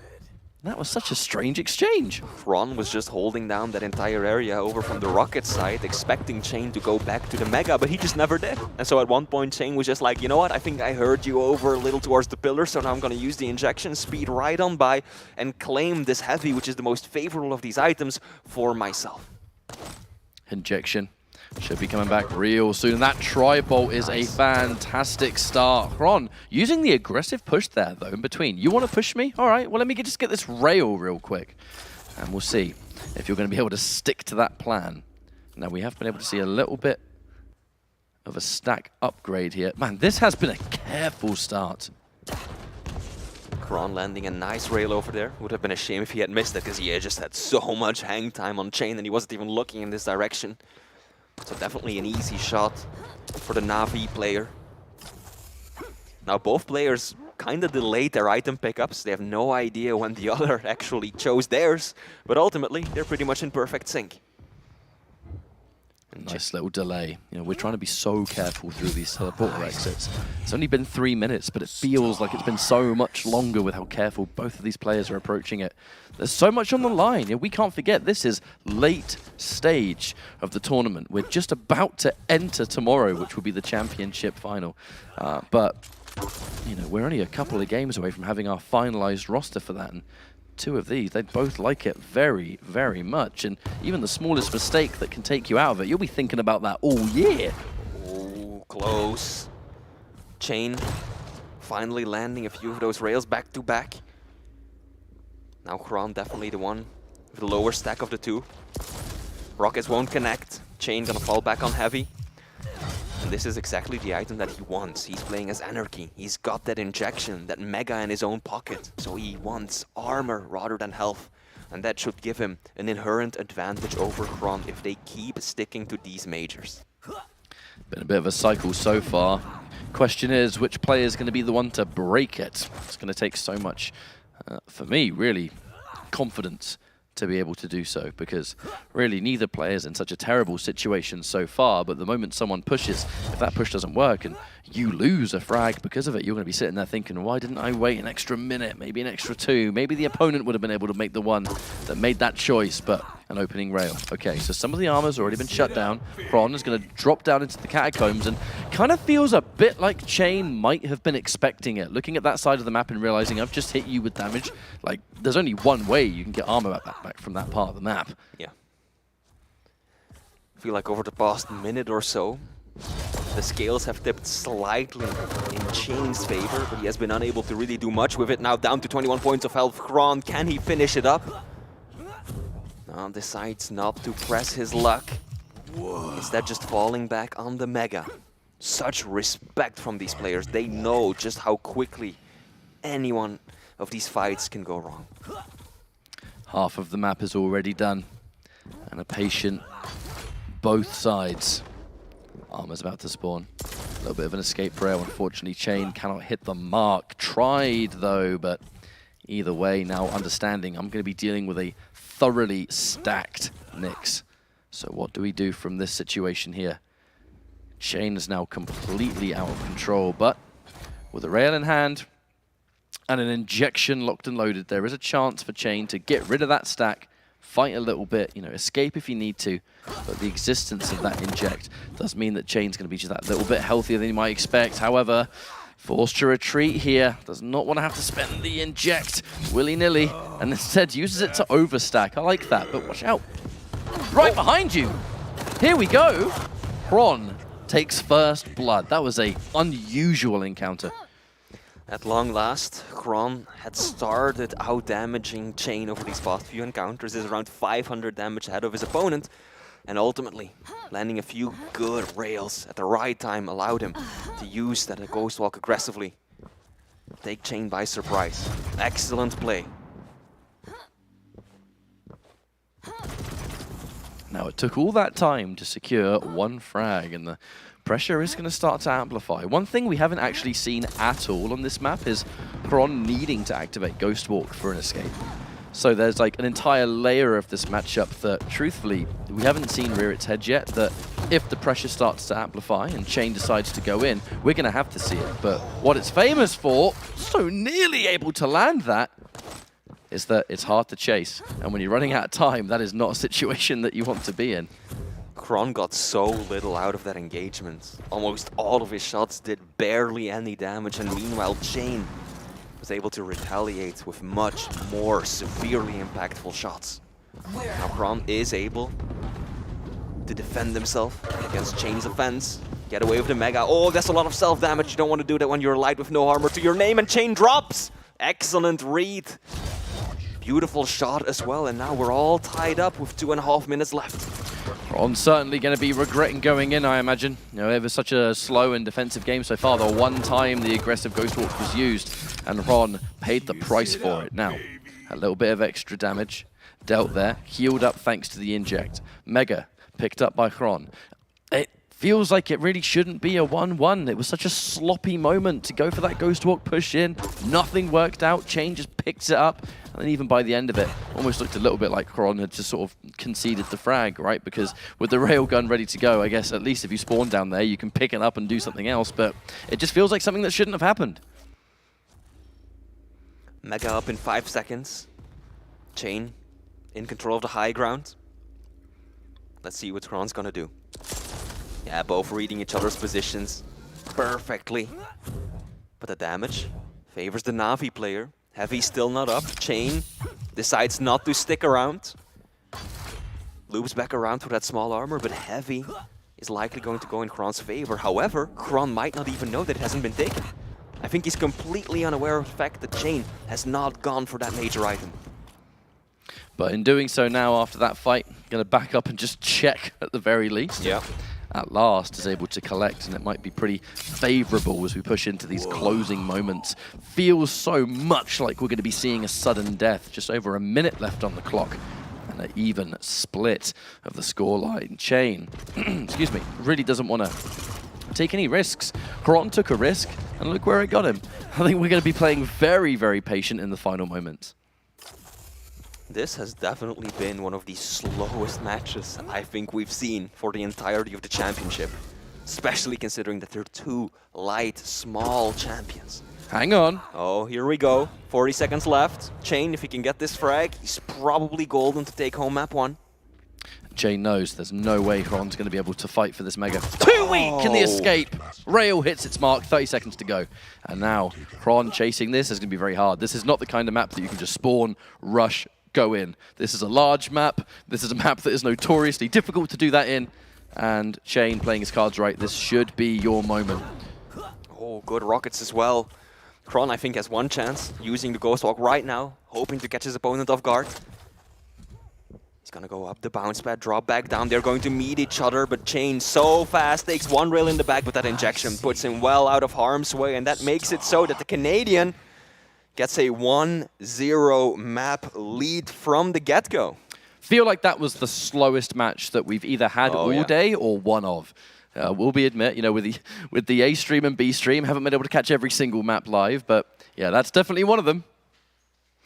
Absolutely, extremely calculated, so much respect coming out from both of these players. You could just tell, right? The stakes are so high right now. Such little Neither damage. one wants to end up having to chase the other, right? If you're Nyx and you have to chase Anarchy, it's an absolute pain because he's so much faster than you with the air control of the injection. But the same goes the other way around. If you're Anarchy and you have to chase Nyx, well, you have to essentially kill her twice because of the Ghost Walk. You always have to force that out first before you can get the frag. And that undoubtedly played a significant part in how both of these players approached map 1. Some kind of unusual frags on that map, though, because even the first frag was that Hron was by near the light armor near Mega. Chain kind of went round and just kind of really, for a lack of a better term, did not look that way and got taken by surprise. Then the second frag, the one that Hron conceded, was like, tried to go in with the Ghost Walk, but it didn't really accomplish anything, and then Chain just did all the damage and then finished it off with the rail at the end. Like, as patient and calculated as that map was, when the fights actually took place, they were very unusual. Oh yeah, they were. Last frag was also very entertaining to watch. Hron was not actually railable before that one little chip of tribal damage hurt him for 20. And so he figured, I have to move, runs across the rocket, and he was just below, I think it was 80-something points of health right there when Chain's rail connected. And yeah, that's all she wrote. Map 1, Chain has got a leg up in this competition. Let's see how map 2 goes. That's going to be a very different story, though. Veil of Nath, it's always different. It's going to be so much more combat heavy compared to the Blood Covenant. Yeah. I think both players will be readying up here, so no doubt we'll be jumping into this match soon. But matchup-wise, it's, again, a similar affair. We have the Ranger from Hron, we have the Ison from Chain. But the way Chain has been playing recently, I feel good for him in this map. Like, if Hron was going to win one of these maps, the Blood Covenant was one that kind of immediately struck me. Most of the gameplay that Hron can bring forward, the champion that was being selected too, like, he was playing a lot of it well. Again, it just came down to those couple of very strange moments. Veil's like a totally different kettle of fish. Absolutely. But unfortunately, in my opinion, something that benefits Chain a little bit more, who is already up a map. Yeah, absolutely. Now, Chain is going to be using the Ison, so he has that turret to work with. Drop it down. Very, very crucial tool at the teleporter exit, right? Divides your opponent's attention, is a source of damage. Also can give you critical information to just tell you where they're at on the match. But on the other hand, Hron is approaching this with Ranger. He can rocket jump for days, plus he has that orb. Such a powerful offensive as well as a defensive tool. Well, we're currently in the warm-up, folks. Once again, thank you all so much for joining us here for the Quake World Championships. Day 2 is almost at an end. This isn't the final series, but it's one of. And as much of a marathon as it's been, we are getting down to that final 6. And from this point, let's find out how things begin here. Checking things out right now from the point of view of Chain. And the patience begins already. And a nice delay between the two items. Oh yeah, around 8 seconds. Heavy will be up first. Hron has the better positioning for that. Oh, there we go. Hron makes a move for the rockets. Pays. Costly price. That's 100 straight to the face. Can he even jump up? No, he can't, especially not after taking that 60 burst. And Chain capitalizes on the opportunity. Excellent push, and now that offset between the items, right? The fact that he delayed the Mega pickup is going to help him out tremendously. He's firmly in control of both Mega and Heavy. Delaying it again by the looks of things. And, well, similar to the Blood Covenant, in a certain manner, is that the control has established itself early. And this is always scary. Ison, who is one of the most dangerous champions on this map anyway, with someone like Chain, who's been hitting some deliciously good shots all day, controlling the map immediately, where you can start to put things down. Hang on, then I said though, Hron with a wonderful steal on the Heavy. So perhaps we spoke too soon. Well, there's no we about it, just me. A little too early by Chain to get down below and take the low ground for Heavy. I think he would have done a better job if he had just stayed in control of the high ground, perhaps dropped down to the middle, but all the way down below. Especially when you're not playing a movement champion, you're not Ranger, right? You don't have anything to really get yourself up there with ease, so kind of gave Grom the better position. I'm shocked Chain didn't blow himself up there. Yeah, 2 HP left. Gotta be careful around this asset. Dipping your toes in that at 2 points of health, that's going to be an instant kill. But Chain maneuvers himself onto the health bubble first. And is now starting the rebuild. Still, he has to be evasive. Hron has got a sizable stack advantage. Nice rail though, that's good. Hron lacking that weapon up until just now, and that is why Chain was comfortable in taking fights at that distance. He knew perfectly well that Kron was unable to retaliate in any shape or form from that distance. Oh, but Kron, expert use of the orb right there, closes the distance from an unexpected angle and ties it up 2-2. Now this was the extra element, is that Chain was able to secure a frag, but it was quite an expensive one. In getting that frag, the damage was so real that it did allow Hron to take full map control, and that stack was put to wonderful use on the next rotation of the items, where obviously Hron was able to pick up a really, really strong orb there, and the surprise attack. But now, with 2 frags apiece, and the fact that we really have only just started, kind of curious to see where we go from here as Chain. The high ground belongs to him. This Heavy trying to be able to fight his way through. Wow, somehow turning that rocket jumped momentum into a 100 damage rocket. That was impressive stuff there from Hron. Important as well. Hron very well could have died there if he hadn't hit that rocket, because he didn't make the jump all the way across. Chain's LG pushed him down to the ground level, so if that rocket hadn't connected, Chain could very well have just dropped on him and finished the frag. Chain is starting to get himself pretty healthy, all things considered. This Heavy going to be the next objective.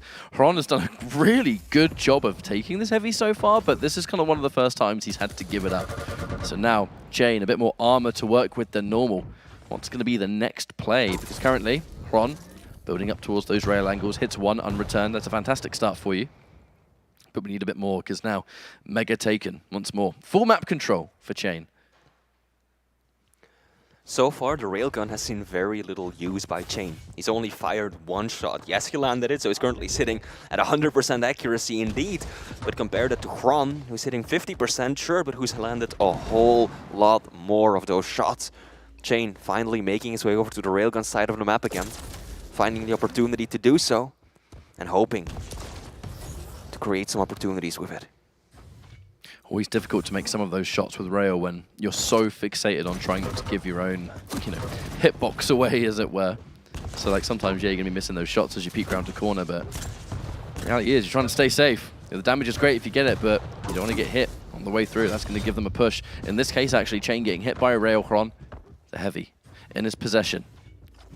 And this has automatically just become a very interesting upcoming mega fight as Hron's in position, and I think Chain's being careful again. He's just let him take the item, try and see if we can get like a bonus rail or maybe a rocket or something from range to shut that down before we push. But there's been such an emphasis here, Flea, on Chain. Like that orb killed him twice. Yeah. And he does not want to mess with it again. He's been keeping him at such an arm's reach and beyond. It's kind of making perfect sense though, because we're just trying to stop Ranger from kind of stealing these frags away. Hron has really done an excellent job at using that orb so far. He's used it to get himself frags, he's used it to get a proper position, steal away the Heavy. Right, Heavy can be very tricky, very costly to get a hold of, but by using that orb you can easily make your way onto it and often get away with it without taking all that much damage. And that's been a very important reason as to why Hron has been able to take away most of the Heavy. 3 Heavies in favor of Chain versus 8 for Hron. Hron's rocket jumps towards Heavy have been really good so far. Been going so fast that even though you're getting caught by the LG, it's doing nothing to knock your momentum, and I guess that's one of the main reasons it can work so well for Ranger. Less self-damage thanks to the passive, which means that those kind of rocket jumps are a lot more common. And on a map like this, it's not just a matter of going towards Heavy and then just being LG'd to death off the ledge and forward. But looks like we're going to see more of that armor about to spawn. Chain, he's been playing this so careful. That rocket, a shame. He must have been so convinced that Hron was just going to take that Heavy straight away. Sneaky plays from Hron, slowly walking back, finding a nice angle to drop down the rocket. Now he's going to be aware of the turrets.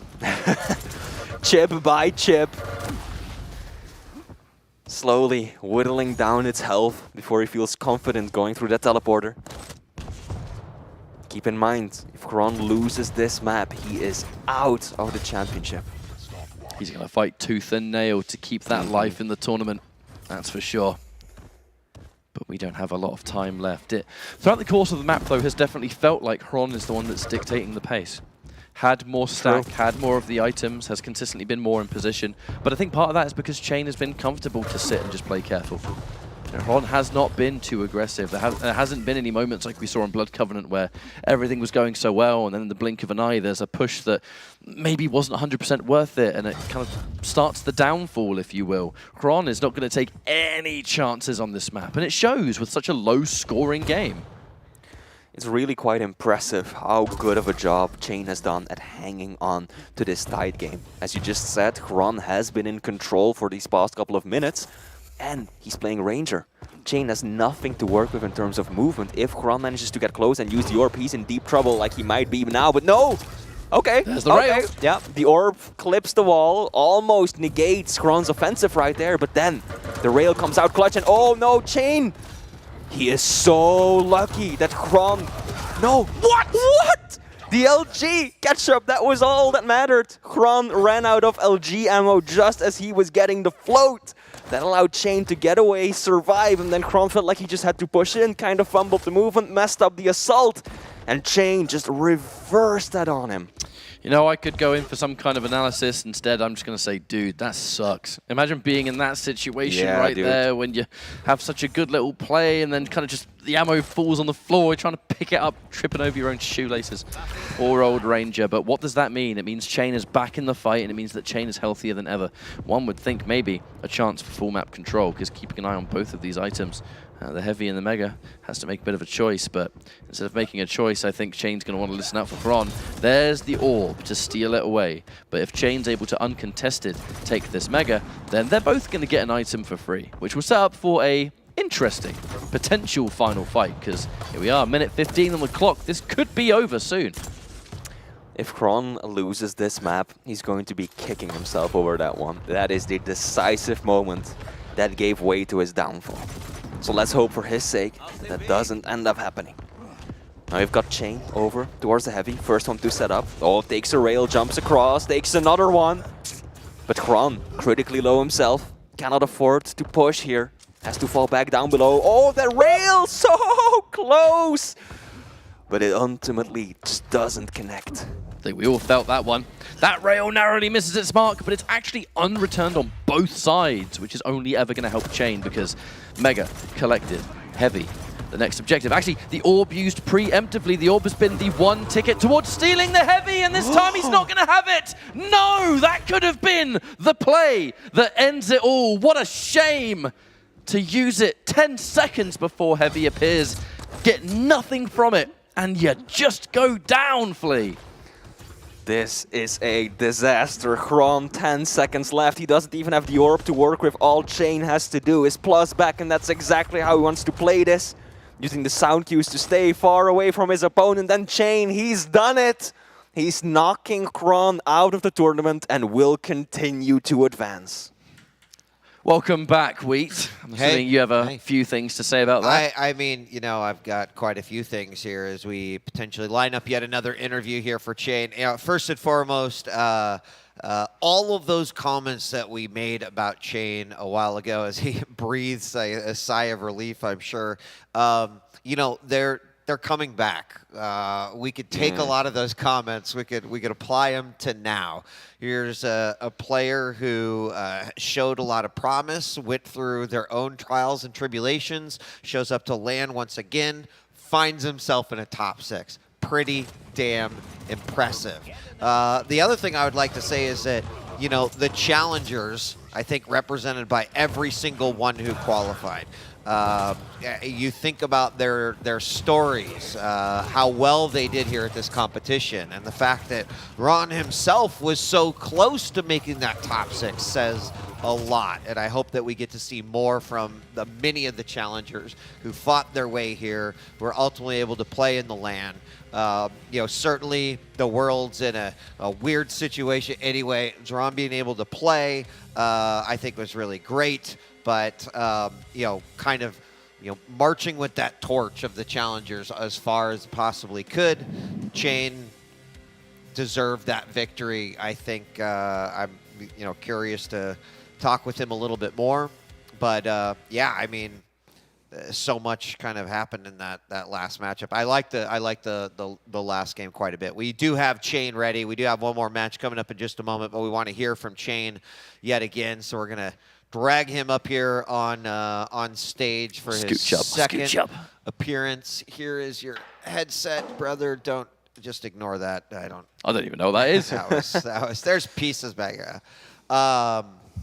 Shane, congratulations. You know, and you were here just, it seems like, about an hour ago. Yeah. Congratulations. We talked about, you know, your performance in previous finals here, and one of the things and I don't know if you remember us talking about this, but we was like, wow, Shane's a guy you got to look for. Even you admitted in your interview that ahead of time that you had your ups, you had your downs.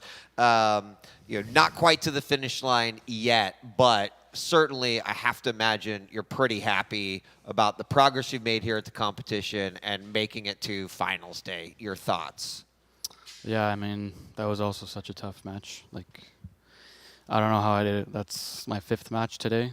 And yeah. like I had 2 match points in the losers bracket against Sparty. So I was down 1-0 or 0-1. Yeah, I don't know. Like, I don't know what the hell happened. But like, game just feels so, I'm just understanding what's going on so well that I can just focus on like creativity. Yeah. And I don't know, feels good. Do you feel pretty confident that you're going to be able to take that from today? Because certainly today represented a lot of stamina needed, Yeah. and that does happen at these types of LAN events. But do you feel pretty confident you're going to be able to take that and bring it into the finals day tomorrow? As long as I get a good sleep, like we're pretty lucky. We get to play, like the days start kind of late, so we can sleep in a little bit. Like as long as my body's okay, yeah. I see no reason why it can't happen again tomorrow. Like, it's the first time where I actually feel like I don't really care who I play now. Nice. Oh, so, yeah. yeah. All right, well, Shane, congratulations. I just want to pick your brain a little bit about that first map. It is one of the, if not the slowest series we've seen throughout this entire tournament. Yeah. Is that something that you went in with a strategy beforehand? Was that deliberate, like, I'm going to really slow play it? Or did you just kind of go with the flow and react to what Kron did? It was like, go with the flow. I saw Zron's game earlier, like a 20-minute game. Versus like, Toxic. Yeah, versus Toxic, like a 10-minute overtime. He plays it slow, but like the problem with Nyx is she can't spam her ability really. Like it's hard, and Anarchy can.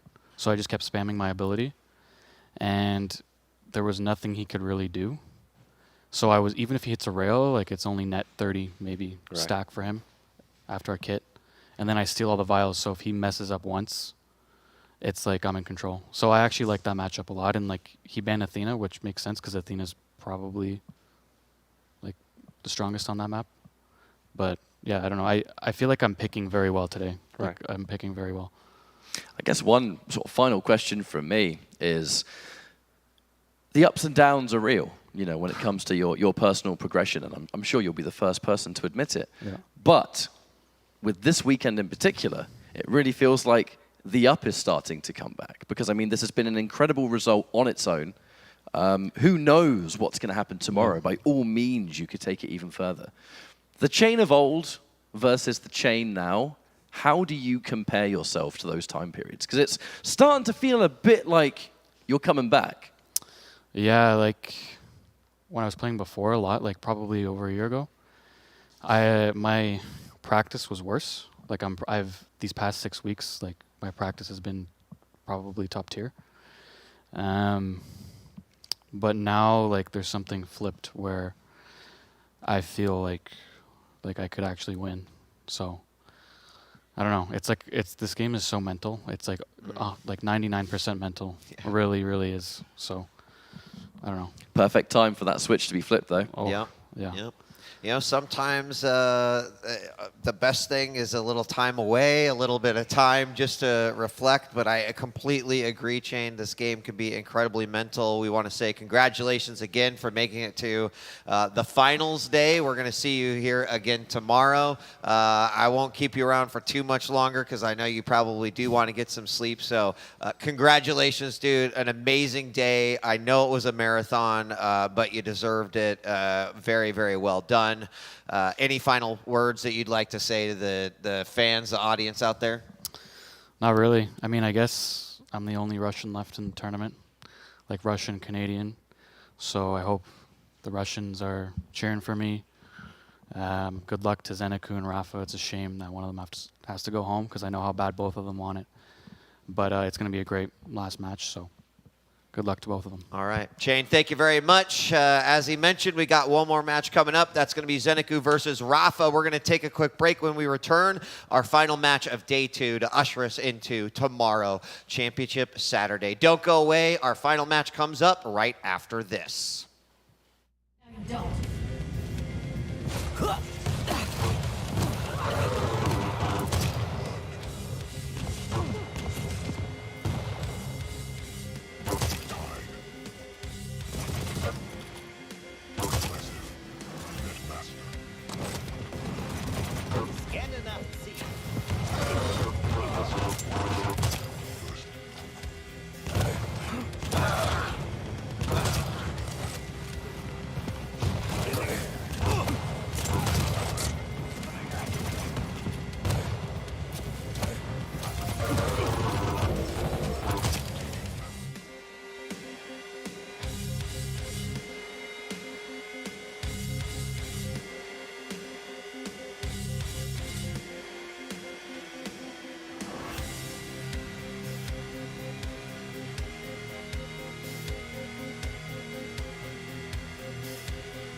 Another incredible day of Quake action here at the Quake World Championships. This is our 12th matchup here on the main stage. And now it is time to go up. We have got Zanaku versus Rafa. One of these players will advance on to be one of the 6 players representing the final players left in the tournament.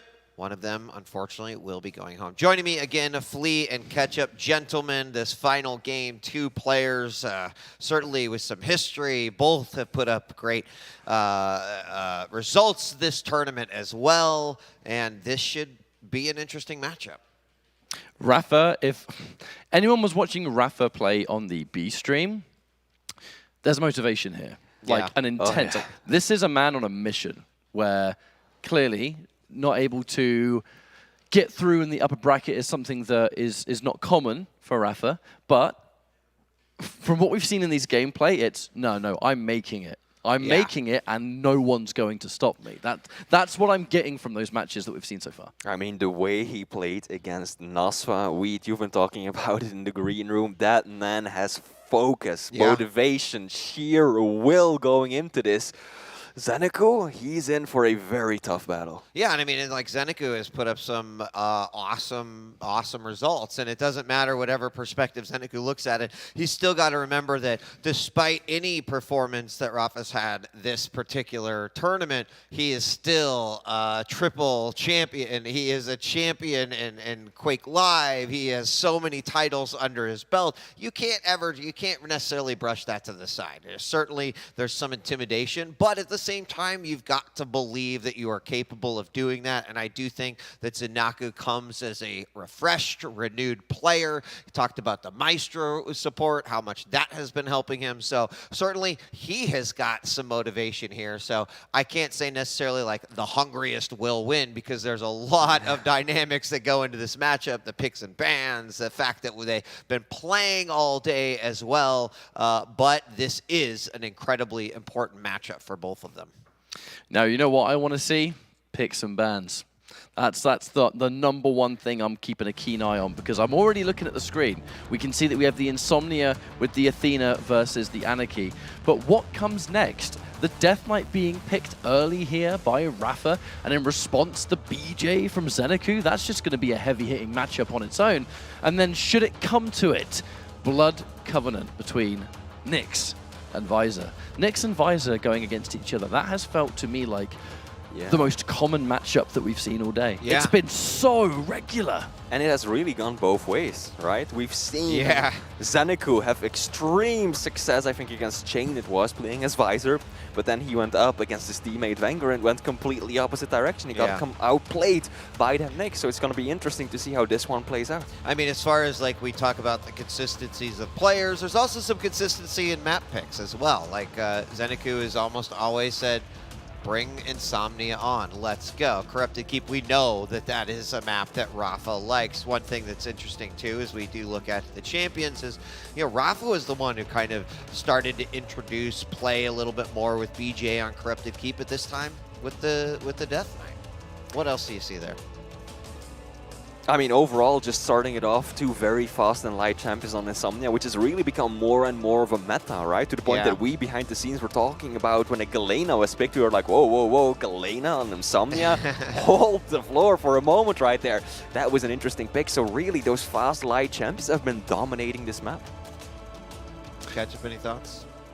I'm just curious over the Corrupted Keep, because Rafa has always looked really strong when the Death Knight is available. I think there's a recent kind of push to add this champion to your roster of characters, if you were, and on some of these smaller maps where fighting is rather prominent, being able to use this champion at the highest level is something that's just becoming really scary, because that is a absurd amount of damage. And if you're able to manage hourglasses and all that stuff, you know, you're gonna have a lot more regular than you normally would. And if you get against a BJ, then matching damage for damage regardless of weapon is always going to be important. They're 2 champions that can kill you off spawn if they just catch you. Because BJ can dual wield a starter weapon. Death Knight's able to flame strike with pretty much anything in the game and still do damage. So that's going to be a rather explosive second map, I think. But you're right, the Insomnia is where we're going to be first. And this is the extreme dynamics of mobility, because Athena is possibly one of the strongest champions that we can see on Insomnia. There was a reason she was banned so often, maybe earlier on, because as we've even seen today, it's not just the grappling hook that makes her so dangerous on that map, it's the ledge jump, something where she can get complete elevation that is above anything any of the other champions can do, and it doesn't even cost her any resources. Like, this champion has it all on Insomnia. Yeah, I have to say that just looking at these picks and bans, I'm a little worried for Zeniku. Map 1 and 2, I feel favor Rafa in terms of just the maps that they're playing on and the champions that they're approaching this scenario with. And also, if we look a little bit at statistics, at the history between these two, they've played around 7 times in the history of the Quake Pro League. Rafa has won every single last one of them. Zeniku came close once, taking away 1 map, nearly winning a second, but overall, that 1 map victory is all he's been able to secure against Rafa. It's a mountain indeed. And then the other piece that comes in it is, we've talked about it, every player that's come up here has also mentioned it too, like, we're in the stamina game now, right? Where it's like many of these players have been playing match. Rafa, who is, you know, an extensive LAN history, that's kind of something that he's pretty used to. You know, Zeniku didn't necessarily reveal that, like, oh, that's something I struggle with. He seems to be doing just fine as things progress. But you still have to consider it's a little bit later. It's the final match of the day. People have been playing all day. How might that factor into it? But the good news is that we are launching into our first game. Ladies and gentlemen, our last series of the day. Tomorrow is the Championship Saturday, where we will crown a Season 3 winner. We're jumping into Insomnia. I'm going to cast this one with Ketchup. So, Flea, we'll see you back here in a few. Sit on the sofa, Flea. Rest your legs, mate, because we're almost done. I know stamina, Flea, you got, but you stick with us. Okay. But this is such a wonderful match to end the night on, because as Chain said, it's sad to see one of them have to go, because, you know, they both want it so bad, and really the storylines are plentiful this late on into the bracket. But yes, they are. There's going to be motivation like no other. If Zeniku can make it into finals day, it's going to be a complete full circle demonstration of how far he has come in the couple of years, from being a challenger to struggling in a season and then kind of slowly but surely finding his feet. So now, Rafa is on the other side, where not making finals day for Rafa would be straight up unforgivable for him, I'm sure. It would be, you know, something that we haven't seen in quite some time. Now, let's go into the game. In that first opening moment, both players going for that rail. Rafa actually backing off as he got there just about a split second too late. It's not really going to matter now that we're about 40 seconds in, but both players at least with some idea on what they want to do with their game plan. Of course, we're looking through the eyes of Zanaku, still 0-0, and I would expect the momentum to seriously shift Ketchup once that first frag comes to fruition. That opening rail is going to mean so much all 10 minutes long. With these two champions and the fact that there's not the largest amount of stuff to collect as you're cycling and escaping, that one rail that you don't return. I mean, look at the stack difference now. If Rafa hits a rail and Zeniku doesn't return it, he's going in. And even then, who needs a rail if the aggressive push is clearly part of the plan here for Rafa? Rafa trying to preemptively set up for that rail off the teleporter, because, I mean, Zeniku had no choice but to go through it, but not quite able to land that shot. Forces Zeniku away all the same. The inject forced for another time. The fight towards Heavy begins, but it kind of looks like Zeniku doesn't want to challenge it. You know, it's really interesting. Something you notice almost right away is that, yes, you've got two movement-based champions, but Athena does offer this sort of unique spin on it, because she's got that verticality to her, where suddenly, you know, you've got to guess in a 4D dimension instead of just like on a 2D plane. And, you know, Zeniku might have to, you know, constantly be, like, keeping on top of his audio cues, thinking about where Rafa might actually grapple to. Like, it's a really interesting spin on two mobility champions against one another. And what really helps Athena on this kind of map in particular is that, similar to a Doomslayer, quite a lot of those ledge jumps, they're not particularly hard to do. They just require knowledge of just knowing where the opportunities are. So similar to a Doomslayer, this extra mobility isn't something you have to think about. So every ounce of your thought can go into every other part of the gameplay. So it's just a wonderful, wonderful match made in heaven. Rafa controlling most of the map in the armor department, as you will always see in the Battle of the Lights. If someone has lights and someone doesn't, then the one that doesn't is in big trouble when it comes to the old armor here. Speaking of which, Heavy picked up by Rafa, and Zeniku, I mean, we can see it, right? He's having to hide and just listen out and look for that opportunity. Oh, yeah, this is two players playing footsies right now. Catch up for sure, you know, back and forth. That's going to be a big opening there as Zeniku does get tagged with the rail. We're going to have the inject almost immediately, but also getting hit again. And now he's got to play safely. Rafa, though, smells blood, does pick up that first frag, knowing he can clean it up pretty easily. Machine gun blast, and now he's on the board. Zeniku off the spawn does manage to pick up that heavy, but still has to be careful. Rafa's stack has generally been a little bit better throughout the game. Really good that Zeniku was able to survive that. Actually forces a trade situation. So the question is, who's going to spawn where? Looks like Rafa spawns closer to the Mega and soaks that one up. So one would definitely say that Rafa had the favorable spawn there. 10 seconds until Heavy's about to appear. Zeniku kind of back to where he started before. No armor and really only a rocket to his name currently, but there's Heavy. Who's going to get it? Looking like it should be Zeniku, but there's going to be a fight first. A fight that Rafa is going to dedicate to Wheat. Oh, so much damage unanswered with that LG as Rafa was able to catch him from up above. Zeniku still got away, but we did see Inject come out in order to escape with his life. That's good enough, right? As long as you're not giving up the frag, but without any sort of an armor stack at all, needs to be incredibly careful. And this is where suddenly knowing that Athena can grapple and could be coming from areas that you might not expect. There's a rail from behind. Zeniku now on the move yet again, picking up those health bubbles, trying to get back into this game. Far from the first time Zeniku's been taken by surprise by those surprise rails. And something that just really is a testament to Rafa's current positioning. Athena being able to zip around the way that she can means that she can be in all kinds of locations and then catch you when you least expect it. The important thing for Zeniku, though, is off the back of these near-death situations, kind of like this one, is that he has been able to survive and withstand, and has allowed him to stay alive. And because of that, it's still only 0-1 in favor of Rafa. There's plenty of time to make something happen here. But unfortunately, caught. That was the one thing you didn't want to happen. I mean, and that is what two rails in a row can do and how quickly it can change. Suddenly, Rafa now with a stack and with generally control, looking really good. Both the Mega and all the armor he can get, using that grapple to get some momentum. Now suddenly has the opportunity to really set the tempo here in this matchup. Great rocket coming out from Zanaku. Good anticipation and read.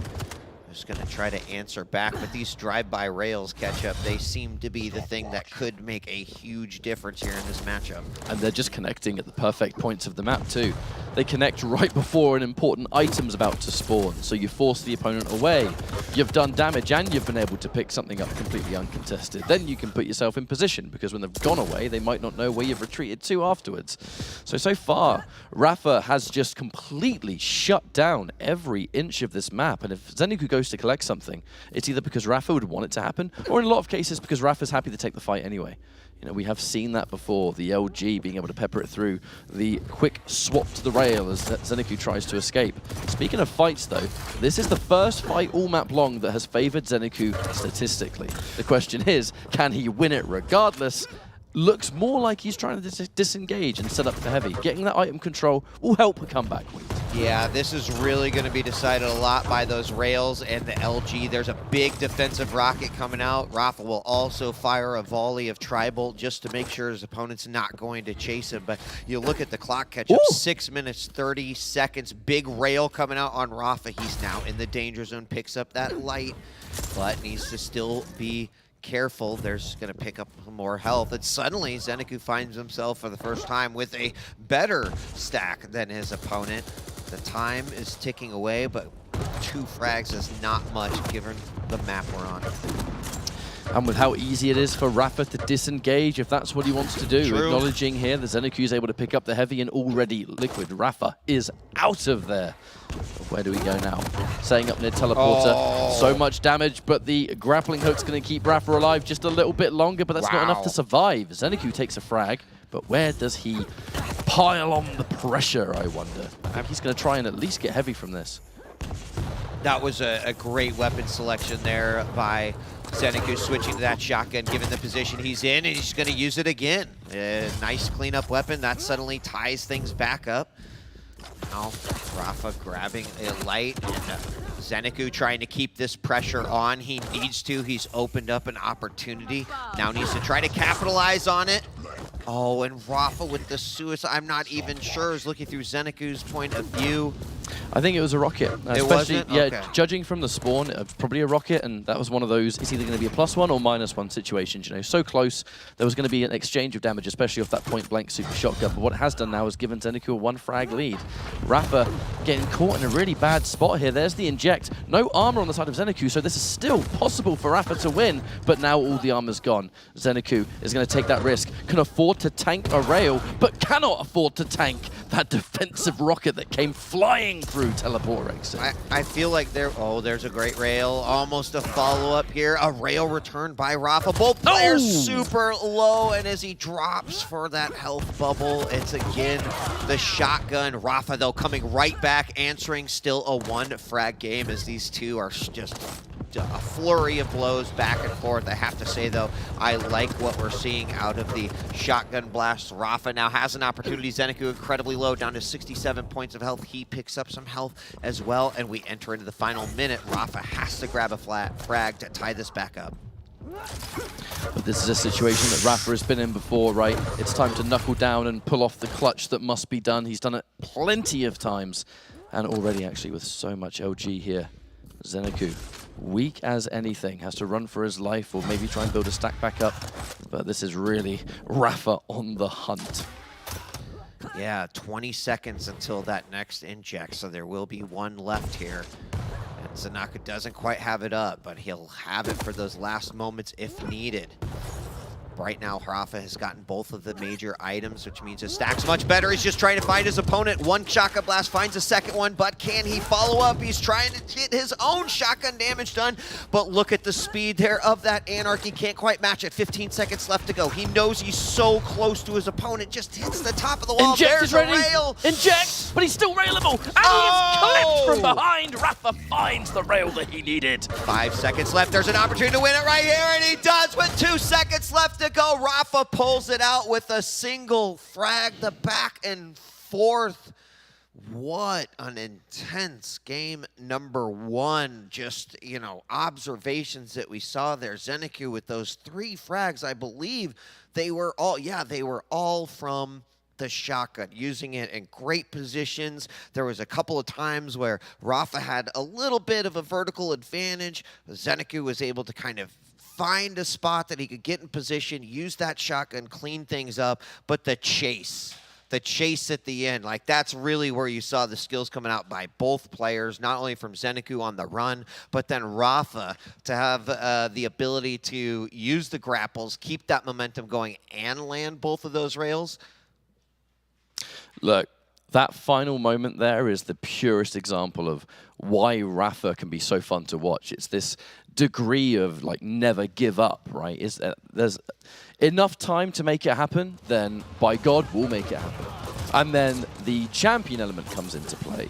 One of the main reasons Athena is so dangerous is because of unpredictable mobility. On that flip side, on a map like this, she can go where she wants, when she wants. If you're the one trying to run away and you have a more linear escape path, she doesn't really have to make as much hard reads because she can go wherever she wants, right? Cutting you off, and Zeniku, to give him his credit, 10 seconds away from being able to do it, but Rafa just made the perfect call out. And then the chase. You know, that last frag, it's like you see a fresh, heavy armor just sitting there. You're thinking to yourself, that might be really good for me if we go into a sudden death overtime.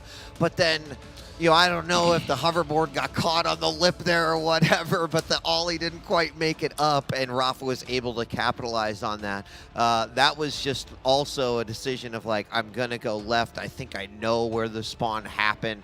And of course, Zeniku coming down on that one. Close game.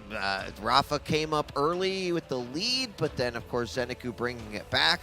I was actually expecting, I thought we were going to go to a sudden death and it would be determined there at the end. Didn't think that we'd see that last frag in the final 2 seconds. Keeps the intensity. It does. You know, we're able to get that frag to equalize, and then right before the end of things, just makes the call out on the spawn, punishes it accordingly, some beautiful LG, and really nothing that can be returned, because, I mean, unfortunately, Zeniku didn't have the weapons for it, so a bit of a bait, perhaps, you know, the forbidden fruit. You just want to take the armor, and it's right in front of you, but what it says is, yeah. I mean, the fall down there, and I'm sure that there was probably the moment where Rafa's heart rate just increased a little bit, seeing that, like, oh, this is my opportunity. Like, we don't have to go to sudden death on this one, and was able to pick it up. Now, that was Zeniku's map pick. I'm not 100% sure how comfortable Rafa is on, you know, Insomnia. It's not like we've seen him focus and prioritize that pick. Rafa's typically a player who's like, well, hey, if there's a map in the pool, right, it's kind of my duty as a player to practice it, get better, be seasoned at it. So there was probably, in fact, I think we heard it, but like a victorious sigh of relief, of course, taking that one, because we will be moving on to Corrupted Keep, a map that Rafa has traditionally felt super comfortable on. And that's one of the reasons I'm now concerned for Zeniku, because Zeniku's good on this map. I mean, everyone at this level of play is pretty much good on every single map. It's just that Rafa has such a hold on it that whether it comes down to his utilization of the champion he's picking or just the map in general, that this is often one that you would predict him to win. And now this is the second map, of which he's already taken the first one. This is a pretty sweet deal if you're in Rafa's position. Yeah, we Corrupted Keep, of course, we take the railgun out of the equation. That makes the BJ, you know, really interesting too. We've seen players prioritize that dual LG when the opportunity presents itself, but DK has shown us throughout this particular tournament that it's not just about that burst damage that you can achieve with your ability, but also the ability to zone. Now, how might that be used? Well, putting it on top of the Mega, putting it on top of the Heavy, having the aerial advantage in those situations. We'll have to see exactly how that is going to play out, but I'm sure that Rafa feels a little bit better, as you can see him with the deep breaths going into a game. I mean, you said it, like it would be sort of unprecedented if Rafa didn't make it to that final day, and of course it'd be incredibly victorious for Zeniku to join his Maestro teammates there in the top 6 as well. So a lot on the line for both players. It's the final stretch to get into the final day. There's a reason these two players are the only two left to make it through. That's because they've been good enough to get this far, tearing through competition beforehand. Zeniku, the absolute definition of why the grind can pay off. Zeniku was a player that you kind of thought of and go, and not, I don't want to sound disrespectful here, right? But there's very clearly a set of players that were kind of on the cusp of being too good for challenges, but not quite ready for Pro League. And Zeniku in the very, very, very first stage, shame to admit, I kind of felt that way. I felt like Zeniku was really struggling against everyone, and then in the relegation match, that was the match to really focus on.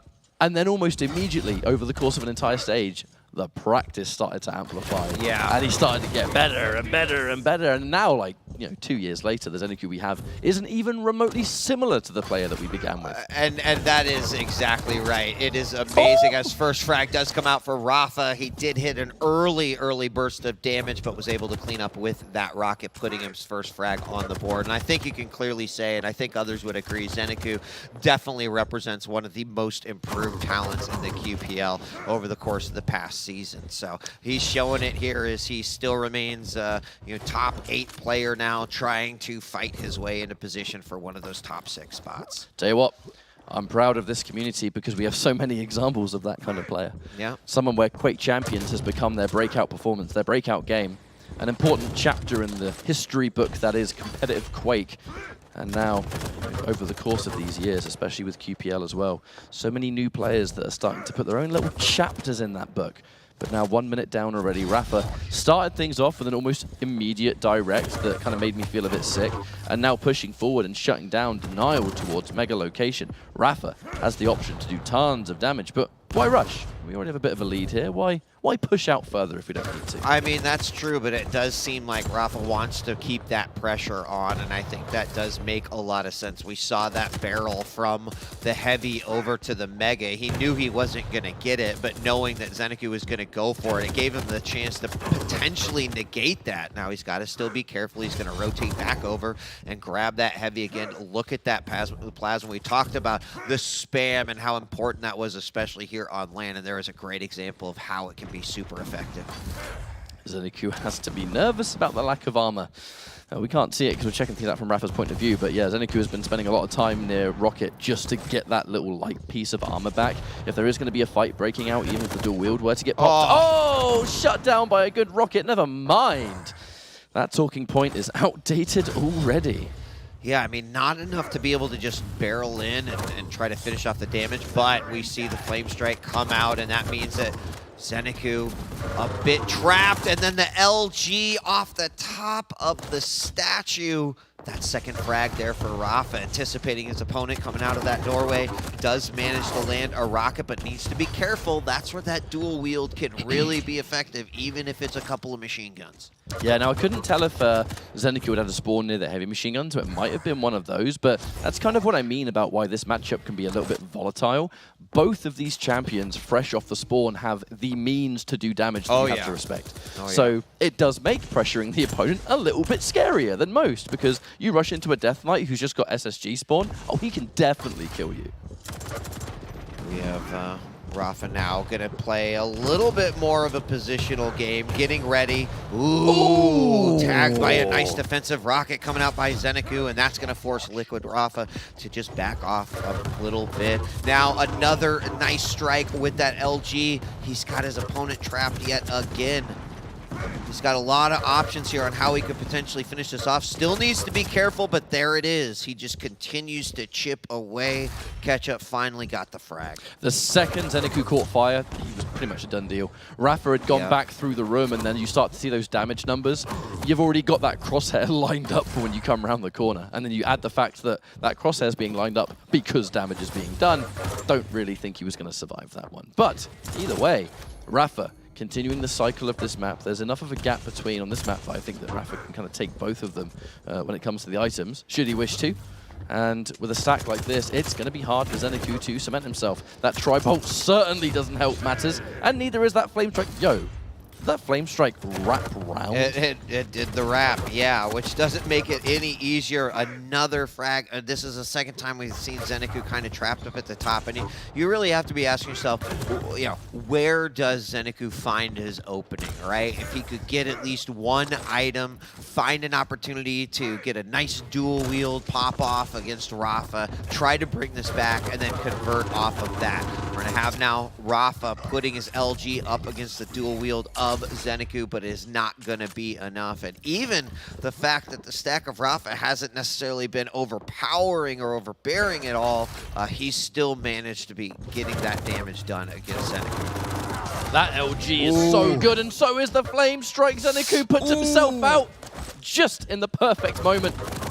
But with that range damage, it's still going to hurt. The armor's going to help him out a great deal, though. This could be... Oh, wow. Almost was it? Almost was it? I thought for certain that LG was going to clean it up, but this is the window of opportunity that Zeniku needed. Now his dual wields back up. He got the damage and the frag with that, and so he's got the ability. He's not going to be converting fresh off of that one, but is poised to potentially grab another frag here. Down by 4. There, the dual wield comes out as he tries to regain that mega. It allows him to do just that. And Rafa, for the first time, finds himself with a stack disadvantage. But I'm looking at that Flame Strike. Maybe not necessarily now, because, I mean, being caught in that position, it would have been a total waste to use it. But now with a fresh stack, super shotgun spawn, Flame Strike. You know what I mentioned like 2 minutes ago? This is still going to be a fight that Zeniku has to be kind of careful with. Oh, but he's on fire. Gosh. Can he reach the health in time? Looks like he can. Thank goodness. He does. And, you know, this is one of those moments where it seems like the best strategy is like, let's be aggressive here. He is so close getting Zeniku down there, but now you don't want to give up a 2 frag lead. Already kind of gave up 2 on his own. Zeniku definitely deserved that one, but don't give your opponent any unforced errors. Even more of that denial from the Flame Strike, and in this case, I mean, how do you take it? You're on basic, you're on like 1 HP, and there's 3 separate lines of flame on that heavy. That is like the most unobtainable of items in this game. And now Zeniku kind of increasing the pressure of his own, and it works out for him that time, getting a little bit of damage, and then finishing it off with a direct rocket, 4-7. We're about to hit the 3-minute mark, and this game is still pretty close considering the snowball effect that could happen for either of these players. Zeniku's confidence is keeping him in this map. We've seen time and time again when Rafa locks in that map control, so often can people fail completely to break that control. Zeniku's refrag potential and pushing in the moment he spawned because he knows he's done enough damage beforehand, he has made it so impossible for Rafa to just start the cycle. We haven't seen it in 7 minutes. We have not. There was another great rocket from Zeniku. Now a 2-frag lead. It's not really a position where Rafa can start to turtle. In fact, I don't even think that's really impossible here on this map. He's got to be aware and careful of that LG. Flame Strike does come out. It's very, very low. As both players know that there is a lot of damage potential to be dished out, but no armor for Rafa right now.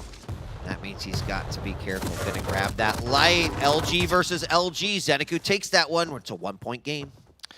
Armor was shredded in the meantime, but it doesn't seem like Rafa's going to be able to push forward to that heavy in time, which means that Zeniku's going to pick that one up, put himself in a wonderful position. Rafa taking so much damage from that machine gun. 2 minutes on the clock. I mean, if Zeniku was this close, equalizing what? The flyby Super Shotgun has other plans, and now we are even. Yeah, it was a phenomenal read by Zeniku right there. Now less than 2 minutes left to go. 7-7. This time Rafa's stuck at the top of the statue. He's going to go for it, but the dual weave does come out. He tries to go for it, and Zeniku almost gets the frag, but is taken out. We've got about 1 minute and 30 seconds remaining. Heavy's going to go to Rafa, but very, very low on health, and this is a dangerous situation to be in. You've got to make the right decision here. Apprehensive to potentially go through that teleporter. Doesn't really know exactly where Zeniku might be. There's a health bubble. That's going to put him in a nice spot. And this might be the opportunity where he turtles a little bit. Knows where his opponent's at. Tri-Bolt comes out a little bit. He's hurting, though. He's going to decide to go through Rocket Room, pick up some more health. He does have one more Flame Blast he could drop out there. And let's see what happens as we hit the final minute.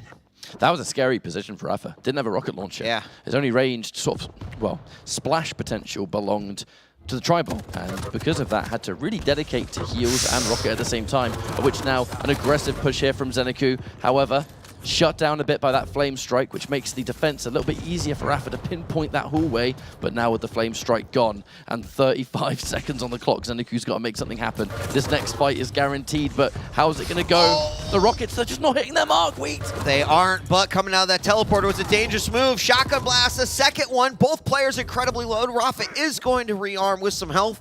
And now it comes down to this final 20 seconds. Zeniku needs a frag in order to tie it back up. Coming through that ledge, and Zeniku does get it with the LG kill. 9 minutes, 47 seconds. Still 10 seconds for Zeniku to possibly try to find a frag. Or will we go to sudden death overtime? It looks like overtime it is. Zeniku cannot get ahead of himself. Yeah, I feel like there was a part of Zeniku that was just so tempted to push in there, but a Flame Strike and an SSG at close range can be a horrible, horrible position. The rockets are good, but he needs a little bit more than that. Rafa has to be so careful now. Keep the damage high, keep it strong, but at the same time, you've got to be so delicate with how you approach this.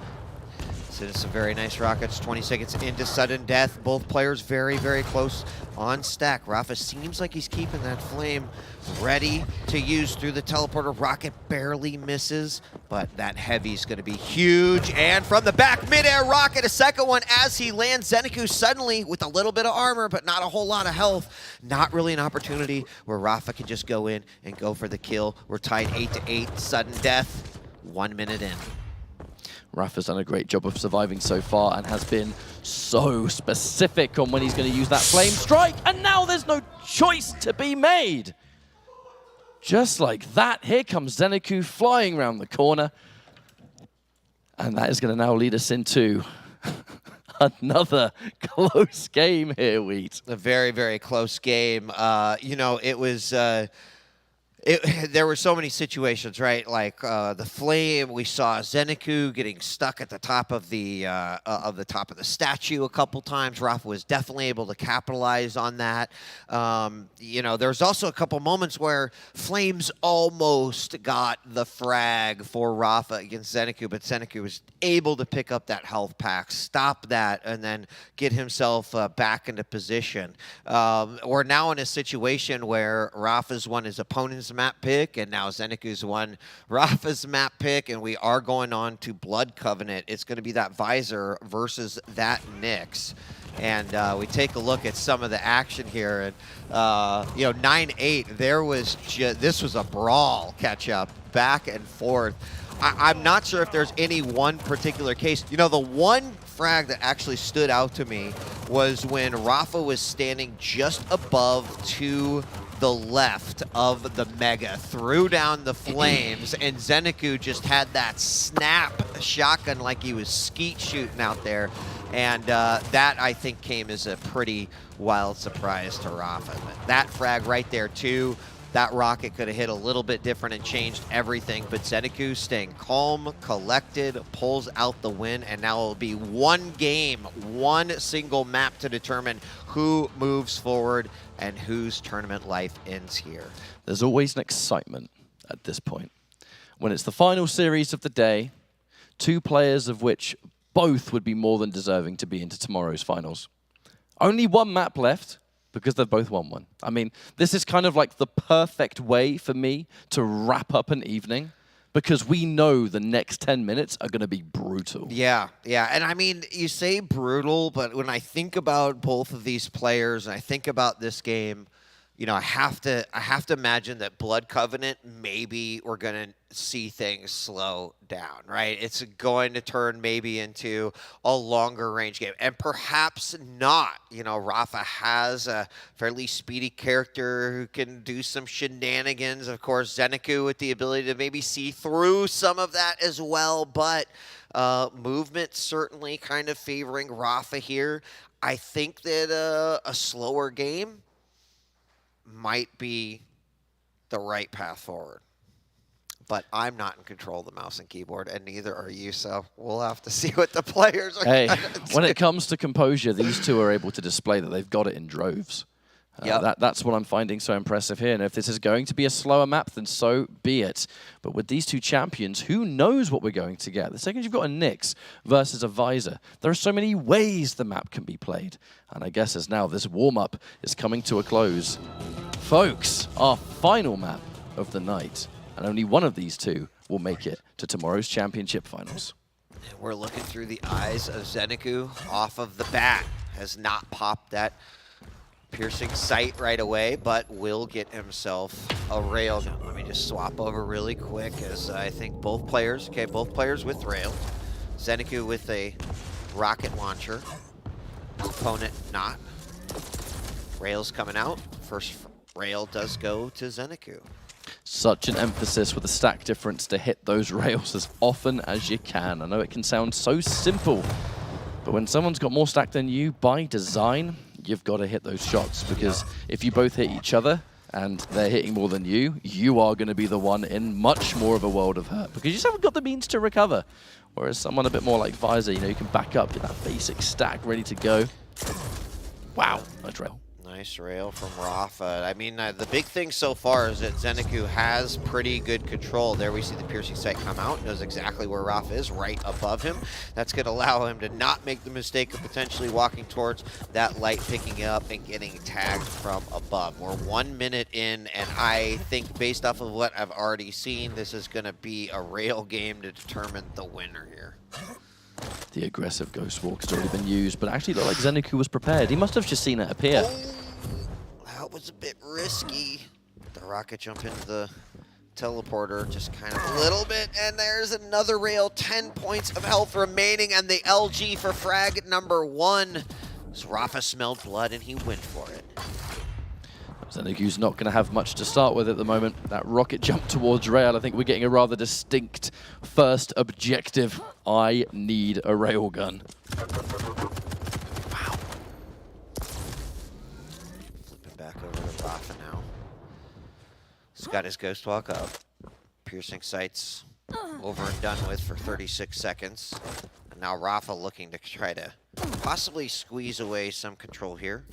He's going to nail jump up to the top, possibly throw Zeniku off just a little bit. Nice job with that tribal. And he has got some good map awareness, just has a great idea. Oh my gosh, sneaking around the side, almost had a lined up shot right there. He does manage to still land it. That rail grabs the Mega, and now is on the run. That was so smart from Rafa, and it demonstrated such patience too. I think a lot of players in that position would have just fired. They would have just fired, yeah, because they would have seen their opponents not looking in that direction, and they would have gone, right, free damage. In Rafa's case, the damage wasn't the important thing. The item was. You can get the damage after you've picked the item up. Ooh, nice rocket from up above. Ooh, answered back by Zeniku. Great shot from down below. Definitely, you know, mentioned that we thought this game would slow down. That seemed to be the right thing, given the map, given the character champion selection that we've got. And it is. Rafa's got the clear advantage with one frag on the board, but we know how quickly that can change, especially after map 2. You can say that again. And Zeniku realizes there's no rush yet. Still got about 7 minutes of this map, so with it being one frag down. I mean, I've got a piercing sight, I've got a bit more stack. I'm playing Visor, right? Visor's often historically quite good in the Nyx matchup. Yeah, you know, I just gotta say, like, definitely a lot of discipline here by Zeniku. Making some great decisions, dealing with Rafa's aggression. Huge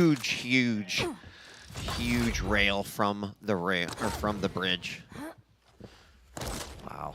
And the extra prize looks to be heavy at the same time, so Zeniku's done a great job of stabilizing. Hang on a minute. With this Mega about to spawn, Rafa not quite able to get much out of that. Ooh, no! Looks for a rail. No one home. Good read on the retreat on the light armor, though. Rafa just felt it that was where he was going to go. Oh, yeah. Oh, yeah. Sometimes you just know, don't you? You just feel it in your bones. You do. You do. And those rockets, too, were a nice setup for that. Just unfortunately missed that rail. 4 minutes, 20 seconds on the clock. 1-1 tied up. An intense game. Rail from Zeniku. He's looking good with a great stack. Rafa trying to do damage as he holds out for that Mega and does manage to get it at the cost of a little bit of stack. Lands a great rail. That puts him in a nice position. But Zeniku staying still on the aggressive.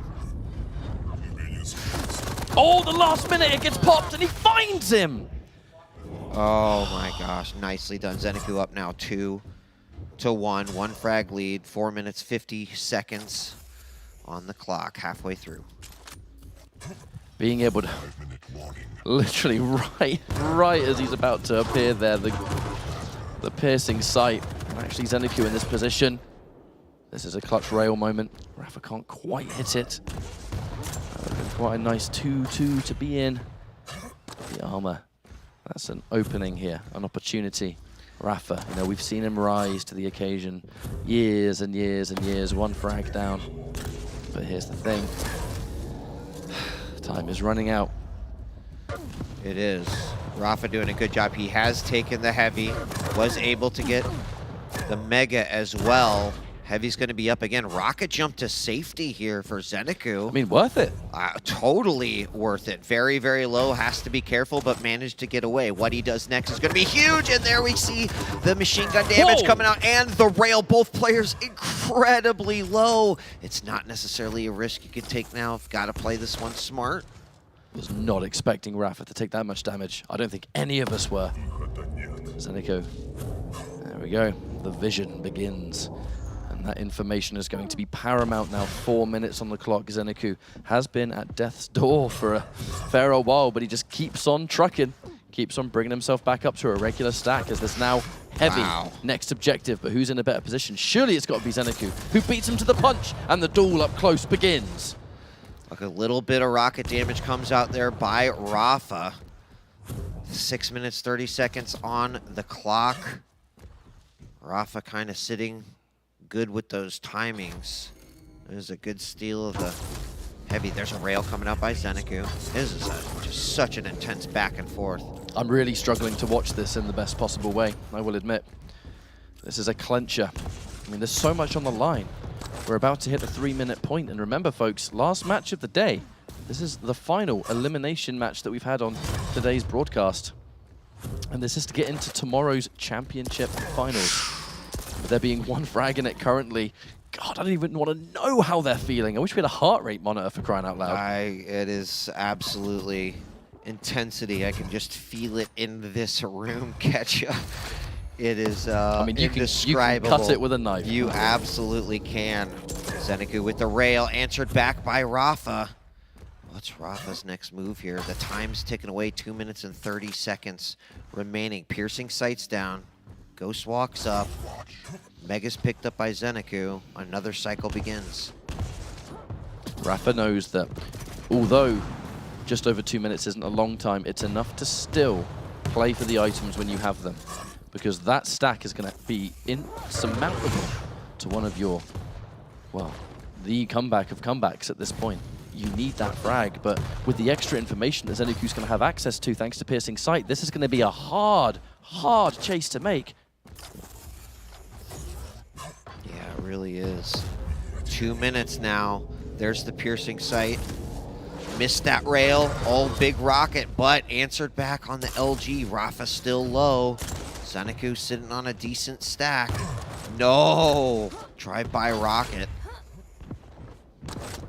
I think we can see there too after the damage. Zeniku wasn't even remotely interested in going in. We're seeing a clear direction. Don't risk it under any circumstances. This could be the most important minute and a half of Zeniku's entire Quake career, and Shaw deep down knows it. Wow, another great rail, even as a rocket comes barreling towards you, and suddenly Zeniku is going to be the hunted here. Despite the fact down by one, Rafa knows that he's got to bring this one back. Another combo coming out there by Zeniku. There's the 1 minute warning. Only guaranteed to increase that heart rate even more. I can't watch. I can't watch Wheat. This is too much. 50 seconds down. Or to go, I guess I should say. The armor, the next objective, the opening rocket. The rocket from Rafa was fantastic, though. Poor jumping, and there's the LG, and oh my lord, it equalizes! Oh my god! This is huge going into the final 30 seconds of this game. It's tied back up 1-1. Also, Rafa picking up that heavy. Taking a little bit of damage. There's the Ghost Walk is coming out. He's going to go in on it. He's got to be very, very careful. Both players super low. But Zeniku having the Piercing Sight that he saved for the Ghost Walk and had complete vision on where Rafa was going to go. This is so close. Too close to call. Rails, 2 back-to-back. Zeniku not going to peak. Needs to get some stack back. Would have been out of this world to peak that. And we are entering a sudden death. Possibly the most pivotal sudden death we've had all week. It's absolutely unreal here. We've got Flea next to us, who's literally just hands on head, can't even believe it, mouth agape. This is what a wild way to end this day 2. There's the rail, first one coming out from Rafa. Piercing Sight is going to be hit. And now Rafa coming around the side. Oh my god! There my god! The LG absolutely starting to melt Rafa, and Rafa with the shotgun blast that was just so perfectly put as he flies across the side. You have to give so much respect for both players and how that game was played. 1-2. Unreal. That was possibly the best way you could end a stream like today. The final qualifier that we had, nail biter. I was looking at my heart rate. Not the time. I was looking at my own heart rate. It was just sitting about 108 right now. No, you could cut that tension with a knife, especially in those closing couple of minutes. The last minute equalization there from Rafa, and then finally that explosive little jump on. I was watching the final moments through Zeniku's, and I really wanted see it from the Rafa perspective there. That was absolutely just unreal. I thought once that LG came out, oh my, okay, wow.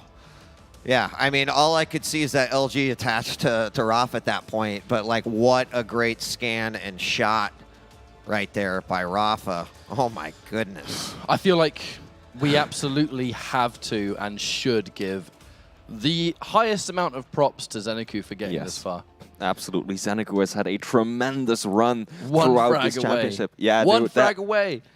I mean, and you know, for all we know, Rafa could have very easily missed that final shot, and then the LG would have cratered him down into the floor and would have gotten Zeniku the ultimate win. So really, really close. An exceptional performance by the Maestro man. I mean, just think of how much he's grown as a player. I was talking about it earlier. 7 series against Rafa, has won just 1 map. And again, today, he came so close to taking him out of the tournament. Yeah, and I mean, look at these scores. 3, 4, 9, 8, 1, Jeez. 2. And that final game, just the amount of back and forth, the number of times that both players were in serious danger of, losing a frag. And then, gosh, we didn't even go back and talk about the suicide that happened there that ultimately brought it back down to 1-1. I think the close range rocket encounters, we kind of see that happen so much where it's either going to be +1 or -1, right? For sure. Either it's going to be I take you down and we trade maybe. Like if you're firing a rocket at that close, it's because you kind of just feel it in the heat of the moment that that's the right weapon to use at that time, right? So either I self-frag, and it's going to be no different, the scoreline. It was going to be +1 or -1, or maybe we'll get a trade. Yeah. And a trade in that instance can sometimes be the best case scenario. Often the player that initiates it is the one that comes off better because it was kind of like halfway part of the plan. But what that does mean is that Rafa barely is making it through for tomorrow's games. An opportunity to refresh, rest, recover, have some breakfast maybe, and then we're going to jump into the all-important matches tomorrow. But yeah, Zeniku taking Rafa to the limit like that is one of the biggest achievements of this weekend I've seen. When you look at where Zeniku began in the Pro League to now, like it's not even close to the same player. Let's bring Rafa in and talk to him a little bit about that match, this tournament. Shane, welcome to the desk. I gotta ask, you've been in so many different situations, right? In finals matches, life on the line. Where does that moment rank in the grand scheme of your career? I mean, hopefully, the career keeps going, so we'll see. I mean, we all hope that too, yes. But yeah. But I mean, I don't know. It kept me alive to go in tomorrow. So the only game that mattered isn't, the games that I've played before, championships or whatever, they're done with. That game was what mattered to get into tomorrow. So, I'm just really glad I was able to pull it out. And I think nail on the head with what you guys said of where he's come from when he started and got into the Pro League and how much more consistent he is. It was a really tough series. And I'm glad I clutched that out because I kind of threw on the second map. And, I was able to redeem myself. I want to pass it to the guys too, but I also want to ask one thing that's been kind of a consistent storyline, even through the regular season, is that it's been pretty obvious that we're seeing an exponential increase in the skill that we're seeing at the top level. Do you agree? As a player who's kind of dominated a lot in the sense of this game, do you agree that we're seeing kind of a new era where the top is pretty stacked? Yeah, I think so. You just look at the results from this weekend so far, even from the online stage of this season. Sure. There's so many that were really close for 5th, 6th. I mean, like I said in the interview before the tournament, anybody in the top 8 has a chance to win, right. I think. Just however they're feeling going into tomorrow, anything's possible. All right, well, Rafa, congratulations. I just want to pick your brain a little about that last matchup, Visor versus Nyx. Back in the olden days of Quake Champions, at the beginning, in simpler times, it was a very common matchup. But then I feel like there was a bit of an era where that was a rather uncommon pick for both of these players. But now, looking at these champions, at these final 2 days that we've seen so far, this has been one of the most common matchups. We've seen it, 5, 6 times today alone. What's up with that? How come it's seeing such a resurgence? I think it's because of the way the game feels at the moment. It feels like some of the champions are moving a bit faster, and that means Nyx and Visor, their mobility really helps, especially in LG fights, machine gun fights, and with how hard people are hitting with rail right now, that's what makes Visor a little bit better sometimes, and why we're seeing, Visor Nyx on Ruins or Visor Nyx on Blood Covenant at the moment. And I played the Visor against Noso the match before, and then I had the option to pick this time, and I took Nyx. And I think it just comes down to the draft and your opponent. I think on a couple of the maps, it's a really, really even matchup. There's like annoying situations to deal with both. But it's just, it's kind of just to pick your poison. And I think, like I said, sometimes like certain other champions that are available kind of force your hand. So like I know that he's really good with clutch, so that's why I was like, well, if I pick Visor and he picks clutch, Visor has nothing to like close the gap or use mobility, and then he could pick it. So I picked Nyx, which is a much harder matchup, and it was just like, I'll just take the 50-50 match instead of potentially gambling, and and then it's something really difficult. Makes sense. Yeah. Gotcha. So I think as we go into tomorrow's games, bit of a generic question, really. I know it gets asked all the time, kind of not even in just Quake, but of all the players that are left in this tournament, we're back on a LAN setting. We haven't had one for quite some time. The level of play is starting to shorten. We are starting to get a lot of players remain on that top level. Who would you like to play against the most tomorrow? From a purely for fun perspective, who do you think is going to give like the best example of Rafa versus, other top level player in the finals? Demonstrate Quake champions the way it should be done. I think it would have been nice to play Wenger in the finals last year. So if we are able to get a chance to play in the finals, I think that would probably be fun. Or Kilson and I haven't played in an actual like final in a long, long time. So I would probably pick one of those two. But you know how Razy likes to show up on the final day. So so we'll see. Awesome. And you can't count the other guys out at the moment. They're playing lights out as well. Well, I mean, from our perspective, watching every game, we said it in day one, probably one of the, our most favorite day ones that we'd seen. Day two lived up to the hype, and I have to imagine that day three is definitely going to carry that torch into the final day. Is there anything you'd like to say to the fans, the folks out there, as we wrap day two and head into the final day? We just love and appreciate that you guys watch and support us, and I mean, just look at all the games this weekend, the super intense games. This is why people love Quake, and we're in for excuse my French, but shit ton more tomorrow. Awesome. I completely agree. Rafa, congratulations. You gave us I was going to think about I was going to go to bed, but now I've got a little bit extra adrenaline in my body, so it might take me a little bit longer, but I hope you get some rest, and we will see you back here tomorrow. Thanks so much for joining us, and good luck. Thanks, Sweet. Yeah, appreciate it. No problem. Thanks, guys. No problem. You can go, because I'm going to wrap up. I don't want you to have to stand there awkwardly or anything like that, like these two guys. Kind of like me, just all the way in the background. Just no, thanks again. Thanks like again, that. Rafa. What an incredible... I mean, give a shout out to Zeniku, too. Hit him up on Twitter. Show some love. Maestro would have loved to have a triple stack there in the final day. Thank you. Thank you, Ketchup, for holding it down like that. But what a great day. Day one... absolutely phenomenal. The challengers came out. They represented, their, how much they all deserve to be there today. We definitely saw quite a few folks go home. We got some surprises. Like, if you could just ask for everything in a Quake tournament, I think we've kind of gotten it so far, and it's not even the final day. Gentlemen, your final thoughts before we wrap up. Catch up. I'm going to say the same thing I said yesterday. Quake is great, and everyone should play it. Quake Champions now on Game Pass. Yeah. Right? Don't forget to check it out. Don't forget that. We're out of early access. Game is free to play, part of Game Pass. Steam, go ahead, jump into the arena. I had a wonderful time casting these days today. I mean, it's been an incredible series from start to finish, and tomorrow we've got a whole lot more in store.